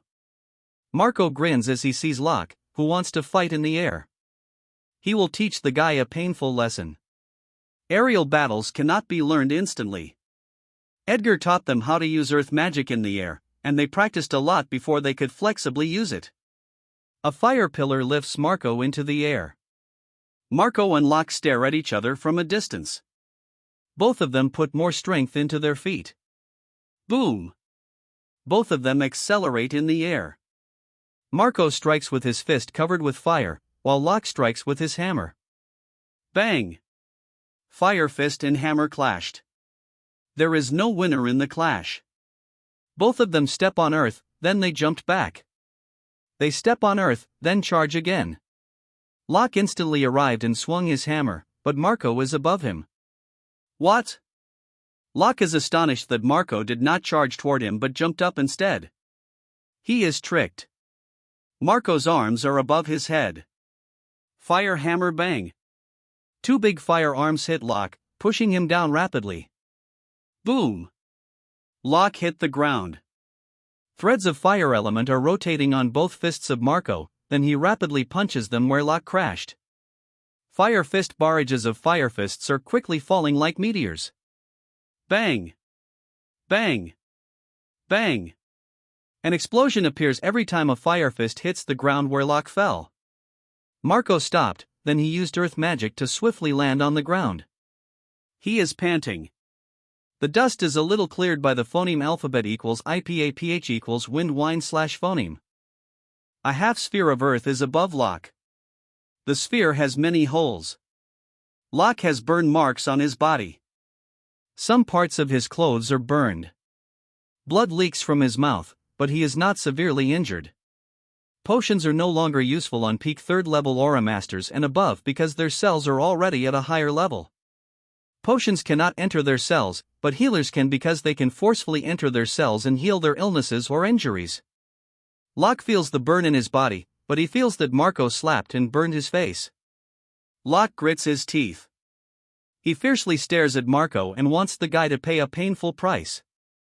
A big magic circle appeared beneath his feet. Armored Guardian's 5 earth mounds suddenly rise from the ground and started molding into a human shape. 5 3-meter-tall golems have formed. They have the same body armor as Locke. Locke formed his earth armor and hammer again. The 5 golems dash to Marco, followed by Locke. They are trying to make an encirclement, but Marco will not allow that. Marco punches both his fists rapidly toward the golems. Fire Fist Mini Fire FSTS rapidly flew to 5 golems. The golems did not stop running towards Marco. They punched the Fire Fists. Bang! The Fire Fists are destroyed. Marco dashed to the side to meet a golem. Bang! The golem punched Marco, but he avoided it and stepped to its side. His right fist is covered with more flame. He struck his fist to the golem. Fist explosion boom! The fist of Marco exploded upon contact with the golem. The fist explosion is not effective against the defense of peak 3rd level, but against a golem, it will have a devastating effect. Whoosh! The golem is blown away. Its upper part is destroyed. Marco dashed to another golem and did the same. Boom! Boom! Only 2 golems, and Locke is attacking Marco. Holes are everywhere around them. Marco is evading with ease. Boom! Marco jumped back and intended to attack again, but he is shocked that an earthen fist is coming toward him. He put more aura on his right side and cast magic instantly. Fire shield bang! The fire shield is crushed and Marco is hit. Bang! Marco is forced to the ground by the impact and bounces a few times before getting dragged to the ground for a few meters. Dust starts to spread where Marco is lying down. Ha ha ha, let me return the shame you gave me, bastard. Fire, said Locke while laughing. Marco is surrounded by 5 golems. All the destroyed golems regenerated. A destroyed golem was behind him, but he did not know when it regenerated, waiting for a chance to attack. The golem's arms are like cannons. In front of their cannon-like arms are magic circles. Their feet are rooted in the ground and have a magic circle. The golems fired their cannon-like arms. Wrath of Guardians woo! Woo! Many earthen balls with the same shape and size as a basketball rapidly flew to Marco. Boom! Boom! Boom! Sounds of explosions echo in the surroundings. More dust formed where Marco is located. Fire dragon whoosh! A fire dragon rises from the dust. Marco is standing on top of its head. Some parts of his armor are cracked. His cape is torn. Blood is leaking from his mouth. The fire dragon aims at the golems and fired fireballs. The golems aimed their arms at the fire dragon and fired. Boom! Boom! The golems are hit and their upper parts are destroyed, but they regenerate. Marco directs the fire dragon into the air and evades the earthen balls. The fire dragon has difficulty evading. A magic circle formed beneath Marco's feet. Flame shine all the fire from the fire dragon gathered, then formed into a beast bird. The flame bird's tail is long, and its wings are large and beautiful. Marco is standing on its back. The flame bird is swiftly evading in the air and firing fireballs at the golems. This flame shine will not last long. The intelligence did not know that the stone general has a freak skill like this. Those golems are almost immortal. They can always regenerate by absorbing soil from the ground. If I were to fight on the ground, I would be surrounded. If I were to fight in the air, they would fire me with earthen balls and I would be forced to evade. My muscles in my feet would soar until I became incapacitated if I were to keep accelerating in the air. I would be exhausted first before the stone general does. He just needs to direct his golems and watch the show, thought Marco. Marco looks at Locke, who is grinning on the ground. He starts gathering more aura and fire element on his right fist while directing the flame shine to keep attacking the golems. Ah, bastard, you're wasting your time. Maintaining those golems do need too much mana. Those runes will absorb mana from the soil to maintain them. They regenerate by absorbing soil from the ground. When you are exhausted, I will capture you. I will slowly crush your bones, thought Locke as he fiercely stared at Marco, who was flying in the air. Marco directed the flame bird near Locke. He added more aura to his feet. A lot of aura and fire element are already gathered on his right fist. A magic circle also formed in the fist. Locke is still grinning, oblivious to the danger approaching him. Marco suddenly moves toward Locke. Locke is shocked. Earth appears over Marco's feet. Boom! He accelerates from the air. Marco's whole body is covered by flame, and his right fist is covered with a burning ball made up of fire element and aura. The inner part of the energy ball is red, made up of aura. The outer part that surrounds the red ball is orange and made up of fire element. At the top of the burning energy ball is an orange magic circle. Marco struck his right fist. The orange magic circle suddenly expanded a lot. Dragon Fist Roar. A loud roar of a dragon echoes. A huge dragon head came out of the magic circle. The huge fire beam with a dragon head instantly appeared in front of Locke. Ah! Screams Locke. He is hit by the dragon fist. Boom! There was a loud explosion. A huge hole appears on the ground. Locke is still being pushed deep underground. The sound of the dragon has not dissipated since it came out of the magic circle. Flop! Marco landed weakly on the ground. He is heavily panting and staring at the huge hole. Boom! Boom! The sound of an explosion is happening underground, and then it subsides. The force from the dragon fist is exhausted. The dragon's sound is gone. The depth of the big hole is 15 meters. Locke is lying in the deepest part of the hole. His body has a huge depression. He is vomiting blood. His organs are crushed. He is still alive, despite his condition. Flop! Marco landed near him. He walked toward Locke and did not mock his opponent. He knows why he is still holding on.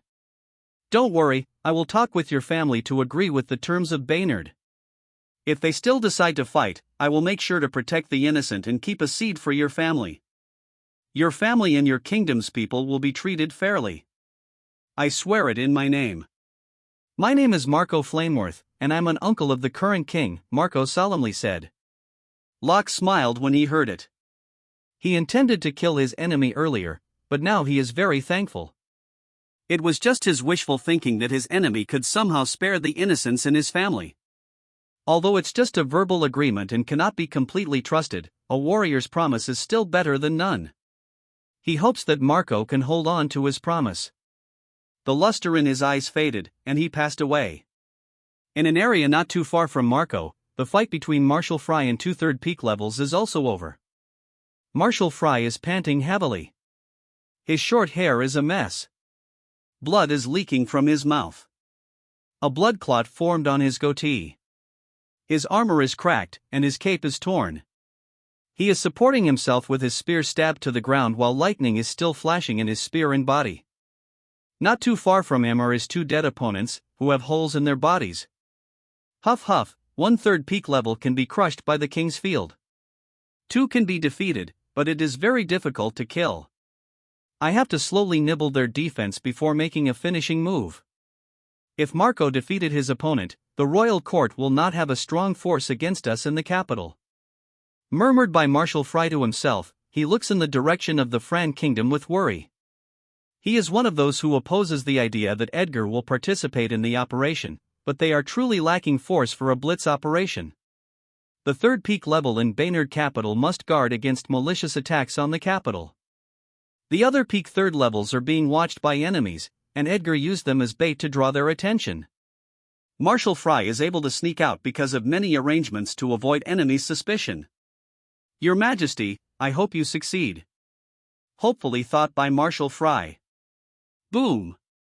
Boom! Boom! Rega and Maneki are frantically avoiding flame meteors. Edgar dashed toward Rega. He appeared below Rega, who jumped and avoided a flame meteor. Edgar slashed his sword. Ah! Screams Rega. He is hit by a 7-meter flaming aura blade. The aura blade sent him into the air. Edgar put more aura to his feet, then he jumped and follows Rega. Flame meteors stopped falling. The big magic circle in the air slowly disappeared. In the air, the aura blade keeps pushing Rega. The fire burns Rega's compact aura and touches his skin. The skin turned red. Rega holds the aura blade with both of his palms, then puts pressure on it. Bang! The aura blade burst. Rega saw that Edgar is moving toward him from the ground. Stupid kid. You think I won't be able to attack in the air? Rega shouted. A magic circle formed in his right fist, and he struck it at Edgar. Earth Pillar and Earth Pillar quickly moves down toward Edgar. Edgar casts Earth Magic. His feet steps on Earth, then he moves up to the side. What? Rega is shocked that Edgar could move flexibly in the air. Edgar immediately jumped again and arrived behind Rega. His stance is ready to strike. He slashed the sword behind Rega's back. King slash a 10-meter flaming aura blade hit Rega's back and pushed him down rapidly. Ah! Rega screams in the air. Boom! The aura blade and Rega hit the ground. A crater and blade mark appear on the ground. Edgar is still in the air and put a stabbing stance. He stabbed his king's sword rapidly at Rega, who is lying on the ground. Aura beams surrounded by fire element are rapidly falling down. Ah! Rega screams as aura beams hit his back. Some aura beams deviated and hit the ground around Rega, causing explosions and dust. Edgar rotates his body in the air. His head faces the ground, then earth appears over his feet. Boom!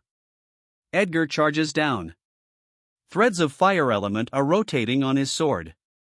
He intends to deliver a powerful stab to Rega. Wang! Lightning blades are flying toward Edgar in the air. He saw the blades, then he rotates his body in mid-air. He steps on earth and jumped up. He looks at Maneki, who is grinning at him with his sinister eyes. Maneki chuckles, then he asks, "Did I interrupt your show? What is the feeling of being unable to deliver the finishing blow?" Edgar did not answer his question. He moves down to Maneki from the air. Magic circle appears in the air. Edgar passes through the circle. Whoosh! A fire dragon came out from the circle and Edgar is standing on its head. The fire dragon opened its mouth, then it attacks Maneki with fireballs. Maneki swings his lightning whips. Lightning blades flew into the air and destroyed the fireballs. Maneki put more lightning element to his whips, that he rapidly swings them. Dense lightning blades attack Edgar and the fire dragon. Edgar jumped as he rotates his body. The lightning blades cut the fire dragon. Boom! The fire dragon exploded. Edgar steps on earth, then he moves down from the air as fire element move around his sword. Maneki attacked him with lightning blade. Edgar jumped with a somersault. Boom! He suddenly accelerates from the air. He moved a few meters above the ground as he slashes his sword. Boom! A huge aura blade hit the ground. Maneki dodged the attack, then he put more lightning element to his 10 lightning whips. Arms of Regi's the lightning whips form 2 giant purple arms with sharp fingernails. The lightning whips are like the skeleton of the arms. Lightnings are flashing on the 2 arms. Maneki dashed to Edgar as he swings the giant purple arm. Edgar swings his sword at the giant arm. Bang! Ack! Edgar is blown away. Maneki laughs as he follows Edgar. He jumped, then swings down the giant right arm. The sharp fingernails are moving to Edgar's body. Edgar casts earth magic. He steps on earth, then jumped back with a somersault. Boom! The sharp fingernails are buried to the ground. Edgar suddenly attacked from the air. King slash bang! The flaming aura blade is blocked by the left purple arm. Maneki swings the left arm and blew away the aura blade. BRRGH. The purple right arm dug a huge boulder from the ground. Crunch! The boulder is crumbled, then Maneki threw the debris to Edgar. Edgar jumped up as he rotates his body, then he suddenly accelerates from the air. Clang! His sword is blocked by the two purple arms. Maneki swings the arms. Edgar is pushed away. He put a stabbing stance in the air. Deathbeam Maneki covers himself with the two giant purple arms. He put more lightning element, then the arms became even bigger, totally protecting him inside. Boom! Boom! Boom! Many beams are hitting the arms, but they won't even cause a crack. What a tough defense, thought Edgar. Maneki chuckles, you should try a more powerful attack. Something that can tickle me. Edgar smiles when he heard Maneki. He put a slashing stance. Threads of fire are rotating on his sword. He accelerates from the air, then he swings his sword. Sword hurricane whoosh. A huge fire tornado moves to Maneki. His face changed. Boom! The tornado hit the purple arms and Maneki is being pushed to his back. The sucking force of the tornado makes Maneki floats. He jumped to the side and swings the giant purple arms to the ground. Boom! The sharp fingernails are buried to the ground. Ack! Maneki grits his teeth as his body sways in the air. Edgar wants to attack from the air, but Maneki noticed it. He moves the left purple arm and changed its form into 5 lightning snakes. The lightning snakes open their mouths and form lightning balls. Thundershock lightning balls are flying toward Edgar. He avoided them, but they suddenly exploded. Bang! Bang! Bang! They are like bubbles that suddenly puff and burst. There is a ringing sound in Edgar's ears that made him dizzy. He falls from the air. Maneki grins as he sees Edgar affected by the thunder shocks. The lightning snakes attack. Lightning beam small, sharp lightning beams are flying toward Edgar. The lightning snakes continue to fire lightning beams. Many lightning beams are flying in the air. Edgar forces himself to focus. He casts earth magic, then he steps on earth and jumped up with a somersault. The lightning beams missed Edgar. Magic circle appears in the air. Whoosh! A flame eagle came out of the circle and Edgar landed on its back. He still feels a little dizzy. Maneki looks at Edgar with a frown, but he suddenly has an imperceptible grin. The fire tornado moved away. All his whips turned into lightning snakes, then they attack Edgar with beams. The flame eagle dodges the attacks as Edgar recovers. Edgar is preparing to attack Maneki, but he feels shocked. He sensed a huge aura that suddenly appeared behind him. Maneki was distracting him to prevent him from sensing the incoming danger. He turned his body and blocked the attack with his king's sword. Bang! The huge fist of Rega punched the king's sword. The king's sword is pushed to Edgar's body. Ack! Blood leaks from Edgar's mouth, and he is blown away toward the ground. Boom! Edgar hit the ground causing a crater and dust. Ha ha ha ha, kid. Thank you for teaching me a very good skill. I will now send you to your grave, said Rega. Magic circles appear on top of his fists. His back has stab wounds caused by Edgar's aura beams earlier, but they are only superficial wounds. The old man's defense is terrifying. Rega steps on earth in the air, then charges down to Edgar as he rapidly punches his fists. Many earthen fists are flying down to Edgar. Maneki grins. He wants to join the fun. He controls his lightning snakes. Lightning beam earthen fists and lightning beams are quickly moving to the ground where Edgar fell. A fire pillar carries Edgar and moves away, then he landed on the ground. Rega accelerates from the air. Boom! Rega's fist struck the ground. Edgar jumped away. Magic circle appear on Rega's feet. Earthen arms rise from the ground and attack Edgar. Edgar dodged the attack and the arms hit the ground. A 7 meters tall earthen mound suddenly rise from the ground, including the 2 arms that attacked Edgar. The mound turns into an armored golem with sharp pointed knuckles. The golem dashed, then struck its fist at Edgar. Boom! The fist hit the ground causing a crater to appear. Edgar moved to the golem's side, then he slashed his sword. King/crunch.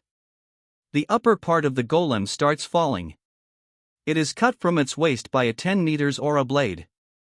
Earthen Fist Rega attacks from the air with a barrage of earthen fists. Edgar keep jumping in the ground or air. He looks at Rega, then he moves up. Rega saw that Edgar wants to move to the air again. He grins and wants to remind the kid that he is not the only one who can fight in the air. He steps on earth, then he jumped up. Maneki looks at Rega and Edgar who are moving up in the air. He chuckles as he sees the expression of the old man. Who would have thought that earth magic could be used that way? Thought Maneki. Rega and Edgar are facing each other in the air. Rega is grinning, while Edgar's face is serious. Boom! Both of them accelerate in the air. A few meters before they clash, Edgar suddenly changed direction in mid-air. What? Rega is shocked. Edgar rotates his body in mid-air while moving up above Rega, then he slashed his sword at the old man. Bang! Rega was able to raise both his hands above his head and block the sword, but the power of the swing is too strong. Phew! Rega is sent down by a 10-meter flaming aura blade. Boom! Rega and the aura blade crashed to the ground. Edgar slashed his sword at Maneki, who moved closer and wants to help Rega. Sword hurricane whoosh! A fire tornado quickly moves down to Maneki. Maneki quickly jumped. He wants to move away, but the tornado is too fast. Bang! The tornado hit the ground where Maneki was standing. The sucking power of the tornado pulls Maneki. He put more lighting element into his lighting whips and turned them into two huge purple arms. Bang! Maneki buried the sharp fingernails of two huge purple arms in the ground. Edgar rotates his body in mid-air as fire covers his whole body. Boom! He accelerates from the air and stabbed his sword. Meteor strike. He is rapidly falling from the sky like a meteor toward Rega. Rega forces himself to stand up as blood leaks from his mouth. Boom! There was a huge explosion. Edgar's sword stabbed the ground. A ring of fire spread from the center of impact. There are remnants of fire in the huge hole. Rega dodged the attack. He jumped a few times and moved closer to Maneki. Rega and Maneki look fiercely at Edgar. Rega felt a huge fluctuation of mana from the capital. Edgar and Maneki also felt it. The three of them look at the capital. Rega and Maneki are surprised, but Edgar smiles. Why is the magic shield activated? Rega asked with a shock. Because it is part of our plan. That is also a signal for counterattack. Now, there is no need to hold back, said Edgar with a smile. Edgar walks out of the hole. His eyes became sharper. Rega's face is full of rage, while Maneki is grinning. Maneki chuckles. His eyes are filled with more killing intent. He stares at the approaching Edgar and says, "You plan to lure us out of the capital, but what makes you think that you can defeat us alone? I will make you and your allies pay for your arrogance. I will cut your limbs and let you watch a show as I make them kill each other." Edgar suddenly dashed. King's Field whoosh! A field of fire with a circumference of 18 meters appears. The wielder of King's Field could stand at the edge of the field and extend it in any direction within 18 meters. King's Field? Fuck! Both Rega and Maneki cursed in their minds.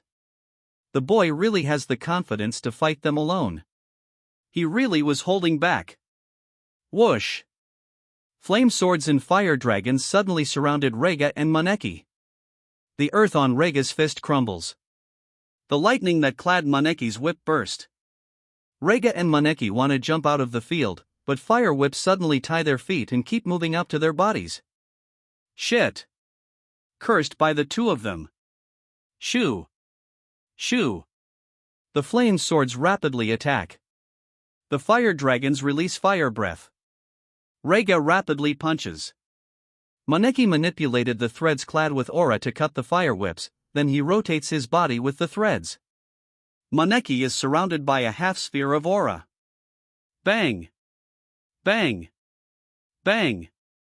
The flame swords hit Rega and the sphere. The fire breath bathed them with fire. Ah! Screams Rega. He is not able to block every sword. Flame swords hit his back. More stab wounds appear in his back, but they are also superficial wounds. The fire breath is blocked by his compact aura.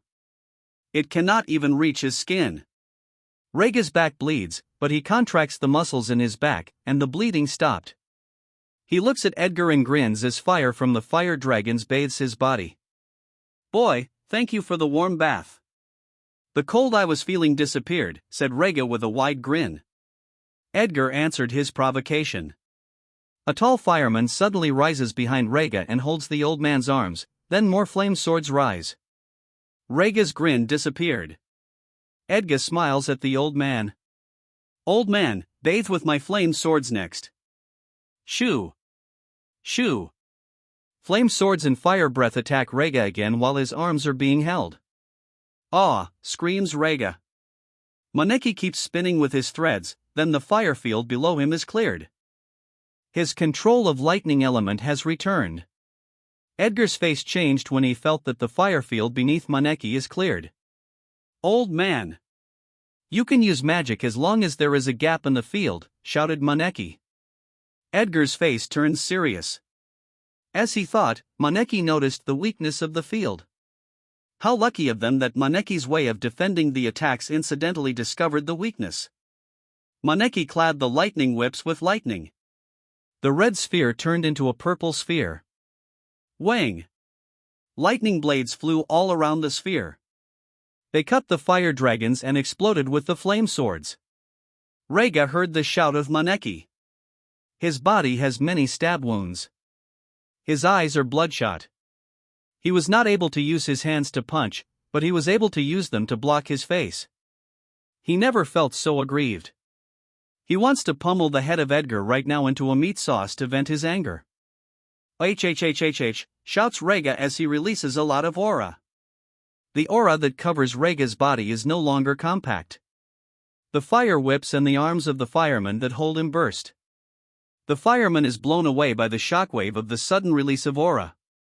Rega looks at the ground with his bloodshot eyes, then he raises his right hand. A lot of aura flows to his right fist. Flame swords attack the old man, but his thicker aura blocks the attacks. Fire whips rose and rapidly flew to Rega's right arm. The fire whips tied the arm. Bang! The whips burst as the aura on the arms suddenly expanded. Rega fiercely struck the ground as if venting his anger. He wishes the ground is someone else's head. Bang! The ground cracked and many debris are blown away. There is a huge crater and a huge gap that appear on the field. Rega fiercely stares at Edgar while standing on a yellow magic circle. Edgar is in a slashing stance as big threads of fire element are rotating on his sword. Boom! He dashes toward Rega while the threads are still rotating on his sword. Fire moves and starts to quickly fill the gap made by Rega. Rega sneered as he saw the fire filling up the gap in Edgar, who was moving closer. BRRGH. An earth pillar lifts Rega. Fire climbs the earth pillar. Edgar jumped toward Rega. Whoosh! The threads of fire element dispersed. A giant sword appears in Edgar's hand. The sword became a 3-meter, compact orange sword. Rega wants to jump away. Whoosh! A fire whip suddenly flew from the fire that climbed and surrounded the pillar, then tied his foot. Bang! The fire whip burst as the aura that clad his foot expanded, then he quickly jumped back. Bang! The huge orange sword cut the earth pillar into two. Rega dodged the sword by a hair's breadth. He steps on earth and he jumped up a few times in the air. There is still sweat on his face. That damn boy is really cunning. I was almost hit, thought Rega as he stares at Edgar. If that damn freak doesn't die, we will die. Rega's face turned hideous as he thought of this. Magic circles appear on his hands, then earth covers his both fists until they form earthen gloves with sharp knuckles. A magic circle appear on top of Rega's fists. He fiercely looks at Edgar and the king's field, then he grins. Rega escaped the field, and Maneki wants to escape too. The purple sphere is moving closer to the edge. Whoosh! Two big fire hands rise and slam the sphere. Bang! The fire hands stop the sphere from moving. Whang! Lightning blades flew and cut the fire hands into several sections. The purple sphere moves again.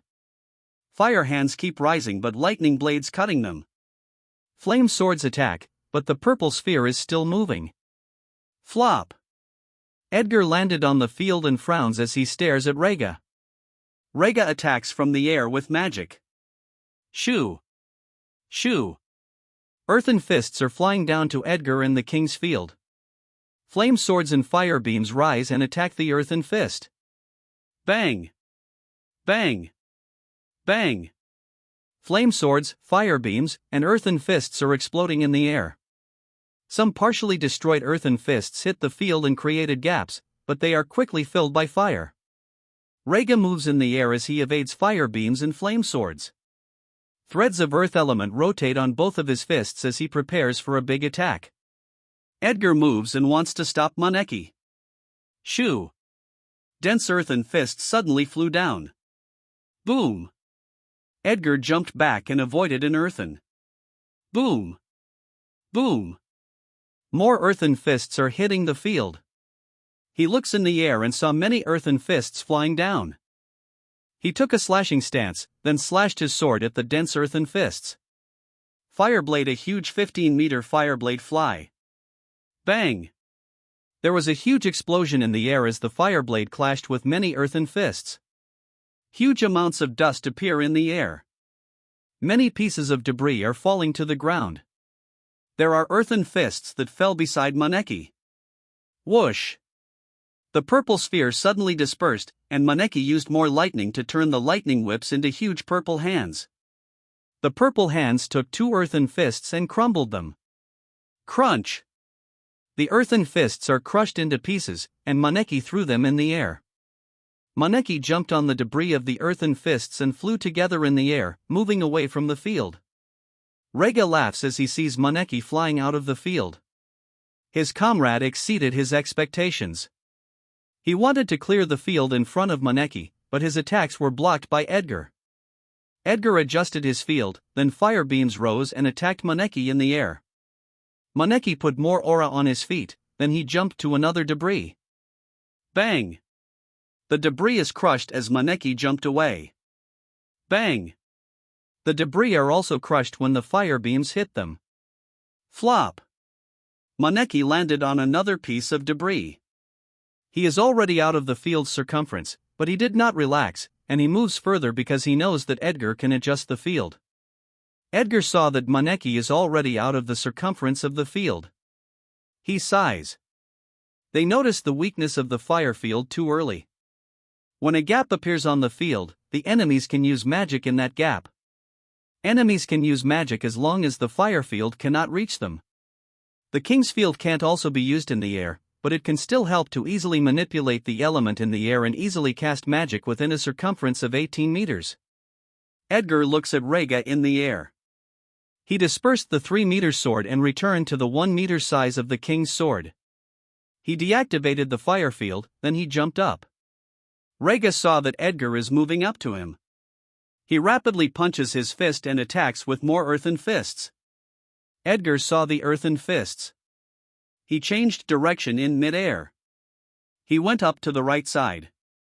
He rotates his body in mid-air and faces Rega in the air. He steps on earth, he charges toward Rega. Rega faces Edgar in the air. He thinks that Edgar can't apply his king's field. Boy. If you did not show me your aerial skills, it might be much more difficult to face you. The laugh of Rega is cut off. Screams Rega. A big magic circle appears above him, firing a fire pillar. He is pushed rapidly by the fire pillar to the ground. Edgar changed his posture in midair. His head faces the ground. He steps on earth, then he follows Rega to the ground in a stabbing stance. Whang! Lightning blades are coming to him from the right side. Edgar rotates his body while maintaining his posture in the air, then he swings his sword to the lightning blades. Bang! Flaming aura blades flew and blocked the lightning blades in the air. Boom! Rega and the fire pillar hit the ground. A crater appears on the ground. A ring of fire and dust spread from the center of the impact. Earth appears over Edgar's feet. Boom! Edgar charges down. Flame suddenly covered his whole body, then he stabbed his sword. Meteor strike boom! Edgar's sword stabbed where Rega fell. The ring of fire spreads, and dust is cleared from the impact. Rega dodged the attack by rolling on the ground. He gathers more aura on his feet. He wants to jump and stay away from Edgar. King's Field, fuck! Cursed Rega. Fire field surrounds Rega. His earthen gloves crumble. He tried to jump, but fire whips are tied to his feet. Edgar instantly moved by the old man's side. His sword is swinging toward Rega's body. Bang! Ah! Rega flies to his back. A 1-foot wound appeared on his body, but it isn't deep. Edgar dashes and follows Rega. Threads of fire gather and rotate on his sword. A fire wall rises behind Rega. Bang! Rega's back hit the wall. Edgar moved below the giant old man, then he slashed his sword. Bang! Ack! Rega coughed out blood. Another big wound appeared on Rega's body, and he is pushed up. Whoosh! A fire whip rises from the field, ties his hand, and pulls him down. Edgar jumped up. He holds his sword above his head. The threads of fire element dispersed. The sword became 2 meters long and he slashed it at Rega's neck. Bang! Ah! Rega blocked the sword with his left forearm, but the slash pushed him to his back. A big wound appeared on his forearm. Whoosh! A long thread clad with aura suddenly tied Rega's hand and pulls him out of the fire field. Rega rotates his body in mid-air. He steps on earth, then he jumped back. He keeps jumping away from the king's field. Boom! He landed heavily on the ground. He controls his muscles, and then the opening of the wounds started to decrease. The bleeding also decreased. Huff huff, Rega is panting. Edgar is also panting. He returned the previous size of the king's sword, then he deactivated his king's field. The defense of 3rd peak level is really tough. If I'm only against one, I could have killed one of them now. 2 3rd peak level working together is really hard to kill even with the king's field. Completely activating the field is consuming too much mana and aura. Partial activation should be enough. The more they use their aura, the less compact aura they can use to protect their body. I must keep consuming their aura. By the time I must end this fight, my remaining aura should be enough to end the battle, thought Edgar. Completely activating the fire field will prevent enemies from casting other elements when they are in the field. Edgar can also freely form the fire in the king's field without magic circles, but swords are a lot easier to form because of his concept. Partially activating the field helps Edgar cast fire magic skills easily in a circumference of 18 meters, but it cannot prevent enemies from casting magic using other elements. Edgar continues analyzing in his mind. The old man is much more versatile in evasion since he learned my aerial skill. His defense is really tough. I succeeded in attacking him in the air because he did not know that I could easily cast magic within 18 meters. They have no experience in battling against a king's field, but the more they fight me, the more they are adapting. Edgar looks at Maneki, then he suddenly rushes. Maneki's face changed as Edgar runs toward him. He runs away, then he changed his lightning whips into lightning snakes. Lightning beam shoo. Shoo. Shoo. Many lightning beams are flying toward Edgar. Small magic circles appear around Edgar. Many fire beams fly toward the lightning beams. Boom. Boom. Lightning beams and fire beams are clashing in the air and exploding. Some beams hit the ground, and holes keep appearing. Dust and holes keep appearing around Edgar and Maneki. Edgar slashes his sword at Maneki. Flaming aura blades are rapidly moving in the air. Maneki swings his lightning whips. Lightning blades fly toward the aura blades. Boom! Lightning blades and flaming aura blades exploded, but some went to Maneki and Edgar. Edgar moves to his side. Maneki jumped away. Whoosh! A fire whip suddenly came out of the dust and tied Maneki's feet. What? Maneki is shocked. The whip threw him toward Edgar. Edgar suddenly charged. He is holding his sword above his head, ready to slash at Maneki. It's too late for Maneki to form the purple hands. He controls his lightning threads to block the sword. Bang! A 10-meter flaming aura blade strikes at the lightning threads. The threads were not able to stop the flaming aura blade, and it hit Maneki's body together with the threads. Ah! Screams Maneki, he is hit and pushed by the aura blade. Edgar runs and follows Maneki. Maneki eyes imperceptibly look in the air, then he sneers at Edgar.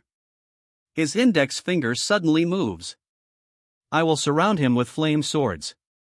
I will not let him move. Edgar is thinking of his plan, but his thoughts were cut off. What? A thin thread is tied to his right foot. His foot is pulled forward. He loses his balance, as if he slips on a slippery floor. Rega suddenly charged down from the air and struck his fist on Edgar's body. Boom! Ack! Edgar coughed out blood. His armor cracked. A huge hole appears on the ground, and Edgar is buried within the hole. The hole is full of dust. Edgar's situation cannot be seen inside. Rega immediately jumped up. He does not want to get trapped in the field again. When he reaches enough height, he attacks Edgar with earthen fists. Maneki smirked when saw what happened to Edgar. He is still being pushed by the flaming aura blade. He moved his index finger. Bang! A lightning whip is buried deeply in the ground. Whoosh! Maneki pulled himself out of the flaming aura blade. He controls his lightning whips and turned them into snakes. Maneki grins. The lightning snakes attack with beams. Earthen fists and lightning beams are rapidly moving toward Edgar. King's Field Shoo! Shoo! Shoo! Flame swords fly toward the earthen fist, and fire beams fly toward the lightning beams. Bang! Bang! Bang!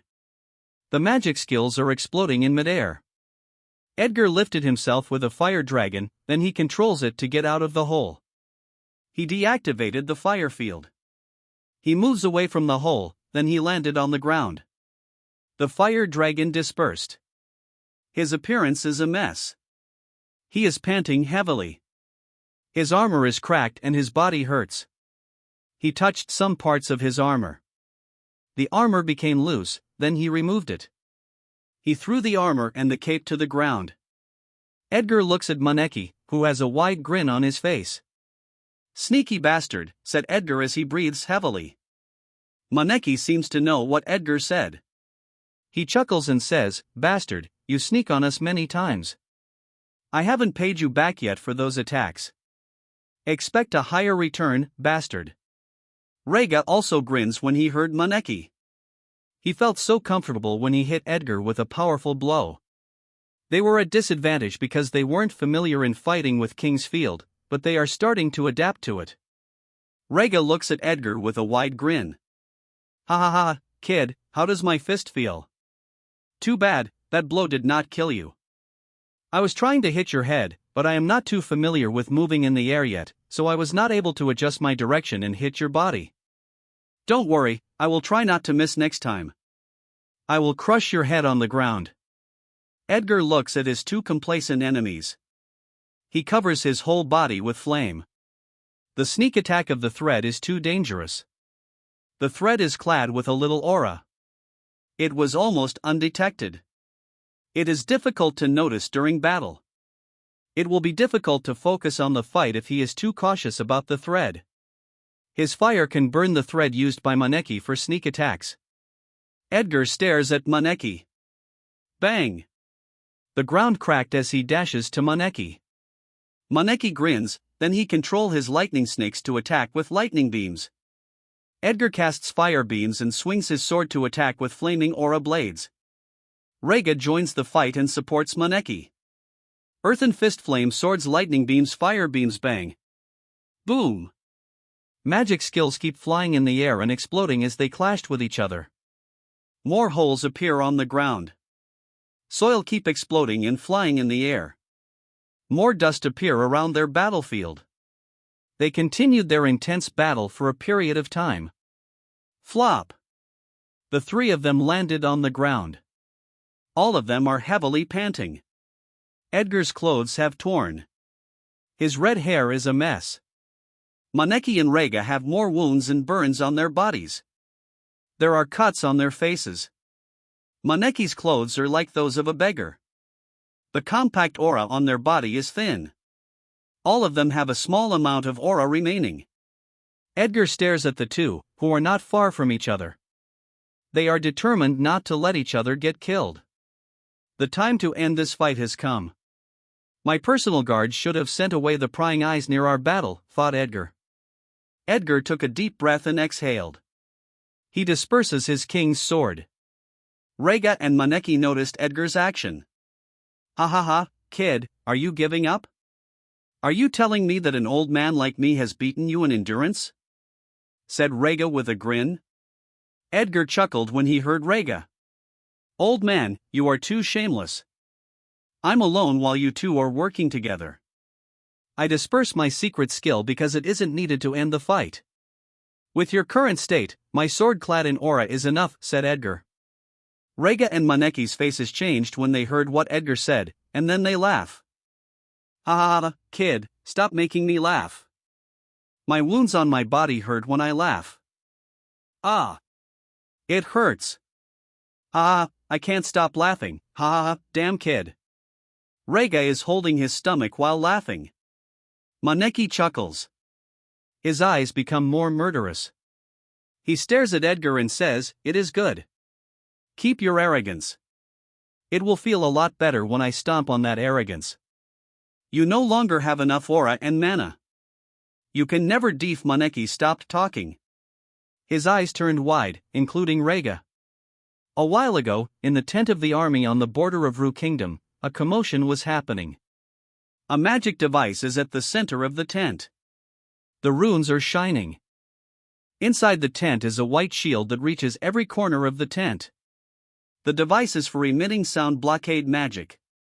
There are soldiers kneeling inside and being held by other soldiers. The vice marshal is standing in front of the soldiers kneeling on the ground. Damn you! We argued many times, but doing this is too much. This is considered treason, idiot. I will make you pay for this, a man shouted. He is the marshal of the army assigned by the regent king of Ru. He is a chess piece by Duke Reich. He is kneeling with his cronies. There are chains carved with runes in their hands. The chain prevents the release of aura and magic. The chain will absorb the aura and mana, then release them into the air. The chain cannot be used in battle because it takes time to attach it to a prisoner's hand. It can only be attached to a subdued prisoner or pass out enemies. The marshal passed out because they drank too much alcohol and let themselves get drunk. The marshal will not let himself pass out without leaving enough security for his life. He let his trusted subordinate command his guards and send signals to officers of the army once there was danger to his life. He has already done this a few times. There is no danger at the border because he knows that they are secret allies of the Majinev Empire, so he was always drinking with his cronies. He is not used to life on the border, but he has no choice but to follow the order of his master, Duke Reich. He did not expect that passing out this time would be different and that danger would come within the army. The entrance of the tent opened, and then a man wearing armor came in. Lan! Get out quickly! Send a signal to the officers. There are traitors in the army, the marshal shouted to his trusted subordinate that just came in. The vice-marshal laughed when he heard the shout of the marshal. Lan smiles while looking at the hysterical marshal. Indeed, there are traitors in the army, you and your cronies. What? The marshal's face turned pale and shocked. He can't believe what he is seeing and hearing. Do I need to repeat it? You will be traitors, calmly said by Lan. The marshal's eyes turned red from anger. His face is so fierce. Damn you. I will kill you. I will slowly kill you. You will not die alone. You will experience unimaginable pain with your family. I will make sure of that. Ah, the marshal shouted. The marshal is trying to use his aura and magic. Aura and mana started flowing out of his body, but they were all absorbed by the chains with shining runes. Huff huff, what the fuck is this? Asked the marshal. He is shocked as he raised his arms and stared at the chains that kept absorbing his aura and mana. Aura masters and magicians are usually put in prison and tied with very strong chains to prevent their escape. Many aura masters and magicians who committed crimes were killed because it was too troublesome to imprison them. Edgar assigned a research team to invent the chain because his army and special force will suffer a very strong resistance if too many enemies are killed, since there is not enough material to hold them in prison. If their aura and magic cannot find a way to suppress them, they will be a dangerous time bomb. The magic chain already exists on Earth. Edgar gave them a direction, but it still took many years before they succeeded. Lan smiled at the marshal and said, "It is a magic chain that lets you phoneme alphabet equals IPAPH equals live/phoneme. We would have killed you if we could not find a way to suppress your aura and magic." The marshal stares at Lan with his fierce eyes. He is gritting his teeth. Why? You worked for me for so long. I did not treat you badly. Why? The marshal furiously asked. Lan's eyes suddenly turned fierce. You turned my father into a slave. You let him mine for many years. You let him die, shouted Lan. The marshal's face suddenly changed. Lan's eyes turned red, and tears started falling. He went out to work and never came back. I thought he left us. I can't believe it because I know how much he loves us. I hated him for leaving us and passing the burden to me and my mother. Later, a man came to me and gave me a blood letter of my father. He also told me what happened. My father was captured when he was going home and forced to mine. He did not give up his life hoping he could be free and go back to us. He had mined for many years even if his body is breaking down. More tears fall from Lan's eyes as she fiercely stares at the marshal. He begged you to get treated when he was severely injured. He never begged for payment even after working for many years. He begged you to at least let him see us before dying. You let him die. The marshal's face is distorted. He remembered an old man who was clinging to his feet, crying so much and begging to let him see his family before dying. He was one of those who were captured because the mine lacked miners. The mine is important to Duke Reich, so he was there to supervise it. The marshal still fiercely stares at Lan. Your revolt will be doomed. You don't know how powerful the force behind Duke Reich is. Lan wiped his tears and chuckled. You think we didn't know that Duke Reich is secretly supported by the Magenev Empire? We will not move if we have no assurance of winning. I hope the king will allow Duke Reich to phoneme alphabet equals IPAPH equals live/phoneme and let him accompany you in the mine for the rest of your lives. I will visit the mine and watch happily as you work there forever. Lan and the vice-marshal left the tent. The marshal's face was stupefied. The vice-marshal looked at his subordinate and ordered, "Gather the soldiers." After a few minutes, all the soldiers are gathered on the open ground. Is there another drill? Yes, probably. Look, the sound blockade is activated again. The vice-marshal said that it is necessary during drill to prevent spies from hearing our combat drill. The vice-marshal walks to the platform. Behind him are boxes and a treasure chest. The soldiers notice that the atmosphere is different today and very solemn. The ground became quiet. The vice-marshal stands on the platform and faces the soldiers. Today, we are not going to drill. Our decision here will determine the fate of our kingdom. There is bad news that I must tell you. Our kingdom is at risk of being sold. The soldiers are shocked. Their minds went blank for a while. The ground became noisy. Vice-marshal, how is that possible? Where is the enemy? There is not even a war. Yes. Yes. There is no sign of war. How the hell is our kingdom going to be sold? As if the royal court will allow that. That is only possible if the Magenev Empire controls the royal court. The vice-marshal raised his hand to calm the crowd. I am sorry to inform you that the thing we are most afraid to happen is happening right now. The Magenev Empire controls the royal court of Ru Kingdom through Duke Reich.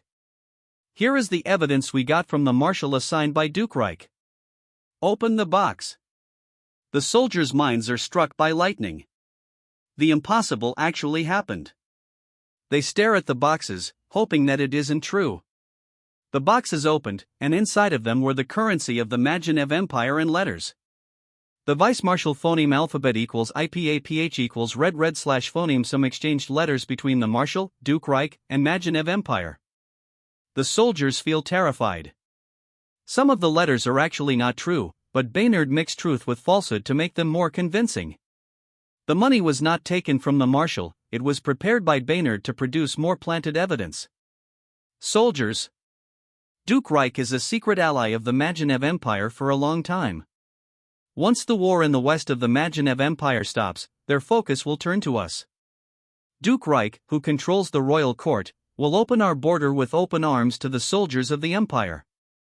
Have you seen the state of citizens conquered by the empire in the past? They are treated as lower beings. Their nobles could bully the others at will. Do you want your family to phoneme alphabet equals IPAPH equals live phoneme in that state? When your fellow citizen becomes their plaything, are you willing? The vice-marshal's eyes are red from anger. We have stayed here in the border for a long time. We have a fellow soldier last month that saved our fellow citizen from an animal's hand, a soldier of the empire. The empire brazenly crossed the border, abused our citizens but saved by our soldier. Do you remember what they did? They captured our fellow soldier in our own land. They humiliated and killed our fellow, but our marshal stopped us from doing anything. The soldier's family was howling and asking why. I can't answer and even look at their eyes. The empire humiliated us so many times. Soldiers, are you willing to surrender to them? All the soldiers' eyes are red. Everything the vice-marshal said is vivid in their minds. There is a boiling rage within them. And oh, shouted the soldiers. Even if we are unwilling to surrender, we cannot fight the empire alone. Our kingdom is doomed without a powerful protection. A kingdom is willing to protect our kingdom under its wing, the Baynard Kingdom. Where do you think the money they earn so much is going? It's a secret army. A powerful secret army that can contend against the empire. Right now, our capital is probably already captured by Baynard using that army. Baynard is so powerful that not only our kingdom but even Fran is being captured right now. Do you not yearn to serve under Baynard? Free education for your children. No suffering of our citizens. Fair treatment under the law. Living in a prosperous kingdom where you don't have to worry about food and clothing for your family. Soldiers, let's end the suffering of our citizens and let your family have a prosperous life. Let's welcome Baynard with open arms.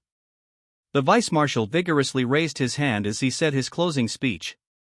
The soldiers feel excited. They have already heard so many times how the refugees from Ru and Fran turned from poor to rich. Some of them even went to Baynard to confirm the news.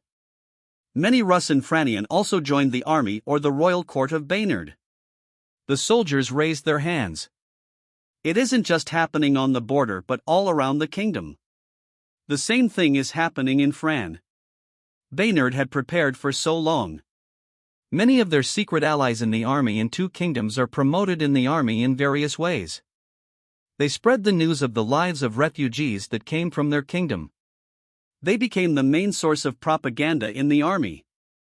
Their allies subdued the officers that could hinder them before instigating the soldiers.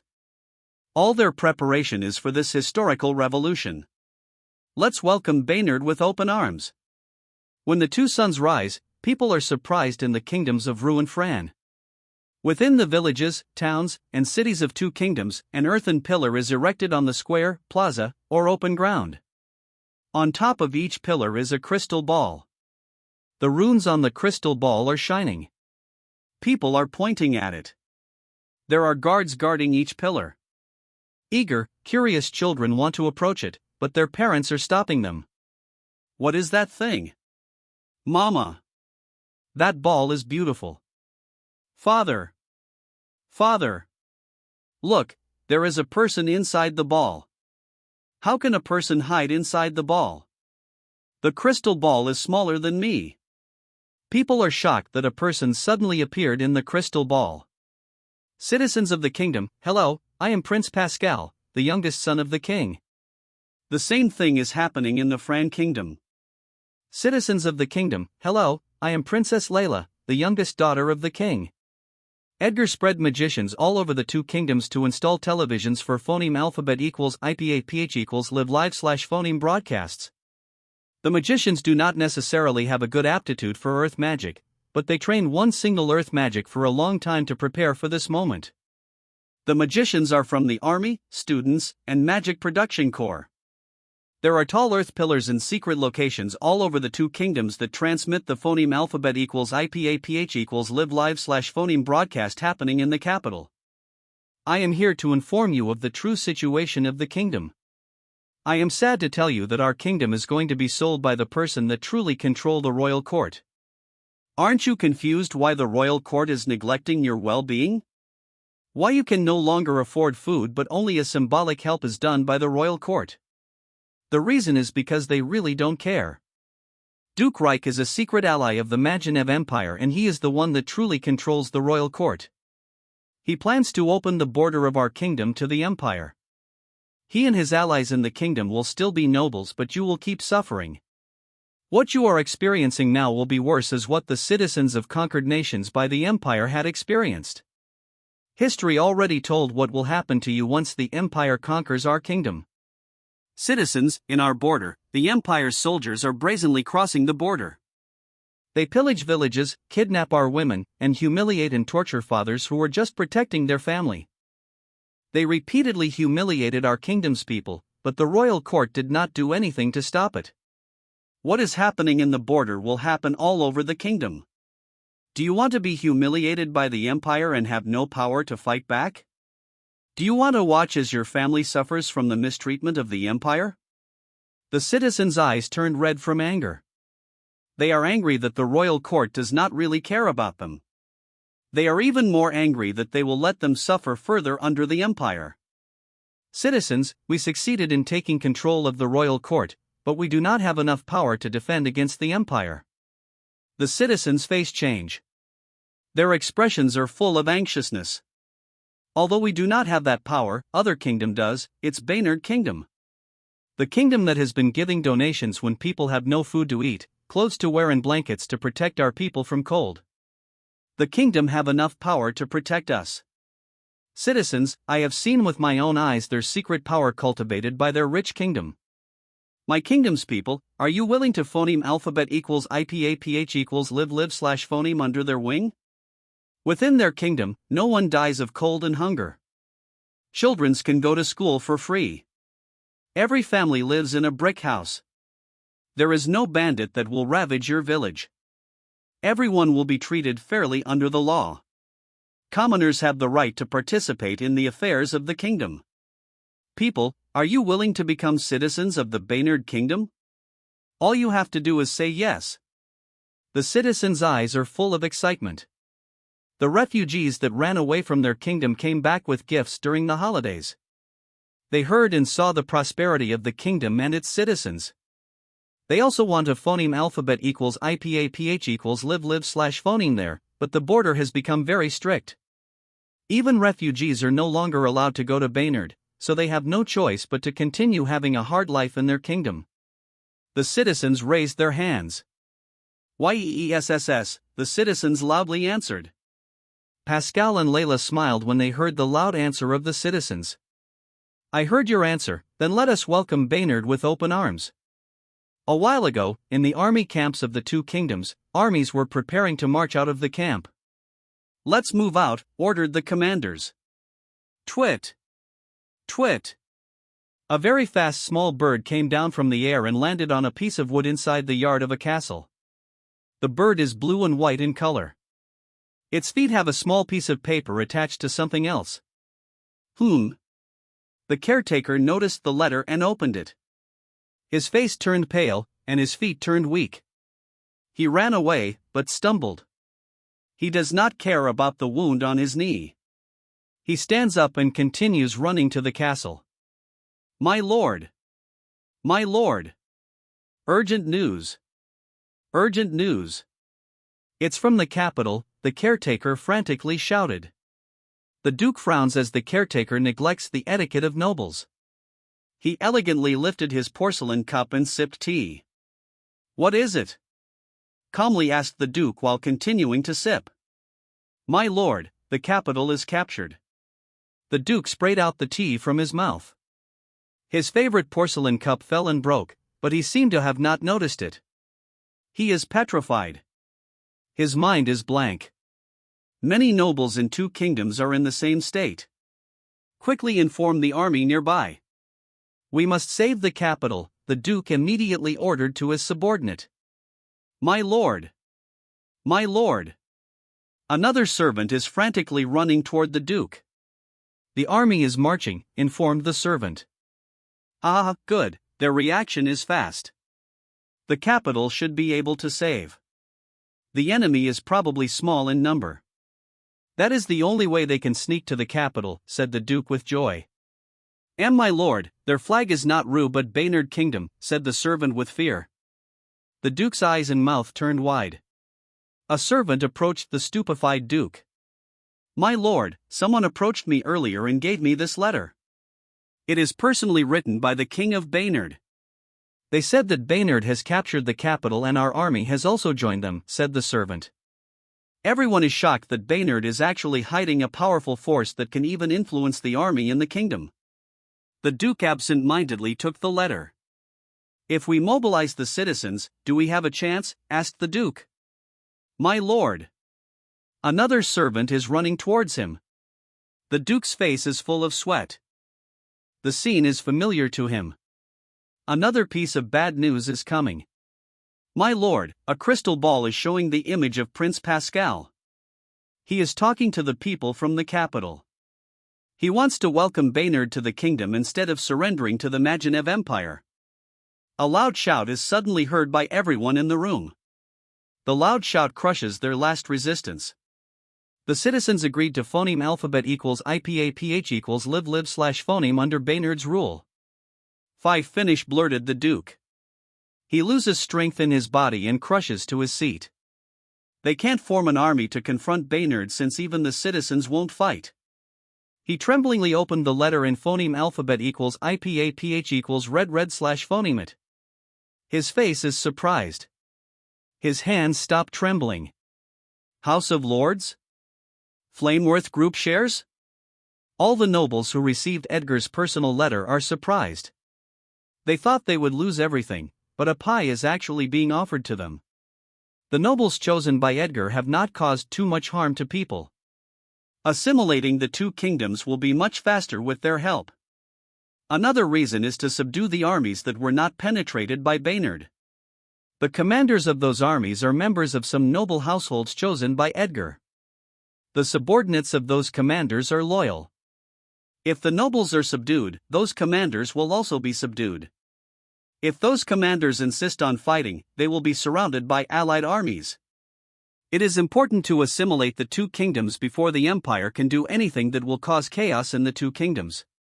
The most powerful nobles receive an offer of shares, but the less powerful are offered business partnerships. Most nobles immediately agreed, afraid that Baynard would start regretting it, but the smarter nobles did not immediately agree. They are waiting to see the reaction of the empire and how Baynard will deal with the crisis. In the Baynard Kingdom, within a mansion full of luxurious items, a man is being held by a royal guard. The man is wearing a garment for sleeping. The man has magic chains on his hands. In the hallway of the mansion are broken floors, walls, and items. There was a fierce fight. The dead bodies of enemies are lying in the hallway. Damn you! Do you not know who I am? I am Rastas. I am a phoneme alphabet equals IPAPH equals clause close/phoneme friend of your Minister Roy. Damn ant! How dare you attack me? You do not know the immensity of your mistake. Your kingdom will cease to exist with just a flick of my finger. Call Roy now. Tell him I will destroy your kingdom if he does not give me a satisfying result. Furiously shouted by Rastas. His face is full of fierceness. Ray smirked when he heard Rastas. He is standing in front of him. Rasta's face became distorted when he saw Ray smirking. The blood vessels on his forehead are bulging because of anger. Damn you! How dare you look down on me? Rasta's eyes are bloodshot. He is gritting his teeth as he stares at Ray. He wants to bury his teeth in Ray's flesh and tear them to pieces. The door in the room opened, and Roy calmly went in. Rastas saw Roy come in. His face is still full of anger. You are finally here. You must give me a satisfying answer to this mess, or else I will destroy the kingdom you worked hard to build, said Rastas as he suppressed his anger. He is like a raging volcano that will explode once it finds where to vent. Rastas fiercely stared at Ray. Give me this man. Use this chain on him. Do it, and our friendship will still be the same as before. Roy smiled when he heard Rastas. Rastas is bewildered when he saw Roy smiling. The blood vessels in his forehead bulge again. Rastas' face looks hideous. What the hell are you smiling about? Do you find this situation funny? Asked Rastas angrily. Roy nodded while smiling. Rastas lowered his head. He suddenly lifted his head. His expression looked so fierce. Fuck you. Rastas stares at Roy. His eyes are the same as when he stared at Ray earlier. They are eyes that want to kill. Unlock this chain now. Everything you have is because of me. You are nothing without me. You will be squashed like an ant without me, idiot, shouted Rastas. Roy put his hands behind his back as he nodded at what Rastas had said. That will be true if I am not pretending to be your ally and descendant of Duke George, said Roy calmly. What? Rastas' mind seemed to be struck by lightning and went blank for a while. His mouth trembled as he realized what Roy had done. His body is trembling. Why you played us, Rastas said while stuttering. He knows how rich Baynard is. He is also greedy for this kingdom. If Roy is not their ally, then the wealth of the kingdom was probably used to strengthen their power. How did I become so dumb, thought Rastas. Then he remembered that every time he talked with Roy, he was very convinced by his reasoning and blinded by the money and luxury given to him.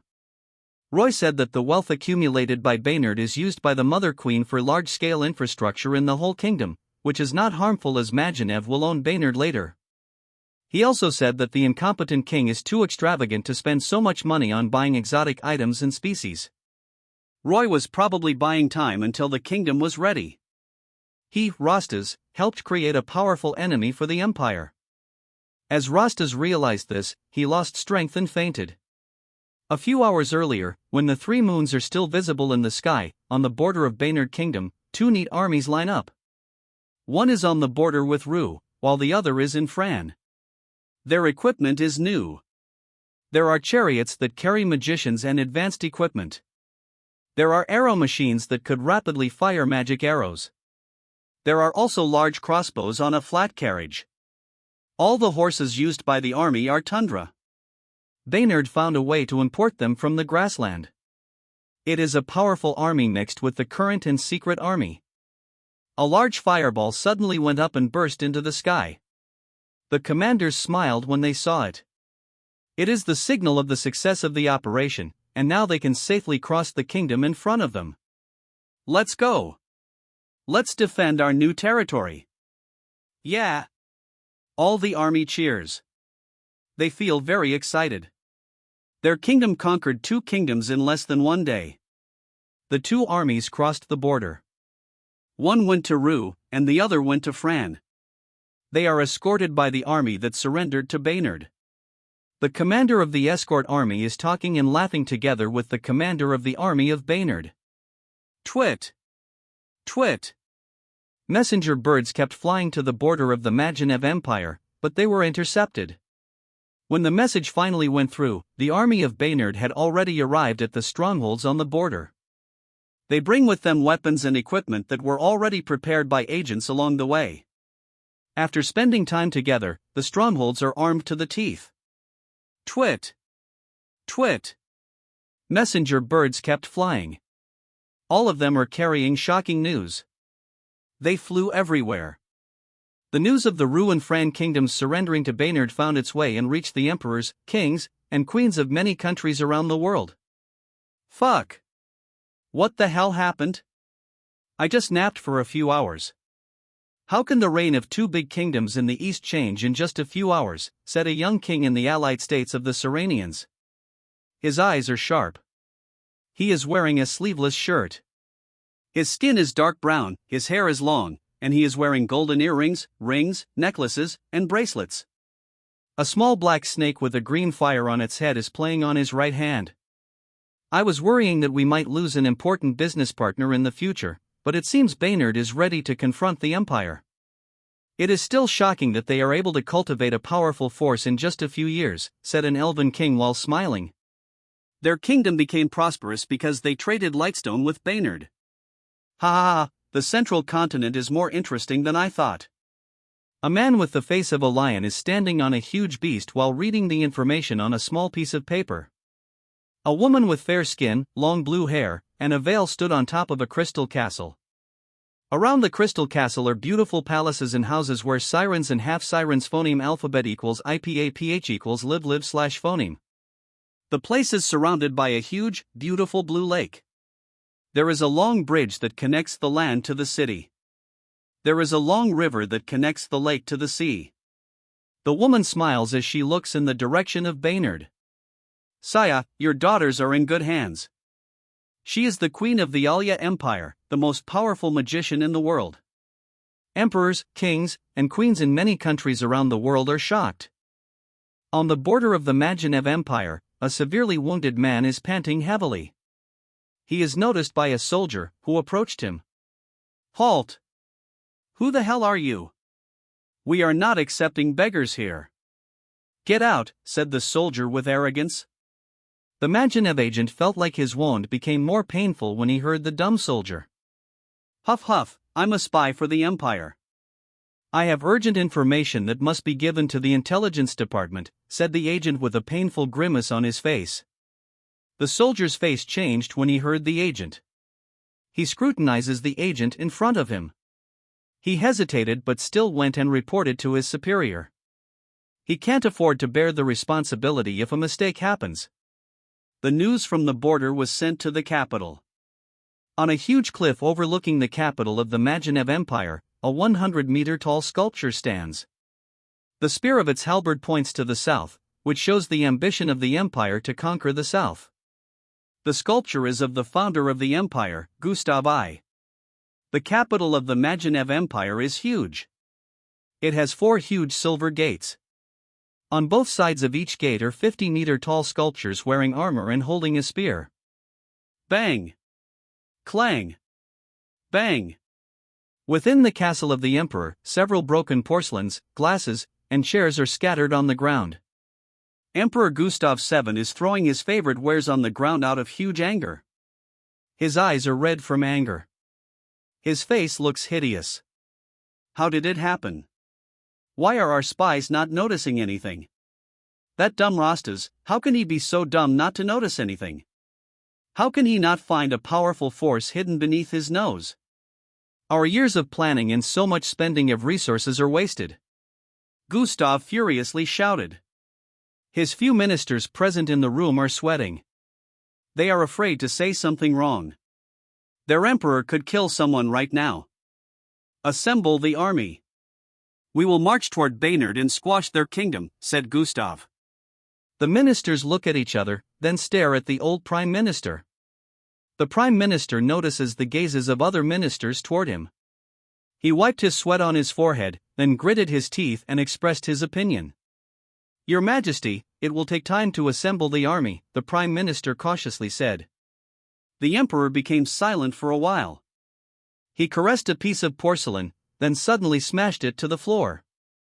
His face is still full of anger. Call Marshal Bardus. Tell him to teach Baynard a lesson they can never forget. In Baynard Kingdom, people started to get busy as usual. The time is noon, and the citizens of the kingdom are still not aware of the shocking changes that happened in their neighbor, but they will know it soon. Hey Fred, what are you doing?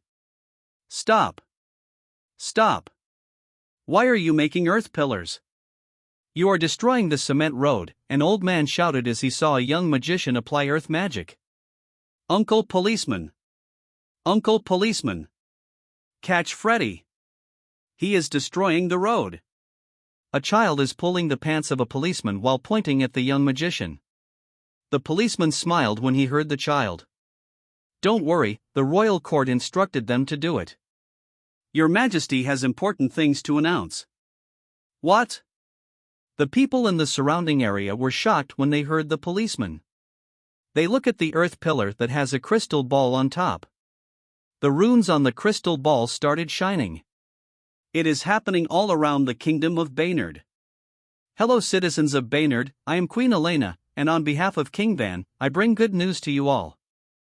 A few hours ago, Rue and Fran kingdoms completely surrendered to Baynard.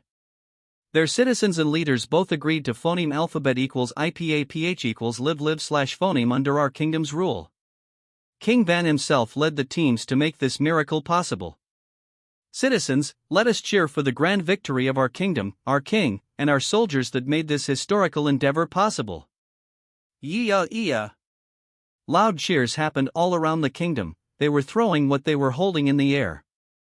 Their expressions are full of excitement. A restaurant owner with a big belly is raising his hand while cheering on the second floor. All foods today are free. There are cheers inside and outside the restaurant. A cheering, rough man who owns a pub looks at the people around him. All drinks today are free. The citizens of the kingdom are having a grand celebration. They did not expect that their kingdom would be so powerful that it could make two kingdoms surrender in just one day. Their confidence in the royal court became very high. The prestige of Van Flameworth is so high in citizens' minds. In the Rue Kingdom, an army currently surrounds a castle within a city. The people nearby are already evacuated. The castle is where Duke Reich lives. The captain of the personal guard of Duke Reich is standing on the castle's wall while looking at the army with intense anger. Idiots! You are being used by your vice-marshal for his personal grievance. Retreat now or else your family will be exterminated for treason, said the captain to the soldiers. The soldiers are sneering at the captain. The captain noticed the sneering expressions of the soldiers. His eyes became bloodshot from anger. I will personally cut your heads. I will cut your family's heads first. I will make you all regret it. The vice-marshal laughs at the hysterical captain. They are still not aware of their situation. He raised his hand. The huge crossbows with huge magic arrows are pushed to the front and aimed at the huge gate. Small crossbows are aimed at the walls where the guards are standing. Surrender now. No army will come to your aid. The kingdom and its citizens completely surrender to Baynard, said the vice-marshal. The captains and the guards look at each other and laugh. Stop your childish trick. Just prepare your head.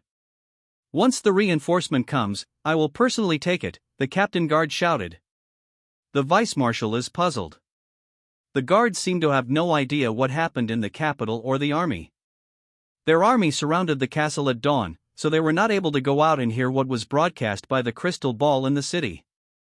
Their army did not intercept the messenger birds that came to the castle to lower their morale and make the guards surrender. The vice-marshal smiles as if he realizes something. It seems Duke Reich did not inform them, thought the vice-marshal. He gave the signal of assault. Attack! Twang! Twang! Shoo! Shoo! Big magic arrows flew to the huge door, while many magic arrows flew to the wall. The guards on the wall did the same. Big crossbows and small crossbows also fired at the army. Bang! Bang! Magic skills and aura blades are destroying the magic arrows. Boom! Boom! Big magic arrows are exploding as they hit the steel door. A magic shield flashes on the door as it is hit by the big arrows. A while ago, before the two suns rose in Fran Kingdom, a group of people were riding carriages that were frantically running toward the wharf. They are escorted by tundra ridden by guards. The people inside the carriage are very anxious. Their faces and palms are sweating. They look behind their backs, afraid that something will appear and chase after them. I will make them pay 100 times for what they did. Do they think that they can stand the anger of the empire? Once their kingdom is flattened by the empire, I will make all their citizens suffer. This humiliation must be paid by all the people of their kingdom. Duke Wesley furiously said. His face looks very fierce. He is clenching his fist so hard. Blood vessels are bulging on his fist. Blood flows from his palms. Their carriages reached a road where there were houses and buildings on their side. Shoo! Shoo! Shoo! Dense magic arrows suddenly flew towards them. Ah! There is an ambush. Protect the Lord. Get out of the encirclement. Hurry! Many guards are hit. Strong aura masters receive special attention. Their bodies are hit with many arrows. Blue dragon guards suddenly appeared in the surroundings with the navy of the Fran kingdom. Some are standing on the roofs. Many magicians and aura masters cannot mask their energy on their own, but setting up a place with rune equipment to mask and hide their energy is still possible. Ha ha ha ha, Wesley, the time has come for your retribution. I've dreamed of this day for a long time. Franco is laughing while standing on top of a building and looking at the carriage of Duke Wesley. Feiyu and Era are standing in the middle of the road with killing intent in their eyes. They never forget that Susie suffered so much because of Duke Wesley. They will never let him escape. When 3 moons bathe the world with moonlight again, the fights in 2 kingdoms are already over. Duke Reich is captured. He escaped through a secret pathway that only he knew. He used his family as bait for diversion. He escaped with his eldest son. They were captured in the mountains with the help of hunters. Duke Wesley was never willing to be captured. He fought to the death, and he was killed by Feiyu.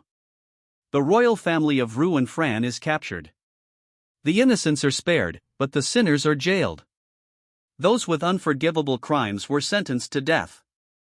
Both kings died before the special forces entered the castle.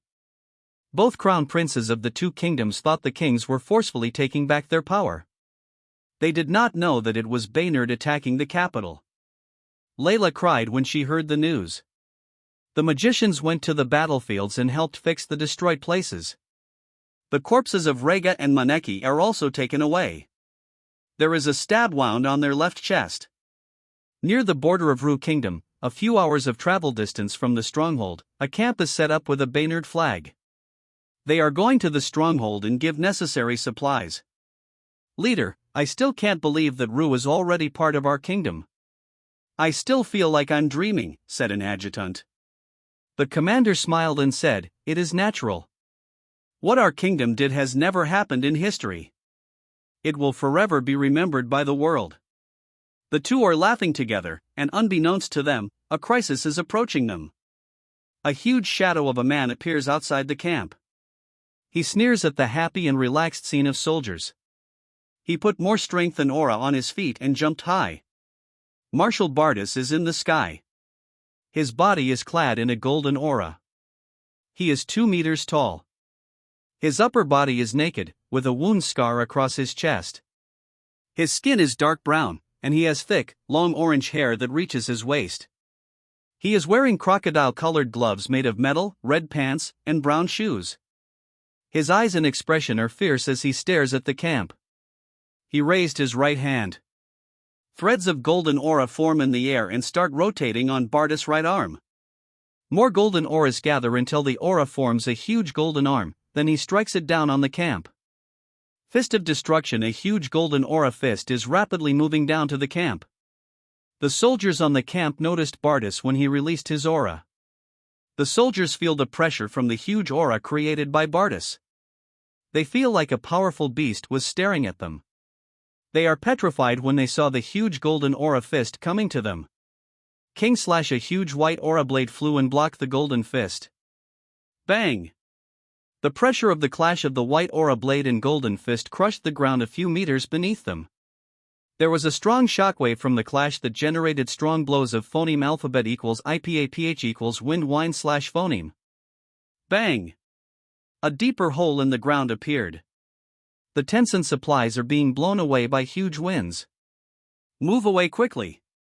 Don't get caught in the fight. Don't worry about the supplies. Protect yourselves, the commander loudly ordered.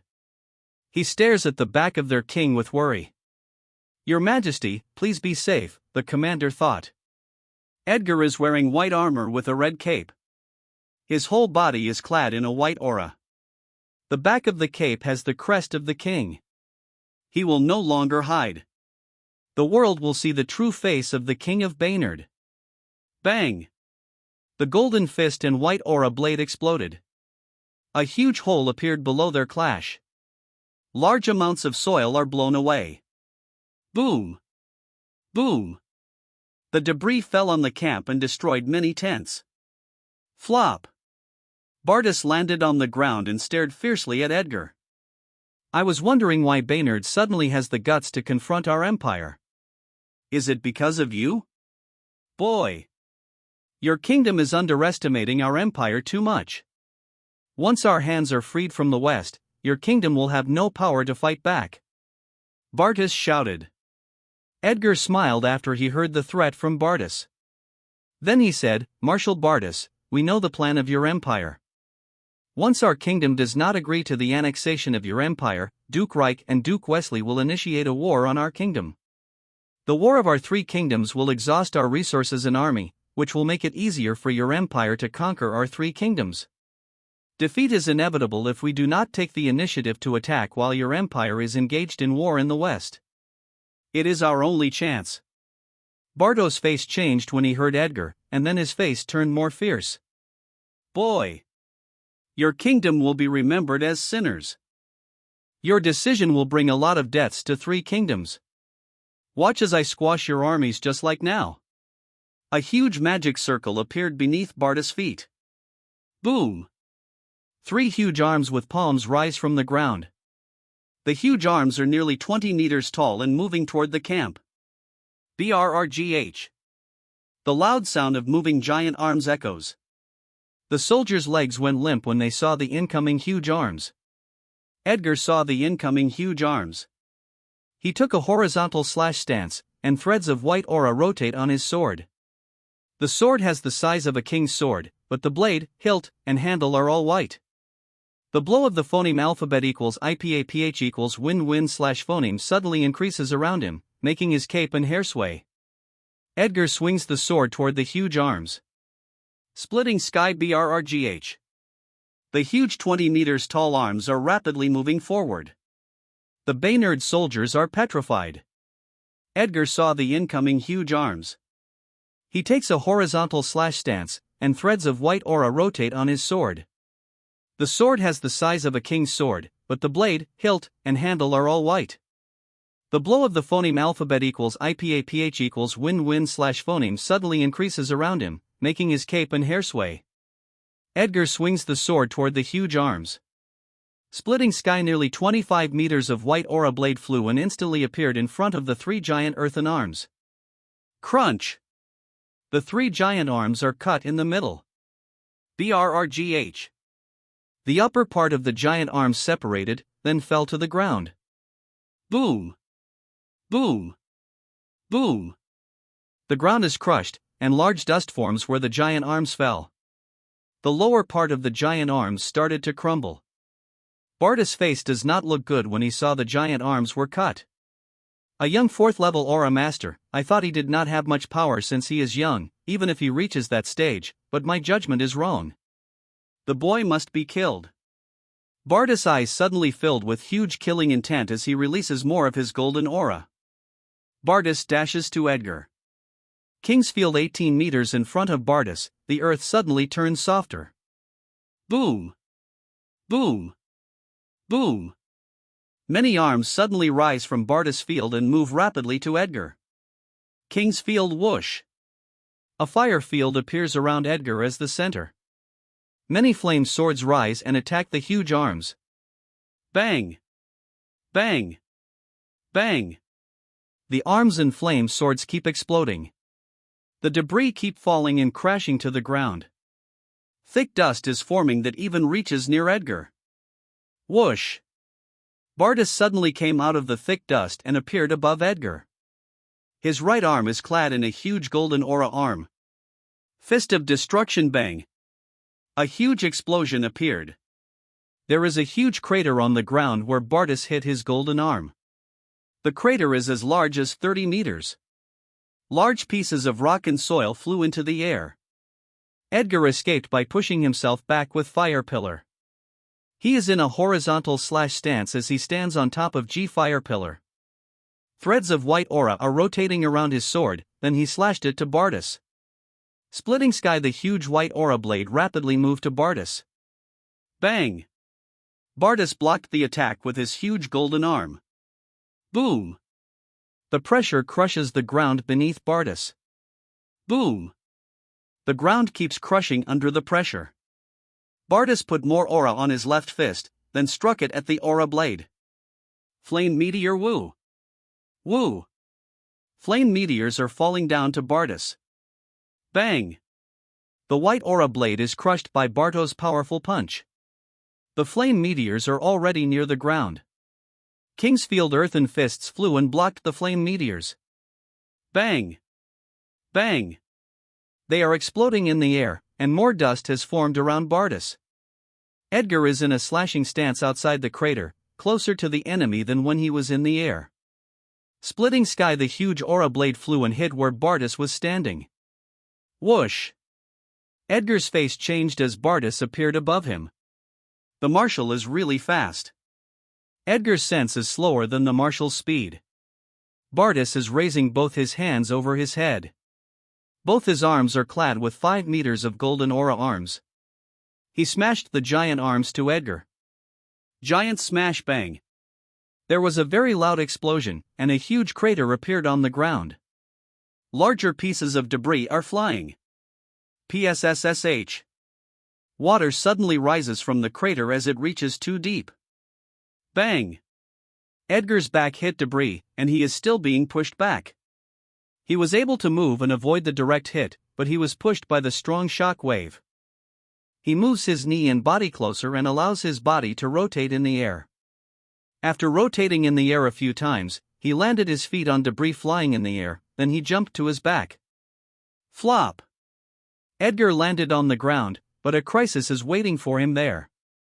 Bardas is on his right side. Bardas's right fist is covered by a golden ball made up of golden aura. Threads of golden aura are still rotating and gathering on it, but Bardas seems to be ready to strike.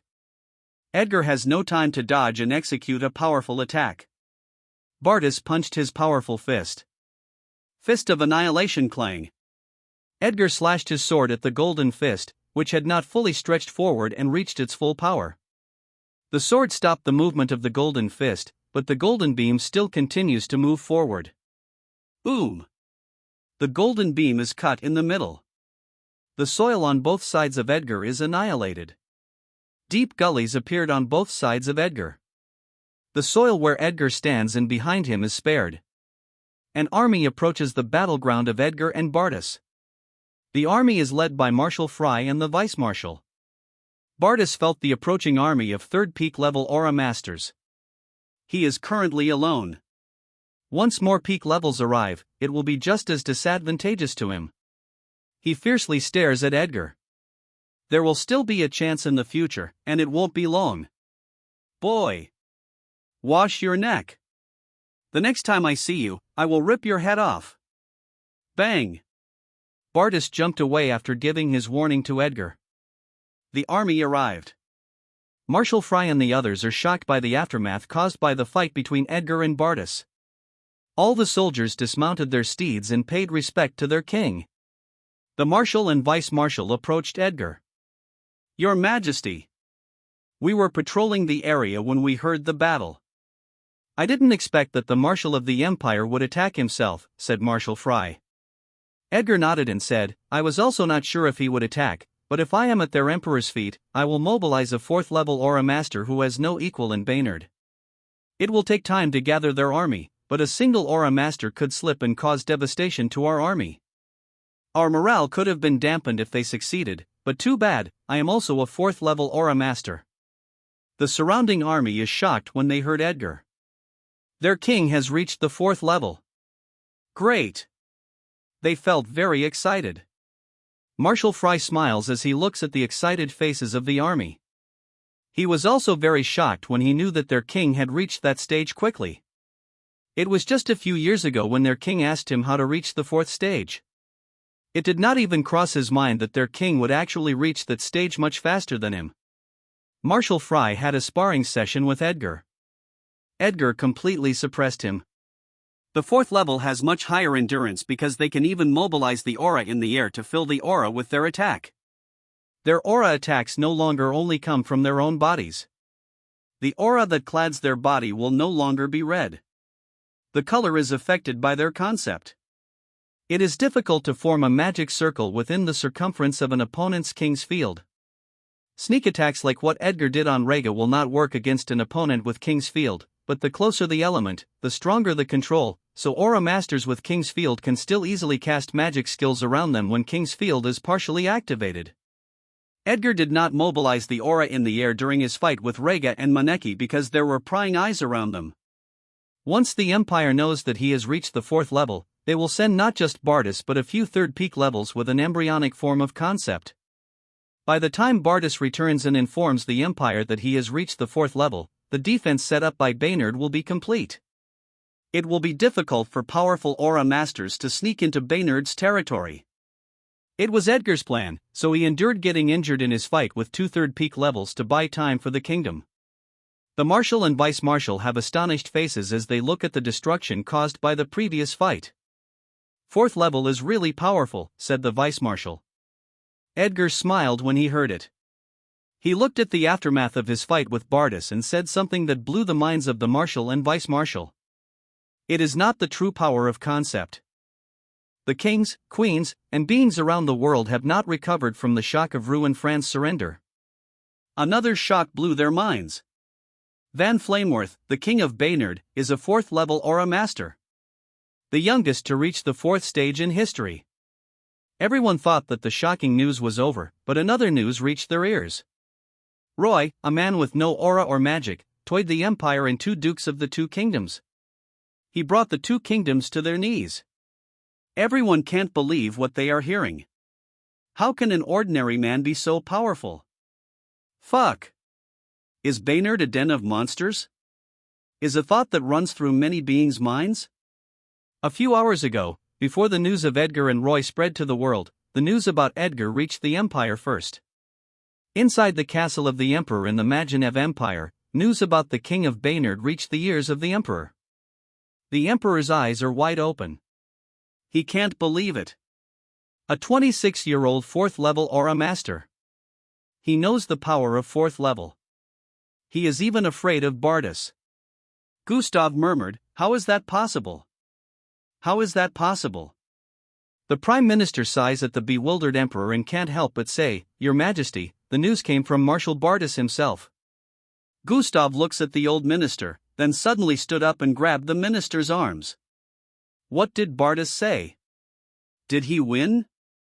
asked Gustav with expectation. "Your Majesty, he said he has a slight advantage. The young king has just recently reached the stage," said the Prime Minister. Slight advantage? Gustav is speechless. "Your Majesty, Marshal Bardus did not use his full power. There was no chance to use it because their army interrupted their fight," said the Prime Minister. Right. Ha ha, so Bardus did not use his full power. We must quickly mobilize the army to give Bardus a chance to pummel the damn king into meat sauce," said the Emperor as he gnashed his teeth and clenches his fists. "Why, Your Majesty, we actually lack money to recruit soldiers. We can't mobilize the army in the west because the Morrowind Empire is making some movements. There are only a few soldiers on the border of ruined France since it was not necessary when the 2 dukes became our secret ally. We were supposed to stop the war in the west because of the problem with money," said the old minister with a helpless tone. T this, how did it turn into this? D does that mean that we are just going to watch the annexation of the two kingdoms?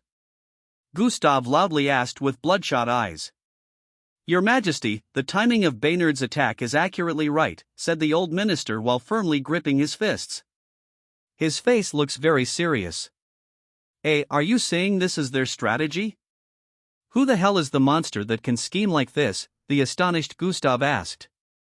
Gustav and the minister stare at each other as the young king of Baynard appears in their minds. The king, who pretended to be incompetent for many years, then amazed the whole world with a single brilliant feat. Gustav and the minister shake their heads. How can there be a monster in strength and mind? If a monster exists like that, I, the emperor, will surrender the empire to him. The word spread throughout the world, Baynard will officially include the two kingdoms as their territory. The soldiers of Majinev Empire is gnashing their teeth. They are not prepared to launch a war immediately. They endured the boiling rage within them and just keep sharpening their blade until it is ready to strike. The ceremony was broadcast throughout the whole territory of Baynard, including the previous two kingdoms. The kingdom still follows a constitutional monarchy. All citizens rejoice. On the first day after Rouen and Fran officially belonged to Baynard, people felt the difference. Food and clothes are being distributed for free to families that lack them. Officials coordinated with leaders in villages, towns, and cities to make a list of families that needed help. Special forces are deployed to eradicate bandits. Dragon Hall is not dissolved. It might even expand to other countries later. Policemen are patrolling the streets. Gangs are arrested and given to Minister Topaz for reform. He accepted them with a smile, but his smile made the hairs of the gang stand up. Magic Production Corps went around cities, towns, and villages to create proper water systems, drainage systems, and public toilets. There are few magic lamps in cities and towns. The royal court ordered magic lamps from companies other than the Flameworth Group. There are magic appliance companies owned by the remaining nobles. The companies owned by Duke Reich, Duke Wesley, and other eradicated nobles are divided among them. All nobles in two kingdoms accepted the offer of Edgar when news spread that he is a powerful fourth-level Aura Master. The royal court recruited ordinary people for temporary work to clean the trash and feces of humans and steeds in cities, towns, and villages. When morning came, people found out that the air is a lot more fresh. The political system of Baynard is introduced to citizens. Officials are deployed for temporary management until officials of Rouen and Fran adapt to the political system of the kingdom. Large-scale construction happened again. Many ordinary people and magicians are working together to create roads, bridges, and houses. The slums are destroyed, the people living there are put in large tents, and they will be given new houses after they are built. Orphans are put in orphanages. The scene in the first few months when Edgar arrived at the trial is happening again. The previous two kingdoms are thriving, and new citizens are happy. Inside the castle of the Emperor in the Morrowind Empire, a secret meeting is happening between the Emperor and a mysterious man wearing a hood that covers his head. Beside him is a nervous, chubby man wearing a loose robe. Emperor Uslu looks at the man with a hood with interest. I heard you are a giant with 2 heads and 8 arms. They said you are very scary, so scary that 2 kingdoms bend their knees on your accord, Minister Roy, or should I say Prime Minister? The man with a hood laughs and removes his hood. Roy is smiling and says, Your Majesty, I am still the Minister of Trade and Industry. There was not enough time to transfer the duties of Prime Minister to me because I volunteered to do this secret deal with your empire. Ha! Why should I help you? Should it not be more advantageous to my empire if you go to all-out war with the Majinev Empire, said Emperor Uslu. Roy smiled when he heard the Emperor. Your Majesty, we know that your country has exhausted its resources in the war and your empire has fewer income than Majinev because you don't have direct access to the sea. If Majinev conquered our kingdom, they will have a lot more source of wealth. If you help us hold the army of Majinev in the west, we will help you solve the problem in the grassland. We will even invest in your empire and share our technology. What? Uslu stood up. He can't believe what he just heard. The problem that has terrorized them ever since their empire was established can be solved. They will even invest and share their technology. The person in front of him really deserves his reputation. Your Majesty, withholding the army of the Majinev Empire does not need so many resources to spend. Just make martial actor create devastation in front of their stronghold, and then our secret deal will officially form. Roy said with a smile. Ha ha ha, a deal that has so much advantage to the Empire, and I won't even spend a penny. I really like it. The Emperor calmed down after laughing for a while, then he asked Roy. How will you solve the ogre that always harasses the border? Roy looked at the nervous, chubby man beside him and answered. Border trade. On the border between Majinev and Morrowind, a huge disturbance suddenly happened outside the stronghold of the Majinev Empire. A lightning beam suddenly fell from the sky to the ground. Boom! A very loud explosion startled the soldiers in the stronghold. Nearly 50 meters of broken ground appeared on the site of the explosion. Actor, the Marshal of the Morrowind Empire, is at the center of the broken ground. His body and huge hammer are clad in a purple aura. Lightning is flashing all over his body and hammer. He is wearing purple armor and holding a silver hammer with magic runes. Ha ha ha, chickens. Come out. Let me entertain you while your marshal is out. Ha ha ha ha. Actor shouted while laughing. The shield of the stronghold is activated. At the wall of the stronghold, the apprentice of Bardus looks so fierce as he stares at Actor. He is clenching his fist so hard. He is biting his lips as he holds his anger within. He punched the wall without putting an aura on his fist, and then a crack appeared on the wall. Morrowind Empire. You despicable shit. Their army on this border cannot mobilize because Actor and his army might attack. If there is no movement from Actor, they might pull out an army in peak levels with an embryonic form of concept to join the attack on Baynard Kingdom, but their hope is now crushed. Actor's timing of attack is good, and he can't help but think that a secret agreement between Morrowind and Baynard happened. Within the new territory of the Baynard Kingdom, a caravan is traveling quite a distance from the border. A man observes his surroundings sometimes. The chubby business owner riding on a brown horse notices the suspicious action of the man. He touches his mustache while thinking. He clapped his hands after thinking. Did we not buy a rare item from the Majinev Empire? Let us go to the city and try to sell it to the Raise branch. If the price is high, half of it will be divided among all of you, said the chubby owner. Yeah. The workers cheered when they heard the business owner. The suspicious man also cheers to avoid acting out of place. He is oblivious that he will never see the sunlight of two suns again tomorrow. Ha ha ha ha, you did a good job. You caught quite a big fish. We are able to pry useful information from him. He even has drawings of terrain on our border, said the city's police chief as he is holding a big cigarette between his fingers. There is a claw scar on his right cheek. The chubby business owner is rubbing his palms as if expecting something. The police chief laughed as he saw the action of the chubby man. That spy is worth 2,000 gold. Here is your money. The city's police chief put a small bag that contained the gold on the table. The chubby business owner took the bag and opened it. The gold coins have denominations, and they also have unique shining runes when exposed to the sun or light. Edgar denominated gold and copper, then he put unique runes to prevent forgery. All the money circulating in the market is backed by gold. Citizens have confidence in the currency and the reputation of the royal court. The chubby business owner has a look of joy on his face.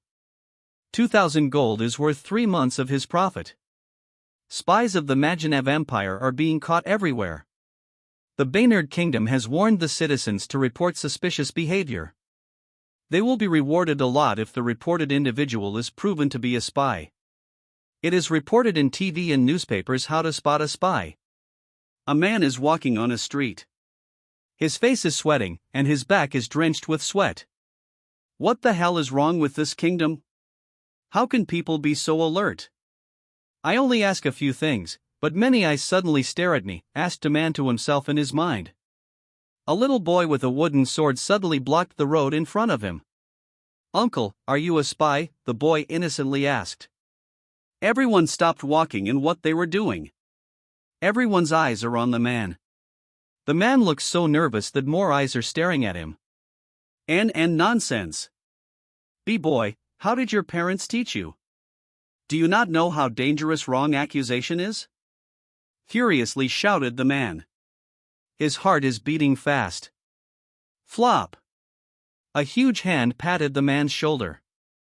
A giant man wearing gray armor with a police crest appears behind him. His face looks fierce. We will know if the accusation is wrong or not, said the giant man. Finish, thought the man. Within the Majinev Empire, more beggars and homeless people appeared in cities in the last few years because of the war with the Morrowind Empire. Although Baynard has difficulty luring high officers or officials of the Empire, they have been able to easily penetrate the bottom, especially in the past 2 years. The economy of the Empire is too depressed, causing many of its citizens to become displaced. In a private room of a high-end restaurant, officials are talking with each other. An official touches a rune device in the room, and magic suddenly appears. Sound blockade. The shield reaches every corner of the room, but there is an inconspicuous tube hidden within a floral design connected to a hearing device within a secret room in the cellar of the restaurant. A man is listening to the conversation of the officials, and then a smile suddenly appears on his face. He wrote the encrypted information on a piece of paper, hid it on some leftover food, and gave it to the beggar. The beggar gave the paper to a villager who owns a street stall. The villager took the paper out of the city at sundown and gave it to the man hidden in the underground in his house. The man communicated the information with a crystal ball. Communication is possible because there is a crystal tower disguised as a huge tree in a lush forest near the city. Crystal towers disguised as huge trees are all over the empire. A blitz attack led by Marshal Bardus? As we expected, they could not mobilize a large army and support a long war with us. They were able to squeeze out a small amount of money that could only last for a very short time. Roy did a good job in convincing the Morrowind Empire to hold back their army in the west. We will focus on defense. It isn't the right time for an all-out war with the Empire, calmly said by Edgar. He, the commanders, and his trusted ministers are sitting around a sand table that shows the map of Baynard and Majinev. Elena is also sitting there because she will hold the helm of the royal court with Roy while Edgar is leading the war. Your Majesty, how do we distribute our peak 3rd level Aura Masters? We do not know where Marshal Bardus will attack. He has so much destructive power that if you or another peak level can't arrive on time, our navy or army might suffer devastating losses, said Wilder. Flute will accompany the navy with 2 peak 3rd level. Marshal Fry will guard the border in the northwest with 2 peak 3rd level. A King's Field with 2 peak 3rd level can defend from 4th level for a while until help arrives. We have crystal balls that can immediately call for help, said Edgar. Marshal Fry and Flute nod. Flute looks calm, but sweat appears on Marshal Frey's forehead. They sparred with Edgar and knew the true power of concept. Marshal Fry doesn't know if he can stay alive until help arrives. Actually, I have a way to force Bardus to attack near me, said Edgar with a smile. Everyone is surprised when they heard Edgar and waited for him to continue to talk. Edgar moved a flag on the border in the northeast and pointed at a marked city on the map. A few kilometers from our border in the northeast, the most prosperous city in their empire is located, the city of Sunrise. It is the largest trading area because of their sea trade. That place is under the rule of the most powerful duke, the father of the queen, grandfather of the crown prince. Their empire cannot afford to lose that place. I will guard the stronghold near that city and let it reach the ears of the duke and queen. Ha ha ha ha, what a wonderful strategy, said Marco while laughing. Many ministers and commanders have smiles on their faces. Elena looks at Edgar with a smile. She is satisfied to even stay as his maid, but he actually chose her as his queen. She can't help him in battle, but she can do her best to not let him worry in his backyard. She will make sure that the royal court will be fine while he is gone. Marco is as straightforward as ever. He was very shocked when he knew that Edgar had reached the 4th stage. He felt proud and boasted to everyone that he taught Edgar with aura, and he was the one who insisted on using the royal family's rare medicines for Edgar's cultivation. Everyone praised his sharp vision. Implement the strategy we formulated earlier. Ordered by Edgar. Yes, Your Majesty, answered the commanders and ministers in the meeting room. 3 months after Baynard's annexation of the two kingdoms, a hidden army of the Magenev Empire secretly departed from army camps. They did not know that their actions could not escape the eyes of many people at the bottom who were displaced by the long war initiated by Magenev itself. They sold the information to survive. They don't have a guilty conscience. The empire doesn't care about their lives. They have a family to feed. When morning came, a shocking declaration pulled everyone's eyes in the world to the east of the central continent. The Magenev Empire declared war on the Baynard Kingdom. A commander of an army of the Magenev Empire is sneering while looking at the stronghold surrounded by a magic shield. Their sneak attack failed, but he believes their overwhelming attack will still crush the shield and the stronghold. Surround the stronghold. Wait for the declaration of war before attacking. Let us keep the formality of war in the morning. The world is greeted by the shocking declaration of the Magenev Empire. Baynard usurped the kingdoms of Rue and Fran. They shamelessly cooperated with traitors within the royal court. The Prince of Rue and Fran desperately begged our empire's help. For the sake of our long-term friendship with the two kingdoms, we granted their request. We hereby declare war on Baynard and liberate the people from the hands of an evil kingdom. The declaration of the Magenev Empire is phoneme alphabet equals IPAPH equals read read / phoneme by the news anchor on TV. When the citizens of Baynard Kingdom heard it, their eyes turned red from anger. Damn Magenev Empire, our lives became 10 times better under Baynard's rule. What evil hands! Damn you! Cursed by a man with missing teeth, he spit on the ground as he was disgusted by the Magenev Empire. So shameless. The citizens of two kingdoms willingly chose to be ruled by Baynard.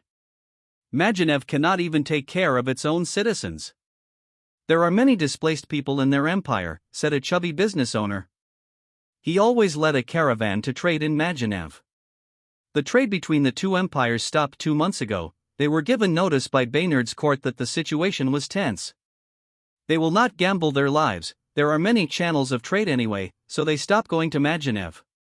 All the citizens of Baynard, especially in the previous kingdoms of Rue and Fran, are loudly cursing at Magenev. Magenev does not care. The two princes of the previous kingdoms were demanded by them from the royal court of the previous two kingdoms as a symbol of the relationship between the empire and the two kingdoms. They are actually hostages of the Magenev Empire. Twit! Twit! A messenger bird went to the camp of the Magenev army. The commander looked at the small paper on his hand with a grin. He approached a sixth circle magician. Sir, please start the attack, the commander respectfully said to the magician. If the Grand Magician is here, that shield will probably be destroyed immediately. Too bad, most of our empire's forces are being held back in the west, said the magician. He walks, then a huge blue magic circle formed beneath his feet. Whoosh! A 20-meter-tall water creature rose, the magician is standing on its head. The creature opened its mouth. It was like closed petals that opened. Its petal-like mouth has sharp teeth. Push the smasher forward. Red Knights, walk forward. Let them taste the power of an empire. Let's smash that shield in an hour, ordered the commander. Within the stronghold, Edgar is looking at the defense tower with complicated runes. A master runesmith is explaining to him about the new defense tower. Is the underground safe? What if earth magicians dig holes? Asked Edgar. The master runesmith laughed when he heard their king's question. He spread his palm, and an earth formed and floated above the magic circle on his palm. Your Majesty, the defense towers are emitting mana to the underground. The soil beneath our stronghold can no longer be manipulated by earth magicians just like this earth in my palm because my mana is there and I am controlling it. The other effect of the defense tower on the soil underground is making them very tough. The time to spend breaking the soil underground is almost the same with breaking the shield on the surface. Edgar nods. He looks at the shield with waving blue waves and faint blue magic circles blinking and moving on the surface of the shield. Edgar imperceptibly smiles. Their armies will probably be stupefied. Soldiers push a big crossbow with a large rectangular object attached to the crossbow bed. The rectangular object has many runes. Magicians are standing beside the large crossbow. Roar! 5 big earth lizards walked forward and surrounded the stronghold. Their skin color is red. They have 2 black horns on their heads. They are being ridden by knights wearing red armor and white capes. They also have 2 black horns on their helmet. The red lizards open their mouths, and then the fire element starts gathering and forms a red energy ball. There are fires rotating on the energy ball. The water creature starts gathering water elements in front of its mouth. A blue energy ball forms and gets bigger. Break that damn shield. Pulverize their stronghold. Keep no one alive, ordered the commander. He raised his hand to give a signal. A white magic circle appears on the magician's hand that stretches toward the smasher. Fire! The red lizards fired the red energy balls. The water creature fired the blue energy ball. The magic runes on the smasher shine. Twang! Twang! Big fire and lightning magic arrows flew rapidly to the magic shield. The rectangular object attached to the crossbow bed automatically rotates. The string of the smasher is automatically pulled when the rectangular object rotates. A magic arrow is ready to fire again. Twang! Twang! More big lightning and fire arrows fly to the shield. Ha! Taste the terror of our empire's Ange. The commander spreads his hands as he wants to witness the terror on the soldiers' faces on the wall, but he is the one who is feeling terror right now. His eyes and mouth are wide open as he stares at the blue magic circles that appeared on the surface of the shield, where the energy balls and magic arrows hit. Everyone in the army is stupefied. Boom! Boom! Many magic arrows are continuously hitting the shield, but not even a tiny crack appears on the shield. A blue magic circle appears wherever an arrow hits. Ahaha, Magenev. Go home. You won't be able to break the shield in your lifetime. Go home now. Tell me if you don't have enough food for your return. I will gladly give it to you. Ha ha, said the commander of the stronghold. The commander of the Magenev army has bulging blood vessels on his forehead. His eyes are bloodshot as he stares at the provocative commander. The magician also has a fierce look on his face. Tell it to the Empire, Baynard has stolen our technology. The latest magic shield, which combines decades of research on our empire, is in Baynard's hands. In another stronghold, there is huge killing intent within the commander's tent of Magenev's camp. Bardus' expression became very fierce when he was informed by an adjutant. He went out of his tent and stared at the magic shield with blue magic circles that blocked the impact of magic arrows. He has a frown on his face. It will not be easy even for me to break it. I must not spend too much aura and mana. I don't know yet if their king is really in this stronghold, thought Bardus. Halt the attack and let's formulate another plan. Inform the Empire. Whoever leaked our technology must be captured and killed. Fiercely ordered by Bardus. Twit. Twit. Messenger birds fly from the camps of Magenev in all their strongholds at the border of Baynard. They all halted their attack. After many hours, the news reached the imperial court. The emperor convened an emergency meeting. He is holding a sword while sitting on his throne with so much intent to kill. Your Majesty, leaking our technology is so unforgivable. He must not be given immediate death. He must suffer unimaginable pain as an example. There is only one I know who possesses that technology in our research team. Russo, it is you. The magic runes saw by the soldiers in the stronghold is your unique creation. You like to tinker with our technology to form a rune that looks like your mark, said Leighton as he pointed his finger at a man who looks like a 60-year-old who seems to have a bloodline of dwarves. Leighton's face looks so fierce as he stares at Russo, but his back is actually drenched with sweat. His heart is beating fast. He is the one who leaked the technology. The spy who bought the technology from him promised shares in the company in Baynard 2 years ago. The spy promised that they would only use it for research and derive technology from it. The spy is a comrade of Rasta's who communicates information between Baynard and Magenev. He is actually a spy, persuaded by Trojan Horse Roy to work for Baynard. Leighton thought it was a good deal. He felt that he was just sharing the technology with his comrade. He gave an incomplete technology researched by Russo to avoid getting blamed when it was found out. Their budget keeps getting cut for their research. He has concubines who are living in luxuries. Money is not enough. A big pie was offered to him, so he bit it. He has been receiving so much money in the past 2 years as a dividend, which makes him smile from ear to ear. He did not expect that the pie he bit was a big poison that would kill himself. He must put the blame on Russo, or else he will be chopped into pieces by the Emperor. How dare you betray the Empire? How dare you? I will kill you, shouted Leighton as he ran forward to Russo. The ministers and commanders were shocked. A commander held Leighton to prevent him from attacking Russo. Russo was also shocked when Leighton actually wanted to attack him, and his face also became angry. Damn you, Leighton.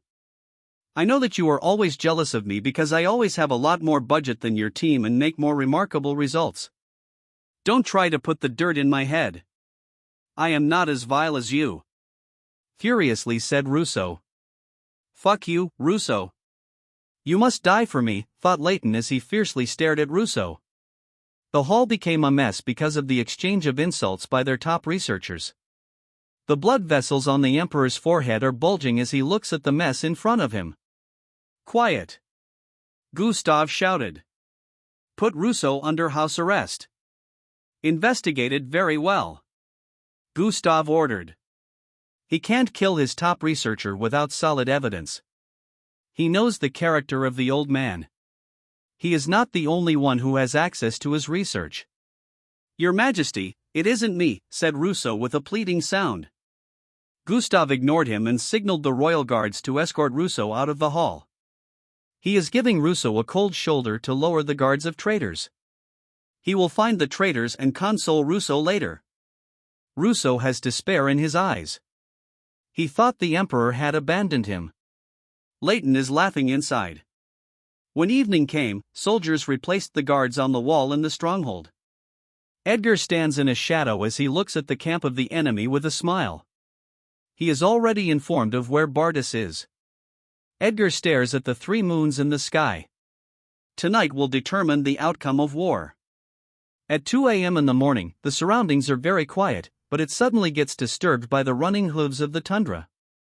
A detachment unit secretly went out of the camp. At the front of the army is Bardas. He is wearing a dark red coat, but his upper body is still naked. The tundra he is riding is bigger than other tundras. Its horn is longer, and its hooves have lightning. They are now passing through a road surrounded by small hills. BRRGH. Bardas and his army are startled as the ground in their surroundings suddenly rises. Deep within the ground on both sides is a time-release magic device that emits earth magic to create an artificial, small valley. It is the result of long-term research. Edgar assigned a dedicated research team to the device. The device only emits that one magic skill. To emit other magic skills will take long research again. Edgar prepared the device for a war. He knows that suddenly changing the terrain will have many advantages. Baynard predicted the actions of the Magenev army before the war. Edgar took out the device and included it in the formulation of the strategy. They subtly changed the terrain on the border. The flat grounds where their steeds could run smoothly led to ambush sites. It happened not only to Bardas's army but to all detachment units of the Magenev army. A flat area near the area suddenly opened. Many square holes were opened. The army and special forces are underground. In the middle of the hole is a magic device that hides their energy. They clad their bodies with aura and jumped to the surface, then climbed the slope. Some went to the entrance and exit of the artificially small valley. It happened so fast. By the time the Magenev army reacts, magic arrows, magic skills, and martial kills are already flying down to them. A huge orange magic circle is above Bardas' detachment unit. Edgar is standing above the artificially small valley, and his left hand is stretched forward. Around him is his army, ready to fire. Flame meteor woo! Woo! Huge flames are falling. The army fired magic arrows, magic skills, and aura blades. Bardus looks at the incoming attacks and sneers. Magic circles appeared on the ground. Earthen fists came out of the magic circles and moved to the air. Bang! Bang! Bang! Earthen fists are exploding in the air along with the attacks. Debris are falling to the ground. The soldiers are using aura and magic skills to crush the large debris. The tundras are startled by the explosion and cannot calm down. Snort! The Tundra King snorted and calmed down the tundra. Bardus caressed the Tundra King and went down. He approached the large wall where Edgar and his army stand. Bardus took a fist stance. He released his golden aura. Threads of golden aura rotate on his right arm. A huge golden aura arm is forming. Edgar's face changed when he saw Bardus' action. Move away! Edgar ordered his soldiers, but it was too late. Bardus struck his huge golden arm against the wall. Fist of destruction, bang! There was a huge explosion. The huge wall broke. Large pieces of rock are flying and falling. "Aw!" scream the soldiers of Edgar as they fall. Edgar was able to jump.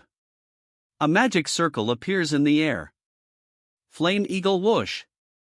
A flame eagle came out from the circle, and Edgar landed on its back. He directed it to fly near the falling soldiers. Magic circles appear on his hands. Fire whip. Edgar manipulates the fire whips to tie the hands of falling soldiers and threw them to the slope. He keeps flying around the falling soldiers. Some capable special soldiers remained calm. They jump on the debris, then they landed on the slope. Edgar's army went down the slope. Move further away. It isn't a fight that you can participate in, said Edgar. He directed the flame eagle and landed on the ground. Bardus holds the coat and took it off his body as he approaches his army. Retreat in the distance. You might get harmed in the fight, said Bardus as he put his coat on his steed. His steed neighs as if protesting. He smiles at his steed and caresses its head. This isn't a fight you can participate in. Bardus and Edgar are staring at each other. Bardus did not know that the boy he fought is the king of Baynard. He was shocked. The king fooled the world for many years until he and his kingdom have the power to confront the empire. He is young, wise, and strong. He will be a legendary figure, but too bad, I want him dead, Bardus thought as he looks at Edgar. Edgar released his aura. The white aura and fire element are rotating on his sword until they form the king's sword. Bardus lowers his body. Bang! The ground cracked as he suddenly dashes toward Edgar. Kingsfield many earthen fists rise and attack Edgar. Kingsfield flame swords rise and block the earthen fists. BRRGH. 5 huge earthen arms rise from the field and move down toward Edgar. Bardus is standing on top of a huge earthen arm. 2 huge earthen arms suddenly turned into dense smaller earthen arms. Bigger flame swords rise from the field and attack the smaller arms. The arms and flame swords are exploding in the air. Edgar is in a horizontal slash stance. Threads of white aura are rotating on his sword, then he slashed it toward huge earthen arms. Splitting sky crunch. The upper part of the giant arms are cut by a 25-meter white aura blade. The upper parts start falling, but they suddenly float in the air. The palms phoneme alphabet equals IPAPH equals claws close slash phoneme and turned into fists. They move and face the direction toward Edgar. Bardus jumped to the air as he put more aura to both of his arms. Magic circles formed around him.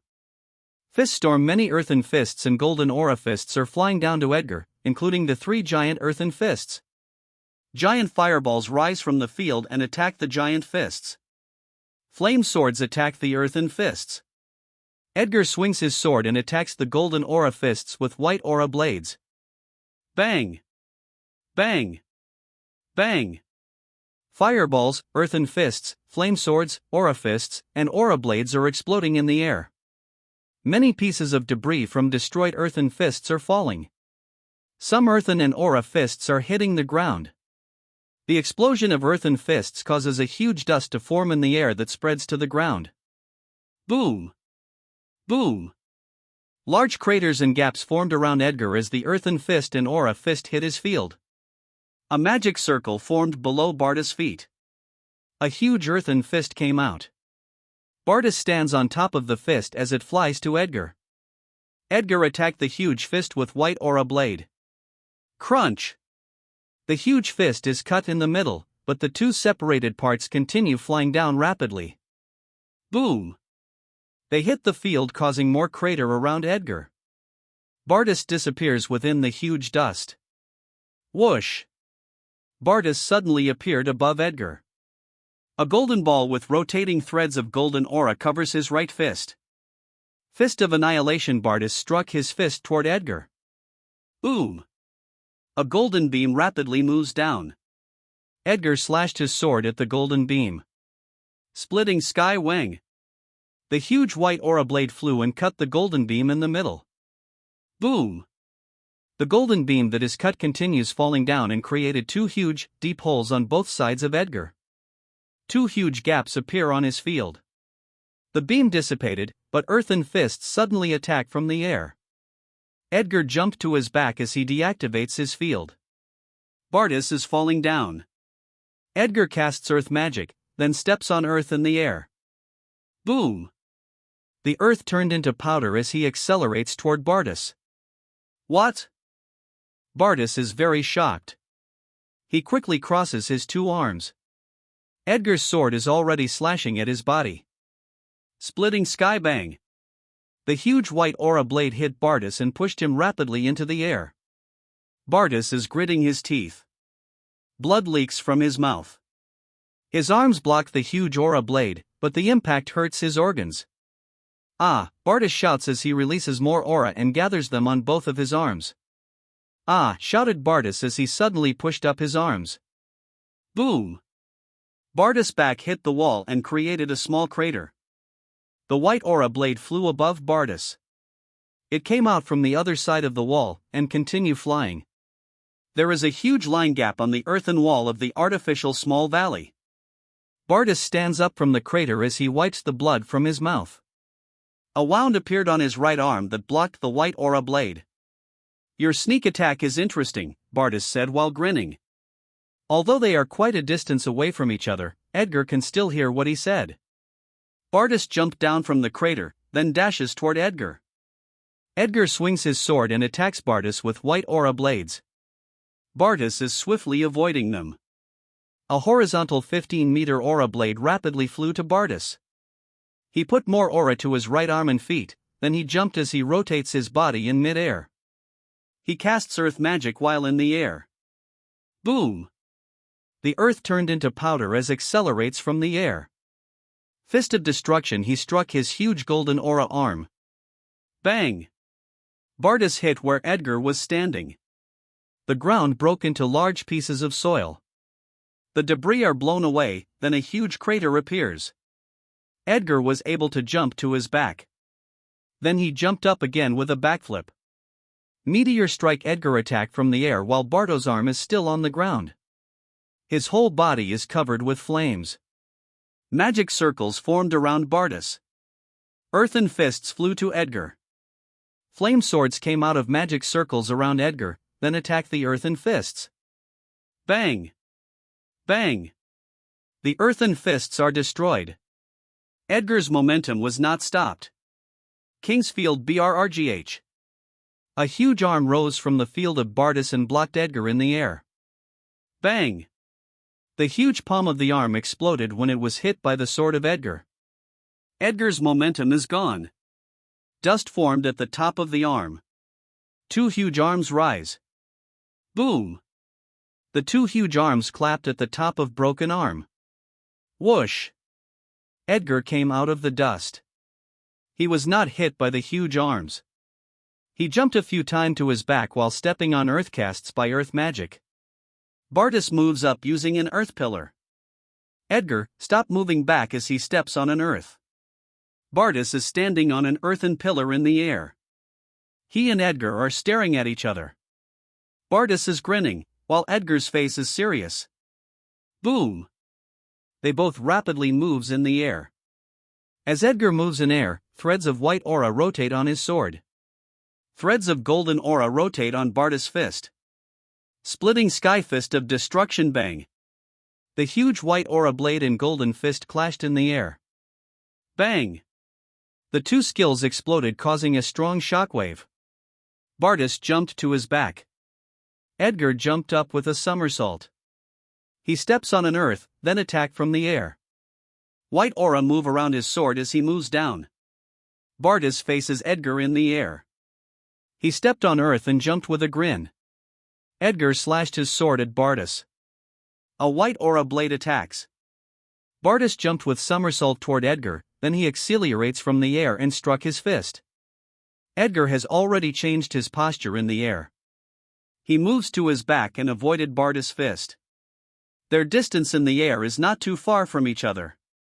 They stare each other briefly, then they accelerated and attack. A few meters before the clash, Edgar suddenly moves up while rotating his body in the air. Bardas missed his strike, and Edgar is above him, ready to slash his head. Bardas suddenly smirked. His left foot is stepping on an earth, then he instantly moved forward. What? Edgar is shocked that Bardas can react. The mighty martial adapted quickly to aerial battle. He is not able to stop the momentum of his slash. A 15-meter white aura blade flew down to the ground. Bardas rotates his body while moving in the air. He put more aura to his right fist. His right foot steps on an earth, then he moves to Edgar's back. Bardas struck his fist to Edgar. Boom! Ack! Edgar felt like a huge hammer struck his bare back. He coughed out blood, and his armor in the back cracked. Phew! Edgar is blown away. He is rapidly pushed into the air by the power of Bardas' punch. His body is rotating in the air. Edgar gritted his teeth, endured the pain, and pulled his knee and body closer. Then he controlled his rotation in the air. Bardas is grinning. He follows Edgar in the air to continue his attack. He put more aura to his right fist. He accelerates, then struck his right fist. What? This time, it's Bardas' turn to be surprised. Edgar dodged Bardas' punch. He is standing above him while in a vertical slash stance. He did not give Bardas time to react. Splitting sky wang. A huge white aura blade hit Bardas' right shoulder. The aura blade and Bardas are rapidly falling down to the ground. "Ah!" screams Bardas as he falls to the ground. He uses both his hands to try and push the white aura blade. He partially activated his king's field. A magic circle appears on the ground. BRRGH. 3 huge arms rise and move up to the aura blade and Bardas, who is 15 meters above the ground. Bang! The huge palms of the arms are holding the aura blade. The aura blade is stopped by the 3 huge arms and Bardas' golden aura arms. That moment is enough for Bardas to escape. His right foot steps on earth, then he moved to his left. The 3 huge arms are unable to stop the white aura blade. Crunch! The huge arms are cut in the middle. Bang! The aura blade hit the ground and left a huge blade mark. The giant arms start to crumble. Bardas is still in the air. He has a huge wound on his right shoulder and above his right chest. Whoosh! Edgar appeared behind Bardas, then swings his sword at Bardas' back. A huge aura blade attack, but it missed Bardas. Barrios made a backflip. His left foot has a huge golden aura, moving down rapidly on Edgar's shoulder. Bang! Edgar is kicked to the ground. Boom! The ground cracked where Edgar fell. Bardas steps on earth, then he suddenly moves down as he raises his hands above his head. Bardas is attacking from the air with 2 5 meters golden aura arms. Bardas shouts as he gathers more strength in his arms, then he smashes them where Edgar crashed. Giant smash bang. There was a huge explosion after Bardas' smash. The ground cracked and divided into many large pieces of debris. Many smaller pieces of debris flew into the air. A huge crater, nearly 50 meters in size, appears on the ground. Bardas is attacking from the air with 2 5 meters golden aura arms. Aw! Bartis shouts as he gathers more strength in his arms, then he smashes them where Edgar crashed. Giant smash bang. There was a huge explosion after Bartis' smash. The ground cracked and divided into many large pieces of debris. Many smaller pieces of debris flew into the air. A huge crater, nearly 50 meters in size, appears on the ground. Bang! Edgar's back hit big debris. His left foot is tied with a fire whip that pulled him away from the ground where he was lying down. Edgar is blown away by the strong shockwave. He is still being pushed into the air. The fire whip connected to a magic circle is unable to hold him, and it was cut. The fire whip and magic circle dispersed, but it gave Edgar a moment to fix his posture in the air a little. Crunch! Edgar stabbed his sword into huge debris that his body was going to hit.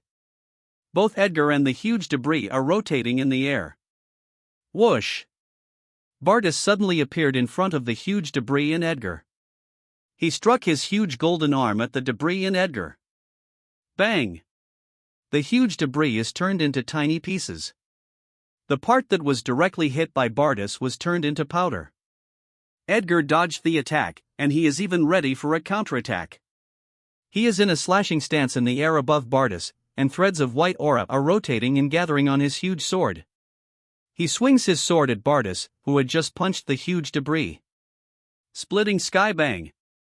The 25-meter white aura blade hit Bartis. Bartis was able to cross his arms in front of his body. Ah!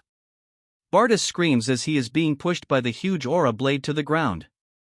The aura blade and Bartis are phoneme alphabet equals IPAPH equals clause close slash phoneme to the ground. Bartis was not able to cast magic. Boom!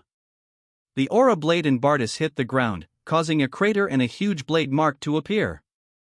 The white aura blade did not disappear but still kept pushing Bartis deeper to the ground. Boom! The crater where Bartis crashed keeps getting bigger from the pressure of the aura blade. Edgar is in a slashing stance in the air. More white aura is flowing around his sword, then he swings it many times to the ground, where Bartis crashed. Bladestorm! Many white aura blades are flying down to the ground. Boom! Boom! Boom! They hit the ground where Bartis is lying down. Soil and rocks are blown into the air. Thick dust forms around the area. Edgar stopped slashing his sword and took a stance to gather more aura for a more powerful attack. Shoo! Shoo! Many earthen fists suddenly came out of the thick dust. Edgar steps on earth, then he moves down. Earthen fists keep attacking him. Edgar keeps jumping to his back and dodges the attacks. Flop! Edgar landed on the ground. The thick dust is cleared a lot by the earthen fist that flew from the ground. What showed up within the dust are two huge earthen arms clad in a golden aura, including the protruding mass of earth where the two huge arms are attached. Around the mass is the king's field of Bartis. The two huge arms even have arm guards made of earth. The arm guards have runes and 3 sharp spikes on both sides. Bartis is inside the earth mass. The golden aura that clad it suddenly expanded. Big threads of golden aura from the air suddenly flow to the edge of Bartis's field and start moving in a circle around the field of Bartis. A golden aura starts covering the field from the edge. Edgar notices the action of Bartis. His face turned very serious.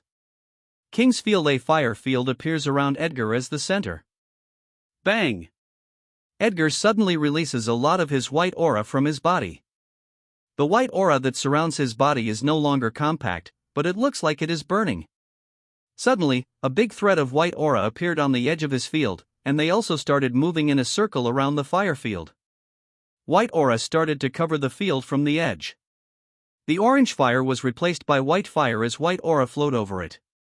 Haha, as expected, you also know the true power of concept. Let's see whose concept is more powerful, mine that has been developed for many years or yours that has just been recently formed. Your Majesty, don't disappoint me. Bartis' voice echoes in the surroundings. The golden aura covers all the field of Bartis, then the earth field suddenly gathered to the protruding earth mass where the two huge arms are attached. The earth's mass is getting bigger until it reaches 30 meters. It started wiggling and forming a human shape. Hands were already formed earlier. Now shoulder guards are formed. Feet are formed next, followed by their boots that reach the knee. The body is formed, followed by its armor that reaches the thigh, and then the head is formed. The helmet almost covers the whole face. It has 2 horns. Its eyes suddenly turned golden. They look like they are in flames. The whole stone man is clad in a golden aura. The aura is no longer compact, as even the 4th level cannot prevent the leakage of aura at this level of skill. The giant stone man stepped at left foot and took a fist stance. King of Fist. The design of the whole body armor of the stone man is like that of a fierce warrior in fantasy games. Its movement looks very flexible. The white aura covers all the fire field, then a big white sword forms beneath Edgar's feet and lifts him into the air. The white flame in the field turned into hundreds of white swords. Sword field. Edgar is standing on a huge white sword in the air, with hundreds of white swords behind him. The 30-meter armored stone man lowered its body a little. Bang! It suddenly runs toward Edgar. Edgar stretched his left hand. The white swords behind him move. Shoo! Shoo! Shoo! Hundreds of white swords rapidly move toward the giant and attack. The 30-meter armored stone man lowered its body a little. Bang! It suddenly runs toward Edgar. Edgar stretched his left hand. The white swords behind him move. Shoo! Shoo! Shoo! Hundreds of white swords rapidly move toward the giant and attack. The stone man seems to be running like a normal human. The runes on its whole armor made it able to defy gravity, and Bartus' concept on the whole stone man helped him control it well. Marks of big boots appeared on the ground wherever the giant stepped its feet. The white swords are now in front of the giant, but it does not intend to block. Clang! Clang! Clang! The white swords hit the giant stone man, but they did not even leave a scratch. They did not even penetrate the golden aura that surrounds its whole body. The white swords are like hitting a very tough metal. They burst as they hit the giant. More white swords appear around Edgar. The swords move closer to each other. The swords combined and form bigger white swords. They have the same size as the king's sword. Several king's swords float around Edgar. He stretched his left hand, then the big swords suddenly accelerate. The swords are rapidly flying toward the giant. The giant put more aura to its arms. The swords are coming, and the giant swings its left arm. A golden aura arm blocked the swords. Bang! The first swords that attack are blown away. Another swords is coming. Bang! They are also blown away by the right arm. The next batch of swords is coming. The giant's right foot is at the front. Whoosh! The giant suddenly rotates its whole body to the right. Its left foot stepped to the front, then it jumped toward Edgar.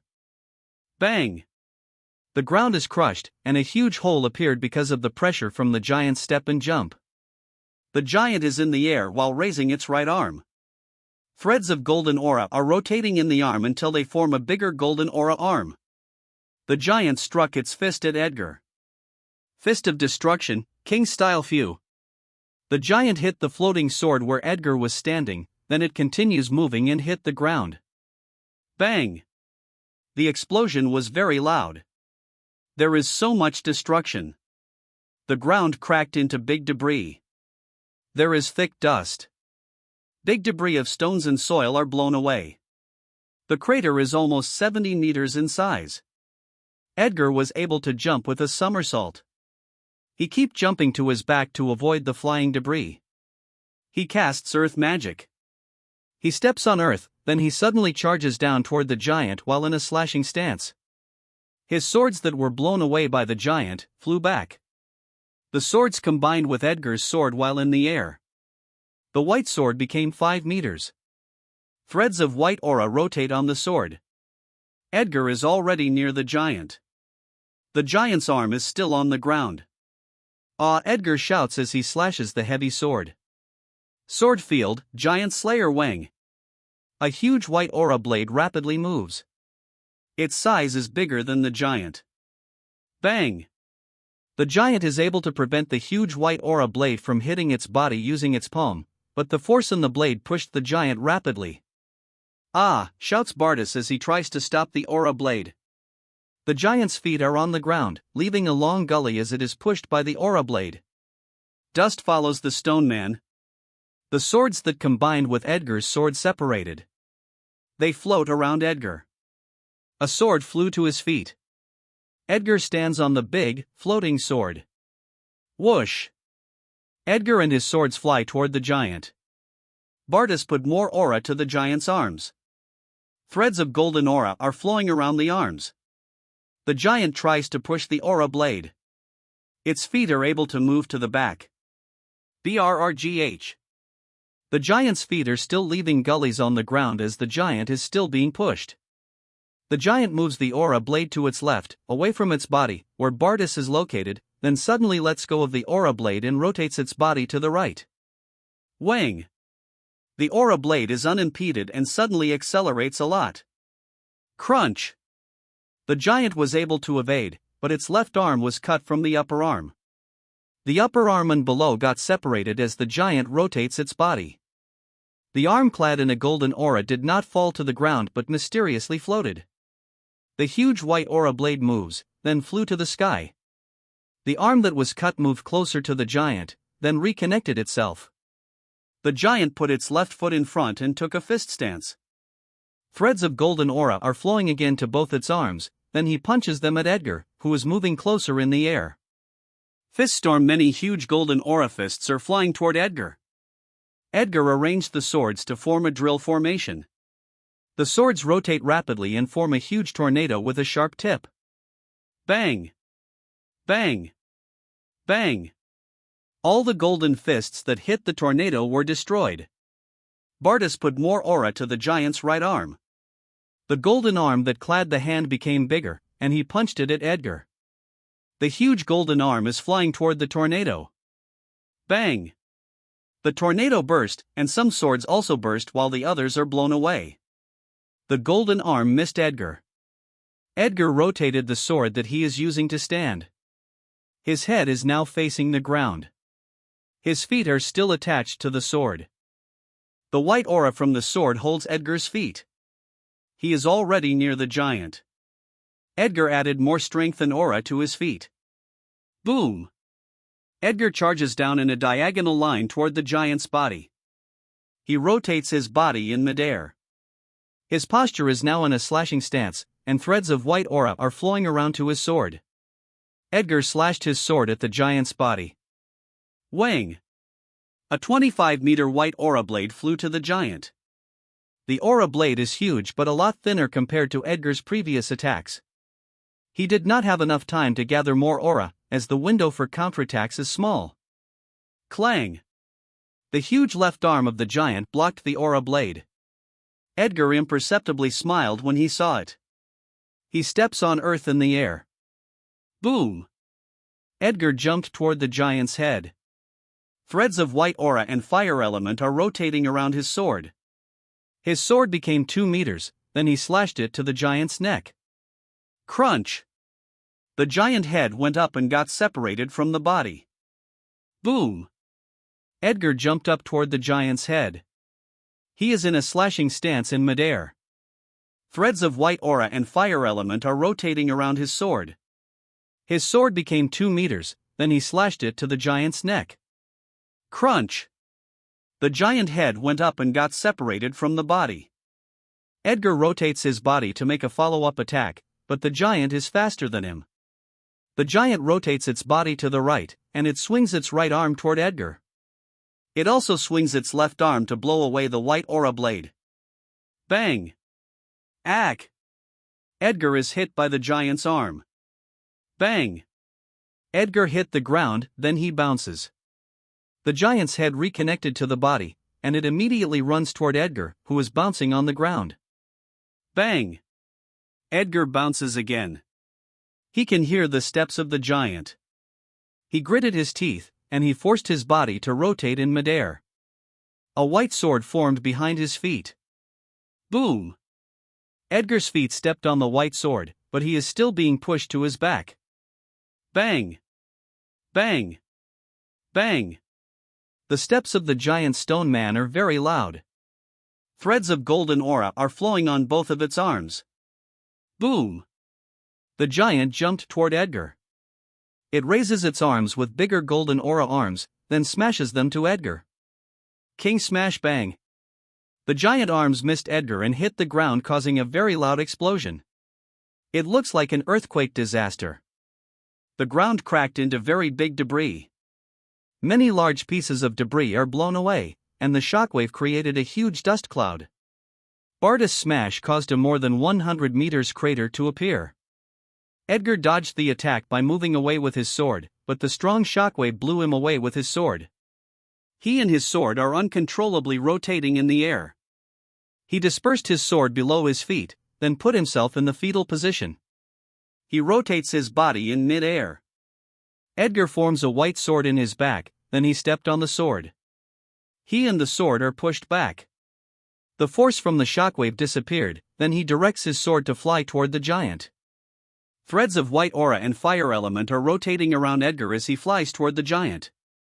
Big white swords slowly appear as the threads continue to rotate. The giant stands up and faces Edgar. Threads of golden aura are rotating on its arms. It took a fist stance, then rapidly punches to Edgar. Huge aura fists are rapidly moving in the air. The king's swords flying together with Edgar move into a drill formation, then they rotate rapidly. The sword drill formation created a tornado. Bang! The golden fists hit the tornado and were destroyed. Edgar manipulates the tornado to move up to a level higher than the giant. The stone man gathers more golden aura in its right arm. Edgar and the tornado are now moving down toward the stone man. Bang! Edgar suddenly releases a lot of white aura from his body.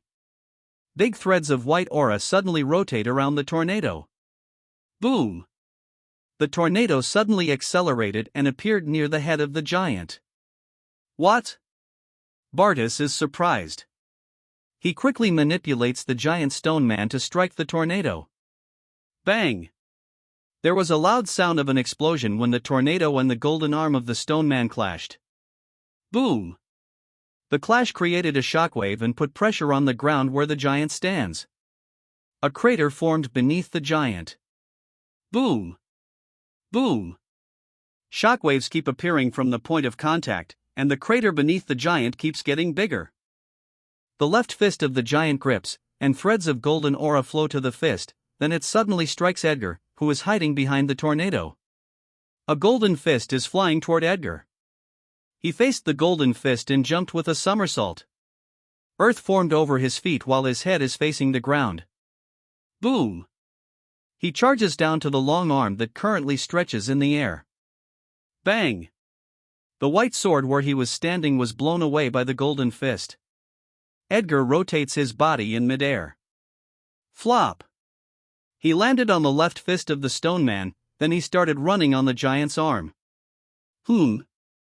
How dare you! Go away, shouted Bardas as he swings the giant's left arm and tries to blow away Edgar. Edgar put more aura on his feet, then he charged toward the body of the giant. The giant quickly pulled its left arm and put it in front of its body. Edgar rotates his body in midair. Boom! Edgar charges down as threads of white are rotating on his sword, then slashes his sword at the feet of the giant. A huge white aura blade moves down. Crunch! The white aura blade cut above the knee, where it is not covered by earthen armor. The giant loses balance and starts to fall on its back as it separates from its feet. The tornado rapidly moves forward as the fist that blocked it moved away. Bang! The tornado hit the golden aura that clad the giant. Bang! The tornado accelerated the giant's fall to the ground. The ground cracked when the giant fell. Dust spreads around the giant. The tornado hasn't penetrated the golden aura yet, but a huge depression has already appeared where the tornado hit. The giant raised its hand, holds both sides of the tornado, and tries to move it away. Part of the golden aura that clads the palms of the giant are like burnt ashes of paper that get separated as it holds the tornado. It is able to move up the tornado, but the tip of the tornado is still pointing at the head. Edgar made a follow-up attack while the giant is busy moving away from the tornado. He charges down toward the body of the giant. He is holding his sword over his head.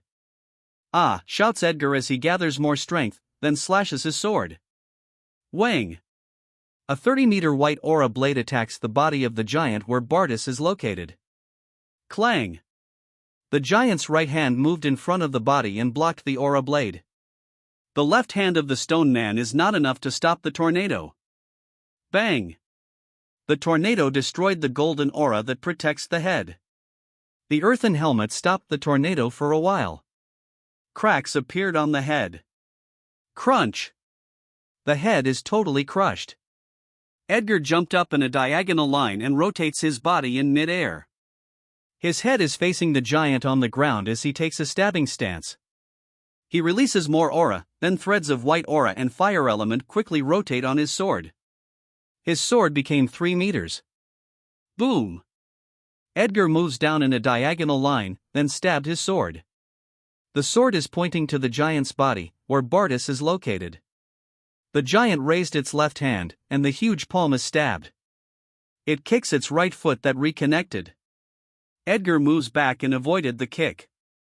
The giant rolled its huge body to the right. Bang! The huge body of the giant crushed the aura blade on the ground as it rolls. The left hand and right foot supported its whole body to stand up. The left foot is reconnecting itself. Threads of golden aura and earth element rotate on the head. The giant head started forming. Edgar attacks from the air.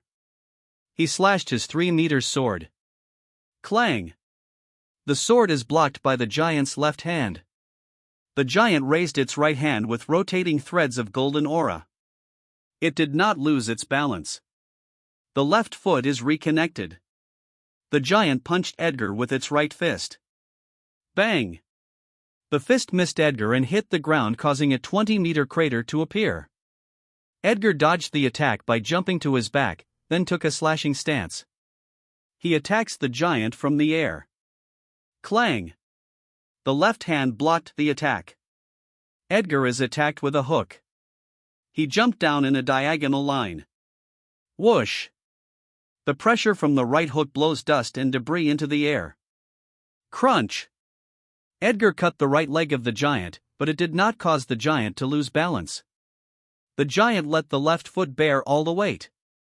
It clenched its right fist and then swings it toward Edgar, who is near its right knee. BRRGH. The pressure from the strong swing created a gully on the ground. Edgar dodged the attack by jumping up, and then he slashes his sword. Clang! Bang! Bang! The giant and Edgar are exchanging blows in phoneme alphabet equals IPA PH equals clause close slash phoneme proximity. Huge craters and huge blade marks are forming around their battlefield. Edgar is nimbly avoiding the giant's attack with his aerial battle skills. The giant jumps to its back as threads of golden aura rotate on its hands. Edgar quickly follows the giant. The giant punched its left fist. A huge golden fist flies to Edgar. Edgar jumped with a somersault.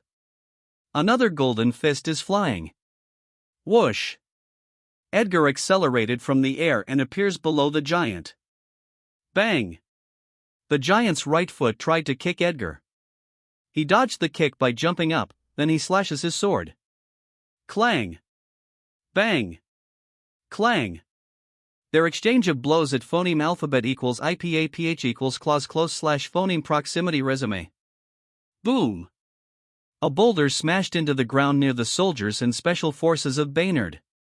They are stupefied at the scene they are witnessing. Their faces are full of sweat. They subconsciously swallow their saliva. Are they still mortals? Their fight is out of this world. One punch from that giant will destroy our army. One swing from Majesty can also destroy our army. If not for His Majesty, I think we have no chance to win against the Majinev Empire, said a soldier. Just imagining the giant wreaking havoc on their army makes the soldiers' lower limbs become limp. The special forces look better, although their faces also have sweat. In the distance, the soldiers of the Magenev Empire also look stupefied. They are not stupefied by the devastation of the fight because they have already witnessed it in the war against the Morrowind Empire. They are stupefied that the young king of Baynard could fight so well against their marshal, who has been in the 4th level for a much longer time. How is this possible? Why is his attack power so strong? He only reached that stage recently. That young king is a freak. If there is an opportunity, we must kill that young king even if we sacrifice our lives, said an adjutant with killing intent as he stares at Edgar. Bang! The giant had just punched the ground and missed Edgar again. It had been cut many times in 4 limbs. There are even cuts on the body that are slowly closing. The giant is at a severe disadvantage in phoneme alphabet equals IPA PH equals clause close / phoneme combat against Edgar, who can fight well in the air. Edgar is so nimble. Bardas has not hit him since the phoneme alphabet equals IPA PH equals clause close / phoneme combat began a while ago. Bardas is so irritated. His aura and mana are consuming rapidly. He must find a way to end the fight, a way to take the king's head. Threads of golden aura rotate on the giant's left hand like a tornado.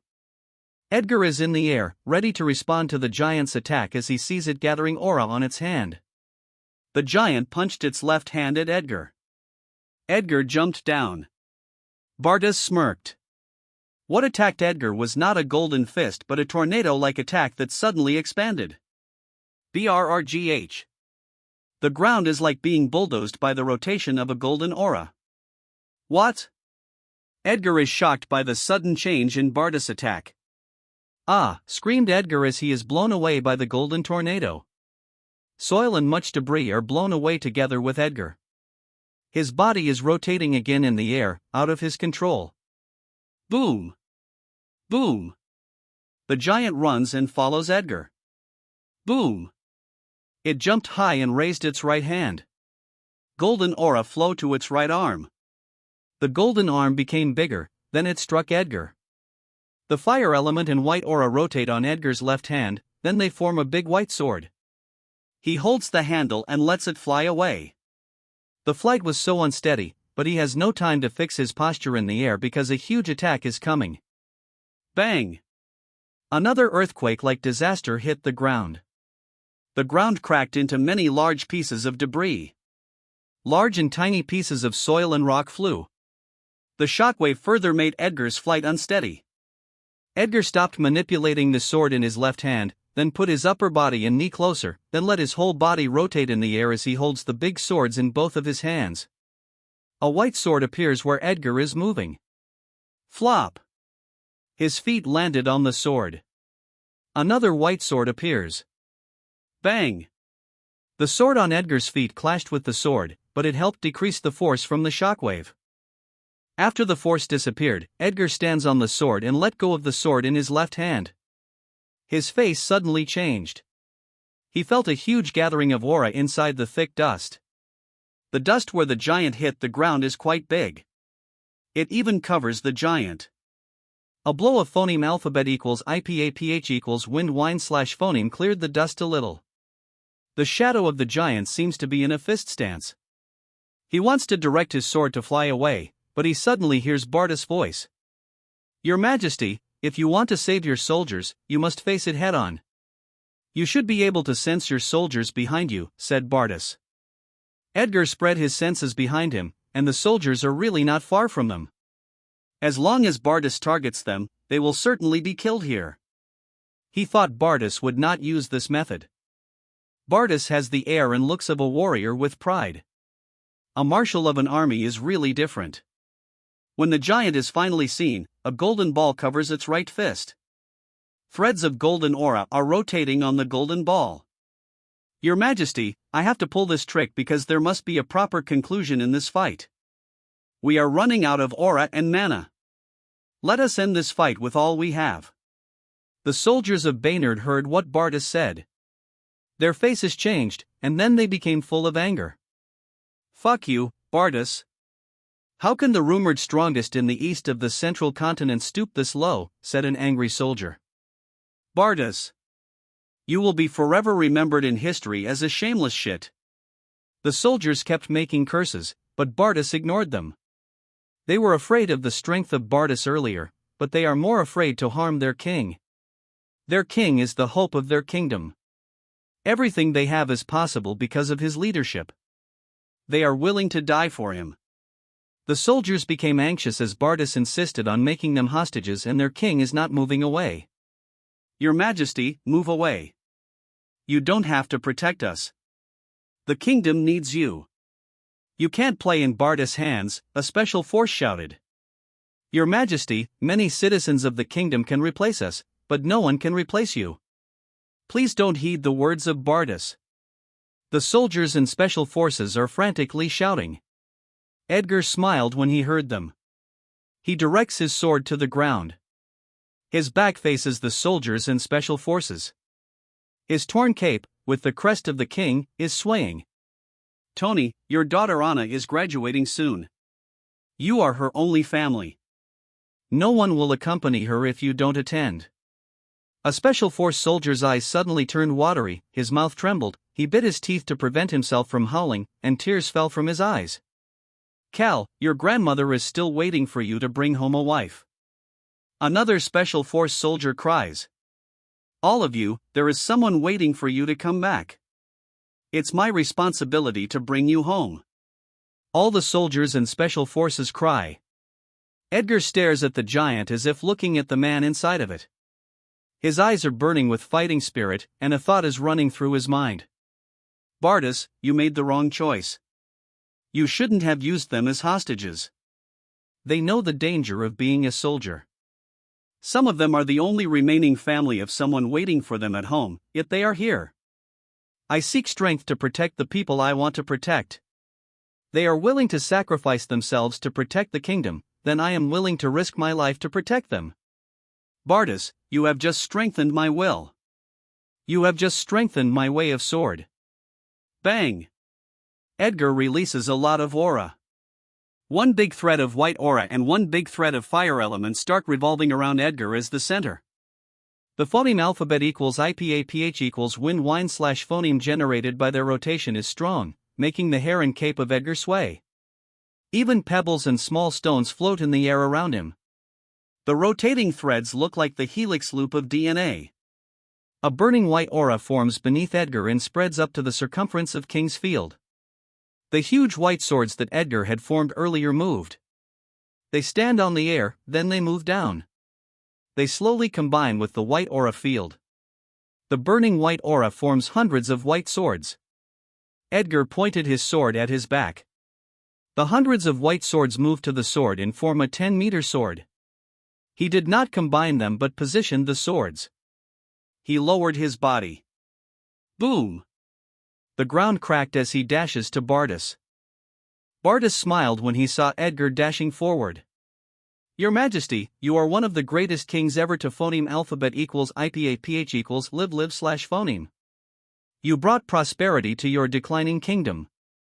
If you phoneme alphabet equals IPAPH equals live / phoneme, your people will keep living with joy, but I have an empire to protect, so please DE.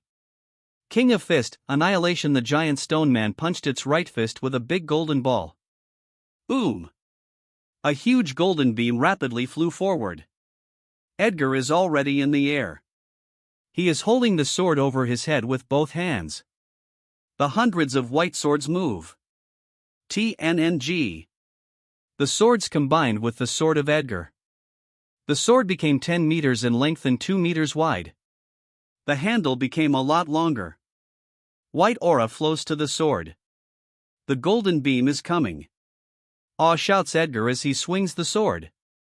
Imperial sword bang. The clash of the imperial sword and golden beam created a strong shockwave and a loud sound of thunder. The pressure from the clash crushed the ground beneath them.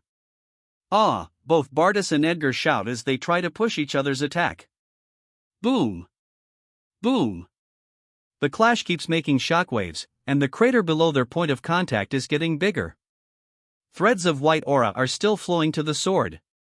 Edgar's hair and cape are swaying as the shockwave and the clash are generating strong blows of phoneme alphabet equals IPAPH equals win wine / phoneme.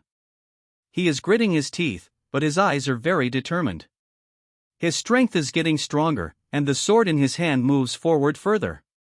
Behind him are not just the soldiers. There are Elena, the Mother Queen, Marco, the royal family, his ministers, the warm laughter and smiles of innocent children, the people he met on his journey, the joyful faces of citizens of the kingdom, and his family on earth. Edgar's eyes burn with fighting spirit. "Ah!" shouts Edgar as he gathers more strength. The images of people that he wants to protect and a thought within his mind keep strengthening him right now in his concept. You have an empire to protect, but I have people to protect in both worlds. Imperial sword, Imperial / you have an empire to protect, but I have people to protect in both worlds. Imperial sword, Imperial / Wang. A thick, sharp 40 meters white aura blade moves. The white aura blade is too big. It extends to the ground, causing gullies to appear as it moves. The golden beam that has direct contact with the huge aura blade scatters into small golden lights. The white aura blade is moving forward rapidly. Bardas is shocked. He doesn't understand how the young king's attack could be so powerful. He quickly mobilizes the aura in his body and the giant. He also mobilizes the aura in the air to increase the power of the beam. The golden aura that covers the giant flows into its right fist. The aura that covers the giant became thinner. Threads of golden aura are also forming in the air. Huff Bardas is panting inside the giant as he uses a large amount of aura. His eyes are closed while his arms are stretched to his sides. The earth that surrounds his whole body has shining yellow runes and circuit-like lines. Bang! The golden beam became thicker and stopped the huge white aura blade. Bang! The golden beam failed. The white aura blade still continues to move. The threads of aura in the air haven't flown to the beam. It's too late to strengthen the beam. "Nu!" shouted Bardas. "Ah!" shouts Bardas as he tries to accelerate the flow of aura to the golden beam. The white aura blade is still unimpeded, but its power is being consumed. Its size is getting smaller as it moves forward. Bang! "Ah!" screamed Bardas as the white aura blade hits the giant and is pushed by the aura blade. It crossed its two arms in front of its body and protected Bardas inside. Some power from the aura blade is consumed by the beam, its size is turned to 30 meters. The giant keeps being pushed. Dust forms as the feet of the giant create gullies on the ground. Crack! Some cracks appear on the left arm that block the aura blade. Crunch! The left arm is cut. Bang! The right arm blocks, but it is also cut. Boom! The huge aura blade hit the body and sent the stone man flying to its back.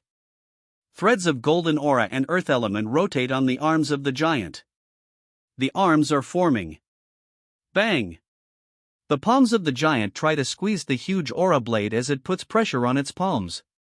"Ah!" shouts Bardas as he tries to crush the aura blade. White light floats from the aura blade, and it starts getting smaller as the giant puts pressure. Crack! A crack appears on the earthen armor of the giant. Bardas' face changed when he saw it. Crunch! The giant is cut into two. Ack! Bardas coughed out blood as the aura blade hit him. His arms, still clad in aura, are crossed in front of his body. He is being pushed back in the air by the 20-meter aura blade. Bang! He and the aura blade hit the artificial wall used for ambush by Edgar and his army. A crater and blade mark appear on the wall. The power on the aura blade is consumed. The aura blade slowly scatters in the air as white lights. Bardas came out of the crater while heavily panting. His right arm has a deep wound. It looks incapacitated. His body also has a long and deep vertical wound. His wounds are bleeding too much. A wound from a true concept cannot be closed by simply contracting the muscles. Healing magic cannot easily heal it. "Marshal!" The soldiers shouted when they saw the state of Bardas. They rapidly run toward Bardas, especially the Tundra King. It flexibly runs over many obstacles.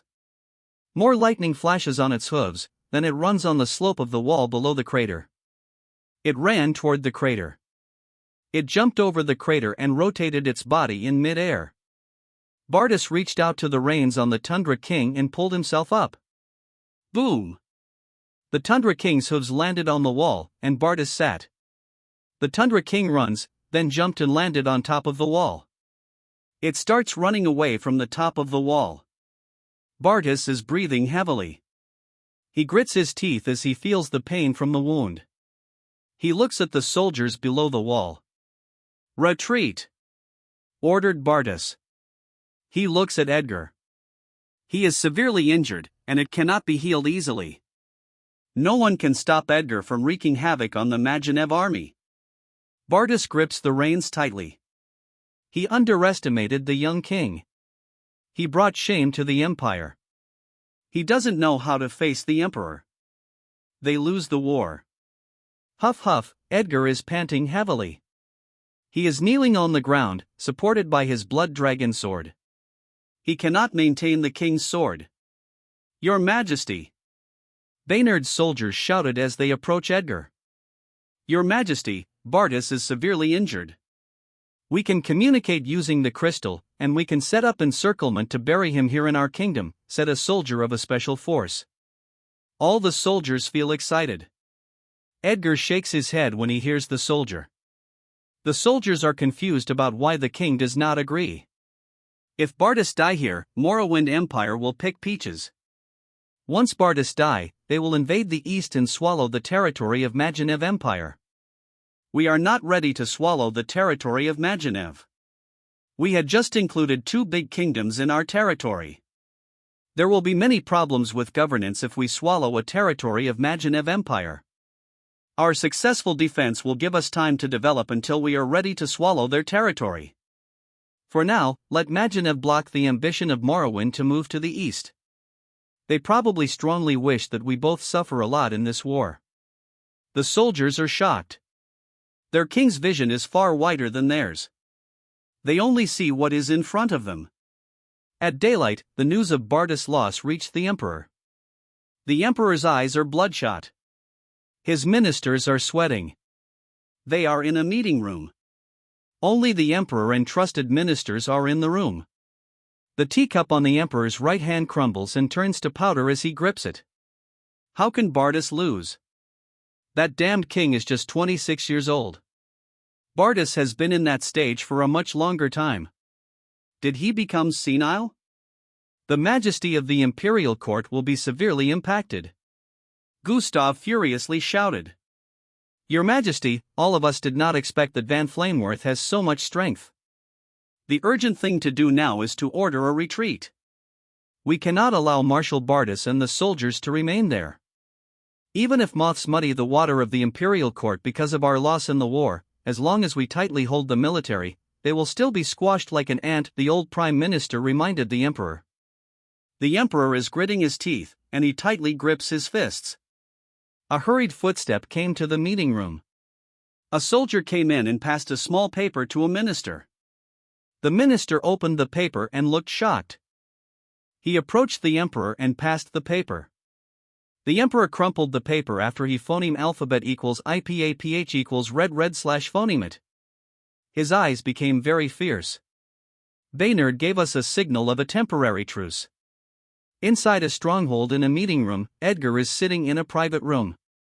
Beside him is Marshal Fry and a grand healer applying grand healing magic. The healer is wearing a white robe with a hood. Her long hair and eyelashes are golden. She is a beautiful lady. She looks calm as she focuses on her magic.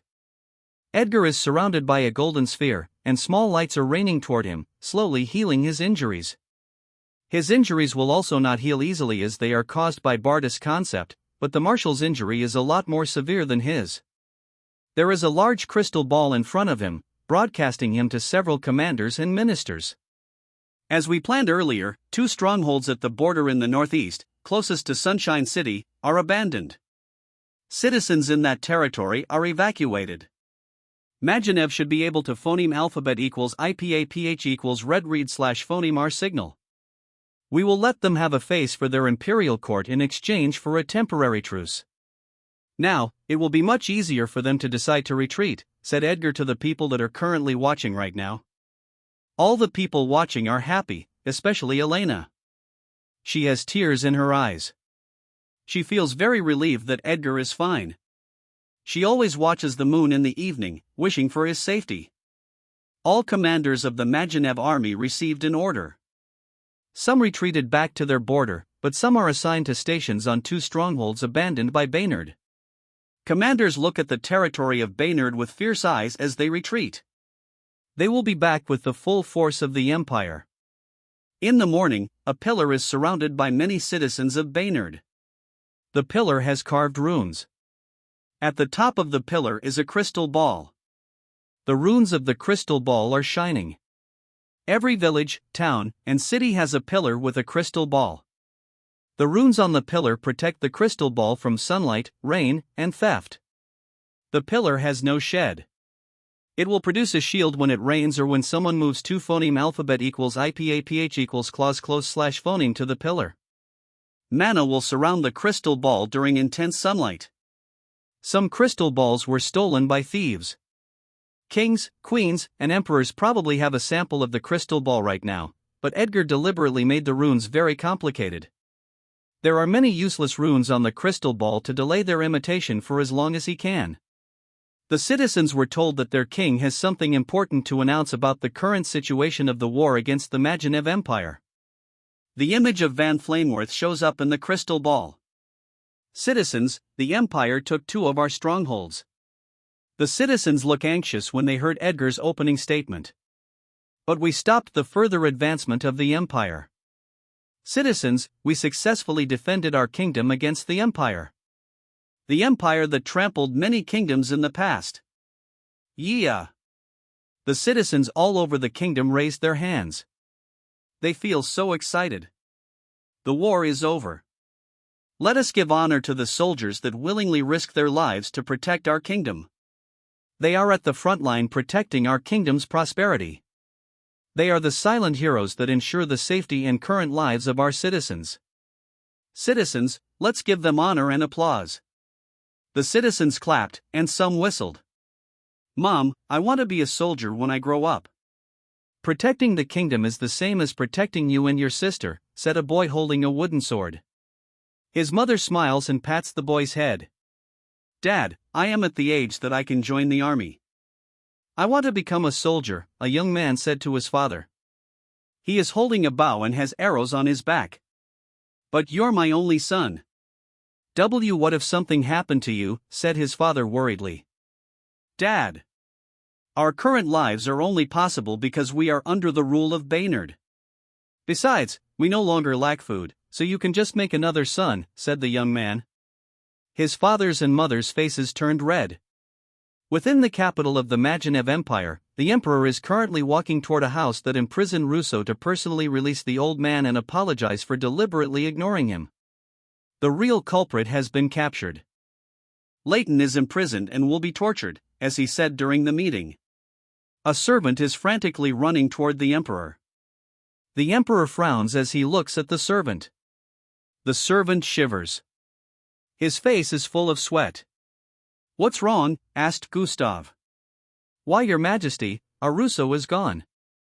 The servant stuttered as he answered the emperor. Bang! The ground cracked as Gustav released his aura. His eyes and expression are very fierce. He breathes heavily and endures his anger. He stopped releasing his aura, then they went to the house. Russo is not there. Only terrified guards and servants are there. Look for the family of Russo and lock down the city. Gustav fiercely ordered. He went back to a room and waited for news. He closes his eyes and controls his emotions. Knock. Knock. Gustav heard the knock and let the intelligence officer come in. Your Majesty, the family of Russo is gone. Leighton kidnapped them and put them in a house outside the city. He wants Russo to commit suicide and take the blame for leaking our technology. Someone saw the former comrade of Rosta's who now works as a spy of Baynard. That man raided the house with others and saved the family of Russo 2 days ago. The witness was held and only been released today. He was paid to keep his mouth shut. We also asked the servants and guards that served and guarded Russo. There seemed to be some changes in his behavior 1 day ago. Someone might have replaced him 1 day ago, the intelligence officer reported. Gustav is gripping his fist hard. He is gritting his teeth as he listens to the report. Get out, said Gustav. His rage is boiling inside. 1 day is enough for them to bring Russo out of the Empire. He activated the device for a sound blockade. A white shield appears from the device, then spreads to the whole corner of the room. Gustav's face turned very fierce and hideous. Fuck you, Baynard. 1 day after the start of the war, the expected intense battle that would last for many days or a few months did not happen. Beings around the world are shocked that the war ended in just 1 day. The war is over, the Magenev Empire won, and they took 2 strongholds from Baynard. This is the news that Magenev deliberately spread to their citizens, but world leaders around the world know that the true winner is Baynard. How can they end it in just 1 day? Why is Gustav willing to end the war without trying to trample Baynard to the ground? Asked Emperor Uslu of the Morrowind Empire to his ministers. Your Majesty, Magenev don't have enough money to support a long war with Baynard, so Bardas led their small troops for a quick crushing operation, but they failed. Our spies said that Baynard used advanced shielding technology that blocked the overwhelming attack of the Magenev army. They changed their plan and made a detachment unit to bring chaos within the kingdom of Baynard to force the army to come out from the stronghold and face them head-on. The detachment units were ambushed. Only the unit led by Marshal Bardas escaped with no death, and the face of the intelligence officer turned serious. Your Majesty, Marshal Bardas was severely injured and defeated by the young king of Baynard. The Emperor's face turned serious. The intelligence officer continued.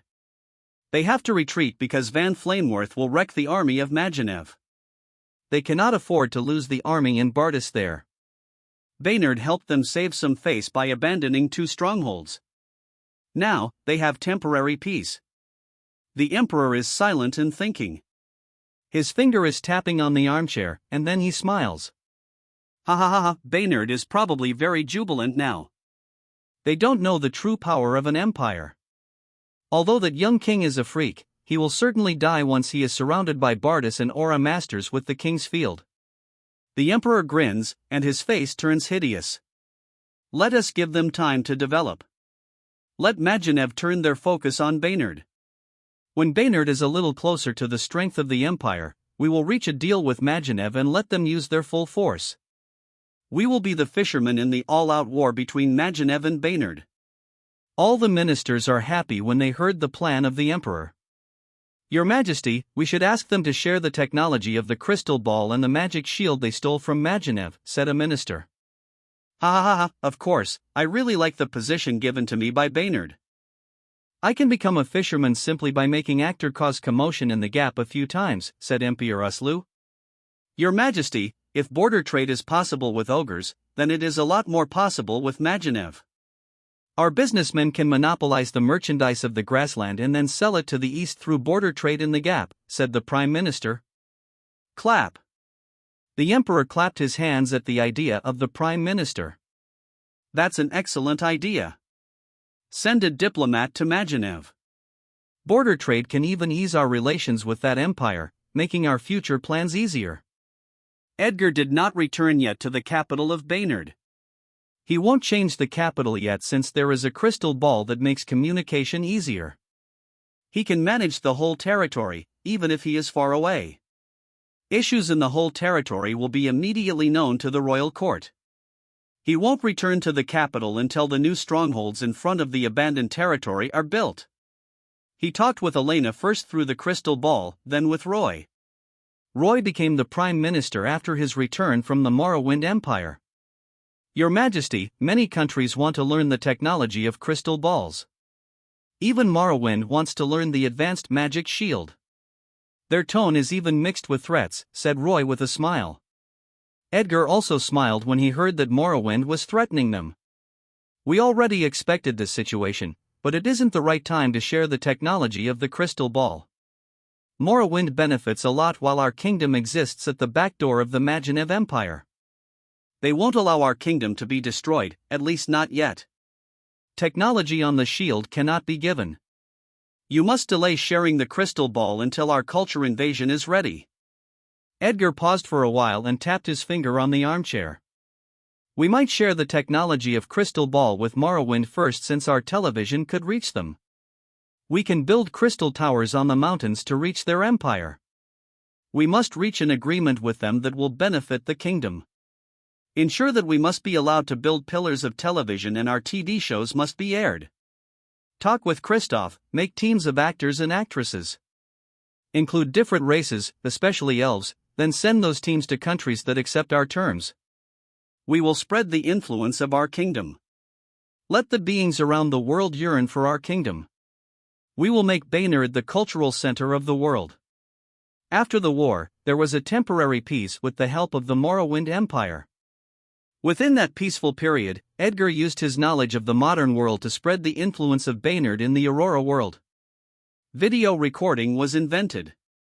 Drama and movies shocked the world. Beings around the world yearned for the Baynard Kingdom, even citizens of Morrowind and the Magenev Empire. Baynard shared their technology of television with the two empires in exchange for building TV stations and showing TV shows. The old Prime Minister of the Magenev Empire proposed peaceful coexistence with Baynard. The tripartite existence of Baynard, Magenev, and Morrowind was the most balanced, but Gustav was too obsessed with conquering the whole east of the central continent. The imperial court of Morrowind was afraid of the growing influence of Baynard, so they were pushing Gustav to attack Baynard. After 5 years of temporary peace, war broke out. There was an all-out war between the Magenev Empire and the Baynard Kingdom. The full force of the empire attacked the kingdom. There were fierce battles between the armies, navies, special forces, and top forces. One factor that had a great effect on the outcome of the war was the battle between aura masters with embryonic forms of concept. Feyu, Flute, Marco, and Ray fought with aura masters on the same stage. Dan fought with a beast king that can contend with a king's field. The plan of the Magenev Empire to encircle Edgar with Bardas and aura masters with king's field failed. Bardas fought Edgar with his upgraded King of Fist. Edgar was also able to upgrade his sword field. They had a world-shaking battle in front of their main army. Edgar won after a gruesome battle. Gustav was afraid of losing his life and was forced to temporarily surrender, but his wishful thinking of recovering his power failed. Morrowind wants to make a move, but Edgar sent a diplomatic team. He proposed a resolution for everlasting peace. After thinking carefully, Morrowind agreed. They want to invade the east because they want to create a buffer zone to protect their territory and reach the sea to trade what they need. The peaceful resolution of Baynard is possible. The threat of invasion will be gone, and they can keep trading what they want. It was a good deal, but they can't easily give up.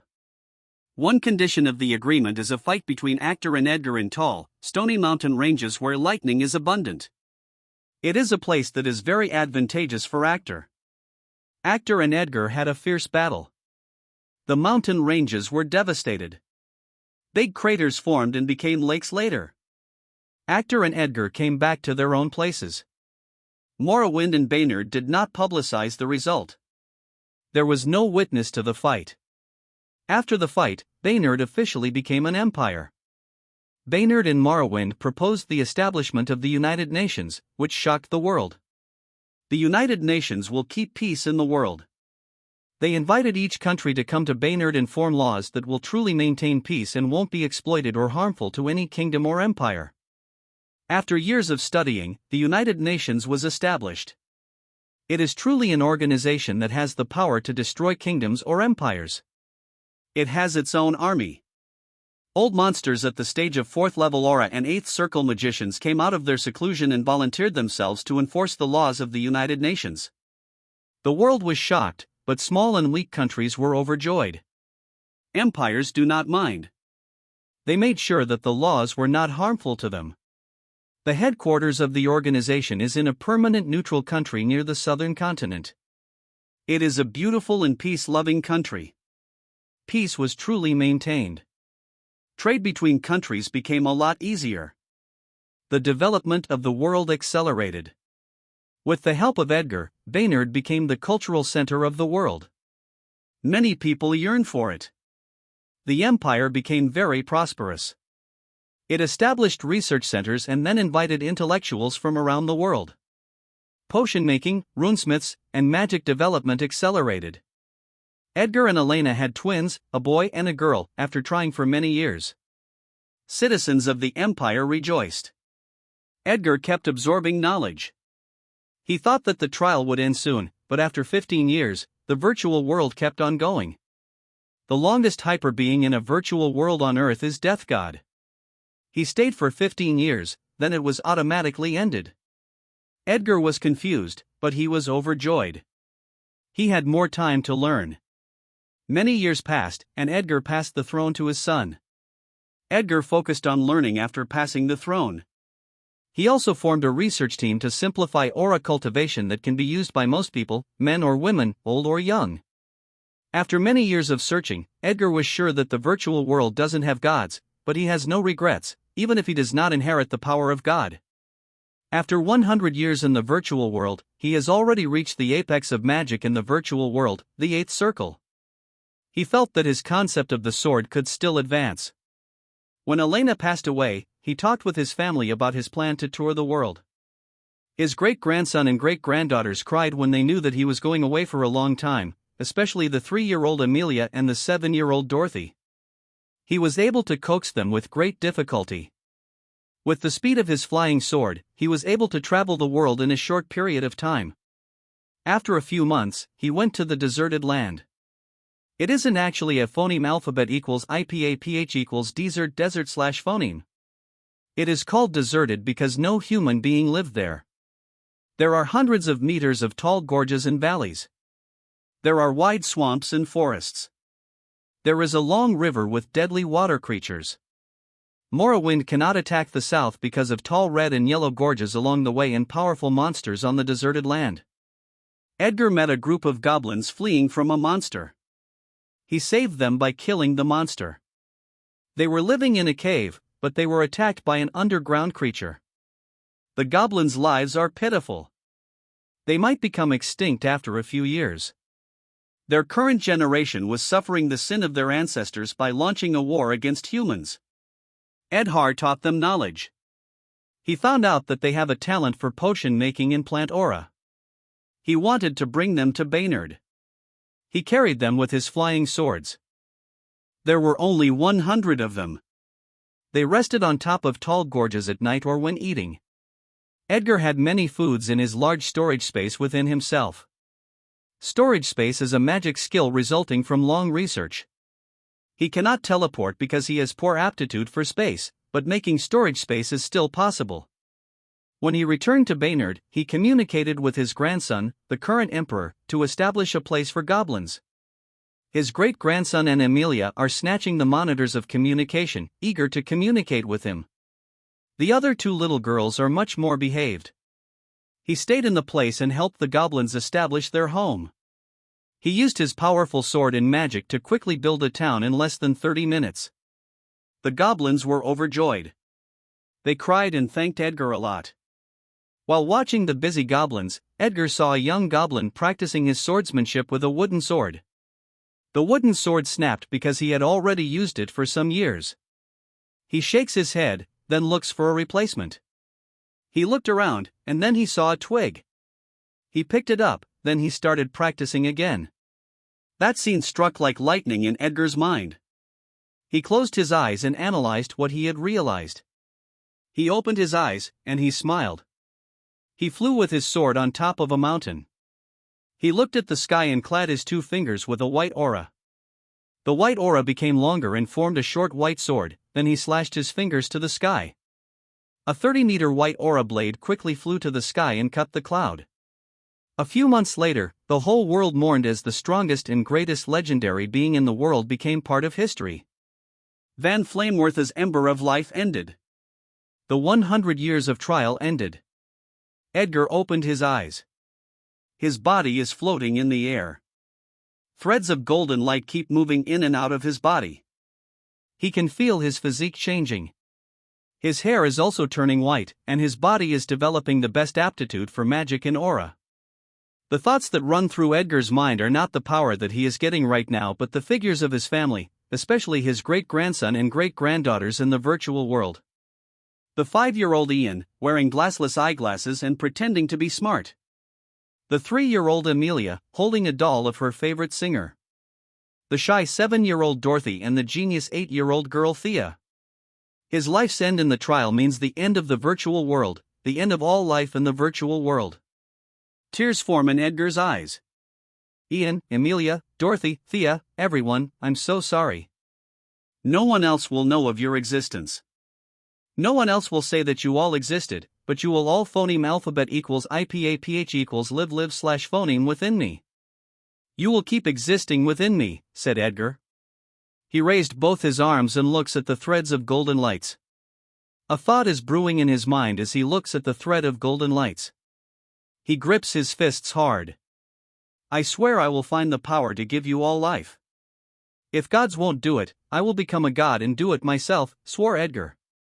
He wiped his tears and looks at his sea of consciousness. Golden threads are rotating at the center of his sea of consciousness, slowly forming a core. His magic core is no longer blue but golden. All the rune skills he formed in the virtual world are gone, but there is one thing that is still there. Sword heart? Edgar is shocked that the white sword is still floating in his sea of consciousness. Rune skills, magic, and aura cultivation will be gone once the virtual world ends. Only the knowledge learned will be kept. Why does it still exist? Is it because it's a concept? That should be it, because I am confident that I can apply my sword concept on my attack as long as I have enough aura. But, I will only be capable of taking out the sword heart from my sea of consciousness when I reach 3rd level of aura and 5th circle. This is much better though. If I were to form the sword heart again on Earth, it will cause a commotion, then the strongest existences will definitely notice me. I can't be on their radar yet. With the sword heart, I should be able to confront Death God even if I don't reach my previous peak of aura and magic in the virtual world. Eliminating the Scourge Poison Lord should be faster, thought Edgar as he looks at the sword heart. TNNNG. The golden core has formed, and then a golden skill rune starts forming automatically. The runes are very complicated. Even with 100 years of study of magic runes, Edgar can only understand a few runes. The golden rune skill was formed. Edgar was not able to observe it well. He felt his body floating down. He pulled his attention from his sea of consciousness and then observes his surroundings. The white space that surrounds him is turning into shimmering white lights, and the huge gate of inheritance in the hall is also turning into shimmering white lights. Edgar is surrounded by white light and is floating down. Flop! Edgar landed on the ground in the hall. The huge gate keeps turning into white lights until it disappeared. His hair turned white and became so long that it almost reached his shoulder. His skin was a bit dark, but it became smooth and fair. He turned his attention back to the golden rune skill in his sea of consciousness. Rune skills are colored blue when magicians formed them in their sea of consciousness.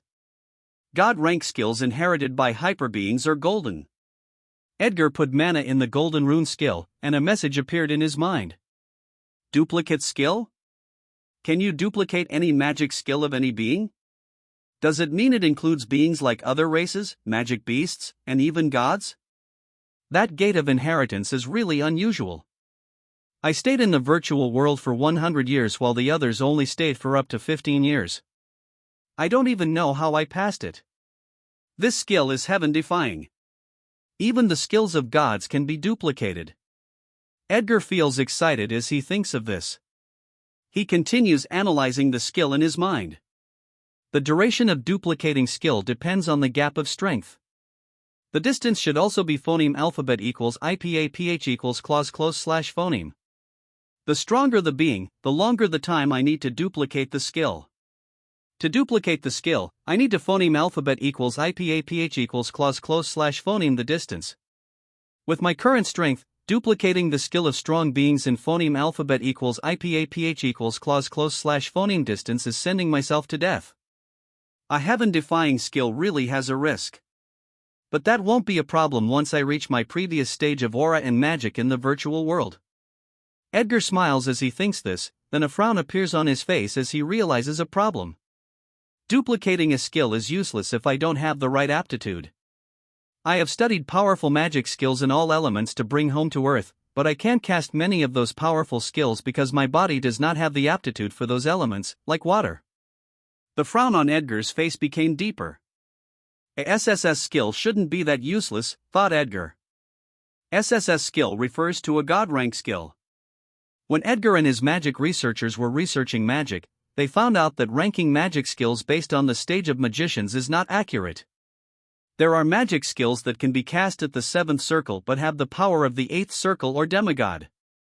Rank SS skills are skills at the level of the 8th circle or demigod. Rank S skills are at the level of the 7th circle. A shocking thought suddenly crosses the mind of Edgar as he continues to analyze the skill. What if it can also duplicate the aptitude of the being? If I duplicate the aptitude of beings in all elements, then all those powerful magic skills that I learn. Edgar's heart suddenly starts to beat quickly. He subconsciously grins from ear to ear. Calm down, Edgar. Calm down. You are already 120 years old, said Edgar to himself. But he can't stop himself from grinning. He tried to bear it, but he really can't stop himself. Ha ha ha ha ha. Edgar can't stop laughing for a while. He puts his hand on his heart. Everyone, there is a way, murmured Edgar. After calming down, Edgar observes his body closer. He can feel the change in his physique. Aura and mana are being absorbed in his body even if he doesn't actively absorb them. That's how high his body's current aptitude is. Edgar took a deep breath and took a palm stance. Mystic dragon art. He moves his body in a rhythmic pattern, and then he breathes with rhythm. Big threads of aura form in the air and rotate around Edgar. After moving for a while, a red aura suddenly clad Edgar's body. He stopped moving, took a deep breath, and exhaled. Edgar looks at his body, clad in aura. This is truly incredible. A godly aptitude is really different. Edgar applied his concept to the aura. The aura turned white. Edgar feels pressure on his mind, and it's difficult to control the aura. His aura is also being consumed rapidly. He dispersed his concept in the aura, then it turned back to red. I did not have a problem controlling the concept before because my mind had been strengthened by magic cultivation. The more I cannot control it, the more aura I need to consume to use it. He raised both his hands. He tried to manipulate the aura to clad both his hands, but it did not work. He used his will of concept to manipulate the aura. The aura moves, but it is difficult to move on both hands. He moves the aura on the right hand. It works, more aura clads the right hand. I can control the red aura to an extent with the help of my will. That should be enough to clad the sword with red aura. I can even mix my concept with that aura for a very short period of time. It will take time before I could freely control the aura in my body like level 2, thought Edgar. As aura masters cultivate, they gain more control over their bodies and auras. Once they reach a certain stage in their control of their body, they can freely control their aura to increase or decrease in their body or weapon. Peak 3rd levels reach very deep control of the body, so they could accurately control the amount of aura they release to make it compact and prevent a leak. Edgar sat cross-legged, then started his magic cultivation. Mystic art of magic threads of mana rotate around Edgar and absorb into his body. Blue threads of mana flow to his golden core in his sea of consciousness. After a while, his magic core became saturated. He successfully formed a magic circle around his core. He repeatedly did it until he reached the 3rd circle, the current limit of his magic core, body, and mind. The core, body, and mind take time to adjust. I was always wondering in the virtual world how those hyper beings that inherited God's power can be so fast in their magic cultivation. They reached the 8th circle in 10 years, while Era, who had the best aptitude in magic in the Baynard Empire, took 40 years. It took me 80 years to reach that stage.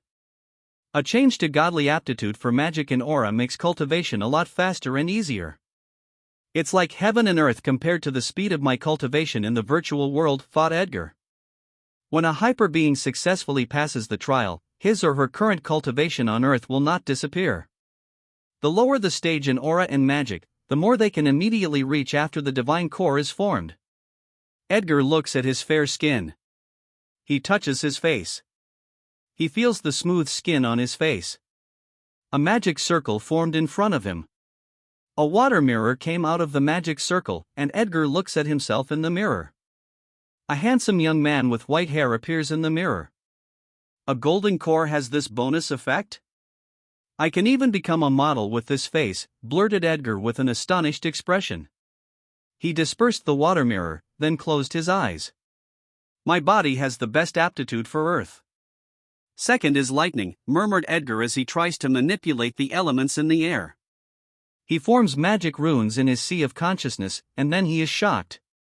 He could easily and quickly form runes of lightning. How could it be so easy and fast? I could easily form the magic circle on my magic core because I am very familiar with it, but I am not familiar with forming runes for lightning. I just memorized the runes, thought Edgar. When he was in the virtual world, he was puzzled at how governments, top families and guilds could cultivate magicians quickly on Earth because it takes a long time for magicians to study and form magic runes. Edgar felt like he was creating software, and a computer was assisting him when he was forming a rune skill. He closely observes the rapidly forming lightning runes. There is a hidden big mystery on Earth. There are magic skills on Earth that even Edgar and his magic researchers have not researched for many decades. Some ability users gain unique power when they become hyperbeings. There is someone who could turn a small robot into a 3-meter robot that could actually attack, and some could turn themselves into demon-like beings. Edgar has learned many magic skills, but he does not know how those unique powers could be possible. The hidden mystery on Earth probably helped the ability user to automatically form the runes for their magic skill when they become a hyperbeing. The unique powers are not copied up to now. They are probably made up of magic runes that I don't know, like the golden runes in my sea of consciousness. The hyperbeings themselves do not understand the magic runes of their unique power, so they cannot teach it to others, but I am different. I don't need to understand the runes. I just need to duplicate it. The hidden mystery also probably improves the aptitude for aura and magic of beings on Earth. That is the only explanation how a world with only 10 years of presence of mana and aura can suddenly have many magicians and aura masters. Is it done by a god? I will definitely uncover the mystery as I become stronger, thought Edgar as he grips his fists. After forming magic runes for lightning and earth, Edgar formed a rune of storage space. This time, it is quite difficult, even with the help of the computer-like mystery. Edgar is extremely focused. Sweat forms on his forehead. The space storage runes are successfully formed. Edgar breathes a sigh of relief. Even his current body has a poor aptitude for space. Edgar is thankful for magic researchers who kept researching storage space to allow a magician with poor aptitude in space to form the rune and cast the skill. Edgar felt the need to duplicate a magic beast that has a good aptitude for space. It is difficult to find another person on Earth who has a good aptitude for space. The person known for his space talent is an infamous thief. That man is very difficult to find. Edgar pulled out his vision from the sea of consciousness, then looked in the air. He pointed his 2 fingers on his right hand to the air, then cast the skill storage space. Indigo magic circles form in front of his 2 fingers, then he moves his fingers in a square pattern. Indigo lines form in the air in front of Edgar and form into a square. The square is like a small box. After the box formed, Edgar pulled it to the front of the magic circle. The box became smaller as it moved to the front of the magic circle. Edgar observes the surroundings to see if the stability of the broken world is not affected. After observing for a while, nothing happened, which relieved Edgar. He dispersed the storage space. The indigo box scatters like indigo lights. He cast the magic skill again. This time the storage space has the size of a car, and then he pulled it again to the front of the magic circle. The box became smaller and entered the magic circle until it disappeared. The rune of storage space in the sea of consciousness flashed. Storage space combined with storage space. After doing that, Edgar starts to think about what to do with the broken world. He needs to find the entrance to the broken world to get out if he does not want to destroy the blue crystal, but that might take a long time.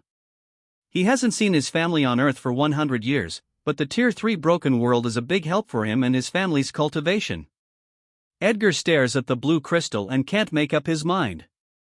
He shakes his head and walks out of the hall. He wants to breathe fresh air and observe the broken world. He got out of the giant white palace and then moved toward the cliff.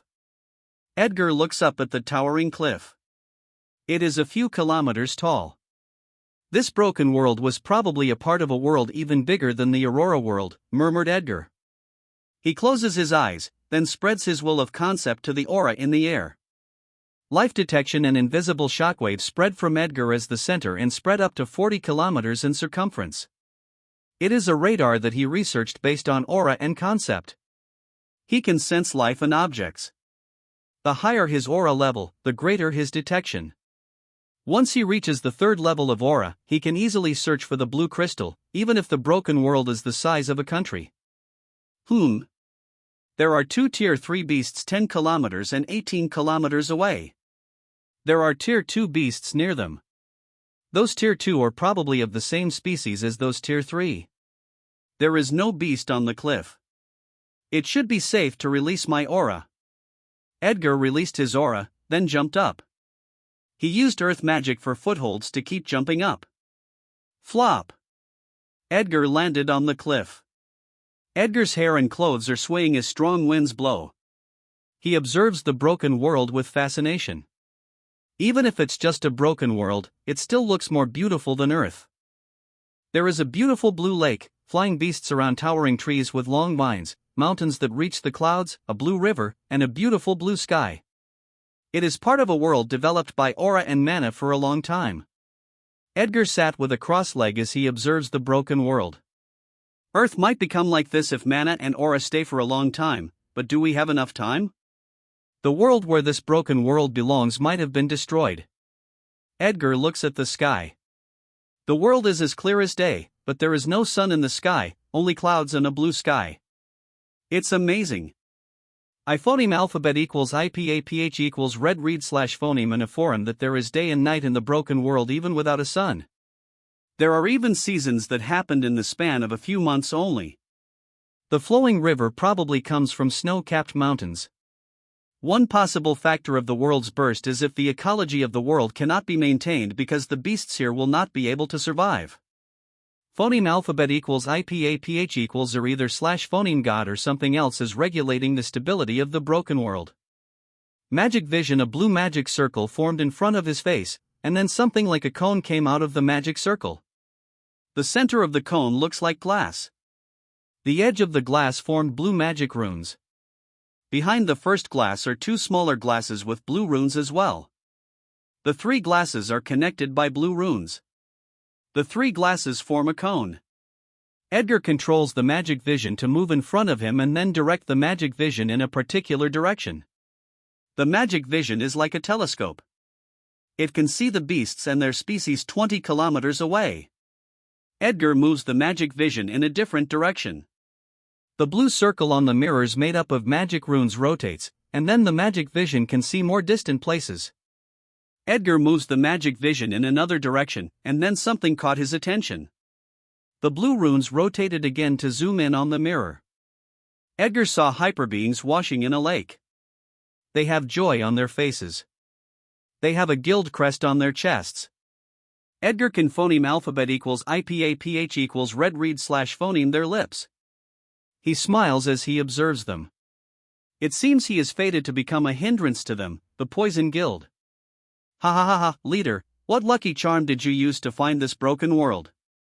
Can you share it with me? A Poison Guild member with mohawk hair said jokingly. Their leader is burly and has spiky hair. His name is Tyvak, and he is a branch leader of the Poison Guild. Ha ha ha, I danced with death first before the goddess of luck blessed me. We were near the area of the river where the crocodile's phoneme alphabet equals IPAPH equals live / phoneme when a world's burst suddenly happened. The beast horde went in our direction, and we were forced to separate from each other. I was chased by a beast, fought with a beast until I found an opportunity to escape. I was severely injured. I found a cave, and I wanted to rest, but I did not expect to find the entrance of the broken world. I measured it with an energy meter, and I was very shocked that it's actually Tier 3. I immediately informed the headquarters. This broken world is very rich. We had scouted for a few days. There are many minerals and magical plants. We haven't found the mine for magic stones, but I'm sure we can find it," said Tyvak with an excited expression. "Leader, your commission this time will be very rich. Don't forget about us later," said the other guild member who has a big ring on his nose. "Of course, without you all, how can I go deep into the inner zone for adventure?" said Tyvak as he pats the shoulders of the two members, and then the three of them laugh together. Tyvak grips his right fist. He looks very excited. "This time, the commission I will get is enough to reach the fifth circle and further improve my aura."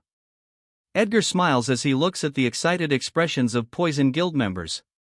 "It seems I am not fated to keep this broken world," murmured Edgar. He dispersed the magic vision, then stood up and walked to the edge of the cliff. He stepped on the air, then fell from the cliff rapidly. When he is near the ground, he applied magic to his body and made his weight light. His fall slows down. Flop! Edgar landed on the ground and walks toward the White Palace. He stretched his right hand to the side. A magic circle flashed on his hand, then the earth started to float from the ground until it formed a sword on Edgar's right hand. Magic runes formed on the earthen sword, then it became smooth and sharp.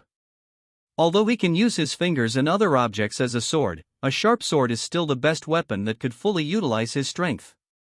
Edgar stands at the front of the giant white palace and stares at it. Giving the divine core means death. The god who owned the palace and kept the divine core and skills at the gate of inheritance is dead. I don't know who you are, but thank you for giving me the power that I need. I know you have a reason why you left your divine core in power. Whatever it is, I will find it and try my best to fulfill it if it isn't against my will, Edgar swore. Then he went inside the palace. He looks at the huge blue crystal, then takes a horizontal stance. He released his aura and clad his earthen sword. He used his concept, then the red aura that covers his sword turned white. Threads of white aura rotate on the sword. Earth, I am back. He slashed the sword at the blue crystal. Edgar slashed the sword at the blue crystal. Click. The crystal is cut diagonally, the upper part slides, then it bursts into blue shimmering lights that spread like shockwaves. When the shimmering blue lights touched Edgar, his body is suddenly covered by the blue lights. The shockwave is rapidly spreading to the whole broken world. Tyvak washes his face from the lake, then looks at himself on the lake. He grins as he imagines a better future within his grasp. They are asking why I, a branch leader, am scouting this broken world. Hell! Isn't it obvious? Of course I have to see for myself how much the wealth of this broken world is to estimate how much I will receive. Come on. Bring out the magic pointer and let's continue the search for the blue crystal. I hope they could invent a better pointer. The best one could only search an 8-kilometer circumference, said Tyvak as he wipes his face while looking at his face on the clear lake. The other two did not hear what their leader said. They look petrified as they look at the incoming blue shockwave. Leader, look, the member with a mohawk is pointing his trembling finger. Tyvak turned his head to look. He is also petrified, then he reacted. No. Who the hell is it? Who destroyed the crystal? Who the hell is that dumb idiot? Tyvak's face looks very fierce. He is gritting his teeth and gripping his fists hard. Fuck you. The mining did not even start, shouted Tyvak. His eyes are bloodshot. The good future he imagined is crumbling as he sees the blue light moving closer. Whoosh! The blue lights hit them, then covered their bodies. Tyvak and the two other hyperbeings are looking at the direction of the source of the shockwave with killing intent. Whoever you are, I will find you, and I will kill you, said Tyvak while gnashing his teeth. After a while, all hyperbeings in the broken world are covered by blue lights, and then they teleport out of the broken world. They all appeared quite a distance from each other, near the cave where the entrance to the broken world is located. Edgar appeared near a tall tree. He rolled on the ground and hid in a nearby bush, then immediately used his skill. Life detection. The skill only requires a little aura, so he won't be noticed if hyperbeings are not focused but someone is closely paying attention. Edgar detected the map and the hyperbeings, then he quickly applied magic. cloaking something transparent clad his body. It's a magic skill that hides his energy as long as he does not use mana or aura. He quickly walked out and followed an escape phoneme alphabet equals IPAPH equals route/phoneme that he had planned. There are few third-level aura masters among the 30 Poison Guild members. It's not the right time to fight against the Poison Guild. A man covered with an aura that looks like a half-beast, half-man Taurus is rapidly running forward. There is a mound in front. A magic circle appears beneath his feet, and then an earth pillar lifts him to the air.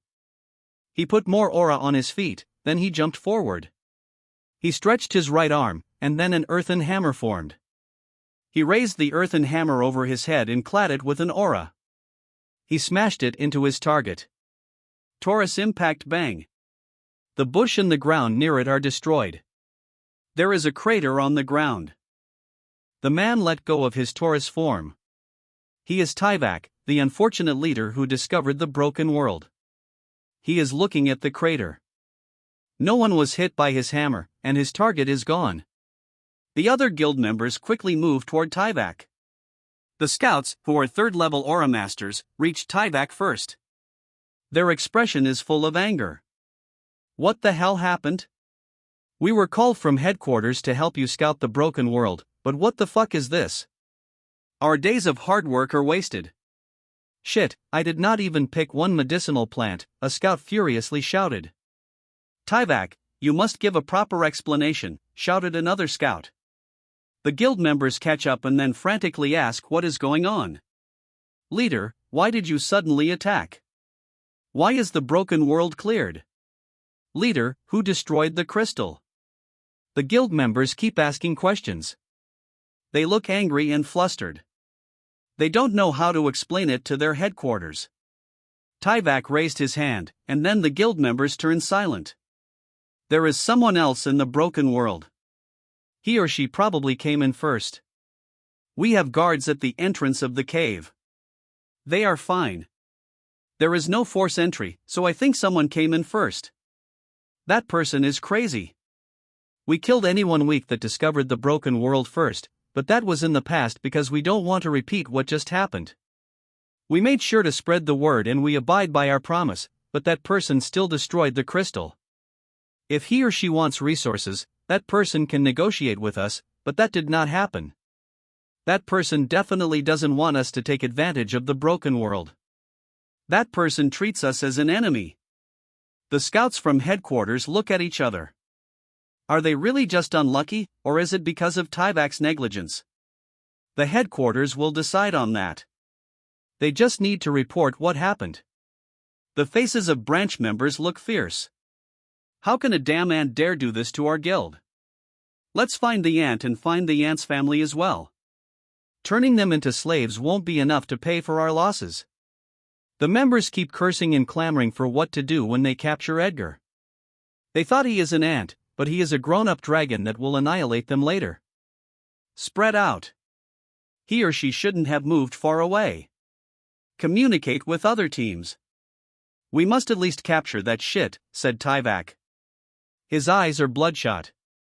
He wants to tear that hyperbeing into pieces. He looks at the scout who came from the headquarters. Their eyes do not look good as they look at him. Fuck. I'm screwed.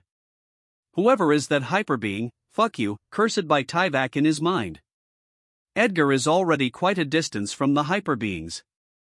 When he is sure that he wouldn't be detected by them, he used his skill again. Life detection. He detected that some Poison Guild members are moving in the direction where he escaped, and a Tier 3 beast is moving in his direction. He changed his phoneme alphabet equals IPAPH equals route/phoneme. Edgar kept running and using life detection until he reached the outer area of the inner zone. Edgar is panting. He observes his surroundings.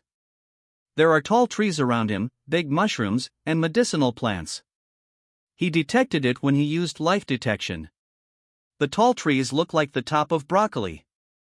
Every world's burst does not just bring magic beasts to Earth. The area where the world's burst happened affects the surrounding area. Trees and plants mutate. There are even carnivorous plants. The world's burst also increased the aura and mana on Earth. Edgar took a deep breath and exhaled. He picked up the medicinal plants, then left quickly. A place like that is probably guarded by a powerful beast. It probably left to hunt. It will be sundown soon, so Edgar climbed a tall tree and sit on a branch. He looks at the lush forest. He can see giant mushrooms, huge trees, and giant magic beasts. In just 10 years, the environment has changed too much. He took out the medicinal plants from his storage space, then covered them with mana. They are floating in front of him. He opened his right palm. A white magic circle formed over his right palm, and he pulled the medicinal plants over the magic circle. The magic circle shines, and then the body parts of medicinal plants separate. The magic circle turned blue, and the body parts of medicinal plants are covered with water. Some body parts are in one big blob of water, and then the magic circle turns orange. The blobs of water gently boil, the medicinal plants within them dissolve, and the color of the blobs changes. The inner circle of the magic circle turned a darker orange color. Some blobs of water moved into the inner circle, and then their boils became stronger. Edgar keeps combining the blobs at different intervals and heating them until they form one big blob of emerald water. The magic circle turned white, impurities separated, and then the blob of water turned into a shining emerald. Edgar took out a bamboo container from his storage space and let it float, then opened the cap with magic. He cut the bamboo earlier while moving out of the inner zone. A small blob separated from the shining emerald and went to Edgar's mouth. He shook his head after feeling that there was no effect on his body. The rest of the shining emerald liquid went to the bamboo, then he closed the cap and put it back in the storage space. Potion making has advanced by leaps and bounds in the virtual world. It no longer needs tools to make potions. As I thought, potions are not also effective for hyperbeings that have golden cores. Our cells have been changed to higher levels like in peak 3rd level Aura Masters. Even after researching for decades, we weren't able to research potions effective for peak 3rd level Aura Masters. Is that the limit of the mortal body that the universe allows? Is that also a price for having godly aptitude? Murmured Edgar. Although potions are no longer useful to me, they will be very useful for my family and the force that I want to build on Earth, thought Edgar.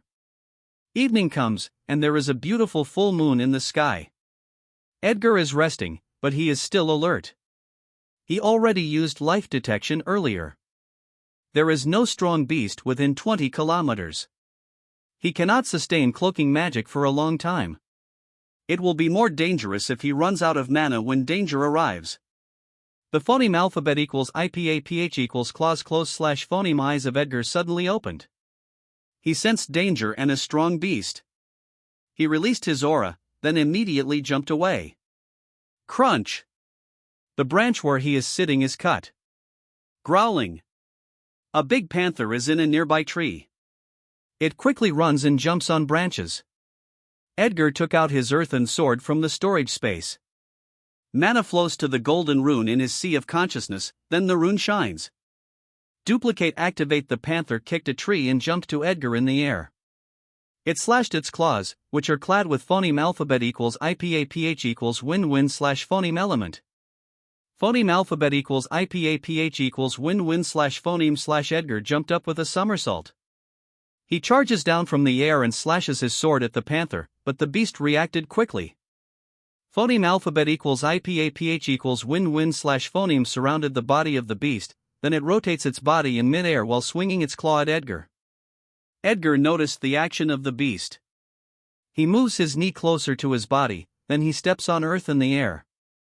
The beast attacked with phoneme alphabet equals IPAPH equals win-win slash phoneme slash, but Edgar jumped as he rotates in the air. He steps on earth again and accelerated again toward a tree. His body rotates in mid-air a few times. Flop! He landed on a branch of a tree. That was phoneme alphabet equals IPAPH equals clause close slash phoneme. A speed type tier 3 beast is really dangerous, Edgar thought, then he analyzed his duplicate skill. The magic runes for the skill being duplicated will automatically form, but it uses my mana. Activating the skill does not use too much mana, but forming rune skills requires mana.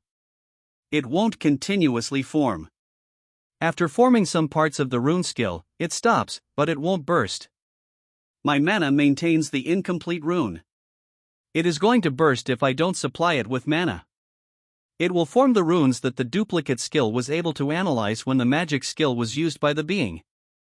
The being must keep using the skill until my skill completely duplicated it. I still don't know how long an incomplete rune can be maintained before it burst. It should be impossible to stay within my sea of consciousness for a long time even if I supply it with mana, thought Edgar.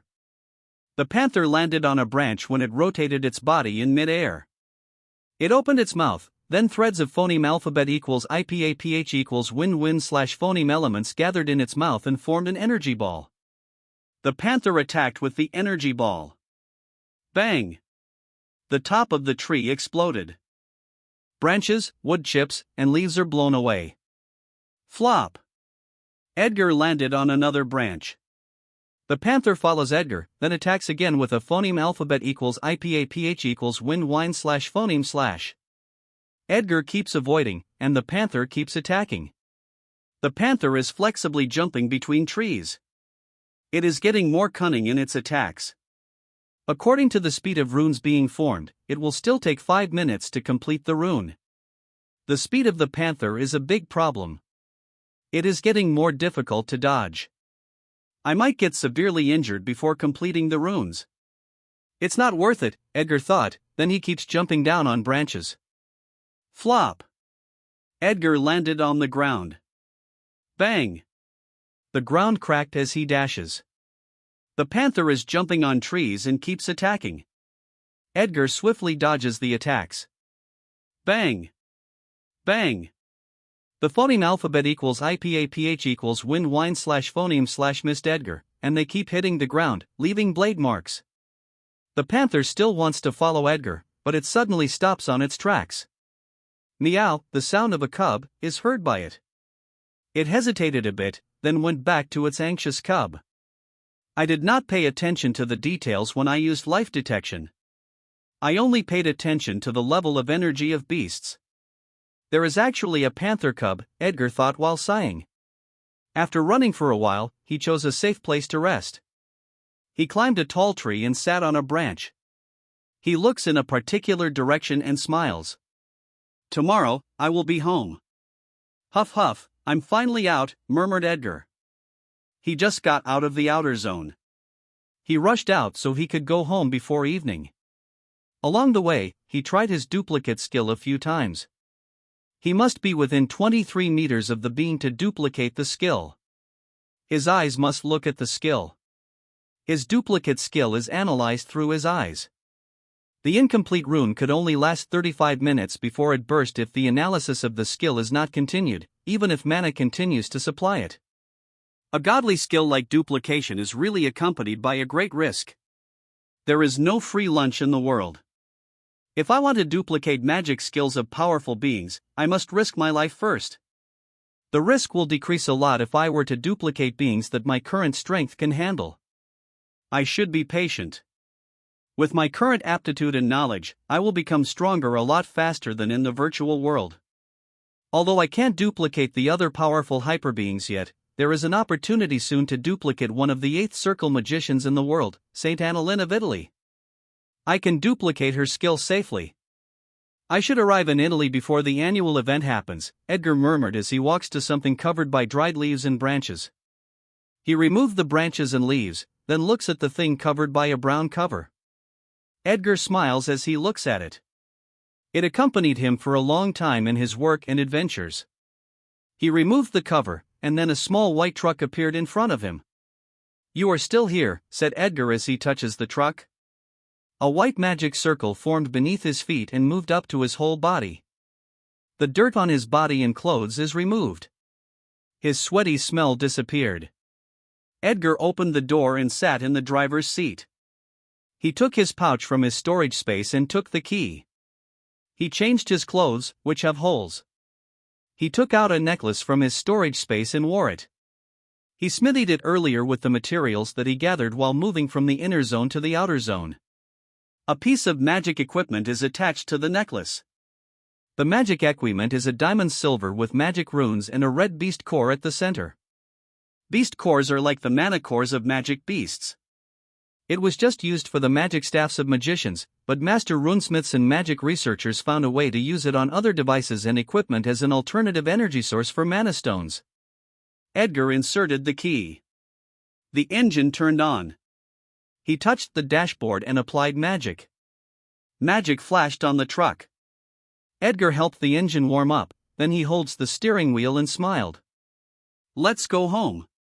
In a particular facility, a staff member is looking at the monitor. There is more CCTV on the boundary of the buffer zone and public area. The CCTV detects the level of energy in humans and magic beasts. In the buffer zone, there are strongholds. If a beast is detected, soldiers and hyperbeings will be notified and stop the beast in the buffer zone. If a beast slips from the buffer zone, the CCTV on the boundary will detect it, and then hyperbeings and soldiers nearby will be notified. The place where Edgar hunted is a restricted area. There are restricted areas in the Philippines, not just in the place where Edgar hunted. The cement roads to restricted areas have barricades. Only hyperbeings with permits are allowed to enter. The government tried to put up a complete barrier with a lot of soldiers and hyperbeings, but it was ineffective and expensive, as beasts phoneme alphabet equals IPAPH equals FN often / phoneme destroyed the barriers before the soldiers and hyperbeings could react.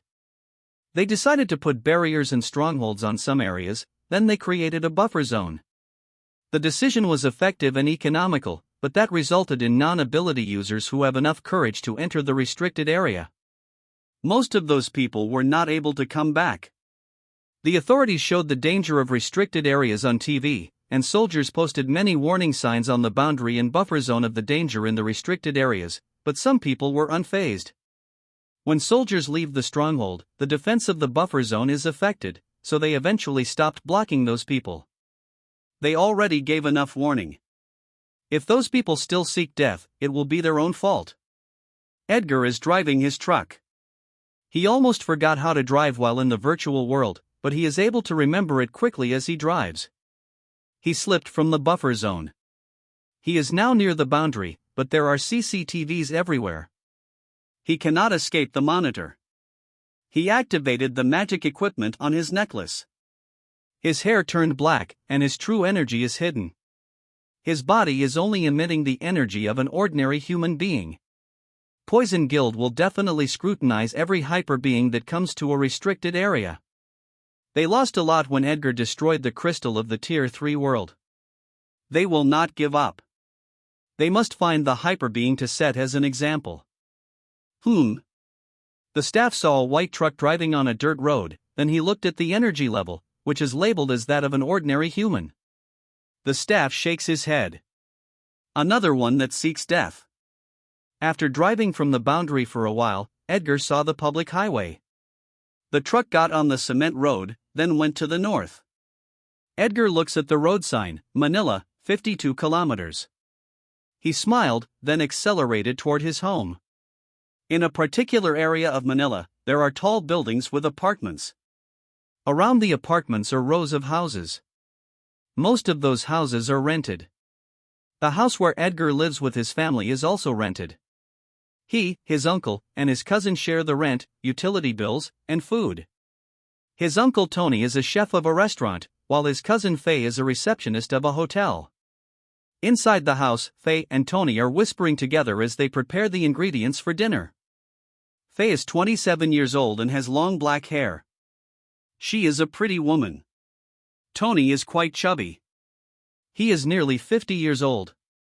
They look at Sasha, who is watching TV, with pity and worry. Dad, it's been 10 days since Ed left. He did not even call us once.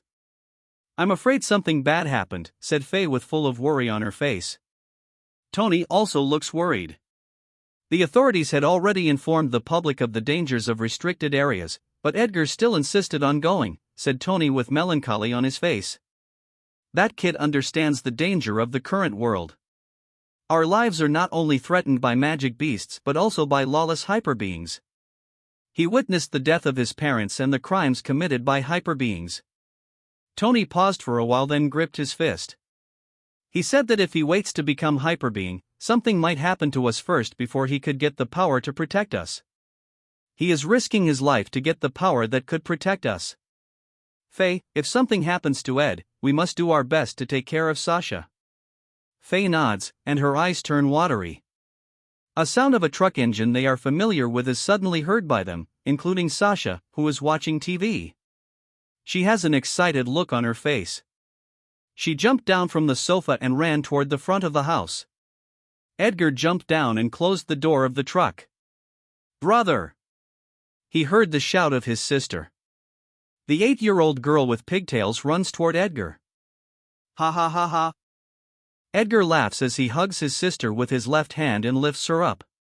His eyes are watery. He hasn't seen her for 100 years. "Did you behave while I was gone?" Edgar asked while patting her head. Sasha giggles, then nods. Tony and Faye arrived at the door.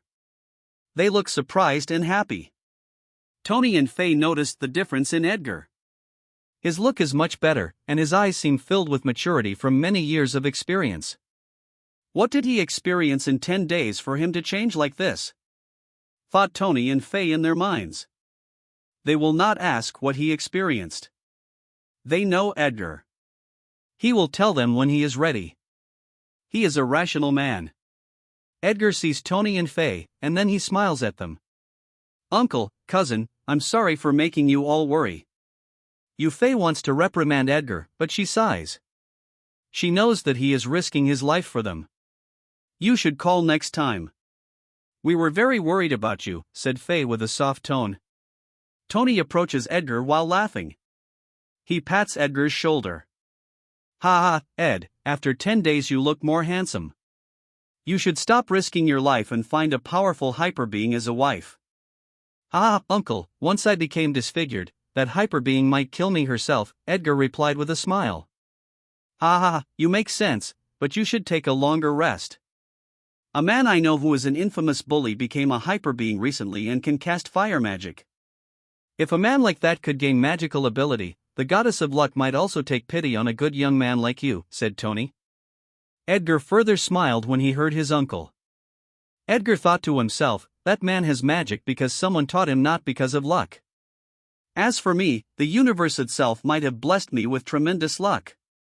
The power I got is heaven-defying, and I even stayed in the virtual world for a much longer time. It's not yet the time to tell them the truth. What I am going to do is very dangerous. I should not involve them." "You are right, uncle. The god of luck might take pity on all ordinary people in the world and give us a way to gain power," said Edgar. Both Faye and Tony laughed when they heard Edgar. They think Edgar's joke is very funny. They thought a miracle like that would never happen, but they don't know that the person in front of them is the one who will create that miracle. The Rios family had a warm conversation even after dinner. At 10 p.m., they all went to sleep. Edgar opened the window of his room and looks at the sky. "I will teach magic and aura to my family once I spread it to the world." That could explain when someone asks where they learned them. "If Poison Lord knows that I became a god's heir, he will let me choose to phoneme alphabet equals IPAPH equals or either slash phoneme join him or be his enemy. He will do everything to destroy me if I don't join him. My family will be in great danger. He cannot allow a threat to grow." There was an heir that joined the PHA. He was assassinated. His family got implicated. The PHA accused Poison Lord, but he denied it.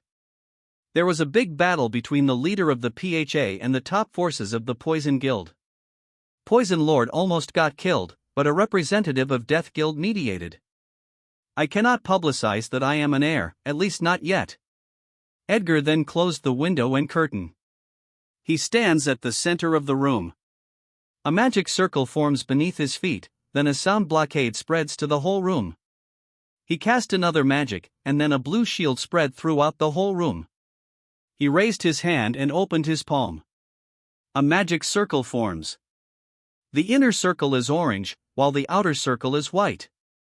Magic materials came out of his storage space and floated in the outer circle, then some materials flew over the inner circle and started to burn and melt. The outer circle rotates, and then the heat becomes lower. Some materials flew again to the inner circle, got burned, and then they combined with the melted material. Edgar keeps repeating the process as he thinks of his plan. The best way to spread knowledge and magic and aura rapidly while hiding my identity is the internet. I cannot let anyone do it and know that I did it. Those prominent families and powerful guilds I will offend will put a big bounty on my head. I cannot register yet with PHA. I'm not sure yet how they prevent hyperbeings from spreading knowledge. There are definitely good-hearted hyperbeings, but they are somehow prevented. There must be something compelling them not to spread the knowledge. I cannot allow that to happen to myself. I must learn hacking. It will take time to learn, but there is a way to make it faster, duplicating the power of Game King Oscar, the parallel thought. If I eradicate the Poison Guild, there must be a force that will replace it to clear the broken worlds. I will create a hidden force and call it Hidden Dragon Guards. Cultivating a powerful force requires money. I need to create a potion and runesmith company. I will teach the legacy of Aurora World to the top forces of Hidden Dragon Guards. Edgar smiles as he thinks the legacy of Feiyu, Flute, Marco, Dan, Bardus, Actor, Ray, and other top forces of the Aurora World will be carried on in this world. Their legacy that will appear on Earth is a proof of their existence. They will not just be mere virtual characters. They will be founders of legacy. All materials on the magic circle have melted and combined. The inner circle turned white, and then the combined melted materials started molding. The mold became a mask. It has two eyes with no openings in the mouth or nose, but it can absorb oxygen in the air. Runes start appearing inside and outside the mask. The inner circle turned blue, then smoke rose from the mask.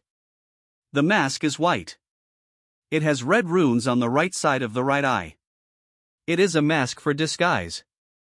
Disguise magic requires a continuous supply of mana to maintain it, but the mask that Edgar made can maintain the disguise for a long time after supplying it with mana once. Disguise magic is not simple. It has very complicated magic runes. Only a few could cast it, so some magicians buy magic equipment that could cast disguise magic, but the governments strictly ban its sale. It can be bought in the underground market, but only a few can afford it. The mask floats toward Edgar, then he walks toward the mirror. I cannot show too much power because that will make it obvious that I inherited a god's power, but someone can, murmured Edgar as he looks at himself in the mirror. Edgar raised the mask and put it on his face. The runes on the mask flashed. His hair suddenly turned long and red. Edgar smiles as he looks at the familiar figure. I can't, but Van Flameworth can. In the morning, Edgar brought Sasha to her primary school, then he drove his truck and went to a big internet cafe. He parked his truck and went inside the cafe. There are many computers inside, but there are few customers because it is still early in the morning. At the center is a man who has a fierce look in his eyes as he plays a game. He is wearing an earpiece with a mic. Fuck you. How dare you call me fatso? I will kill you, shouted Oscar. Everyone in the game world knows Oscar. He is very fat, so many people call him fatso, but he doesn't like being called that. Edgar sits near Oscar. He turned on the computer. He took out his phone and opened his e-wallet. He scanned the barcode on the screen and paid for 1 hour of use of the computer. He opens the internet and watches videos, but he is actually paying attention to Oscar. He will immediately activate his skill once he feels the fluctuation of magic from Oscar. Idiot. Don't imitate me. Stay where you are or you'll die. Fuck you, I am Game King. How can I be compared to a lame gamer like you? Shouted Oscar to his teammate. The game is 5 versus 5. The other 4 game characters on Oscar's side suddenly stop moving. Fuck you all. You think I will lose without you? I am Game King Oscar. Furiously shouted by Oscar, then he started mobilizing his mana and activated his unique skill. Parallel thought. Edgar's eyes lit up. Finally, thought Edgar. He also activated his skill. Duplicate. Activate a magic rune skill automatically forms in his sea of consciousness. He doesn't need to directly stare at Oscar as long as the target of duplication is in his field of vision. We are both in the third circle, but it will actually take 5 minutes to duplicate it. Is it because the runes are unique and arranged in complicated patterns? The more rare the runes, the longer it will take to duplicate. I hope Fatso could hold on until I completely duplicate it, thought Edgar. Oscar is swiftly manipulating the wireless mouse and keyboard. It looks like two people are separately operating the mouse and keyboard. His enemies are working together to kill his game character, but it is so nimble under Oscar's control. It even killed one of them. His enemies are game veterans, but Oscar is fighting them alone. 4 minutes have passed. Sweats flow on Oscar's forehead. The other users inside the cafe are behind Oscar, watching the exciting fight. There are only 2 enemies remaining, but the HP of Oscar is already low. Only one is remaining. More sweat appears on Oscar's forehead. TNNG.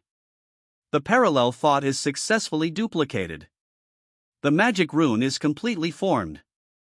Edgar smiles, then stares at the completed runes of the skill. There are runes that he doesn't know. There are really more rare runes, so duplicating is slow even if they have the same stage in magic. Yeah. Oscar stood up and raised his arms. The others also cheered. Oscar won against 5 veterans alone. Game King. Game King. The others are cheering for Oscar. Ha ha ha! Oscar laughs as he enjoys the cheers of others. Ah, good job, Fatso, shouted a woman. The happy face of Oscar suddenly turned hideous. He turned his head and furiously shouted. How dare you call me fat? Oscar stopped shouting as he saw who called him Fatso. The woman is wearing black and gray armor. Her long brown hair is ponytailed. Her metal gloves have sharp fingernails. She is famous in this neighborhood, Feline Susan. She is a 2nd-level aura master and a 4th circle magician. Fatso's face is pale. Snot flows from his nose, then his cheeks blush. He is scared but also infatuated. Miss Susan, you're back, said Fatso as he approaches Susan with a humble appearance. Miss Susan, I have been taking care of the shop while you were gone, said Oscar with blushing cheeks. Ha, you did well. I will give you magic stones later as a reward, said Susan as she pats Oscar's shoulder. Why you don't have to do that, Miss Susan, said the Fatso shyly. Everyone except Edgar has an unbelievable expression on their face. Is that Oscar who is always furiously cursing and looks fierce when someone calls him Fatso? Susan laughs, then notices a young man who is looking in their direction. She only feels the energy of an ordinary human, but he has an air of unfathomable calm and confidence. His eyes look wise, which does not fit his age. Edgar looks at the computer screen again and shuts down the computer. It's time to go to the library, thought Edgar. Edgar walked out of the cafe. Susan looks at the back of Edgar. That young man looks mysterious, thought Susan. Edgar felt Susan's eyes on him, but he doesn't care. His necklace only emits the energy of an ordinary human. He drives his truck to the public library.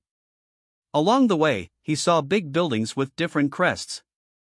They stand with other taller buildings. Those buildings with crests are guilds.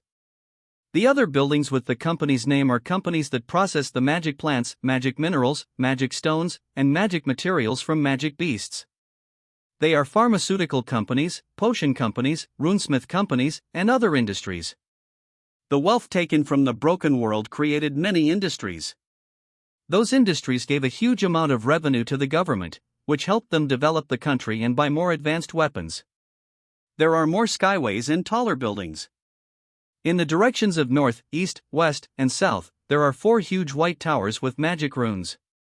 They are defense towers for magic shields. Near the skyways are houses and buildings neatly arranged. More parks are built. At a park, young water magicians are practicing their skill with complacent faces. The young, ordinary people around them are full of envious faces. The truck approaches Manila Bay. The bay has a long, white beach. The sand is no longer artificial. With the help of magic, the gray sands are turned into white sands.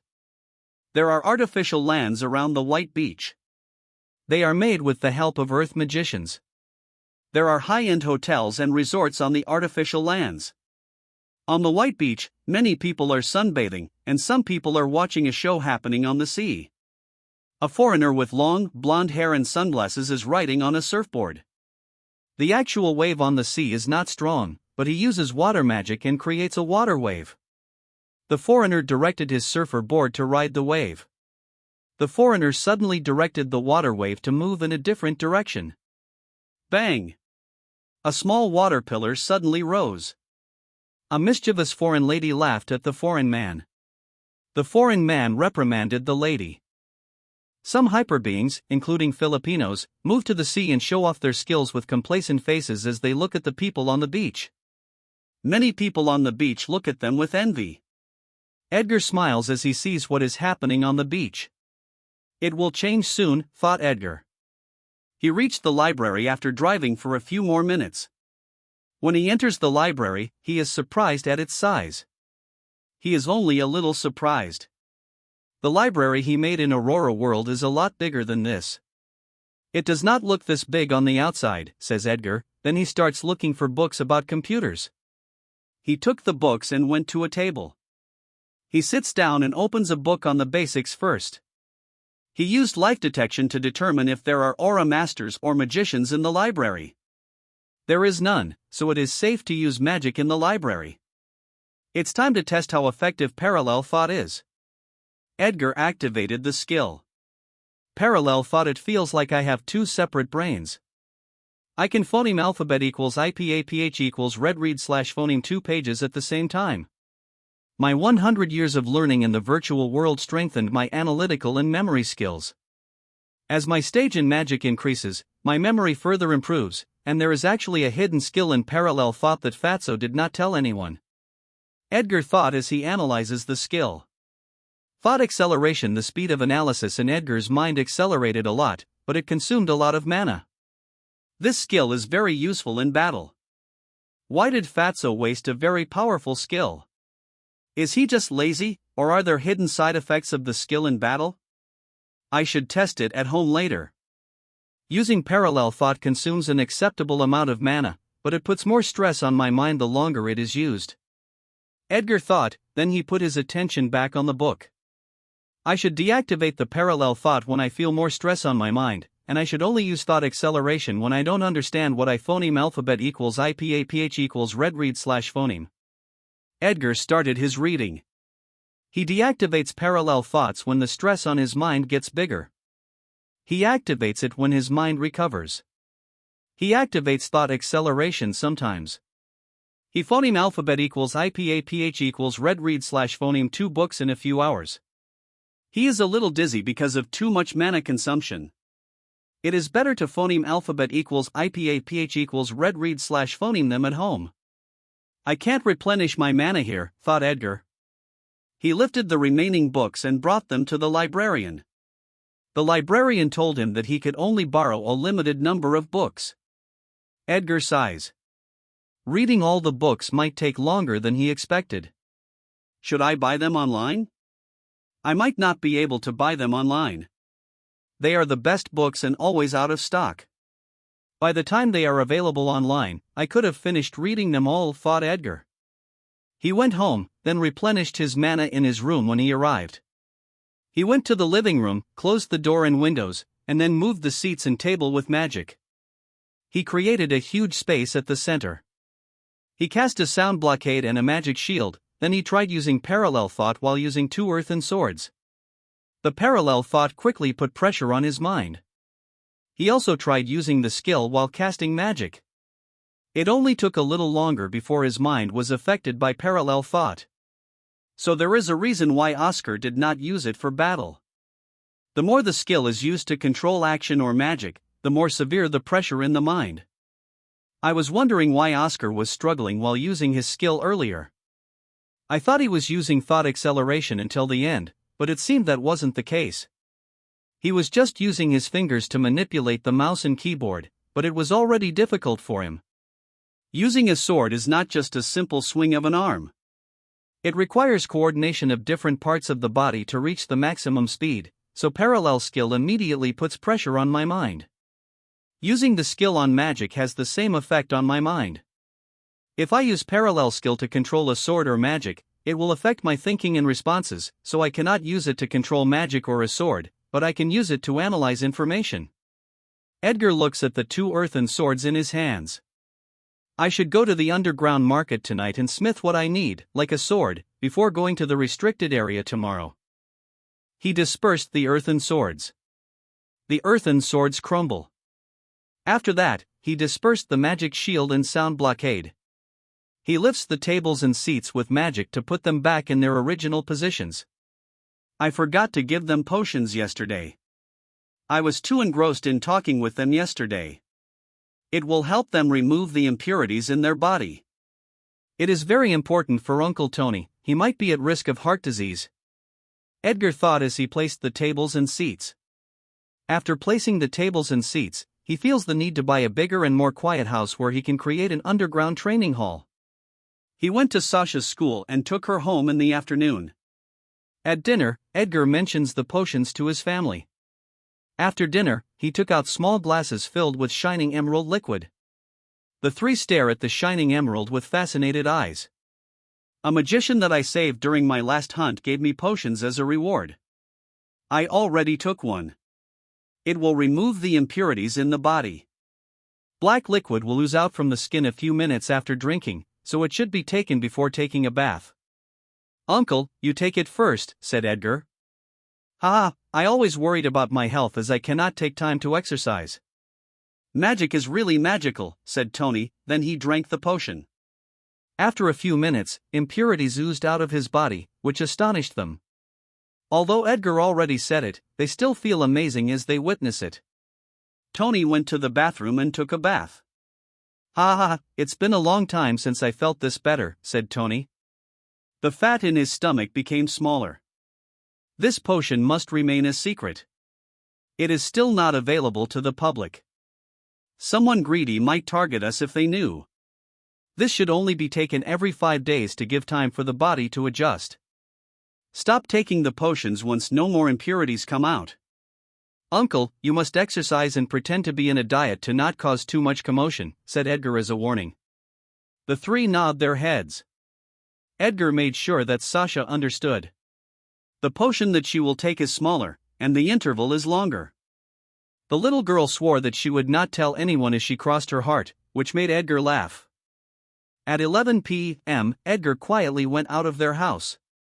He looks at the sky, full of stars. The last time I went to the underground market, I was just an ordinary human.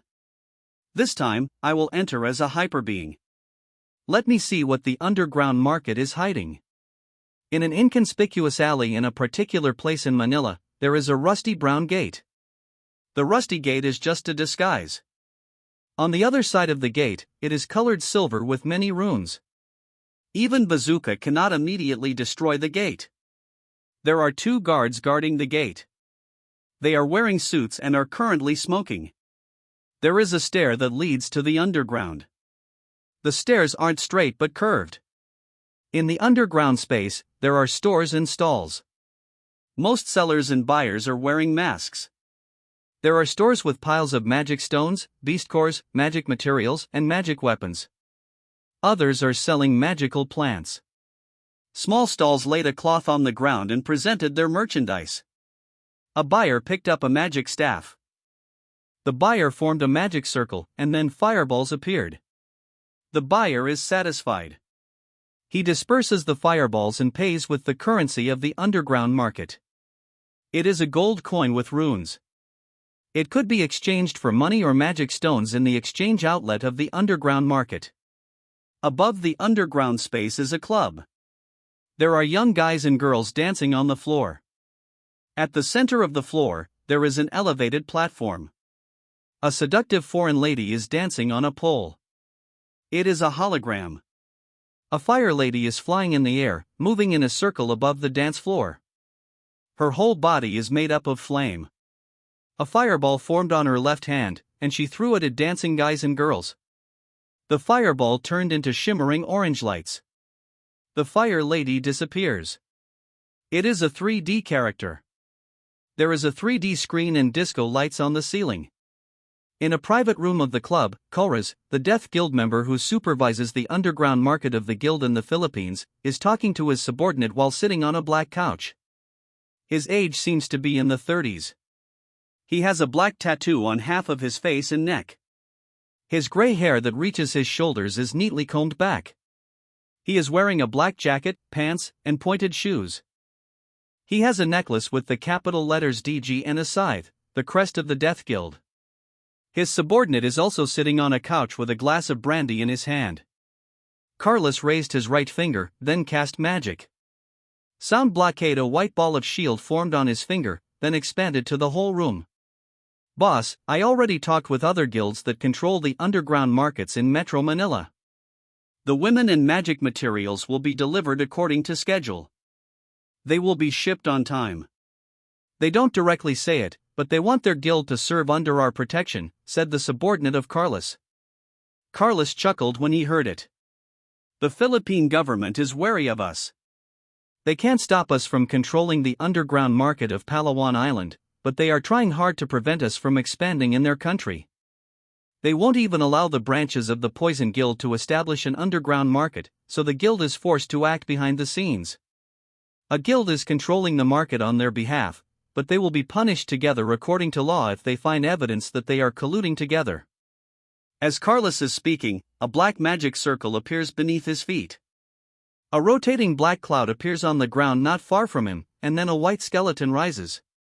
Its eyes look like burning black flames. Carlos controls it, then the skeleton walks toward a cabinet and takes brandy alcohol. It went back to Carlos, and he poured the brandy alcohol into his glass. The skeleton just stands beside Carlos like a waiter. Underground market is illegal, but it is hard to prevent, so local governments reached a tacit understanding with guilds. That law will only be imposed on disobedient guilds, but they are foxes. Only small fries are punished because there is no direct evidence that directly shows the guild's involvement. The government is not a fool. If a guild exceeds its limit, they will still be crushed even without solid evidence unless a world top guild is protecting them, like the case of Poison Guild, which is protected by our guild. Carlos took the glass filled with brandy and drank it. He raised the glass, and the skeleton filled it again with brandy. He drank a bit and continued what he was saying. They thought warning those guilds would prevent them from cooperating with Poison Guild and us, but their greed knows no bounds. Those guilds do not deserve to join us. If they have a member that passed a gate of inheritance, then we can consider that. They will just become a burden if we accept guilds like them, but don't clearly reject them. Drag the time until our hidden pieces take control of their guild, said Carlos. Boss, your plan is amazing. The government and guild leaders are being fooled, said the subordinate with admiration. Ha ha, I'm just following the practices of our guild around the world. As long as there is greed, we can find many ways to use it. No government can stop our expansion, said Carlos. He put down the glass, took out his phone to look at the time, and then smiled. Come on, let's take a look at the underground market that we will own later, said Carlos with a grin. Edgar is walking in a dim alley. An indigo magic circle appears beneath his feet, and his outfit changes as the magic circle moves up to his body. He is now wearing a black jacket, pants, a shirt, and rubber shoes. His face is covered with a white mask. His hair turned red and long. A black bag with magic materials appears on his left hand. Storage space is still rare. He doesn't know if the 8th circle could create storage space like him, but most magicians are using magic equipment as their storage space. Someone greedy could target him if they saw him using his storage space. He looks at the corner where the alley and underground market are located. Life detection, he saw the Death Guild members moving down using a secret staircase from the club. He already used life detection earlier and detected their high level of energy, so he paid attention to them. He saw the crest of the Death Guild on Carlos. As I thought, those Death Guild members are here for the underground market. The government will definitely stop their expansion in the country. If they control the underground market here, it should have been raided a long time ago. Is the guild behind the underground market secretly cooperating with them? The guild that controls the market should have reached a tacit understanding with the local government. I thought I would find heinous transactions here, but all I found is a normal underground market. The transactions that are beyond what the government can bear should be done in a more secret place. The government should have someone secretly monitoring the underground market. Why are those Death Guild members blatantly showing their faces? Are they that confident in themselves?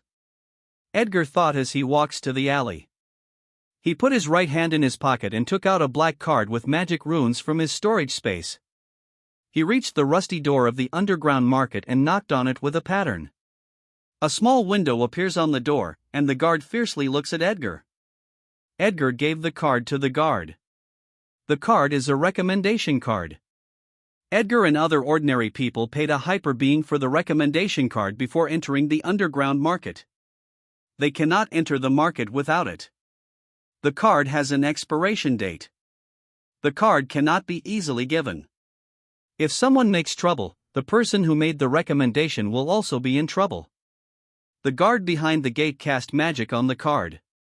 The runes on the card lit up, and a number appeared on the card. He took out a small, thin tablet with a transparent blue screen and pressed his fingerprint. The blue screen expanded. It became 3 inches wide and 4 inches long. It is a limited experimental product of a world-top technology company. The guard inputs the number of the card, and the phoneme alphabet equals IPAPH equals det data/phoneme immediately appears. The hyperbeing that recommended it, its expiration date, and when the holder entered the market. The guard gave the card to the other guy and nodded. He pressed a button on the screen. The blue screen shrinks and returns to its previous size. The guard put the small tablet in his pocket and continued smoking. The other guard opened the door and gave back the card to Edgar. Edgar walks on the stairs toward the underground market. Edgar walks on the stairs until he reached the market. He went to a store with many magic materials. He sold magic materials and bought what he needed. He walks toward the small stalls and wants to try his luck. He could detect their shapes with his life detection, but he couldn't tell their kind of minerals. He walks toward the area where he detected stone-shaped minerals. Carlos and his subordinate are walking on the market. A young hyperbeing named Carl looks intoxicated with alcohol. He is smoking and looks bored. He notices Carlos and his subordinate. They are not covering their faces with masks like he does. They look confident and have no trace of worry on their faces. Carl hasn't seen them before. He thinks that they came from a province, but they dare act arrogantly in the capital. He grins and walks toward them while smoking. He blocks the way of Carlos and his subordinate. Carlos' eyes turn sharp as he looks at the hyperbeing, but the Carl seems unfazed. Carl took the cigarette from his mouth and blew out a lot of smoke on Carlos' face. Carlos' subordinate is astonished at the guts of the young hyperbeing. Carlos' face turned gloomy, then he chuckled. A shadow moves from the shadow of a nearby store. It rapidly moves on the ground toward the shadow of the young hyperbeing. Sorry about that, I got intoxicated with alcohol and I can't control the smoke well. I'm Carl, a son of a team leader of Saber's Guild. Where are you from? I know many hyperbeings in various guilds. I might be able to help you if you need something in the capital, said the Carl with a friendly smile. Carlos grins after he heard the young man. Indeed, I need something right now, answered Carlos. Haha, just tell me what you nay, the young man's sentence is cut off. His head is flying in the air. There is still a smile on his face. Your head, answered Carlos with fierce eyes. Behind the young man is a headless black knight that slashed a sword. Its whole body is covered by death energy that looks like a burning black flame. Nu! How dare you, shouted a hyperbeing running toward them. He drew out his saber and released his aura. Bang! The ground cracked as he dashed forward while threads of aura are rotating on his saber. He jumped up and holds his saber over his head. The aura that clad his saber became a big saber. The headless black knight turned into death energy and went to Carlos. It combined with Carlos' body. Carlos became a black knight. His whole body is covered by black armor, with death energy surrounding his body. A middle-aged man with a mustache has sweat on his face as he hurried to the site. He looks very anxious as he saw what is happening, then he shouted. Stoop! He is the VIP. The shout stopped the movement of the hyperbeing holding his saber. What? The VIP? The Death Guild, thought the hyperbeing. He stepped on earth in the air and jumped to his back. He dispersed the saber aura as he falls from the air. He stares at Carlos, who is grinning, then looks at the headless body of the young man. That man is using death magic. The representative of the guild that controls the market already said who he is. There is no doubt that he is the VIP that guilds are trying to curry favor for, Death Guild. Shit. Carl insisted on coming, and I already told him to behave. Based on his past behavior, he probably touched the nerve of that Death Guild member. It's not worth offending Death Guild over a worthless son of a team leader. I should report it to the guild leader first. I am a team leader myself. If his father put his anger on me, then I will let him taste my saber and know his place, which is always below mine. He dispersed his aura and shaded his saber. He looks at Carlos and apologizes. I'm sorry if our guild member offended you. I will explain it to our guild leader and won't let his father trouble you, said the man. Carlos chuckles. He walks, then his black armor slowly turns into death energy. It slowly falls and combines with his shadow. When Carlos reached the side of the man, he said something to him. I thought the trash was surrounded by trash. There is actually someone decent and rational. You should eliminate the trash before your guild gets implicated and will really become trash, ha ha. The man feels furious, but he endures it. He fiercely stares at the back of Carlos. The man with a mustache feels relieved. He approaches the hyperbeing and pats his shoulder. He praised his rationality. Edgar watched what happened. He even activated his duplicate skill, but the fight was too short. There was not enough time to duplicate the skill. Edgar looks at the incomplete rune skill and shakes his head. He deactivated the duplicate skill and let the incomplete rune skill burst. There will be an opportunity later, thought Edgar. He walks to the small stall, and he is astonished by what he sees. Space stones, which are rare in the Aurora world, are being sold cheaply. He asked the seller, but he did not say where he got it. He bought it all and ordered more. The seller said that he would come back next month if he got more space stones. Edgar returned to his home and went to his room. He looks at the space stone on his right hand. Why is it being sold cheaply here? iPhoneme alphabet equals IPAPH equals red read slash phoneme in the secret forum that there are spacelands as broken worlds. Is the supply of space stones greater than demand? Do they not know how to smith using space stones? That will be favorable to me if that is the case. With this much space stone, I could smith dimensional lock. I should also smith what I need tomorrow. A big magic circle appears on the floor. Magic materials flew out of his storage space. Edgar started smithing. Evening passed. The sun is already high in the sky. Edgar is floating in the air as he stares at the cave near the top of a tall, stony mountain with many cliffs. He is wearing a white mask. His long red hair and long black coat are swaying. He is wearing a red shirt, black pants, and black shoes. Although they are just clothes and shoes, they are made up of tough materials and advanced runesmithing. There are runes inside of them that cannot be seen outside. They are as tough as armor. His long black coat helps him fly. There are magic runes inside.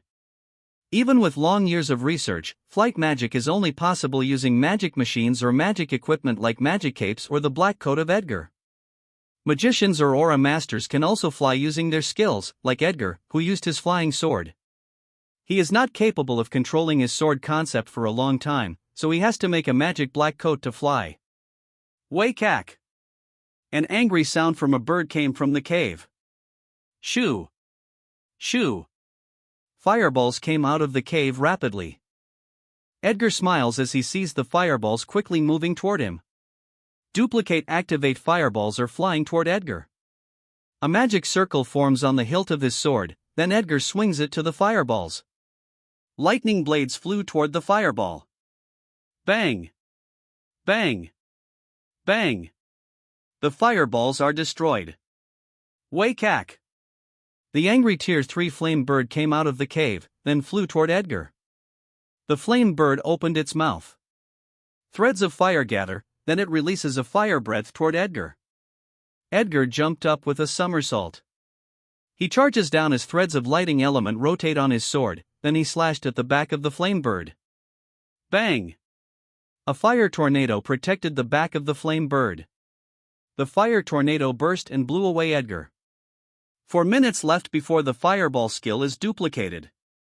Although it only used it once, the runes are common, so the skill is easily analyzed.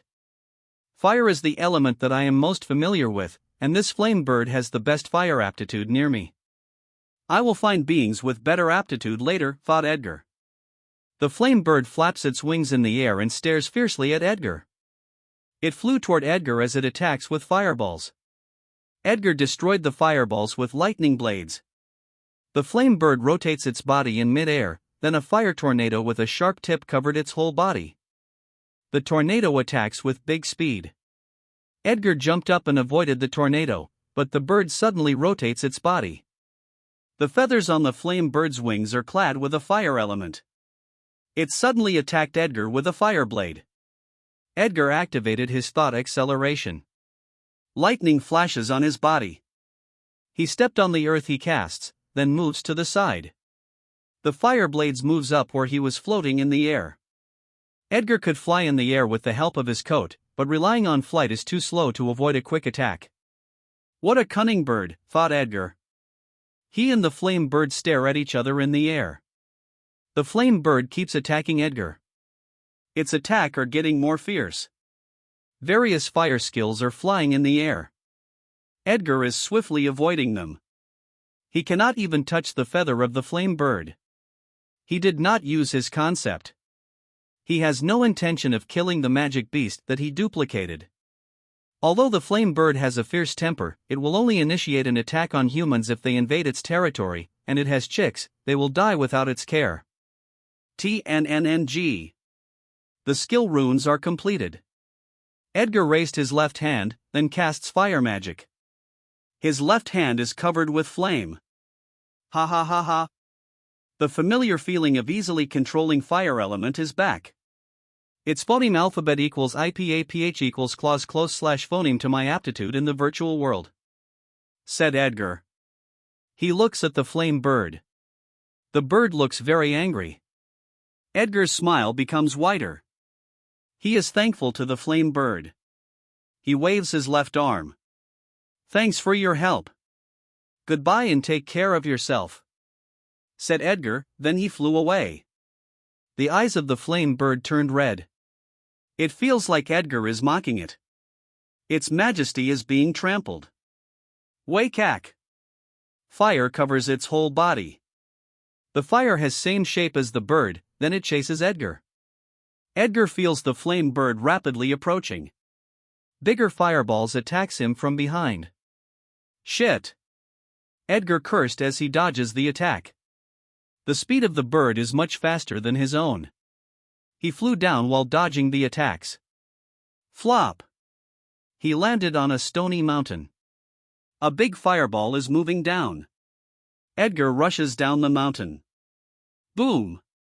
The ground exploded as the fireball hit where Edgar landed.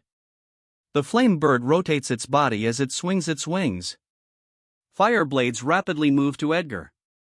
He keeps jumping and dodged the fire blades. The flame bird keeps chasing and attacking. Edgar looks at the flame bird in the air with anger. Dumb bird! If you did not help me with duplication, I would have stewed you like a chicken, shouted Edgar. Way cack! The flame bird's attack became more fierce. Edgar cursed. Lightning is flashing on his body as he moves down. The flame bird stopped chasing him when he got out of its territory. Crazy bird, said Edgar. He wiped away the sweat that formed on his forehead, then he smiles. Fire magic increased his power. He floats in the air, then flies to another location. He searches for the magic beast that has phoneme alphabet equals IPAPH equals wind wine / phoneme magic. He fought with the beast and duplicated another skill.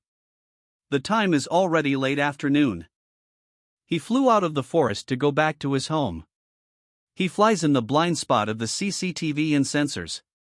His necklace cannot hide his true energy while using his mana to activate the flight magic on the coat. There are sensors that monitor energy levels in the sky in all restricted areas. The Air Defense and Air Force will attack flying beasts that could threaten the public. He flies to a forest near a town. He landed on the ground, then indigo magic circle forms on his feet and moves up to his body. As the magic circle moves up, his outfit changes. His shoes turned into white rubber shoes. His clothes turned into a pair of black pants, white shirt, and a black windbreaker. His mask is moved back to the storage space. Edgar walks to the town called Treasure Town. Many buildings in the town are runesmith shops and potion shops.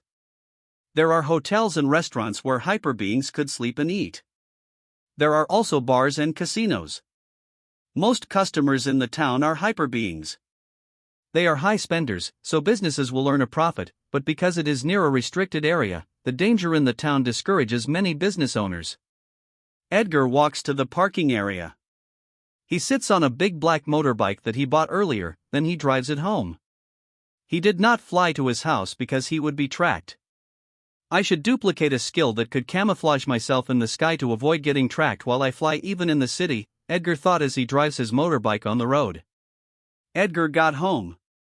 He took a can of soft drinks from the refrigerator and turned on the TV with magic. A white magic circle appears on his right hand that holds the can, then ice covers the can and makes it more cold. He opened the can and drank a lot in one gulp. I should try to finish reading the books first. I should also strengthen my aura. I should at least be able to freely control the aura in my body like the second level. Although the amount of aura is not the same as the second level, I should still be capable of doing it. Reaching the fourth circle should also be possible before going out to duplicate another skill, Edgar thought. In the next 15 days, Edgar phoneme alphabet equals IPAPH equals read read / phoneme books and trained his aura and mana. He also bought a bigger house for his family in a safer and more quiet place. He told them that he sold a rare medicinal plant, which explained his sudden wealth. He keeps a secret underground beneath his room on the first floor for his training. He also bought a car for Faye. He wants to buy a car for his uncle, but he said that Edgar's truck is good enough. Faye was reluctant at first, but Edgar said she could send Sasha to school and take her home after her work. Edgar is in his underground training hall. The walls are white. There is a fluorescent bulb on the ceiling powered by mana stone. There are air vents connected to the outside. Edgar is looking at his fists. His whole body is clad in aura. He took a fist stance, then he put more aura to his right fist as lightning flashes on his body. He jumped forward and charges down from the air. He put more aura to his feet, then he jumped up with a somersault. A sword appeared on his hand. He covers the sword with his aura, then he moves down from the air as threads of fire element rotate on his sword. Edgar rotates his body in mid-air. He landed swiftly on the floor. He can now control his aura like the second level, 17 days after he returned from the virtual world. I actually finished my training before reading all those books. I also reached the fourth circle. It's time to go out again. I need to duplicate skills in other elements and unique skills like camouflage and cloning, thought Edgar, but a frown appeared on his face as he thought of the skill of cloning. I need a clone to stay here that could protect my family, but that monkey that I want to duplicate is elusive and infamous as a troublesome beast, but it is only a tier 2 beast. Duplicating its skill should not take too long, Edgar murmured to himself. In the morning, Edgar rides his motorbike toward a restricted area. In Quezon City, a sudden crisis appears. A flashing red lightning suddenly appears in the middle of the road. A red fissure suddenly appears. The people around the red fissure turned pale. It looks familiar to them. Although it's a little different, the flashes of red lightning and the growing fissure are getting more familiar. The portal will turn red, then lightning flashes. That's what happened before a world burst, but there is not even a portal. How did it happen? asked by themselves in their minds. Panic and chaos follow. Ruin, the people around shouted. Bang! Cars collided. People stumbled and injured. Wah! Wah! A warning sound suddenly echoes through the whole city. Warning! Warning! A Tier 3 world's burst is detected. A Tier 3 world's burst is detected. Please proceed to the shelter. The warning sound keeps being played, which caused more panic. Wah, mama! Mama! Wake up! Wah! A little girl is trying to wake her mother. Their car crashed into another car, and the woman in the driver's seat fainted. The little girl is safe in the back seat. Bang! The car door is forcefully separated. Susan took the woman out of the car. Her whole body is clad in aura. She is wearing a t-shirt and jeans. Fatso! Take the woman, and I will take the child. Hurry! Oscar's face is sweating and full of worry. He carries the woman quickly. They run away from the site, but the red fissure suddenly expanded. Yellow orcs came out of the red portal, and they look at the running people with eyes full of menace. Edgar is riding his motorbike when he felt the huge fluctuation of energy in Quezon City. His face changes. Life detection. He detected the fissure in space and the chaos in the city. Impossible. That is not a simple world's burst. Something is forcefully tearing the space. It's an invasion. This is bad. There is no strong hyper being in the area. There will be many casualties. I need to hurry. Thought acceleration flight is too slow. Jumped acceleration is only a little faster. I could modify my motorbike and make it faster, Edgar quickly thought while driving toward the fissure. Vroom! He drives his motorbike faster and overtook many cars. He swiftly manipulated the brake, clutch, and gear, then suddenly pressed the brake hard. His motorbike stands on one wheel, then he turns the wheel to the left. Bang! The front wheel of the motorbike landed on the cement road, then it drives to an alley. A huge white magic circle appears in front of Edgar and his motorbike. Behind the magic circle is a huge indigo magic circle. As Edgar and his motorbike pass through the magic circles, his outfit changes, a mask appears on his face, and his hair turns long and red. His motorbike changed colors to red and black. Its plate number disappeared. Its components have been strengthened and magic runes appear. The motorbike slids and came out of the alley. It's back on the highway. Vroom! Flame came out of its exhausts, and the motorbike's speed increased a lot. Edgar swiftly avoided the cars. Crashed cars block the road. Two magic circles appear on both sides of the motorbike, then 4 wings of fire came out of the magic circles. Whoosh! The motorbike flew over the crashed cars. Bang! The motorbike landed on the cement road. Vroom! The motorbike continues running. Fatso, take the child together. Someone has to stop them.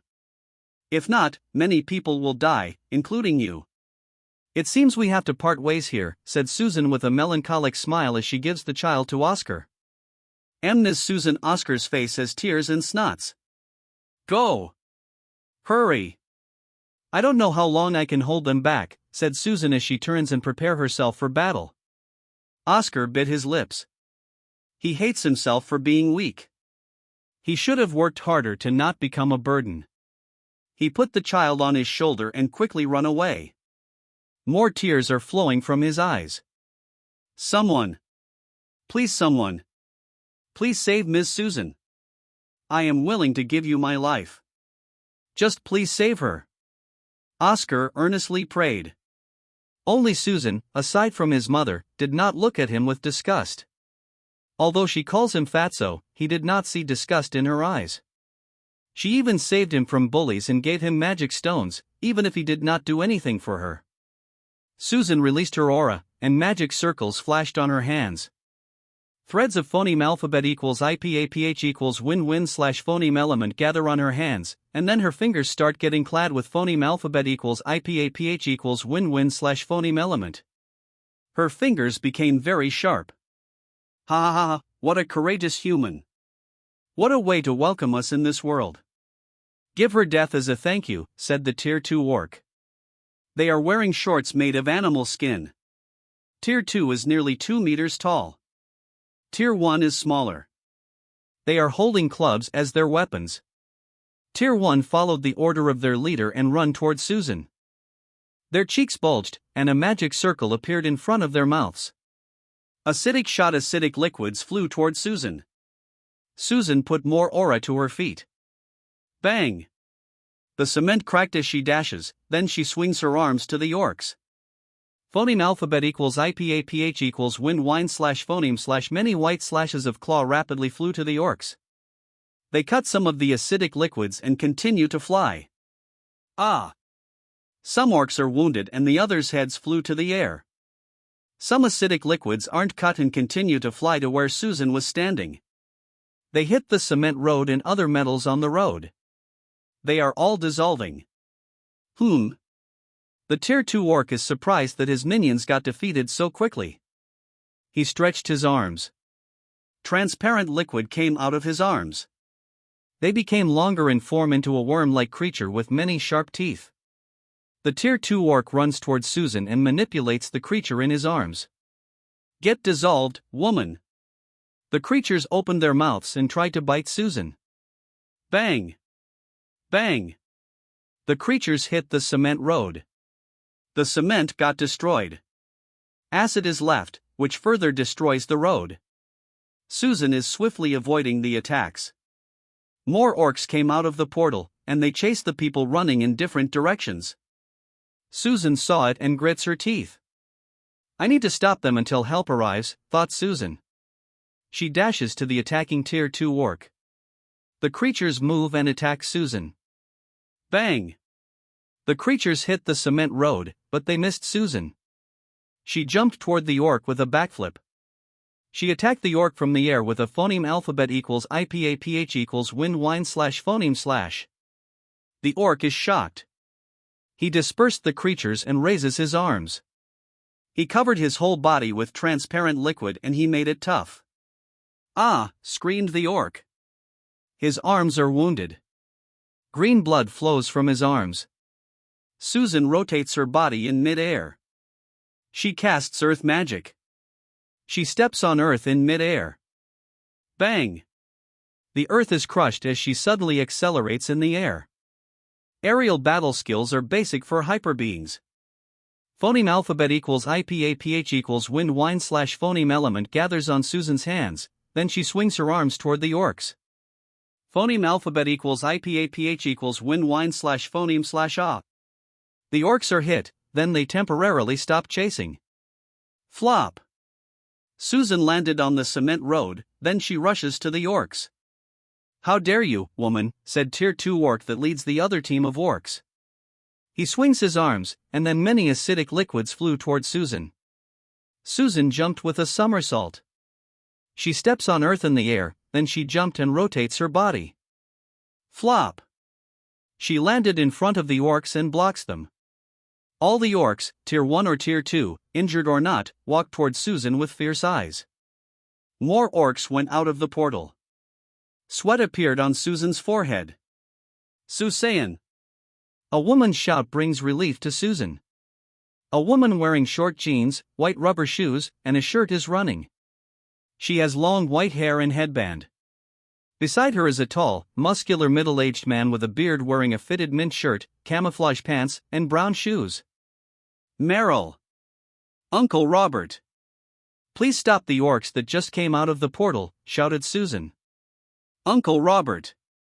Bring carnage to the orcs. We must decrease the pressure on Susan, said Meryl. Ha ha ha, that is a natural thing to do. Robert stretched his right arm to the side. A yellow magic circle appears on his right hand. Threads of earth rotate and gather. Shield of Guardian, a big yellow shield formed on Robert's hand. He released his aura, then he rushes toward the orcs. Attack that man, ordered the Tier 2 orc that just came out of the portal. Tier 1 orcs attack Robert with many acidic liquids. Robert blocks the attacks with his shield. He used more mana, then threads of earth element flow to the shield. The shield became 1 meter in size. He put more aura to his feet, then he charged to the crowd of orcs. Bang! Ah! Some orcs are blown away by the impact from the shield. Robert swings the big shield. Bang! Bang! The orcs are being blown away. Robert took a throwing stance. Ah! Shouts Robert as he gathers more strength, then he throws the big shield to the orcs that want to reinforce the orcs attacking Susan. Whoosh! The big shield flew while rotating. Bang! Ah! The orcs scream. The shield keeps flying like a boomerang and keeps hitting the orcs. The Tier 2 injured by Susan earlier saw the incoming shield. He formed 2 big arms, and he tried to stop the shield. Bang! The big arms stop the shield from moving forward, but it still keeps rotating, shredding the acidic arms that are stopping it. Acids fell to the cement road, causing more holes to appear. The shield eventually stops rotating and disperses into yellow lights. Help attack that man. There must not be a problem in the passage, said the Tier 2 orc attacking Susan. The injured orc stares fiercely at Susan, then eventually runs toward Robert. Ah! An orc trying to sneak an attack on Robert is hit by an ice cone cast by Meryl. Orcs are trying to encircle Robert. Robert grins as he sees it. He stretched his arms, and then a shield appeared on both of his arms. He dashed to the orcs and swings his shields. Bang! The orcs are being blown away. Shoo! Shoo! Ice cones cast by Meryl flew to the orcs behind Robert. Orcs are accumulating their attacks on Robert's right side under the leadership of Tier 2. A magic circle appears on the ground. The orcs attack Robert's right side. TNNNG. A big shield forms over the magic circle on the ground and blocks the attacks. Robert ran to the shield and struck it. The shield rapidly moves toward the orcs. Bang! Ah! The orcs are bulldozed by the big shield. Robert dashes toward the Tier 2 that avoided the shield. The orc saw Robert running toward him. He stretched his arms. A magic circle forms on both of his arms, and then he attacks Robert with many acidic arrows. Shoo! Shoo! Acidic arrows flew toward Robert. Robert put more aura on his feet, then he jumped toward the orc with a somersault. Robert attacks from the air. Bang! The cement road cracked as the tip of Robert's right shield is buried in the ground. The orc avoided the attack. He is standing on a floating, transparent liquid. He stretched his arms with magic circles, then attacked Robert again with magic arrows. Robert's left shield blocks the attacks, then he made it bigger. He runs and chases the orc floating in the air. He pushed the left shield toward the orc in the air. The shield is moving up while blocking the acidic arrows. He put a throwing stance, then he threw his right shield into the air. Whoosh! The right shield flew rapidly in a curve while rotating. The orc is shocked that a shield is suddenly flying toward him. The big shield blocks his vision of Robert. He jumped back from the floating liquid and avoided the shield. Robert jumped up to the big shield that is moving up in the air. He holds the shield, he steps on earth in the air and jumped toward the orc. His right arm is stretched to the side, earth element gathers and forms another shield. The orc is hit by the shield. Robert moves the left shield to the side, then he moves to the orc and struck the tip of the right shield. Ack! The orc coughed out green blood and pushed to his back. While Susan, Robert, and Meryl are risking their lives to protect ordinary people, some hyperbeings are just watching the fun. In a particular building that could see what is happening on the ground, 3 hyperbeings are watching the fight. They are even wearing armor. Their crest is the Poison Guild. "Boss, are we not going to help?" asked a newbie member of the Poison Guild. "Ha ha ha, tell the newbie our principal. You are the one that brought him to the guild," said their team leader named Eldwick. A man with short pink hair and a piercing on his nose and mouth grins. He put his arm over the shoulder of the newbie and explained their routine. Ha ha ha, we do not risk our lives if it's not worth it. What do we get by participating in the fight on the ground? Nothing, there is even a big chance that we might die. We get honored if we survive, but that's it. We will not participate unless there are only a few enemies remaining and we take credit for eliminating the enemies. Eldwick laughs. He looks at the hyperbeings that are fighting the orcs. More hyperbeings arrive, but there is no third-level aura master or fifth circle. High-level hyperbeings are all stationed near restricted areas or broken worlds. There is no broken world in Quezon City, so it will take time for them to arrive. All hyperbeings that arrive are leisurely shopping or relaxing. They are all wearing casual clothes. It's the first time that this kind of thing happened in Immediate Worlds Burst. The Poison Guild members like wearing their armor to show off. They like seeing the awe and fear of ordinary people. It satisfies their ego. More orcs came out of the portal. It became difficult for the hyperbeings. They start getting injured. Robert is hit with a club in the back. Blood leaks from his mouth. His mana is running low. Susan's left arm got injured. The hyperbeings' aura and mana are running low, but more orcs came out. There is unwillingness in the eyes of the hyperbeings that currently fight the orcs. They can't fall here. They still have dreams, but they can't leave. They look at the buildings around them. They know that many people are not able to get out, and they are hiding inside. If they leave, all those people will die. All the hyperbeings that came here are willing to risk their lives.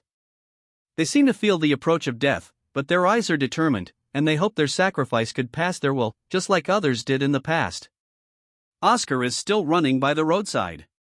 He can't use a car because the highway is blocked by cars left by owners to escape.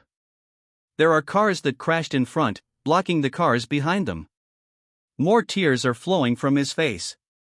Scenes of making fun with Susan are flashing through his mind. He bit his lips to prevent himself from howling. He is still praying in his heart.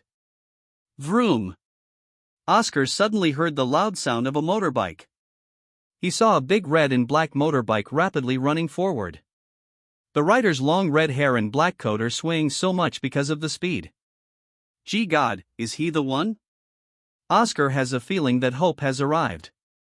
A while ago, at the headquarters of PHA, the vice president of the association was notified of the emergency in Quezon City. The president is in a broken world, so the vice president is taking over the command. The headquarters is in the south, where there are more restricted areas. Owen, the vice president, is in a monitoring room. A big screen is floating over a hologram screen on the ground. There are many monitors in the room. Below them are touchscreen keyboards and mouse. In front of the monitors are officers in official attire and wearing an earpiece with a mic. On the big screen in the hologram is an alert level 3 mark in Quezon City. Have you notified the branch of the Poison Guild in Quezon City? Owen asked an officer. Yes, sir, but they said that their equipment is under maintenance. According to them, it will take time before they can help, said the officer with sweat on his face as he stares at the alert level 3 on the screen. Damn Tyvac. Damn Poison Guild. They only have self-interest in their minds. Have you communicated with the Air Force? Owen asked another officer. Yes, sir. The helicopters are ready. They will take high-level hyperbeings to the site, answered an officer. All the other officers are still communicating and calling for help. What did the scientist say? Why is there an immediate world's burst? Asked Owen. They are still studying it, sir, since this is the first time that it happened, said another officer. Give me a view of what is happening there right now. Owen ordered. The officers operate the computers, then screens appear in the hologram, and many videos are shown. An officer enlarged a particular screen, which shows the video of Susan, who is fighting alone. More orcs came out of the portal. The hearts of everyone are very heavy as they look at the screen. Sue, softly said a female officer in the corner with short brown hair. She has watery eyes as she looks at the screen. Susan is her younger sister. Susan did not join the PHA because she wanted to join her friend, who invited her to a guild established by her friend's sister. When Meryl and Robert arrived, they felt relieved. They even cheered when Robert was blowing away the orcs. When more hyperbeings arrived, they thought the area was already safe, but more Tier 2 orcs went out of the portal, and they worked together against the hyperbeings. People on the road already went away, but the people in the buildings are still there. The hyperbeings are trying to move the fights away from the buildings. They are having more injuries. Everyone in the room has watery eyes. Vroom! A rushing red and black motorbike is caught by a screen, which catches everyone's attention. They don't know why, but hope is ignited in their hearts as they look at the rider, and they are not mistaken. A magic circle appears in front of the motorbike. The motorbike went straight to the magic circle and disappeared. It went to Edgar's storage space. Edgar flew into the air. A magic circle flashed on his hand. Fire element gathers in his left hand and forms a bow. Oscar's eyes follow the figure of Edgar. He has a feeling that Edgar will be a legendary figure, and he seems to have the urge to follow in the footsteps of that man.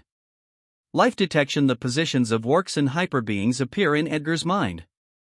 He aims his bow at the sky. He pulled the string made of fire element. Threads of fire element gather and rotate until they form 3 arrows.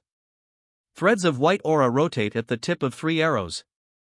As the threads of aura rotate, 3 big orange magic circles appear in the air, then they move and shrink toward the tip of 3 arrows. Edgar shot the arrows into the sky. Art of archery, homing arrows. The 3 arrows went in 3 different directions in the sky. Threads of fire are rotating on the arrows. An arrow reached a target area first. It started falling down, then the magic circle at its tip suddenly expanded. The arrow went down at the magic circle, then many fire arrows suddenly came out of the circle and rapidly fly down from the sky. Their tip is clad in white aura. The arrows curve and go straight to orcs.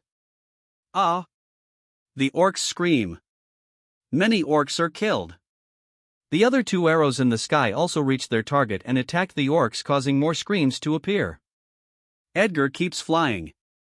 There are 2 Tier 2 orcs in front of him and a severely injured hyperbeing. The Tier 1 orcs around them are dead. Tier 2 were able to block the arrows. Edgar steps on Earth. Boom! He suddenly accelerates toward the orcs. The Tier 2 orcs are startled and did not have time to cast magic, so they raise their club. Edgar steps on Earth in the air. He moves his feet closer to his body. His right hand is holding his sword with rotating threads of fire. Boom! He charges down from the air and swings his sword. Wang! The orc's head is flying in the air. Behind his headless body is Edgar with flashing lightning on his body. The other Tier 2 orc is shocked. His comrade is dead and his enemy is in front of him. Boom! The cement cracked as Edgar suddenly dashed, then he slashed his sword. The orc wanted to swing his club, but it was too late. He stopped moving, then his body separated into left and right. A big bottle with a health potion came out of Edgar's storage space. He opens the cap with magic, and he controls the potion to move above the hyperbeing. The potion burst into red lights and fell on the hyperbeing. The hyperbeing's condition rapidly began to improve. Edgar immediately flew when the potion burst. Robert is breathing heavily as blood leaks from his mouth. His clothes are already tainted with a lot of blood. He is guarding an injured hyperbeing. His right arm is raising a shield. His left arm is hanging on his left side with flowing blood and his left forehead is also bleeding. The fire arrows gave him breathing space, but the threat is not eliminated. There are 4 Tier 2 orcs looking at him with killing intent. They recovered from shock, and they want to kill Robert and the other hyperbeing before the human that cast the powerful skill arrived. 4 magic circles formed above Edgar. 4 flame swords came out of the magic circles. Only half of the whole blade came out. Threads of white aura rotate and clad the tips of the swords. White magic circles appear in front of the swords. All the swords came out of the magic circles. They passed through the white magic circles, then their speed suddenly increased a lot. It is a magic that he researched in virtual world for his magic sword skills. The 4 flame swords are flying like fire beams. They quickly passed 3 corners, then suddenly turned right at the 4th corner. The 4 tier 2 orcs are startled. Flame swords are flying toward them. They put their club in front of them. Bang! The swords hit the clubs, but the orcs are pushed back. The swords stabbed the clubs, even if the orcs clad them with their magic. Edgar passed the 3rd corner, then flew over a building with 10 floors. Ah! Shouts an orc as he tries to redirect the flame sword. The orc was able to swing his club to the right side and redirect the flame sword to go up. Bang! The orc's back hit the front of a car. Another orc pushed his club upward and let it go. The club and the sword rotated in mid-air. The orc fell and got dragged on the cement road by the residual force. Shit! How can there be a strong magician here? Fucking Roshack! This is not what he promised. This is not a low-level world, said the orc that crashed into the car as he stands up. He looks at the other orc near him. He did not notice Edgar behind him. Edgar is above the building in a slashing stance. Lightning is flashing on his body. Boom! He charges down toward the orc. We must retreat. This is not how the orc was not able to finish what he was saying. His head separated from his body and flew in the air. Edgar is in front of the beheaded orc. Bang! He charges at the other orc that just stood up. The orc's right hand has a magic circle and wants to attack Edgar, but he is too slow. Wang! Edgar slashed his sword. He arrived behind the orc. The orc's body separated from the waist. Edgar stares at the other 2 tier 2 orcs, who are looking at him with fear. Shit! We are fooled. There is a high-level magician here. Not just a simple magician, it's even a warrior. I already noticed the abnormality earlier. Our opponents are both warriors and magicians, said the orc with fear. Edgar heard what the orc said. He understands their language because there is a magic skill rune that circulates in the secret forum of magicians on the internet. He hacked the computer of a hyperbeing by placing a virus in it, then found out his username and password for his email and account in the secret forum of hyperbeings. The skill is not strictly guarded because it is not an offensive skill. The skill is taught by demigods or the 8th circle. It seems they learned the skill and want to spread it to the world. The runes are advanced, and the patterns are complicated, but they are surprisingly easy to form with the help of Gaia on Earth. Edgar called Gaia the hidden mystery, which is like a computer on Earth. It looks like I am right, it's an invasion. They received the wrong intelligence? It seems our world is being protected. There are really threats outside of Earth. Those broken worlds are probably part of a destroyed world invaded by powerful forces. It's impossible for these weak orcs to invade those worlds that are rich with mana and aura. These orcs are probably just cannon fodders for low-level worlds. Powerful invaders are sent to powerful worlds. If the force behind these orcs knew that there are 8th circle here, god-level beings might directly attack Earth. Edgar subconsciously strengthened his grip on his sword. Edgar looks at the 2 orcs, then talks with a friendly tone and tries to fool them for more information. I know that you want to retreat. I also don't want more bloodshed. I can let you go if you tell me what I will ask, said Edgar. The 2 orcs look at each other, then laugh. Ha ha ha ha, human, our civilization is not advanced, but we are not dumb. How can you let us go?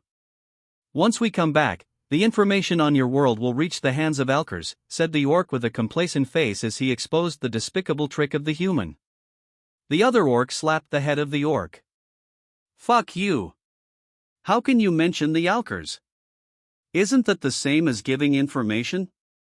Dumb orcs like you are one of the reasons why we can't receive Soul Crystal. Shouted by the other orc, he realized what he just said. He gasped and blocks his mouth with his hand. Alkers? Soul Crystal? These orcs are the same as the orcs in the Aurora world. They are muscleheads, thought Edgar. Fuck. Humans are really despicable. He tricked us into telling him confidential information. Don't talk to him and let's attack together. We made a mistake. He is not a high-level magician. The amount of energy I sense from him is only at the 4th circle, said the orc. The other orc sensed Edgar's energy. His comrade is right. Their morale recovered. They look at Edgar with fierce eyes. Edgar looks at the orcs, who are eager to fight. It seems I have to incapacitate these orcs and force information out of them, Edgar thought as he took a fighting stance. The members of the Poison Guild came out of the building when they saw that only a few orcs are remaining and are even injured by the arrows. Boss, I'm sure you will be a hero. Your face will be shown in the whole country and the world. The guild member with pink hair is flattering the boss. The newbie also tried to curry favor and said flattering words. Ha ha, that is natural. How can we work hard if we don't get recognition, said Eldwick. They reached the area where Susan, Meryl, and another hyperbeing are fighting the remaining Tier 2 orc in their area. Eldwick grins. He stretches his 2 arms, then casts magic. Fireballs rapidly flew to the back of the severely injured Tier 2 orc. Ah, screamed the orc, and he is pushed to the front. Edelwick released his aura, cast magic in his right hand, and then a fire lance formed.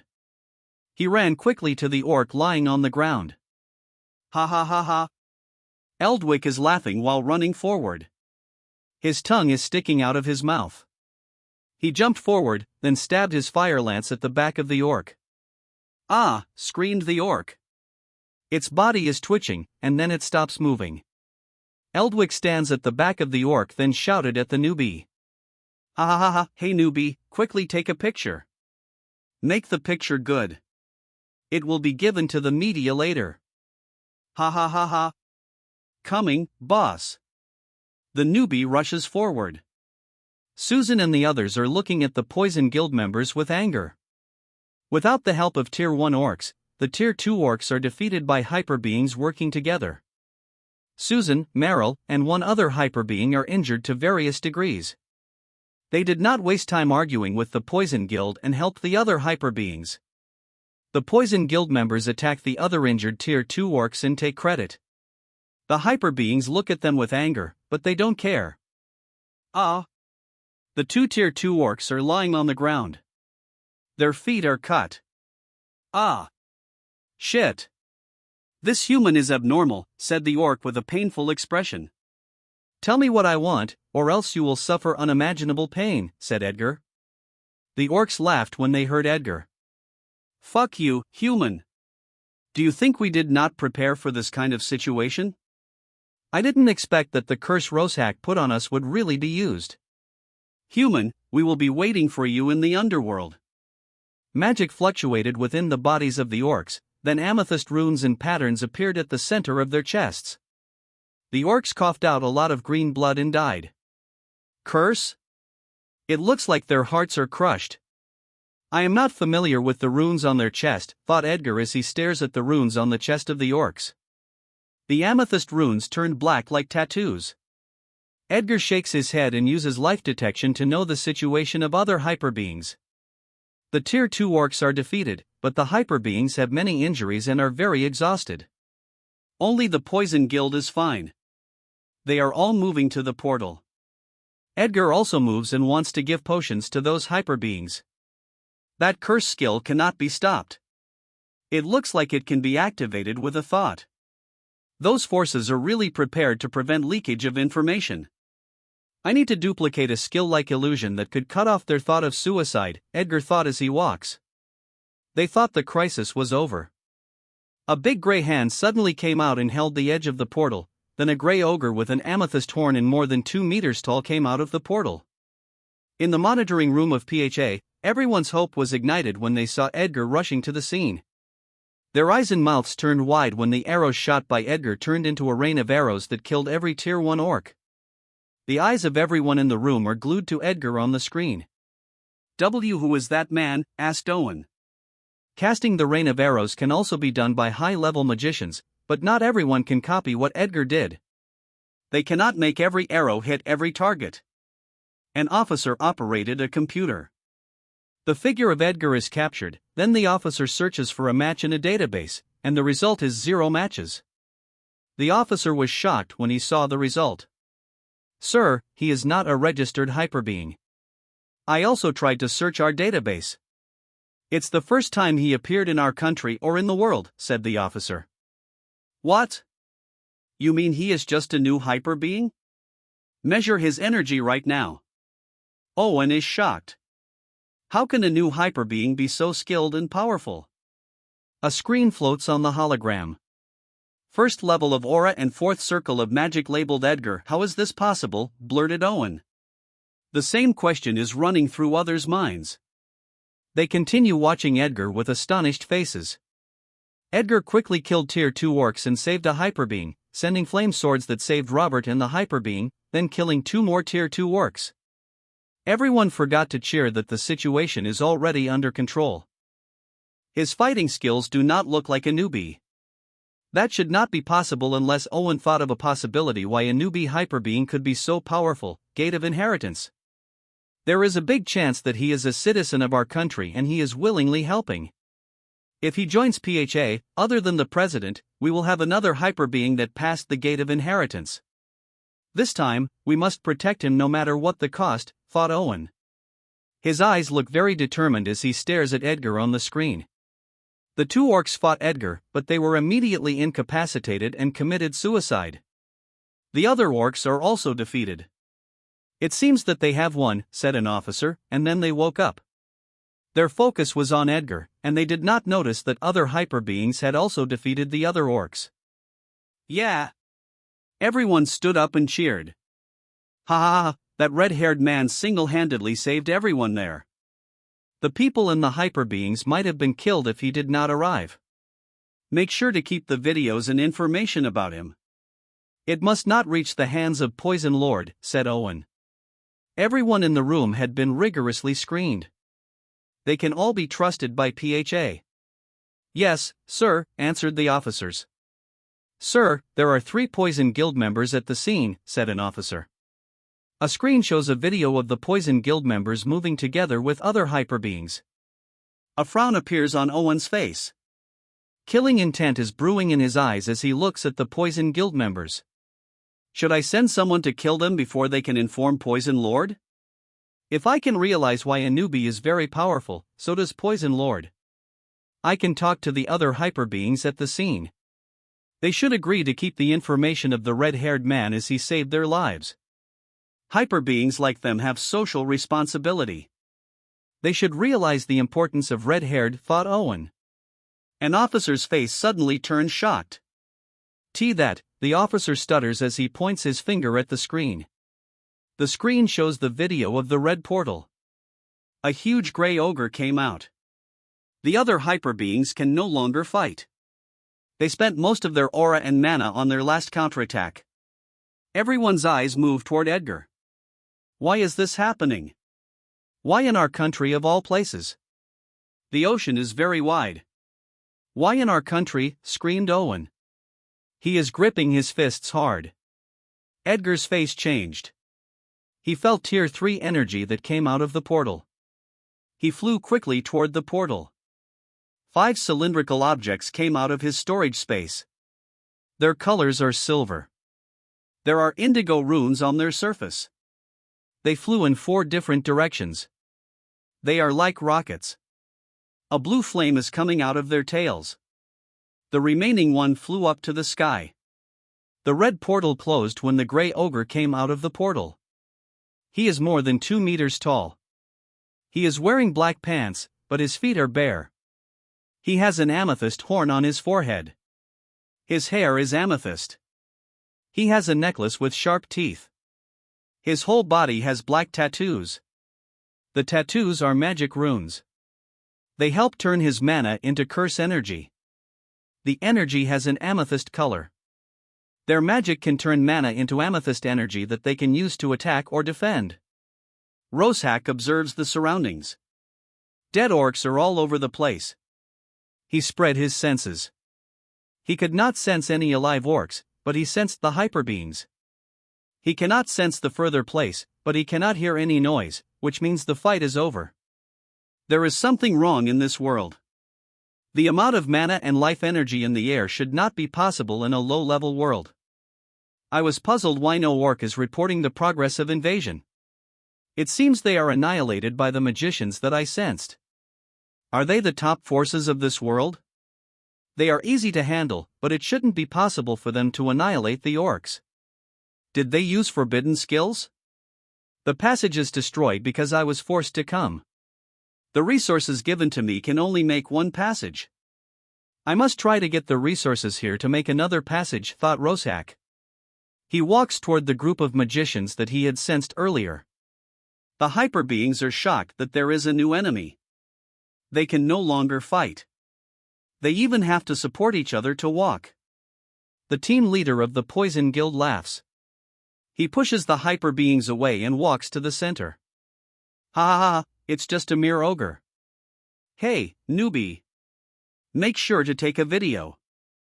It's time for me to shine and make sure to capture the sorry appearance of the wastes behind me, said Eldwick with arrogance. He cannot sense the energy of the ogre because of the distance, but the ogre can sense it. He thought the ogre is the same as the tier 2 orcs. Roger, boss. The newbie answered with excitement. He took out his phone and started recording.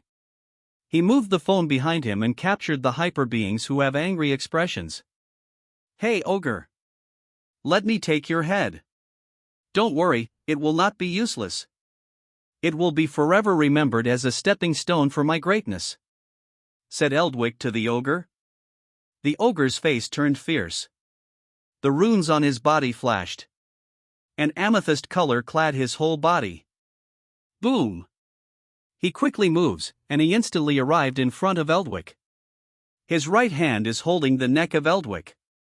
Eldwick's face is quickly turning dark as oxygen cannot flow. He released his aura and used magic. His hands are covered with fire, then he put them on the huge right hand of the ogre. The ogre did not mind the magic of Eldwick. He lifts Eldwick and puts him closer to his face. Eldwick stretched his right hand to the right side and formed a fire lance. He stabbed it at the ogre. The ogre catched the fire lance with his left hand. Eldwick cannot move his right arm further. His body is getting weaker from the lack of oxygen. Despair is written on his face. Amethyst runes start to spread from the neck of Eldwick to his whole body. You will not die peacefully. Die with unbearable pain.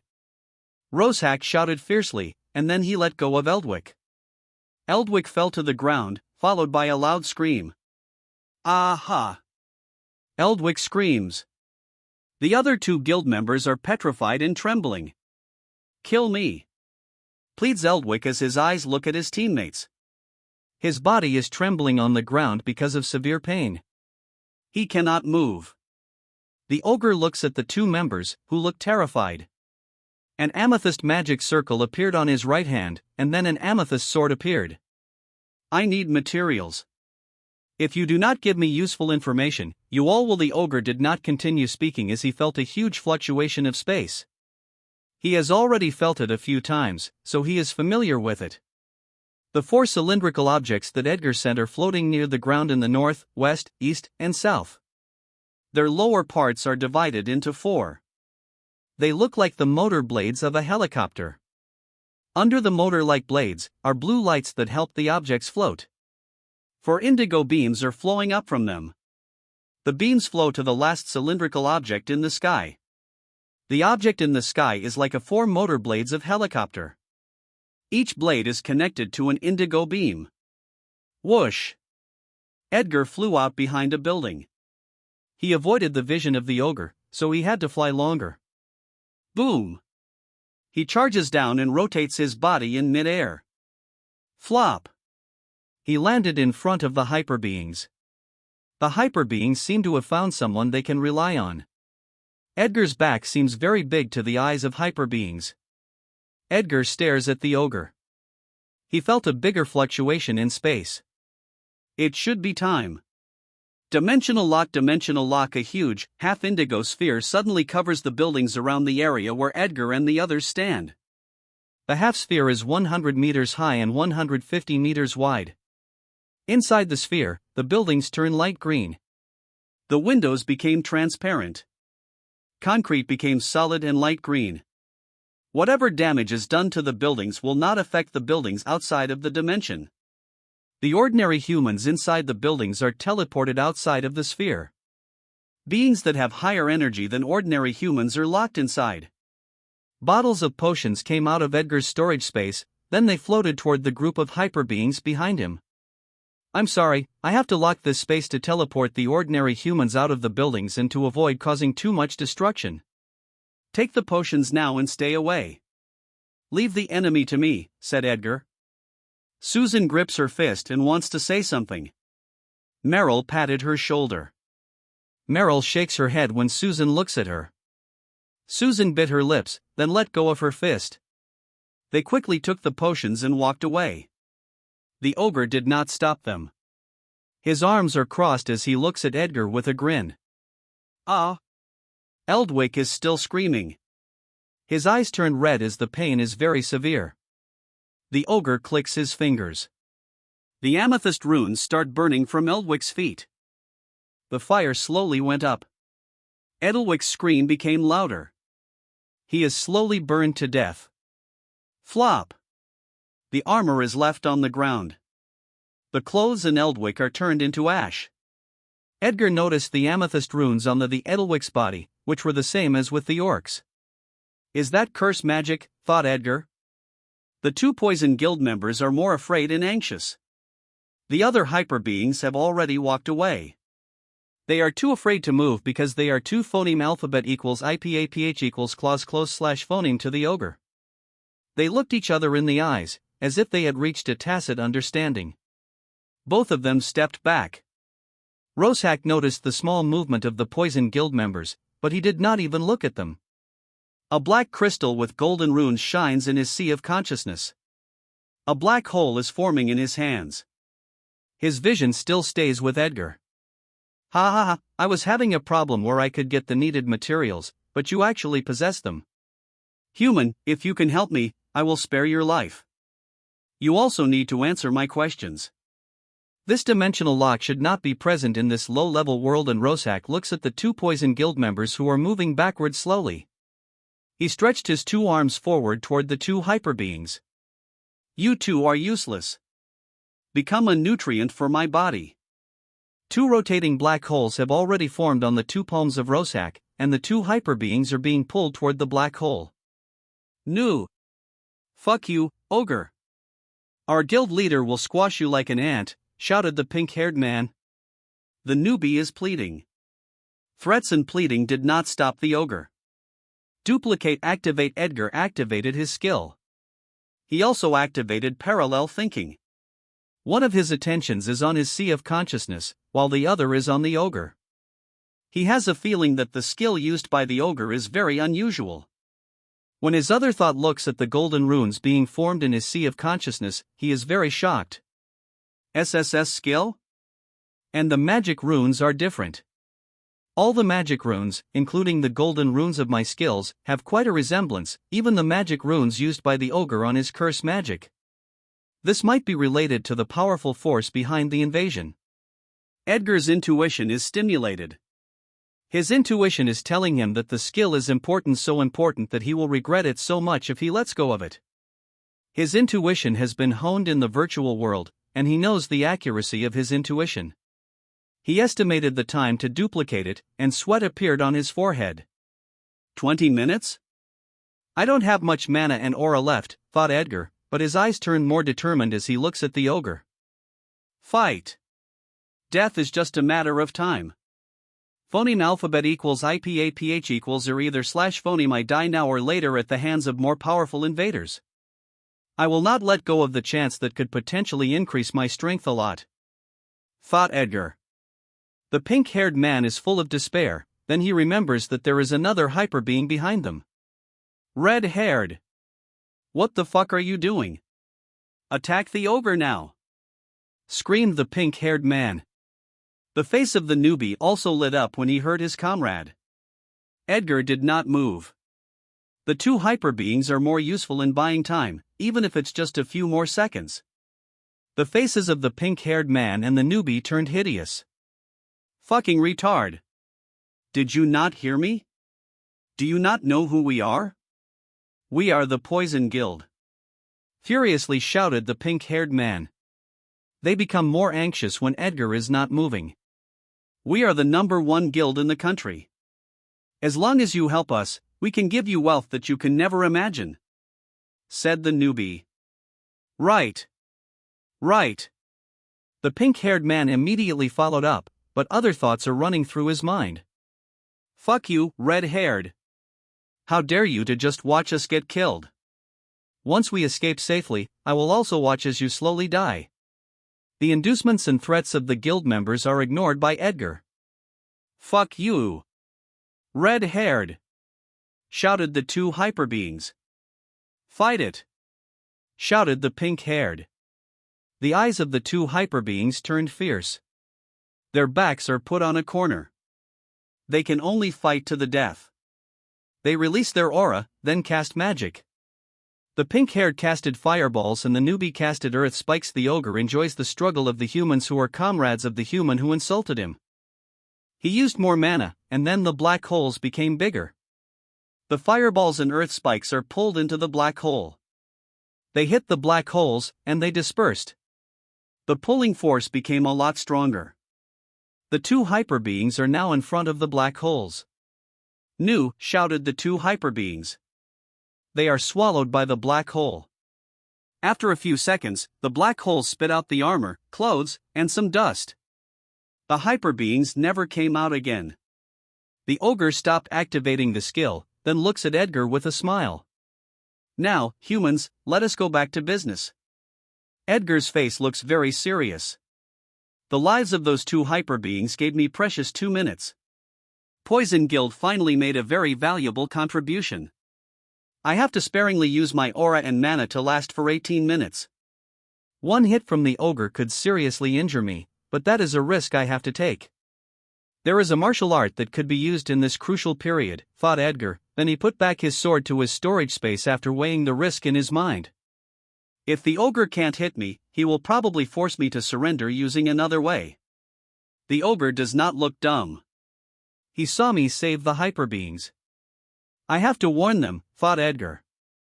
A white magic circle appeared in front of his mouth, then a small white sphere with magic runes came out of the magic circle.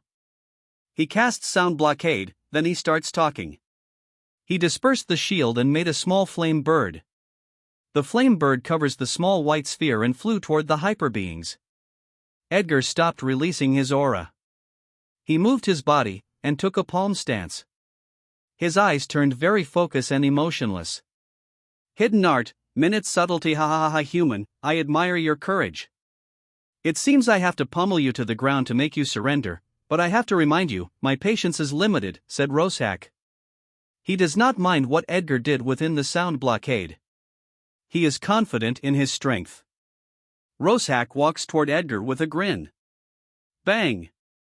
The ogre suddenly accelerated and arrived in front of Edgar.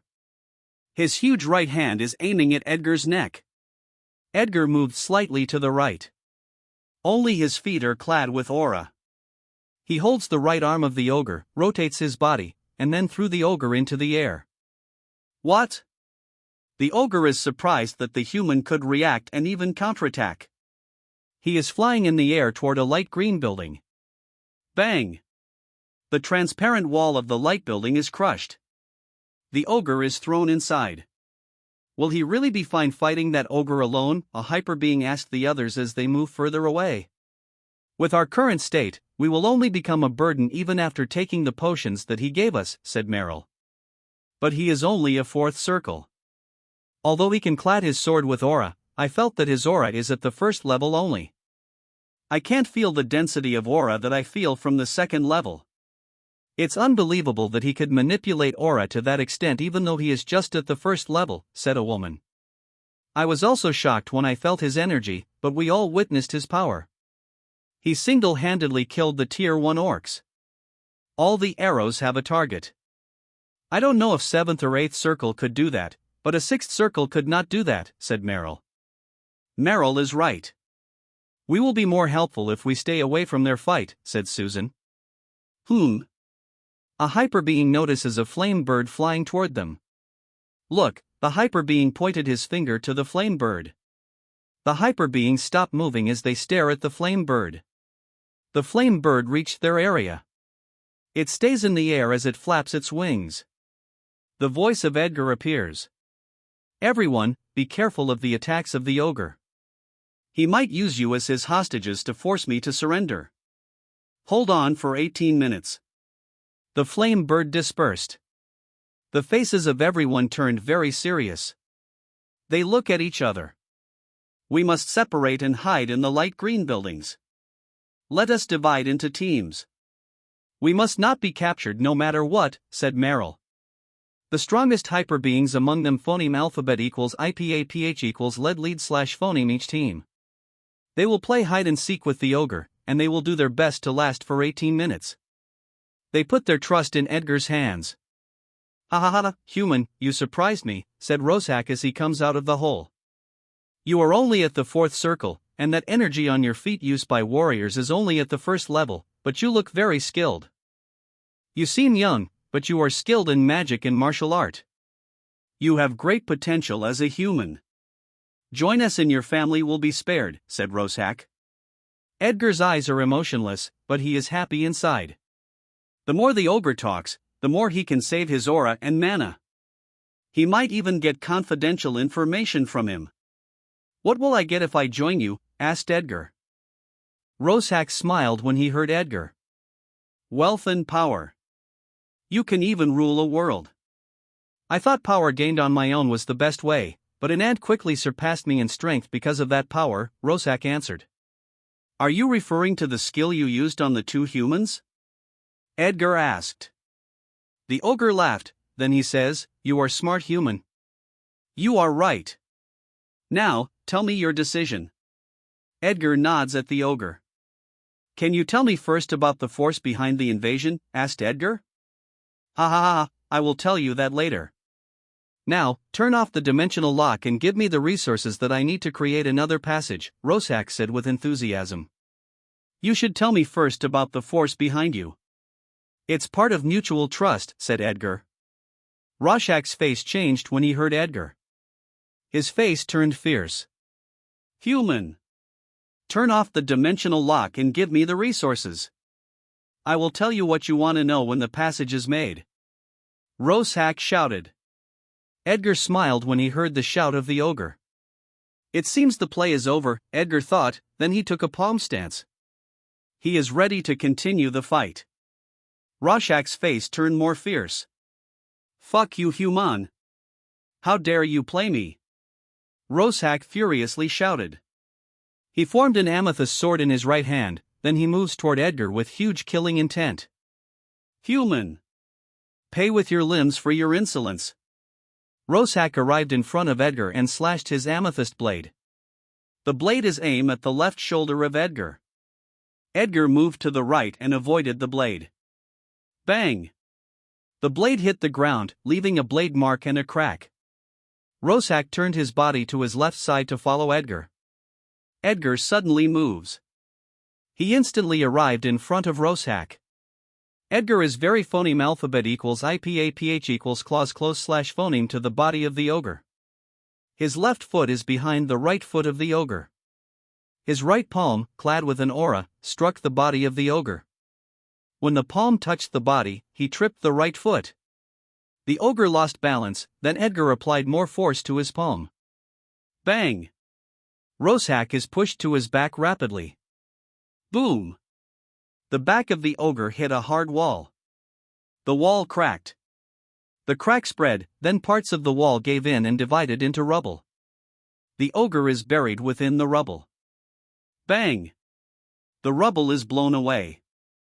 Roshak walks while staring fiercely at Edgar. He disperses his amethyst sword.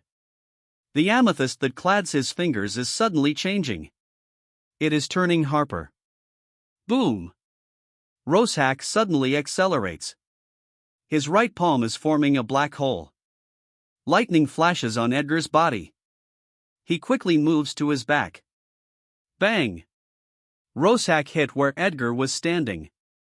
The ground has cracks and a crater. Rorschach's arm is buried. He pulled out his arm, and dust came out of the black hole. Rorschach stares fiercely at Edgar. He rushes to Edgar as he stretches his arm. Edgar jumps back, and he maintains a distance of 4 meters from Rorschach. I noticed earlier that the pulling power of the black hole is quite weak when the two hyperbeings are nearly 4 meters away from the ogre. They panicked and did not react quickly, so they were pulled easily. The closer the distance to the ogre, the stronger the pulling force of the black hole, thought Edgar. Rorschach dispersed the black hole. More amethyst is flowing into his arms. Burning amethyst arms form on his 2 arms, then he swings his arm to Edgar. Curse Claw. A burning slash of claw attacks Edgar. He swiftly moves his body and avoided the attack. Boom! Rorschach dashes, then he jumped as he raises his right arm above his head. He put more energy to his right arm. The burning amethyst arm became bigger, then he smashes it to Edgar. Boom! The big arm smashed the ground and created a crater. Edgar dodged the attack. The big amethyst arm retracted to Rorschach's arm and became smaller. Flop! Rorschach landed on the ground, then runs toward Edgar. Edgar jumped back. Rorschach increased his speed. Edgar casts earth magic, then he steps on earth in the air. Boom! The earth turned into powder as he accelerates toward Rorschach. Whoosh!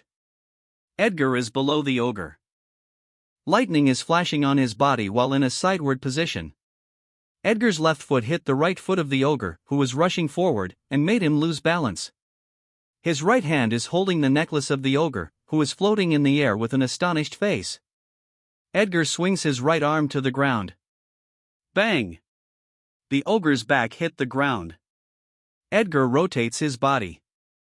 He put more aura to his palm, then strikes them at the head of the ogre. Bang! Bang! Bang! The palms keep hitting the head of the ogre.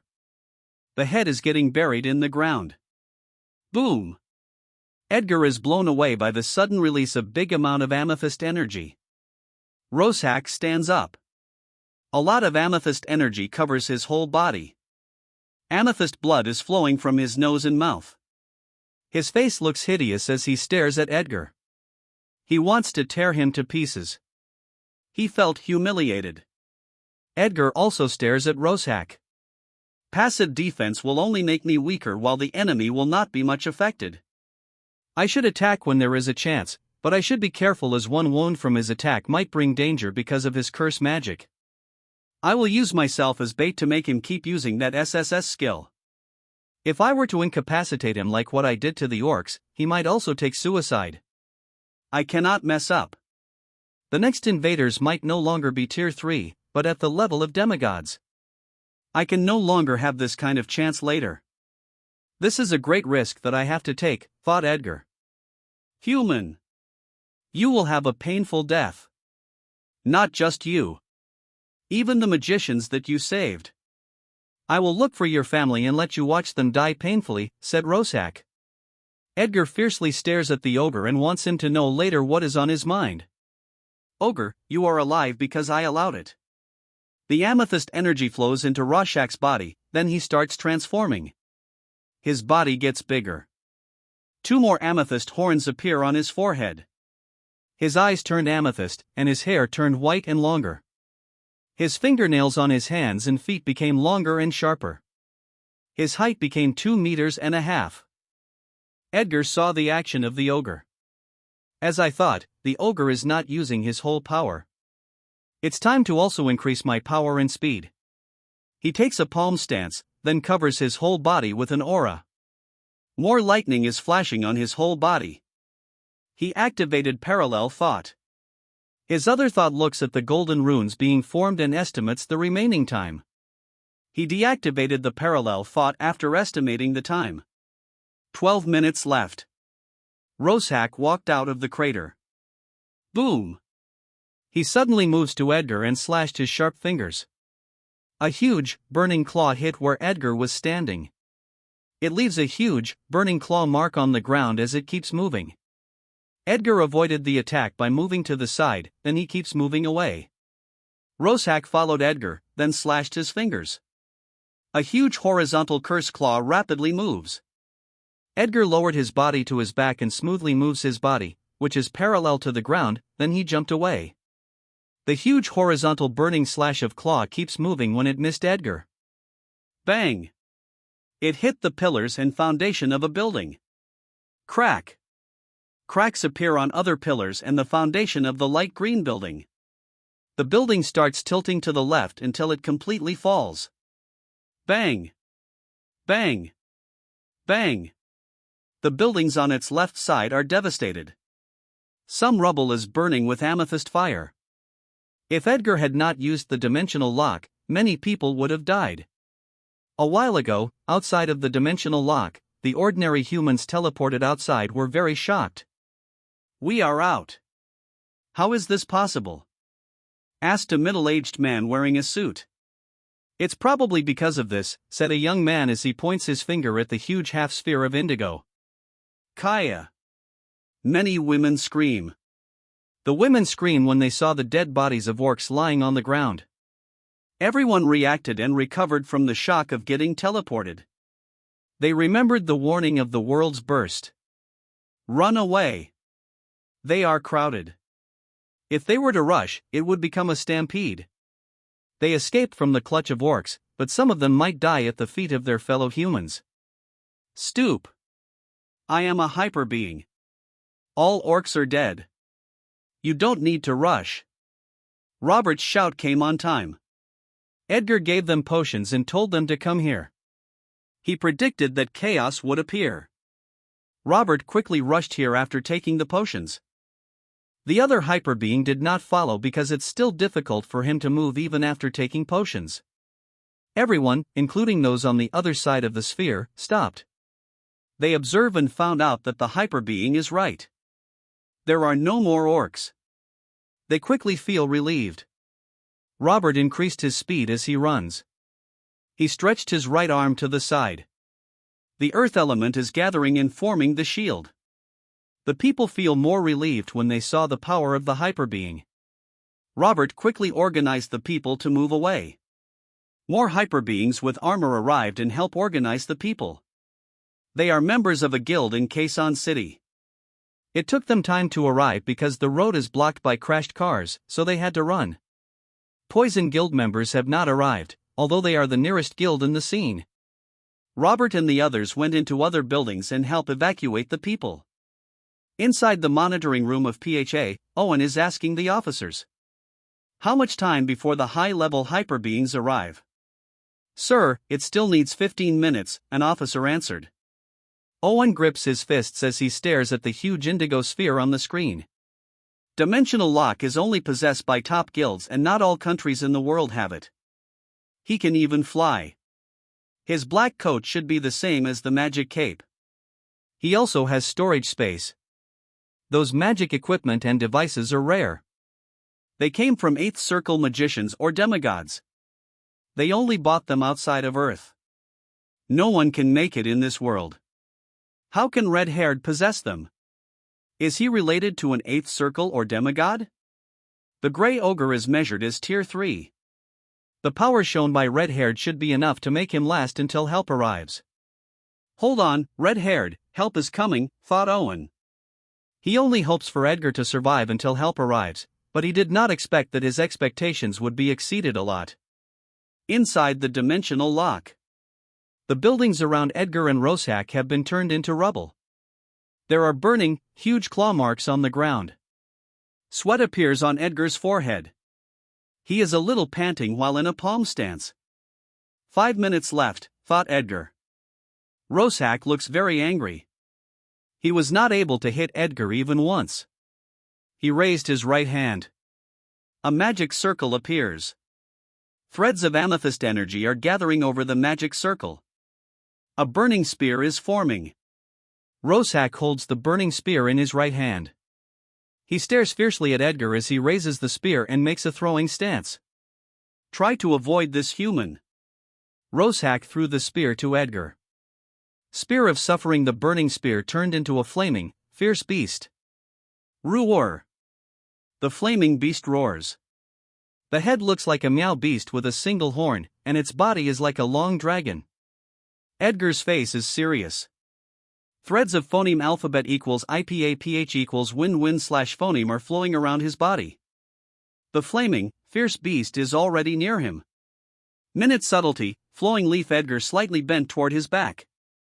The force from the attack is used by Edgar to help him move to the side. Whoosh! He smoothly rotated his body to the left. Flowing threads of phoneme alphabet equals IPAPH equals win-win slash phoneme are moving around his body. Remnants of threads of phoneme alphabet equals IPAPH equals win-win slash phoneme are left where Edgar moves. He moves like a small leaf that avoided a strong, blunt blow in the air.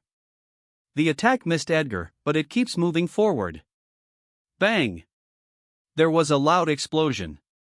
The rubble is hit. Some rubble is turned into smaller debris covered with flames. Whoosh! Roshack is near Edgar. His right arm is stretched forward. His right palm has a black hole that is nearly formed. Threads of phoneme alphabet equals IPAPH equals win-win slash phoneme are still flowing around Edgar's body. His right foot is in front while he is in a palm stance. Minute subtlety, flowing palm whoosh. Edgar rotates his body to the right. Threads of phoneme alphabet equals IPAPH equals win-win slash phoneme are rotating on his right palm. His whole body is moving forward as he rotates.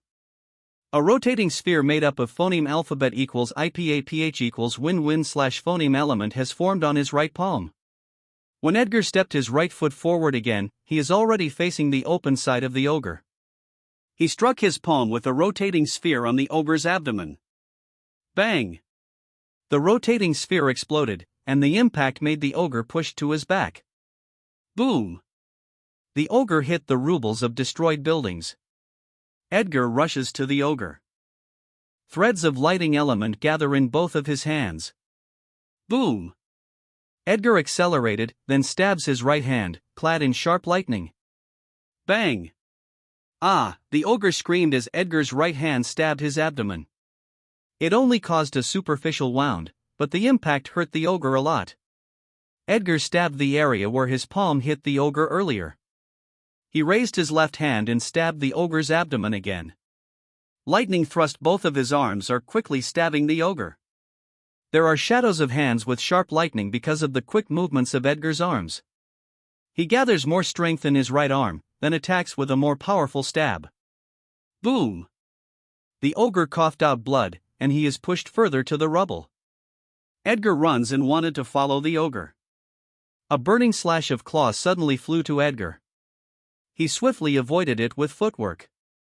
More slashes of claw attack Edgar, but he is swiftly avoiding them. Bang! Bang! Bang! The slashes of claws that missed Edgar are hitting the rubles of buildings, cutting them into pieces. Roshack stopped attacking, and he walked out of the rubble. Blood is leaking from his mouth as he stares fiercely at Edgar. You despicable shit! You kept dodging my attacks and waited for an opportunity to strike. Human! Your tricky action reminded me that I could do the same, said Roshack with a grin. He looks in the direction where the Hyperbeings walked away earlier, then he dashes toward that direction.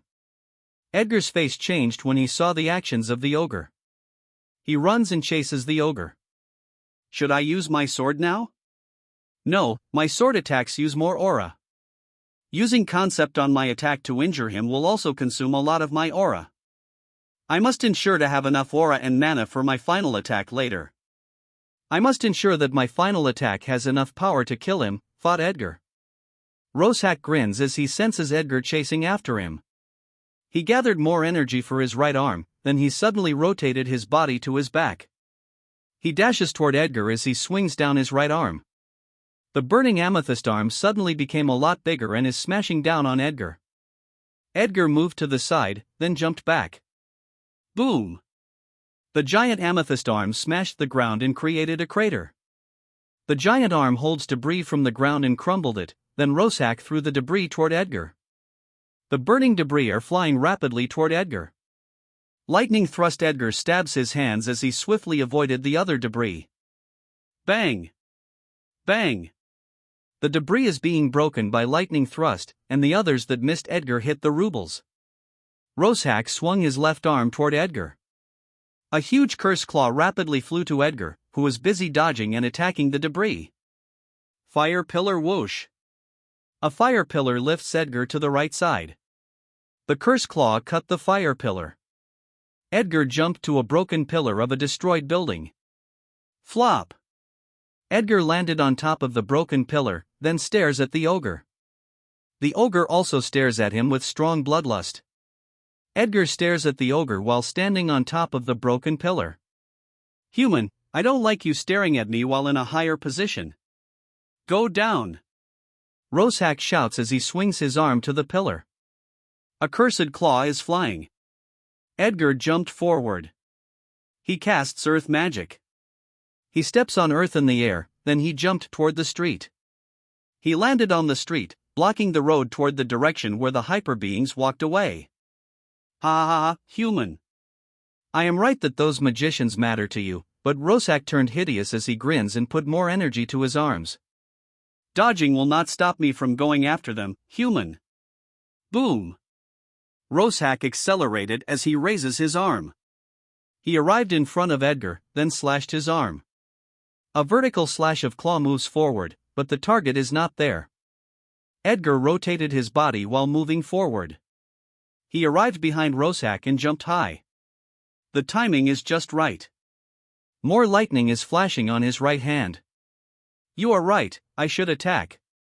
Edgar shouted. Boom! Edgar charges down from the air. His right palm, with flashing lightning, holds the head of Roshack, then he smashes it to the ground. Bang! The head of Roshack smashed the ground, causing cracks to appear. Roshack's left arm swung toward Edgar. Edgar jumped up. He steps on earth, then he moves to the front. He rotates his body in mid-air to face the ogre. Roshack's face looks very fierce. Smashing his face to the ground is so humiliating. Damn you, human! Ah! Roshack is going berserk. He rapidly swings his arms, and many burning slashes of claws are flying toward Edgar. A fire pillar lifts Edgar into the air. The slash of claws destroyed the fire pillar. Edgar jumped away. A slash of claws attacked him in the air. He jumped up with a somersault. Another curse claw is attacking. He charges down from the air as he rotates his body. He jumped up again and avoided another attack. Roshack keeps attacking. Edgar keeps dodging the attacks in the air. Shit! How can this human be slippery even in the air? This human's level is low, but he can confront me and even injure me. I must kill this human or else he will be a big problem once he reaches a higher level. I must use the magicians. I don't believe that I can't find the opportunity to kill this human, thought Roshack. Roshack's expression became more murderous as he stares at Edgar. He stopped attacking, then dashed again in the direction of the hyperbeings. Edgar moved down and landed on the street. He runs and follows the ogre. The hyperbeings should have hidden. By the time the ogre found them, the duplication should be nearly complete. Ogre, you are only alive as assurance in case the duplicate skill needs to see your skill again, Edgar thought as he sharply stares at the ogre. Roshack reached the buildings near the edge of the dimensional lock, but he could not sense the hyperbeings. How can they not be here? Did that human expected it? Is the magic that he used before the fight warned them? Shit! That human is really tricky, said Roshack, then he sneers. He faces Edgar with a sneer on his face. Human! You think I can't find them? The space in the dimensional lock is small. I will find them and cut them. I will do the same to your family, and you can't stop me. Roshack shouted. He dashes to another street and spreads his senses. Susan is lying on the rooftop of a building when she saw the ogre coming in their direction. She watched the battle between Edgar and the ogre. She was very worried that Edgar was fighting the ogre without protecting his body with an aura, but the result shocked her. Edgar was actually winning. When the ogre transformed, she actually wanted to join their battle because she thought Edgar was running out of aura. She is astonished that Edgar has enough aura, and he only sparingly used it in the earlier fight. She is shocked by the courage, skill, and wisdom of Edgar. Susan rolls her body on the rooftop, then her body falls. She grabs onto a protruding block like an air conditioner, then swings her body. She can't use magic or aura because that will make it easier for Rosak to sense where they are. If aura masters or magicians do not use aura or magic, it will be difficult for beings to sense them from a distance. At a phoneme alphabet equals IPAPH equals clause close slash phoneme distance, beings could sense their energy even if they do not use aura or magic unless they used magic skills, rune equipment, or other devices to hide their energy. Edgar did not teach them cloaking magic. The runes are complicated, and they cannot learn and cast them in a short period of time, even with the help of Gaia. Flop! Susan landed on a square block, then she dives toward a staircase. She rotates her body in mid-air and landed on the platform of the stairs. She ran forward, then she dives down. She is falling very fast. She rotates her body in mid-air and grabs a stair. She let go of the stairs, then she falls toward the ground. Flop! She landed on the ground, and around her are two other hyperbeings. We must move. The ogre is coming toward us. We cannot be captured. The time limit that red-haired said is coming. We must hold on a little longer. He should have a plan, said Susan. The two other hyperbeings nodded, then they started running. Rosak is running quickly. He is already near where Susan and the others were hiding. He still cannot sense the magicians. He is getting more irritated. Anger is accumulating within him. He hasn't recovered from the shame of Edgar's attack. He wants to vent his anger on the magicians, but he can't find them. He is gritting his sharp teeth hard, then he runs to a street. After running for a while, he still could not find them. Edgar is closely following him. Rosak seems to feel the mockery of the human following behind him. He grips his fists hard. He can no longer endure his anger. Ah! Screams Rosak. His face looks so fierce. He really wants to kill. He gathers more energy in his arms. Come out! Damn rats! Rosak rapidly swings his arms. Huge, burning slashes of claws are rapidly moving toward the buildings around him. Boom! Boom! Boom! Buildings are getting destroyed. A tall building at a particular distance is hit by a huge claw. The upper part of the building starts falling. Boom! It hit smaller buildings beside it, and then those buildings started crushing. Susan and the others are forced to use aura to escape the rubble of the destroyed buildings. Rosak sensed the aura. It is faint because of the distance. He grins, then rushes toward that area. Ha ha ha, I should have done it earlier. Rosak could see the hyperbeings running away. His face turned hideous. Rats! You will never get away from my grasp! Shouted Rosak as he increased his speed. Susan and the others moved away from the main road. They stopped using aura, then they entered another street. Rosak saw it, and he sneered. Rats! You think you can still hide? Rosak swings his arms and attacks the buildings. The buildings are destroyed by slashes of claws. The hyperbeings are forced to use their aura again and quickly move away from the falling rubble. Rosak jumped on a building that is getting destroyed.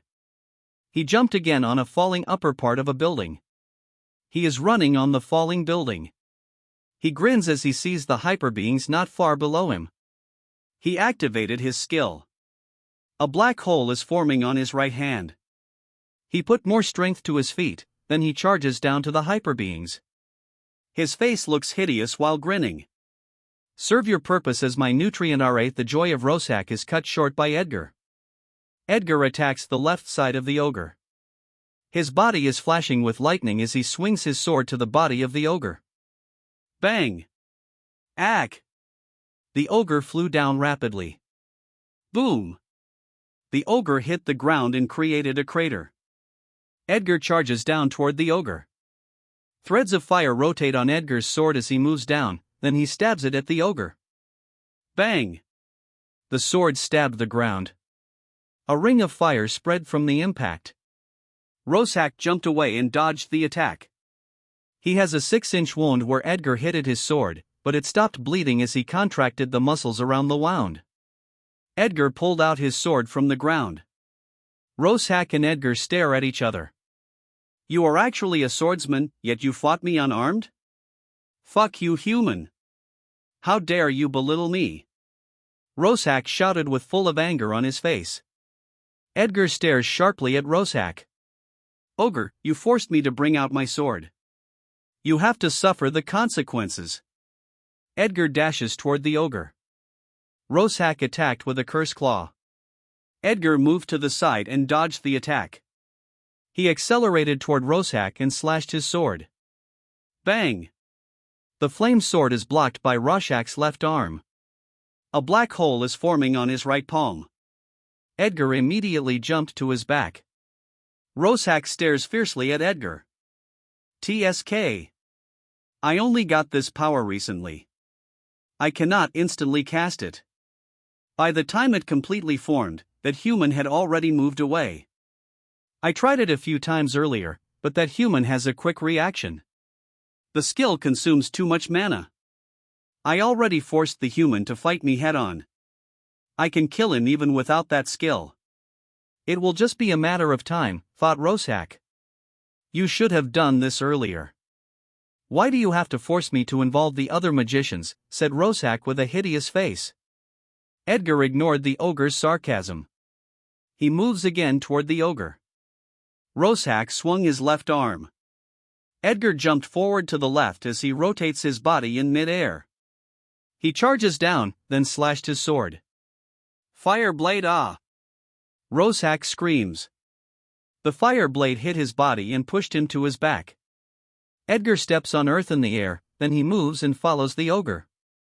Threads of fire element are rotating on his sword. Roshack holds and squeezes the fire blade with his burning amethyst arms. Bang! The fire blade dispersed. Roshack put more energy on his right arm. The amethyst arm became a lot bigger, then he swings it to Edgar. Whoosh! The huge amethyst arm caused a strong blow of phoneme alphabet equals IPAPH equals wind wine slash phoneme as it swings. Edgar stepped on earth and jumped up with a somersault. Boom! He charged down from the air and slashed his sword. Bang! The sword is blocked by Roshack's left arm. The huge amethyst arm moves and wants to grab Edgar in the air. He jumped up as he rotates in the air. He holds his sword above his head, then slashed it toward the ogre. Fire blade bang! Roshack crossed his amethyst arms and blocked the fire blade. He swings his arms and blew it away. He attacked with a curse claw. Edgar jumped to his back. He landed on the ground, then he jumped back a few times. Huff huff, his breathing is getting heavier. The giant amethyst arm became smaller. Roshack stares fiercely at Edgar, then he raised his hands to his sides. An amethyst magic circle formed over his palms. Boom! The ground cracked as he rushes to Edgar. Threads of amethyst energy are rotating and gathering over the magic circles. Energy balls formed on Roshack's palms, then he threw them to Edgar. Boom! An energy ball hit the ground, causing a big hole to appear. Edgar jumped and dodged the second energy ball. Roshack appears in front of Edgar. He is swinging his right arm. A horizontal curse claw attack, but Edgar jumped up. He accelerated from the air and stabs his sword to Roshack's neck. Bang! The sword is blocked again by Roshack's arm. Edgar immediately jumped back. Roshack follows him, then he swings his arms. Curse claws attack Edgar. Edgar moves and swiftly dodges the attacks with footwork while moving to his back. Bang! A huge amethyst arm hit where Edgar was standing. The huge arm retracted toward Roshack. He jumped up and raised his arms together above his head. Amethyst energy flows between his palms. An amethyst energy ball forms and gets bigger, then he threw it to Edgar. The huge energy ball rapidly falls. Bang! There was a loud explosion. A crater nearly 15 meters in size appears on the ground. Debris are flying in the air. Edgar is in the air. He was lifted by a fire pillar to his back. The fire pillar is cut by the explosion. He jumped back with a backflip. Boom! He charges down diagonally. His face is facing the sky, then he rotates his body in mid-air and swiftly landed on the ground outside of the crater. Roshack landed on the ground. He raised his hands. A magic circle formed on both of his palms. He dashes toward Edgar. His arms are stretched to his back. Amethyst threads start to gather over the magic circle. Then an energy ball with rotating purple fire forms. Edgar also dashes toward Roshack. They both jumped over the huge crater. Roshack struck his left arm with the energy ball. The ball flew to Edgar, but he dodged it. Edgar jumped forward while rotating in mid-air. He slashed his sword at Roshack's head. Roshack struck the sword with his huge right arm with an energy ball. Roshack smirks when he sees the sword hitting the energy ball. Boom! The energy ball exploded, and purple fire spread in the air. Edgar is blown away, and there are purple fires on his body. He rotates his body in mid-air. Flop! He landed near the edge of the crater. Roshack landed on the crater, then jumped up on the opposite side of the crater. He looks happy as he sees the curse fire on Edgar. Ha ha ha, human, you are done. That is not an ordinary fire. As long as I don't take it out, that fire of curse will keep burning. It is fueled by mana in the air. Once it touches your skin, the runes of curse will spread on your body. You will suffer unimaginable pain. Roshack stopped laughing, his face is turning ugly. The curse fires are falling to the ground with an aura. Edgar's control over his aura can let it separate from his body. Huff huff huff. Edgar's breathing is very heavy. The estimated time took longer. It was the right decision to keep the ogre alive. The duplicate skill needed to see the ogre's skill one more time, Edgar thought. TNNNG. The golden skill rune is completely formed. It's finally over. It's time to send the ogre to the underworld. Edgar took a slashing stance and stares at the ogre with a smile. Ogre, does your world have an underworld? Asked Edgar. Ha ha ha ha, human, you are funny. You think you can kill me? But it doesn't hurt to tell you, as you will die anyway. My soul has been sold to Alkers, so if I die, my soul and body will belong to them. Human, in your current situation, you can only cast one powerful magic skill before getting completely exhausted, but how can a low-level magician like you cast magic that can defeat me? Is your brain working right? Maybe my curse fire affected your brain. Roshack has a mocking face while talking. He still does not know that death is already near him.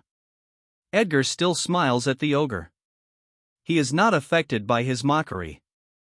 One strike is enough. Ogre, time for your soul to meet your owner. Edgar moves toward the ogre. He appears above the crater. He steps on earth as more lightning flashes on his body. Threads of white aura and fire element rotate on his sword. Boom! He accelerated toward the ogre, who is oblivious to the danger.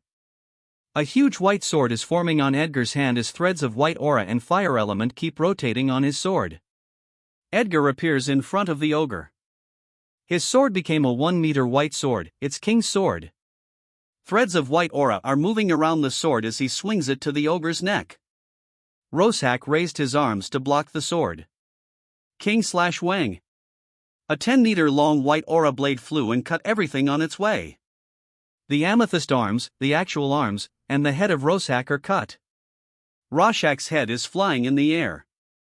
Ogre, you were only alive because I allowed it. Roshack heard what Edgar said before losing his consciousness forever. He did not understand what happened, but he understood it after hearing Edgar. Flop! Edgar landed on the ground and kneeled.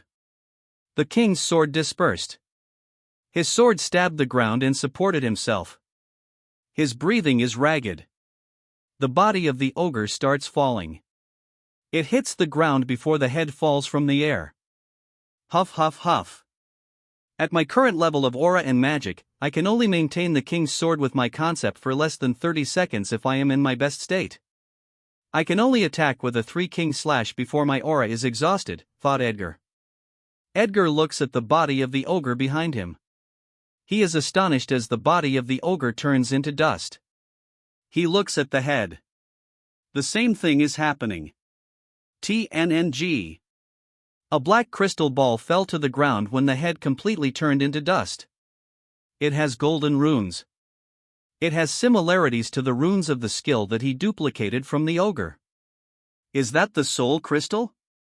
It gives the power to the ogre to cast the skill that I duplicated. The ogre is probably telling the truth that his soul and body will belong to Alkers once he died.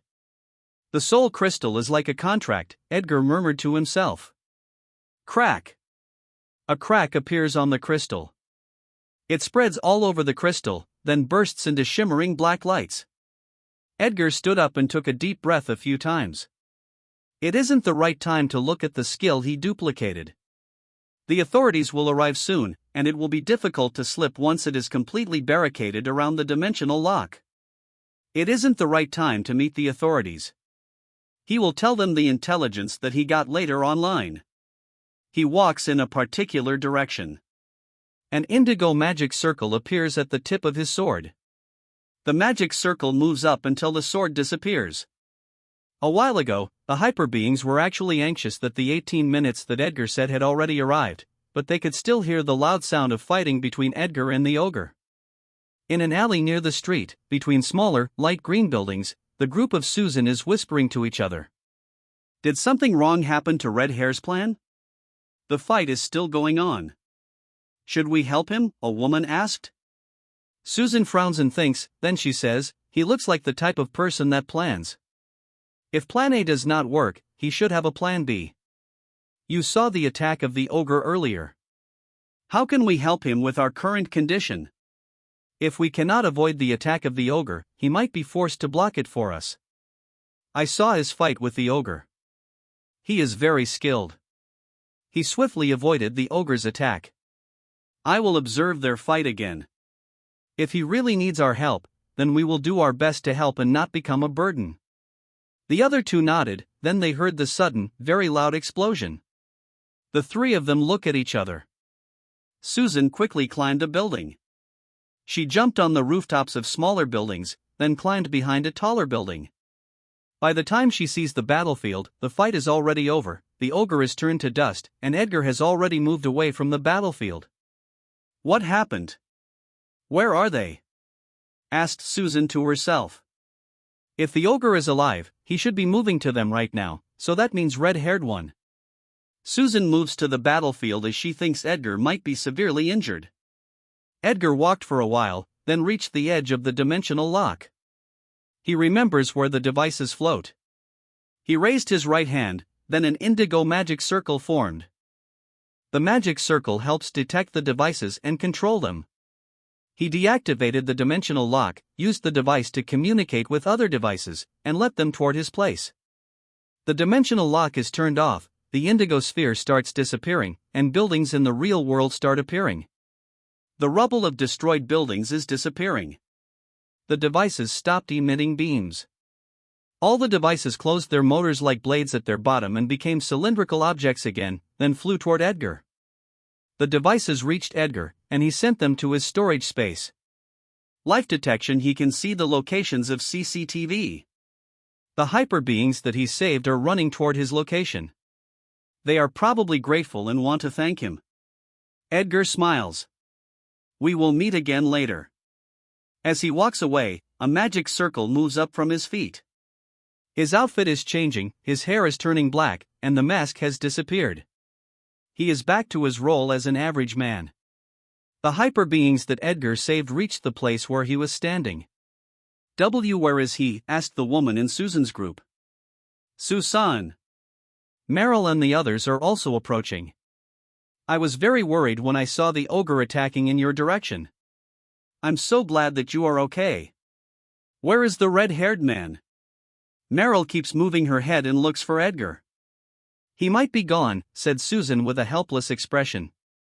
What? How can he just disappear without letting us thank him? Asked Meryl with an astonished face.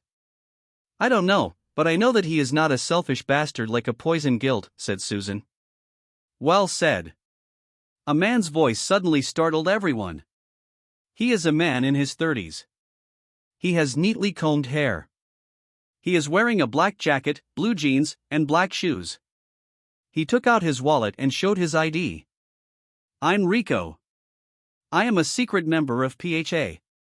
I am the closest here, so I am sent by the vice president to talk to you all, said Rico. The Hyperbeings are surprised that a secret member is even mobilized. Rico looks at them, then keeps talking. The information of the red-haired man must not be spread. You all should have a speculation about why he is so strong. If his information reached the ears of Poison Lord, he would be in danger. We will create a rumor, and you should follow our narrative. Of course. How can we let our savior be in danger, said Meryl. Right. Right. The other Hyperbeings also agreed. Whoever spreads the information of the red-haired will be the enemy of our Evenheart Guild, said Meryl. Whoever leaks will be our enemy forever, said the Hyperbeings. Another thought is running through Meryl's mind. It was just my speculation, but PHA has just confirmed it, that red-haired man passed the gate of inheritance. My sister will definitely accept him. He will be a big boon to our guild. I should secretly look for him, then invite him. How should I tempt him to join our guild? He will not be lacking with cultivation techniques and resources. Should I use a beauty strategy? Meryl grins as she thinks of a strategy. Susan has a helpless look as she sees her friend grinning. She knows what is running through her friend's mind. Rico asked them what happened inside the dimensional lock. They all told me what they saw. Rico is shocked that Edgar fought and killed the ogre alone, an ogre that can even transform. Edgar is much stronger than their estimate. Rico also talked with Robert and the other Hyperbeing. They also agreed to keep their mouths shut about Edgar. PHA informed Tyvek of the unfortunate news that the branch guild members were killed, which further made his bad mood worse. The helicopters carrying high-level Hyperbeings arrive one after another. They are very surprised that the fight is already over. They asked what happened. The Hyperbeing saved by Edgar explained what happened. PHA deliberately spread the rumor that a descendant of the Sun family, which specializes in fire magic, saved them. The media also arrived one after another, and the rumor that a descendant of the Sun family solved the crisis reached their ears. Many ordinary humans witnessed the rushing motorbike and fire magic used by Edgar. The media is excited. It's an exciting story. They flock one another toward the residence of the Sun family. The breaking news of the immediate world's burst has spread around the world through social media. The whole world is shocked, but some Hyperbeings already expected it. They are the Eighth Circle magicians and demigods on Earth. Inside a broken world, David, an Eighth Circle lightning magician of the Night Guild of the UK, is standing on top of a black crystal 8 kilometers long. The crystal stands in a diagonal line. Everything around him is a crystal of huge size. There are crystals with different colors, but the longest are black and are always hit by lightning. David has purple hair and armor. He is holding a silver lance. Purple energy surrounds David's whole body. It is like a flame. Some parts of the flame are separating and flowing to his back. Behind David, a faint, big purple fog has gathered. The sky is very dark. There is a sound of thunder and lightning in the sky. Lighting keeps flashing in the dark clouds. Boom! Boom! Purple lightning, many kilometers long, hit the top of black crystals. Lightning travels from the top to the bottom of the crystals. Boom! Lightning hit a black crystal near David, but he seems unfazed. As lightning keeps falling and hitting the crystals, a Night Guild member flies and lands near David. Leader, an immediate world's burst happened in the Philippines. It wasn't magic beasts that came out, but intelligent beings, orcs, and an ogre. They are already eliminated, said the guild member. David is silent, but his grip on the spear has become stronger. Roar! A loud roar appeared. A huge purple lion came out of the dark clouds. It's 100 meters long. It has a silver horn on its forehead, its hair is white, and it has 2 huge white wings. Divine projection. The purple fog behind David moves and forms an almost transparent, 100-meter-tall figure. The figure's whole armor is purple. Outside of the broken world, in a particular area in China, a man with a red stick is walking on a large open field tinged with red while spreading his senses. His hair is brown, and he is wearing red armor and a yellow cape. Around the open ground, there are tall barren mountains that are also tinged with red, not too far from each other. Red and brown dust is flowing around. The color of the ground in mountains is a result of mutation. The man suddenly sneers. He sensed the giant worm, which is 35 meters long and lives underground. The worm is pink with many sharp teeth and 2 black horns on both sides of its mouth.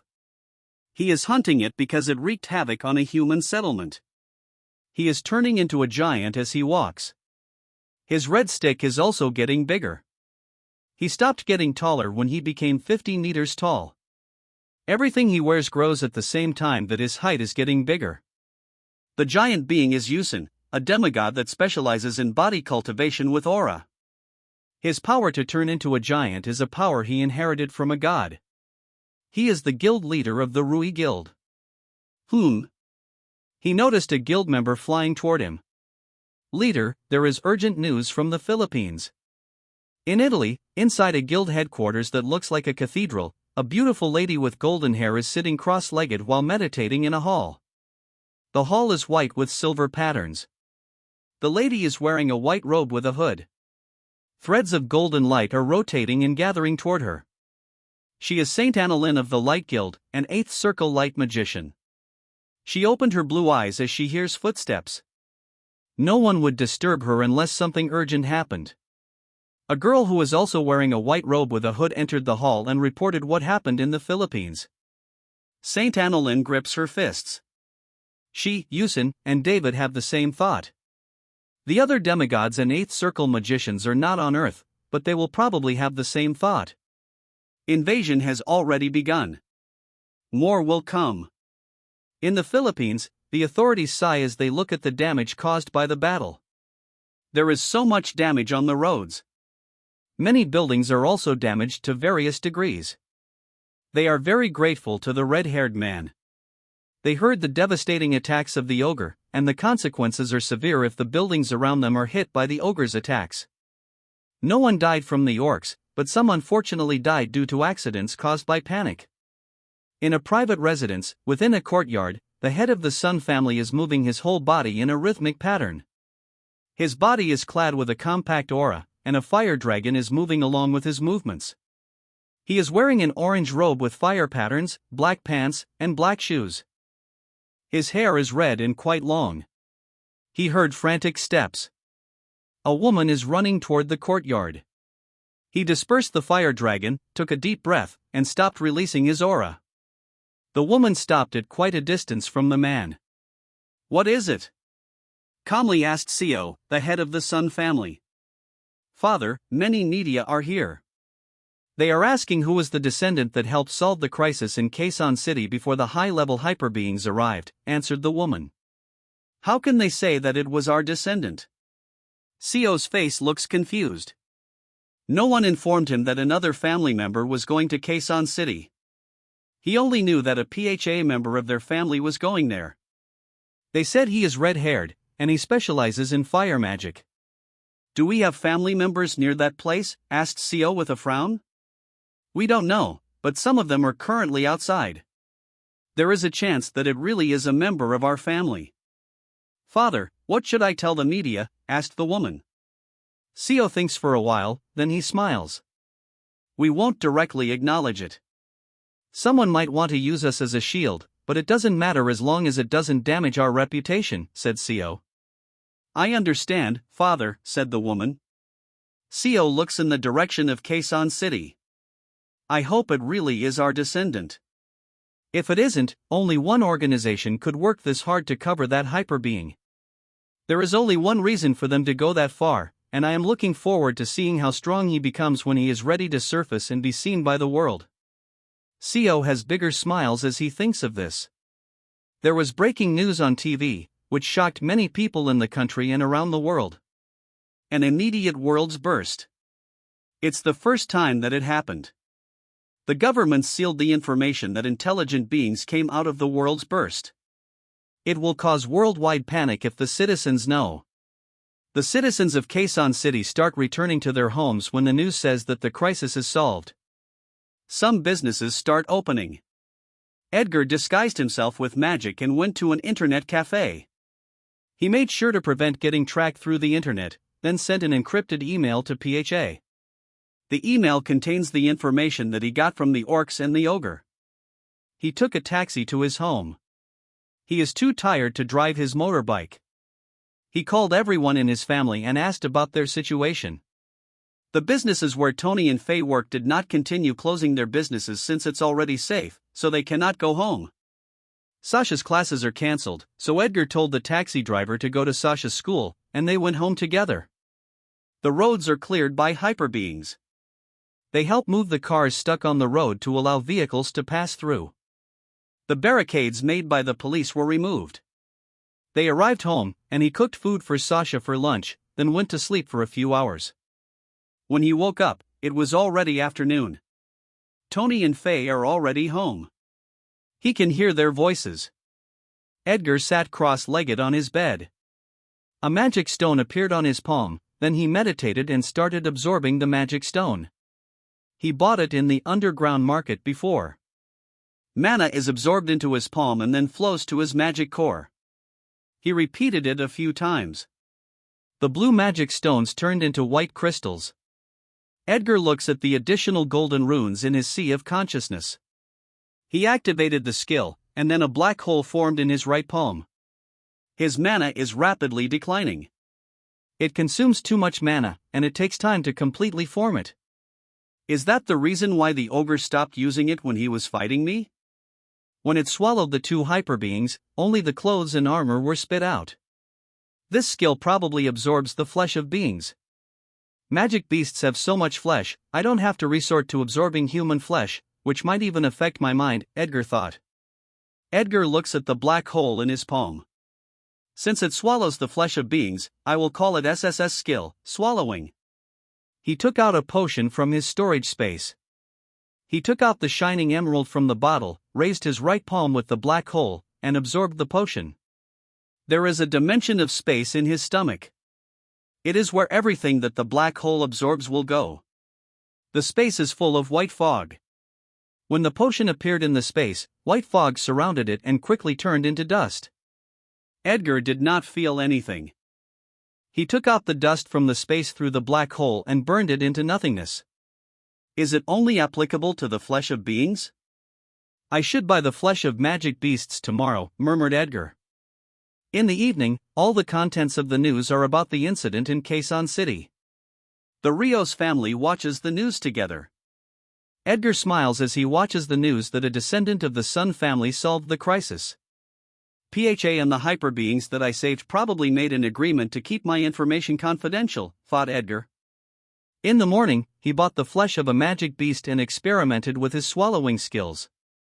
Edgar is standing at the center of his underground training hall. There is the flesh of a magic beast below his feet. He stretched his right hand toward the flesh. A black hole is forming, and the pulling force is getting stronger as it gets bigger. When it completely formed, the flesh flew toward the black hole. The flesh went to space and quickly got digested by the white fog. Dust and green fog formed from the flesh. Edgar removed the dust from the space. He mobilized the green fog. He has a feeling for how to use it. A black hole appeared in the dimension, and he let the green fog flow into the black hole. The green fog flows from his digestive system to his whole body. This, Edgar is shocked. He is familiar with the feeling. The green fog is an energy that strengthens his body. It is an aura. He knows how much material is needed to strengthen the body in aura cultivation. Various materials are needed to combine in order to create an effective medicine for cultivation, but the skill just needs flesh. The green fog is a concentrated aura that could be used like medicine for cultivation. Its flow from the digestive system is slow. There is a limit to how much green fog can flow out from the dimension. The energy that flows to the digestive system must be consumed first. Can it be accelerated by rhythmic breathing and movement? Edgar asked to himself. He deactivated the swallowing skill, and he performed mystic dragon art. He is shocked that the flow of energy had accelerated.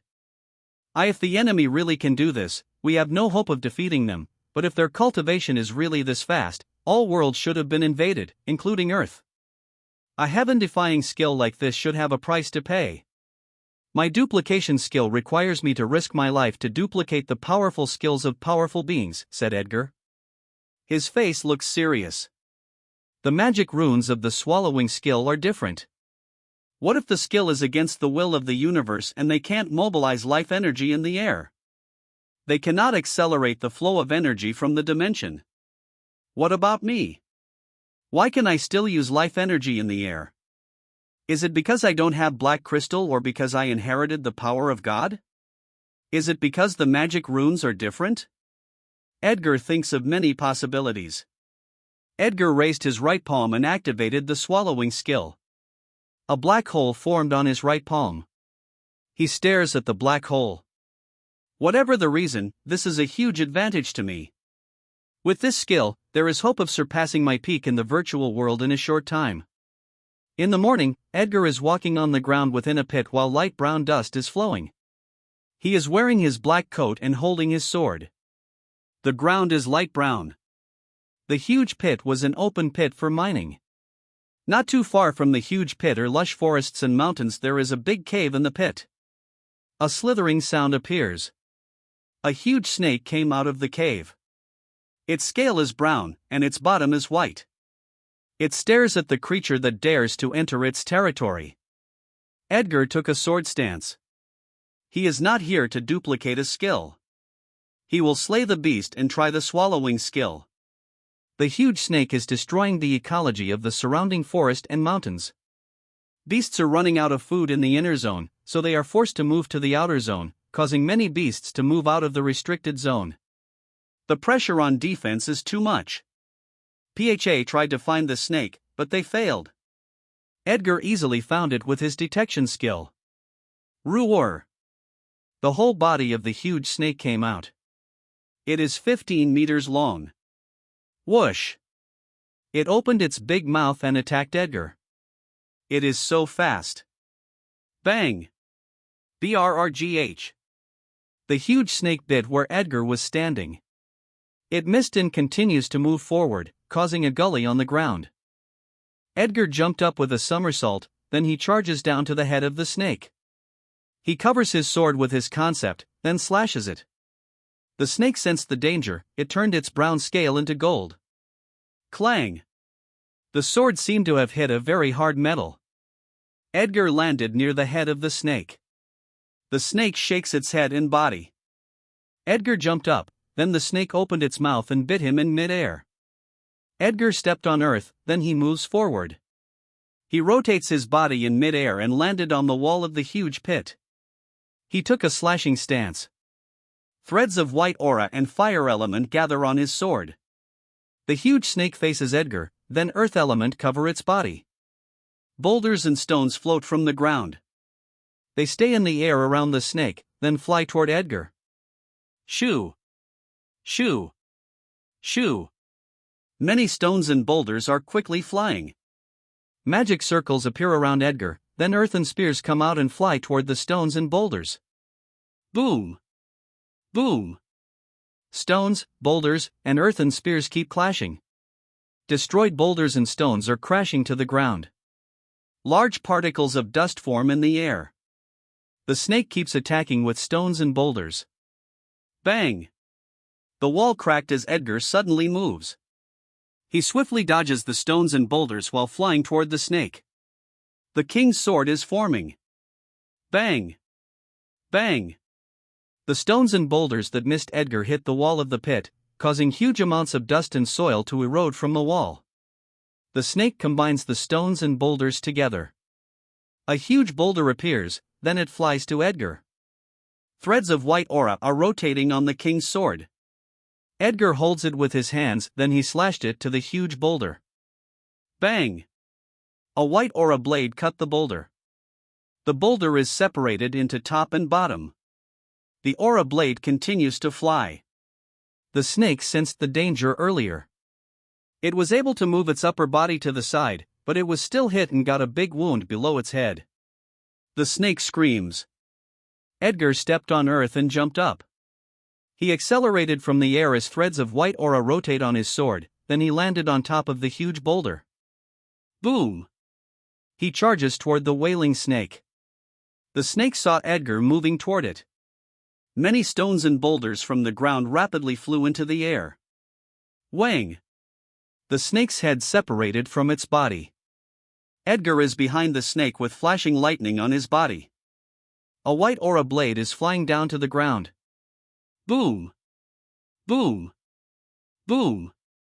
The stones and boulders in the air start falling down, followed by the huge body of the snake and its head. Huge, light brown dust spreads in the pit. Edgar is panting while floating in the air. Huff huff, 3 king slash is really my current limit, but it should change soon. With the swallowing skill, my aura cultivation should progress a lot faster than my estimate before, thought Edgar as he disperses his king's sword. He moved down toward the huge corpse, then stretched his left arm and activated the swallowing skill. A black hole swallowed the beasts.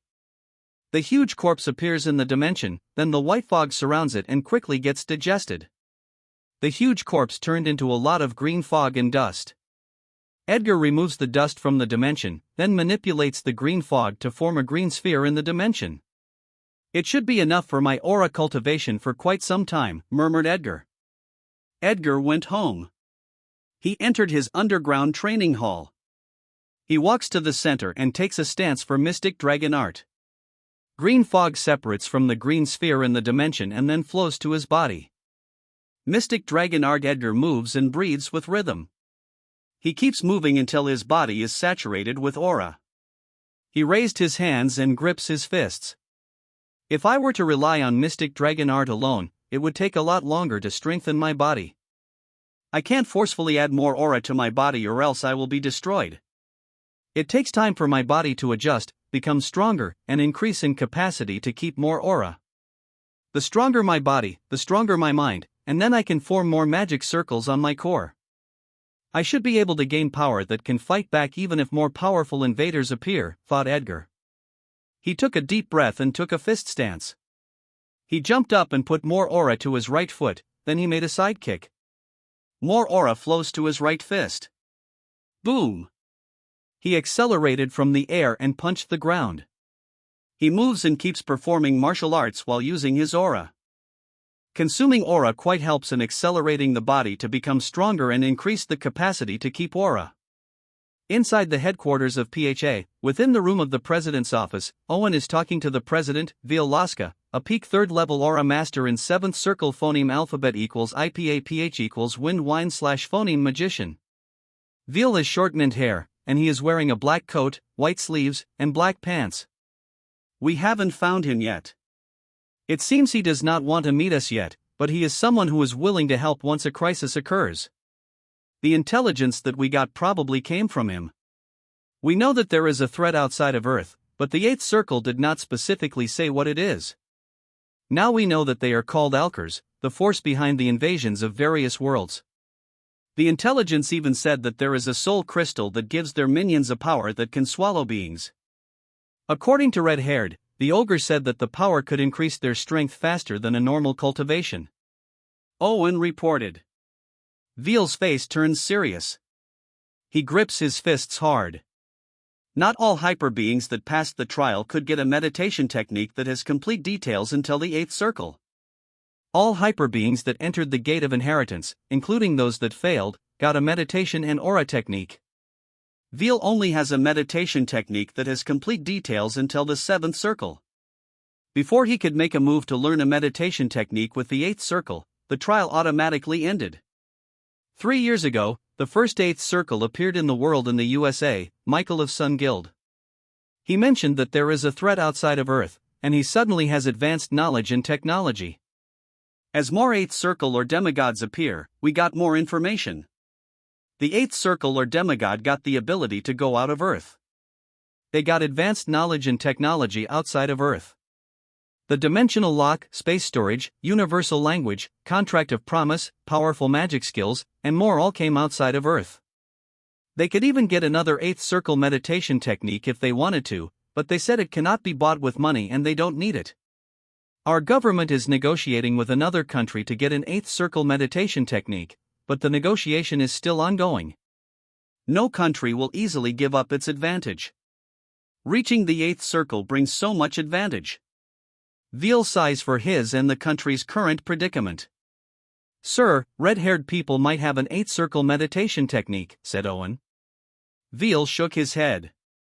There are only a few people in the world who were able to get that in the trial. We are not even sure that he really took a trial. There are families in our country that could cultivate a genius like that. There is even a possibility that he is a foreigner. Don't try to look for him. He should have a reason why he does not want to meet us. We can't make him feel wary of us.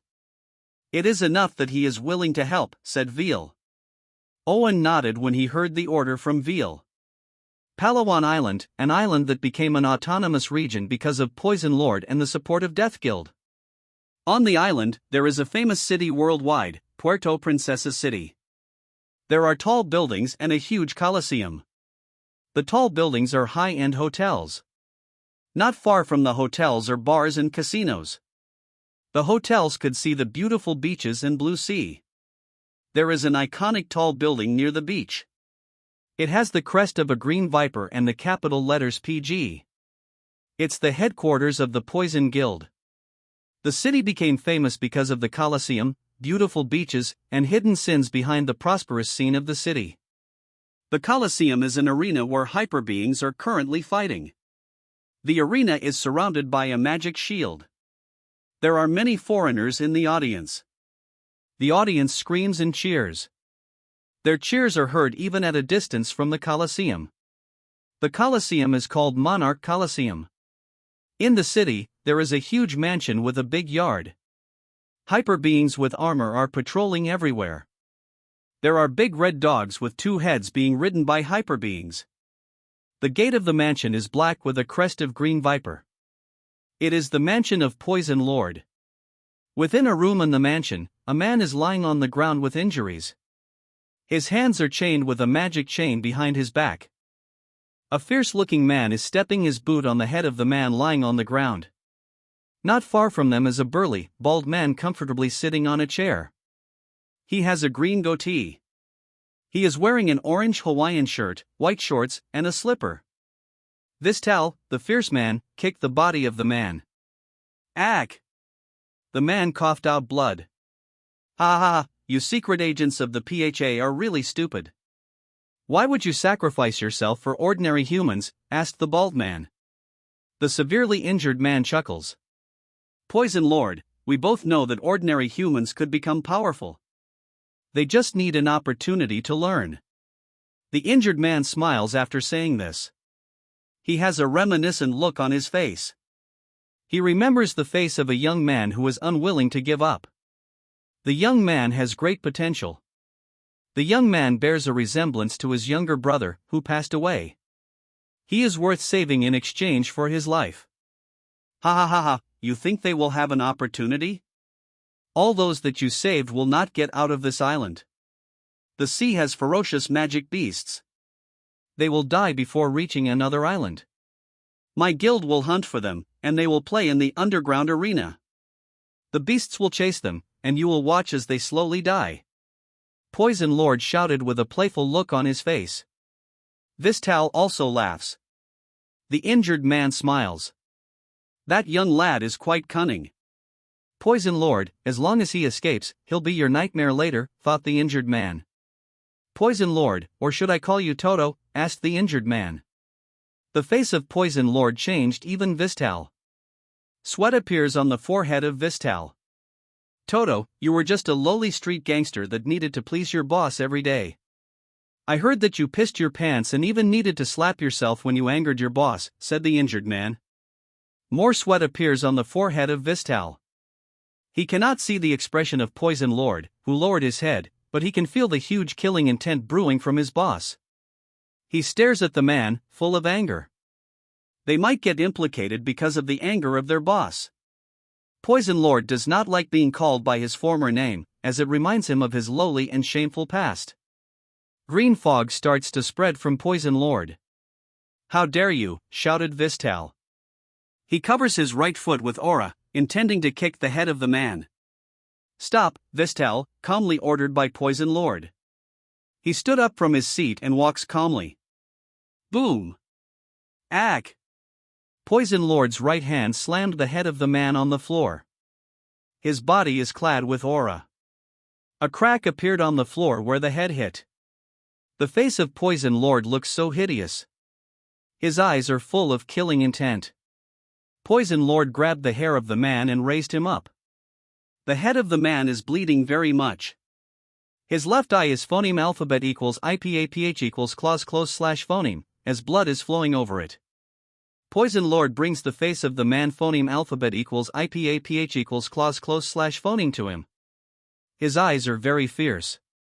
You know, that boss of mine who humiliated and toyed me in the past lasted for 2 years. I expect you to last longer as healing magic and potion are continuously improving.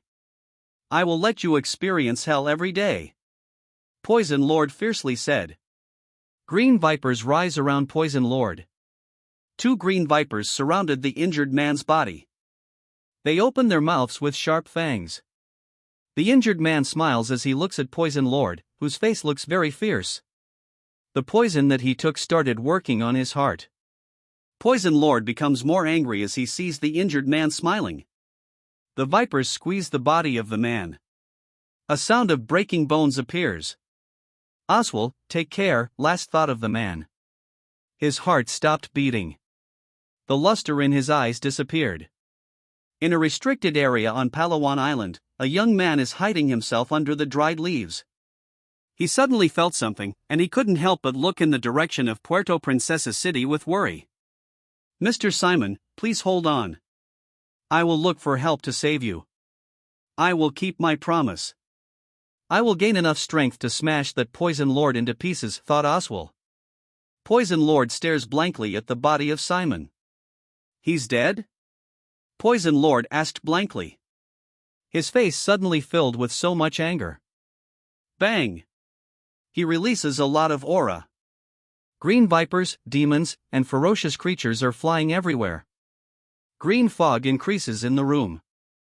There are strong blows of phoneme alphabet equals IPAPH equals win-win slash phoneme blowing away the tables and chairs.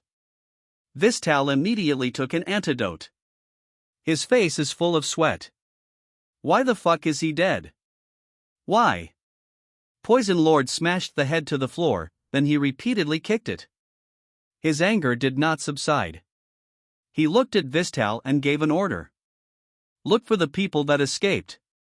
Let them bear my anger in place of this piece of shit. Let them taste the anger of Poison Lord. Within a forest, Edgar is looking for a magic beast. He is surrounded by tall trees with hanging vines. There are big mushrooms and plants nearby. There are some large insects flying. Some of them are being swallowed by carnivorous plants. Edgar activated his skill.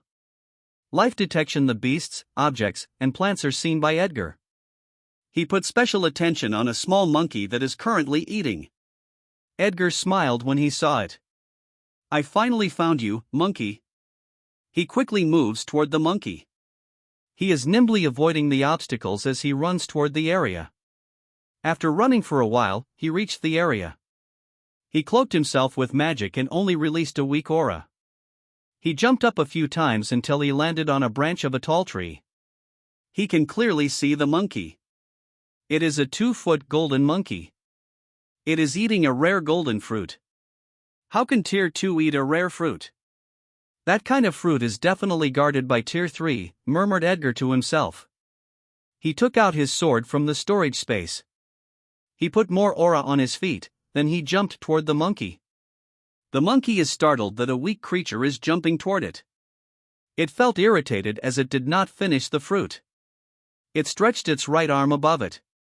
Its arm suddenly became bigger, and then it broke a big twig of a branch.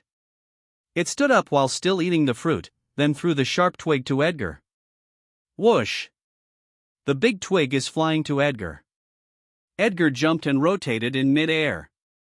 A magic circle formed on the hilt of the sword. A lightning blade flew toward the monkey. The monkey is shocked. It quickly jumped on another branch of the tree. It was not able to hold the fruit as it was bigger than its left hand. Crunch! The branch where the monkey was standing is cut. The monkey looks anxious as it sees the falling golden fruit. It wants to jump toward the fruit, but Edgar's second lightning blade is faster. Crunch! The whole fruit is destroyed. Edgar looks at the destroyed fruit with a smile, then stares at the shocked face of the monkey. Monkey, show me your skill. I will make it up to you later after I duplicate it, thought Edgar. The monkey's face looks blank. It has to risk its life just to get it. It was eating it slowly to enjoy it. It only had a few bites. Now it's gone. Its eyes turned red, then its body became nearly 1.5 meters tall. Its body turned into two, and then it fiercely stares at Edgar. Edgar smiles when he saw the cloning skill. He tried life detection, but it cannot tell what is real and what is fake. The amount of energy is the same, but according to his research, the clone is a lot weaker. The skill probably has the ability to mask the real amount of energy in the clone. Duplicate activate. A clone of the monkey jumped and attacked Edgar in the air. Edgar jumped to the side. Lightning is flashing on his body. Boom! The real body of the monkey is so quick. Its fist is already near Edgar. What? Edgar is surprised. The difference in speed between its first and second attack is so great. Bang! The fist hit the sword. Edgar is pushed back. He rotated in mid-air and landed on a branch. Bang! The monkey's fist hit the branch where Edgar just landed. Edgar jumped back and avoided the fist. Whoosh! The monkey's clone is behind his back, and its fist is moving on Edgar's back. Edgar jumped with a backflip and avoided the fist. His feet landed on the shoulder of the monkey, which made the monkey more furious. It moves its left arm and wants to grab Edgar's feet. Edgar jumped back. Crack! The monkey broke a twig from a branch, then jumped forward. It is swiftly jumping around trees. Shoo! A twig suddenly flew from Edgar's blind spot. Bang! Edgar's sword destroyed the twig. How does it know how to attack from a blind spot? Did it learn from battling with hyperbeings? Asked Edgar in his mind. Shoo! Shoo! Twigs keep attacking Edgar. Both the body and the clone are attacking him. Crunch! A twig missed Edgar and stabbed a tree. Edgar is destroying or dodging the twigs. He jumps from branch to branch or uses earth magic as a foothold to jump in the air. The monkey stopped attacking. It recovered from rage. Its gigantic skill consumes too much mana. The creature it is fighting is not as weak as it thought. It deactivated its skill and started running away. Edgar saw the monkey running away. He chased after it. He cannot use the dimensional lock because it requires space stones as a power source to activate. He consumed the remaining stone he bought when he activated it. The monkey saw that the creature is chasing him. It looks anxious. It activates its clone skill and moves in two separate ways. Edgar frowns, then notices the difference in their expressions. The other one looks more anxious. He smiles, then chases the more anxious monkey. The monkey increases its speed when it notices that it did not trick the creature. The clone turned into blue smoke and disappeared. They keep jumping on trees and swinging on long, tall vines. Tier 2 beasts roared when they intruded on their territory. They are attacked by various skills.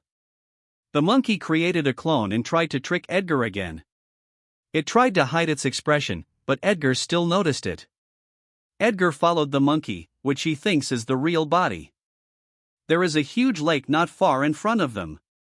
The anxious sound of the monkey suddenly echoes in the surroundings. BRRGH. The earth suddenly moves. A huge cave rises from the ground. There is suddenly a huge wave on the lake. A giant water tortoise is carried by a huge wave, and its eyes are red from anger. An earth tortoise came out of the cave. There is a rare magical plant on its back being nurtured by it. It looks like a fruit was plucked from it recently. Both tortoises are looking in their direction with anger. The water tortoise gathers water elements in its mouth. The earth tortoise is also gathering earth elements into its mouth. The monkey looks at Edgar, who has an astonished face, then smirks. "Fuck you, monkey." The monkey turned into blue smoke and disappeared. The water tortoise attacked with a rotating water pillar. The earth tortoise attacked with an energy ball. TNNNG. The rune skill is completely formed, but Edgar has no time to look at it. Boom! The top of a tree exploded. Chips of wood, branches, and leaves are blown away. Flop! Edgar landed on a branch. Behind him are some damaged trees from the attacks of angry tortoises. He had been evading their attacks and moving away from them. Edgar jumped forward. He is already away from the angry tortoise. Roar! Their angry roars reached Edgar's ears. Damn monkey! Cursed by Edgar, he used life detection and avoided the territory of strong beasts. He swings on vines of tall trees, then chooses a safe area to rest. Flop! Edgar landed near the top of a tree. He can see a tall fall in the distance and some magic beasts drinking in the clean river. Edgar sat cross-legged on the branch, then looks at the new skill he had duplicated. He activated the skill, and then a clone appeared in front of him. An exact copy of him. It swiftly moves and casts magic. It has a sea of consciousness, but it cannot form magic core and rune skills. It cannot cast the unique and SSS skills. I don't even understand many of their runes, so it cannot form their magic circles in the air and cast them, but magic skills with magic runes that I completely understand can be cast, thought Edgar. The clone formed magic circles and cast magic. It puffs into blue smoke after it runs out of mana. It only has 1/5 of my mana and aura. It cannot absorb mana and aura in the air. It cannot control the fire element well. It can only control the earth and lightning element well, which is the original aptitude of my body. It seems whatever aptitude I duplicated, it cannot be copied by the clone. When its consciousness combined with mine, its memory appeared in my mind. Edgar smiled when he saw the memories of the clone. The clone is a very good assistant for learning. With this clone, it should be easier to duplicate the illusion dust. Edgar went to another restricted area. The area is a sea of flowers. There are giant yellow and pink flowers. The biggest flower in the center has phoneme alphabet equals IPA PH equals clause close slash phoneme petals. They have giant stems and leaves. There are giant butterflies on the flowers. There is a faint red fog in the area. On the branches of giant leaves are hanging cocoons. Edgar created a clone, then cloaked his real body to hide his energy. The clone moves toward the sea of flowers. The giant butterflies are alerted. They flew up from the giant flowers. Their size is 1 meter, and their colors are pink and red. Edgar is hiding and carefully following the clone. He hides on the giant stems of flowers. The giant butterflies attack the clone with balls of thread. The clone swiftly avoids the ball of thread spit out by the butterflies. A big insect is hit by a ball of thread. It is trapped, as the thread is like strong glue. It cannot get out, no matter how much it struggles. It got weaker. It seems the threads have a paralyzing agent or poison. At the center of the sea of flowers, a 2-meter tall butterfly suddenly flew up. It has a crown on its head. It flew toward the area where Edgar and the smaller butterflies are confronting each other. It reached the area, but it did not attack. It releases red dust that spreads toward the clone.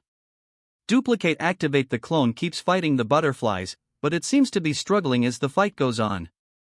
There are a lot of threads on the ground. The clone's space of evasion is getting smaller.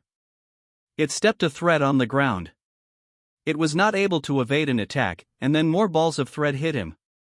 It struggles to get out, to no avail. The butterfly queen covers the clone with a lot of red dust. The clone struggles to stay awake. It shakes its head, but its eyes are turning unconscious. The eyes are open, but they just stare blankly into the air. The clone seems to be captured in illusion. The smaller butterflies move closer to the clone, then they spit out white thread that surrounds the clone. They covered the clone with a cocoon.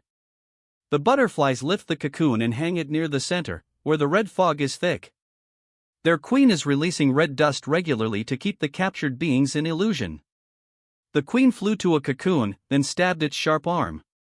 The beasts trapped in the cocoon did not struggle. The big cocoon is getting smaller. The queen finished absorbing the beast, then cut the thread that attached the cocoon to the branch. The cocoon fell to the ground, and the beast inside looks like it is mummified. The butterflies lifted the fallen cocoon and threw it somewhere else. There are many skeletons where they threw the cocoon. TNNNG. The rune is completed. Edgar is relieved. He moves away first. If he deactivates the clone, the queen will definitely notice it. After moving away, he deactivates the clone. He wants to know how the illusion works. Puff. The clone puffs into blue smoke. The queen noticed it. It immediately flew to the clone and stabbed it. No one is there. It squeaks out of anger, and the smaller butterflies are trembling. Ack! The memory of the clone entered Edgar's mind. The first memory is full of horror. His whole family is killed in front of him, but it was not too effective for the clone, so the queen resorts to blissful illusion. The second memory is of blissful life with Elena, his family on Earth, and his whole family in Aurora World. Sweats appear on Edgar's forehead. The illusion dust is more dangerous than I thought. But is that effective against Hyperbeing with a golden core? How about my sword heart? Can it protect my consciousness from illusion? Should I apply illusion to myself? I should experiment at home where it is safe. Edgar thought. Edgar went home and went directly to his underground training hall. Illusion dust or red dust appeared around Edgar. The red dust gets thicker, but nothing happens to him. It could be because of the golden core, sword heart, or my duplication of the aptitude of the butterfly queen, which made me immune to illusion dust. Edgar murmured. He created a clone, then applied an illusion. The clone did not struggle. Edgar created an illusion of white space. The clone looks at his arms. He casts magic, and it works. It's just an experiment, but it really works. A virtual world for training. Another figure of Edgar appears in the white space. He observes the surroundings and the clone, who is casting magic and performing martial skills. It's amazing. All magic and martial skills that I know can be used here. If I were to create trees and buildings, it would be difficult to maintain the illusion. This illusion space I created is like a program for magic and martial skills. There is not enough space on the program for additional details like trees or backgrounds other than the white space. With this magic, it will be easier to train hidden dragon guards. Thought Edgar. Edgar touches his chin as he starts thinking. Something is brewing in his mind.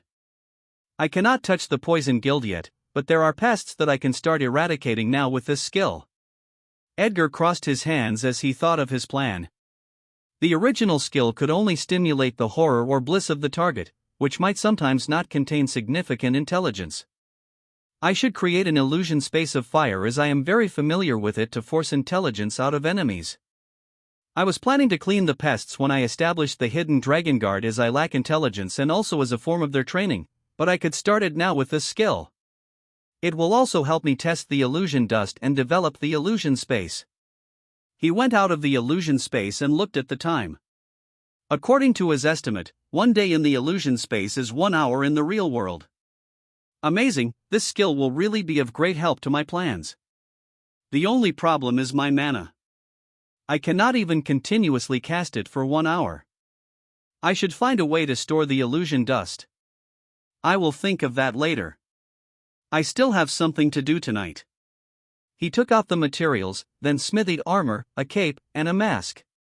He left a clone in his room to guard his family, then he went out of his room. His family is already asleep. He went to the balcony on the second floor. He changed his outfit to a black coat as the cape that he smith does not have the ability to fly yet due to a lack of materials. He floats, then flies in the air. After flying for a period of time, he reached his target city. He used life detection, then flew toward his target area. In an inconspicuous restaurant, there are guards with tattoos and wearing suits. Below the restaurant, in a hidden underground room, a middle-aged man is lying on the ground, severely injured. Beside him are his 2 crying daughters. Not far from them are 2 guards wearing suits and a fat man. Edgar flies down to the restaurant as he crosses his arms and moves his knee closer to his body. A magic circle appears in the air. As he passes through the magic circle, his mask turned gray with a dragon mark on both sides. His hair turned into his original white hair, then a colored black and gray armor appears on his body. Magic circles formed on his hands. They moved up and formed 4 lightning daggers in each hand, then he released his aura. He steps on earth in the air. Boom! He charges down toward the restaurant. Edgar flies down to the restaurant as he crosses his arms and moves his knee closer to his body. A magic circle appears in the air. As he passes through the magic circle, his mask turned gray with a dragon mark on both sides. His hair turned into his original white hair, then a colored black and gray armor appears on his body. Magic circles formed on his hands. They moved up and formed 4 lightning daggers in each hand, then he released his aura. He steps on earth in the air. Boom! He charges down toward the restaurant. The guards below are startled. They noticed Edgar in the air. They want to pull out their guns, but Edgar suddenly threw the lightning daggers in his hands. Ah! The guards scream. The others were not able to scream. They are dead. There are lightning daggers on their foreheads. 2 guards were able to block the daggers with their hands, but their palms were penetrated. Edgar rotates his body in midair. He landed on the ground, then a magic circle appears on his feet. Sound blockade, a white shield rises and gets bigger. It covers the whole restaurant and the street in front of it, where Edgar and the guards are standing.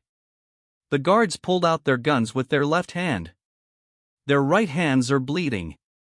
Their faces are filled with fear as they aim their gun at Edgar. W. Who are you? D. Did the PHA not inform you? It is against Hyperbeing to harm ordinary humans, shouted the guard. Some guards went out of the restaurant and are shocked by what is happening outside.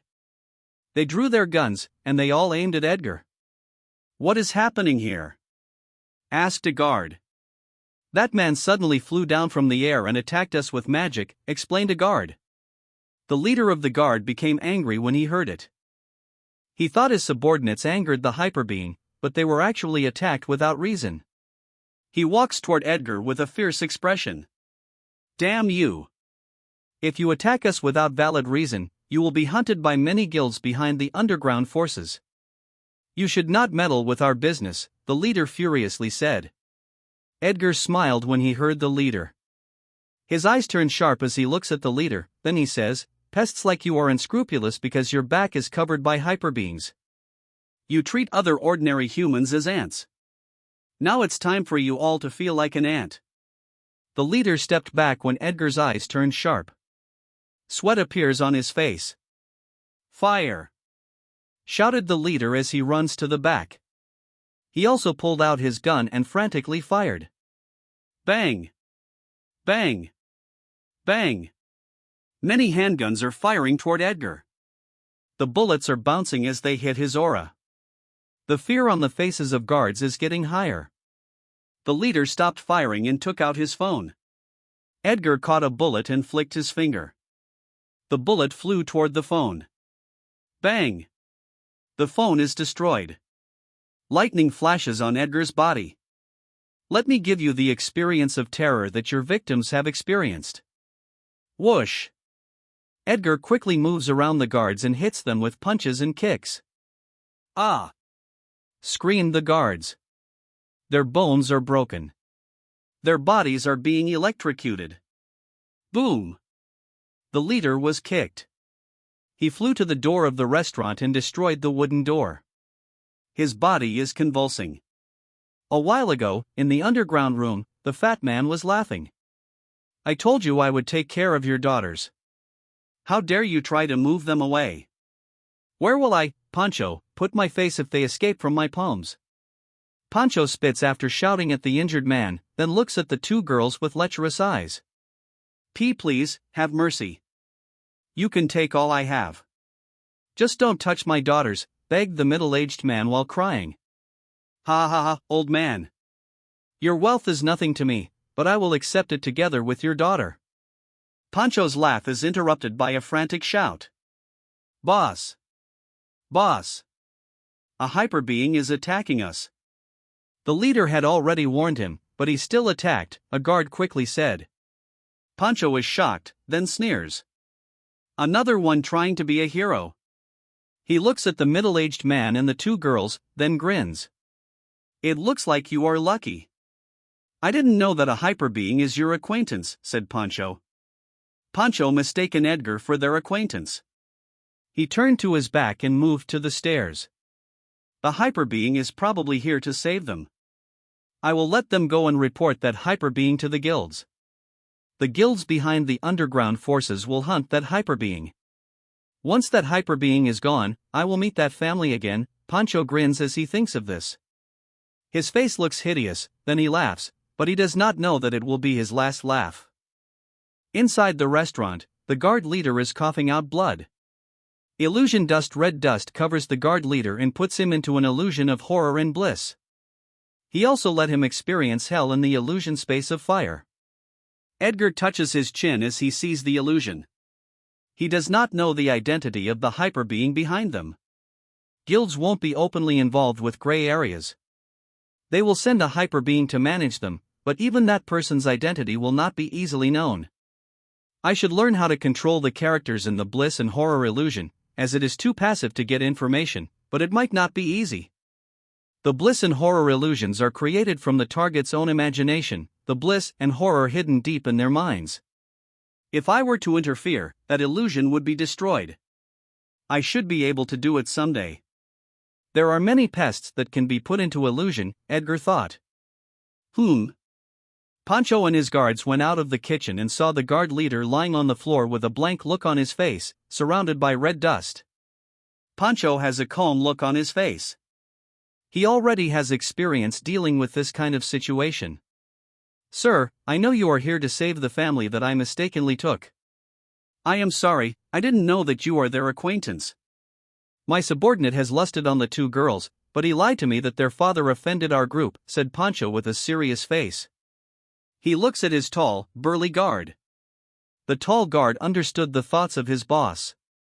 He holds the arms of the guard that reported earlier.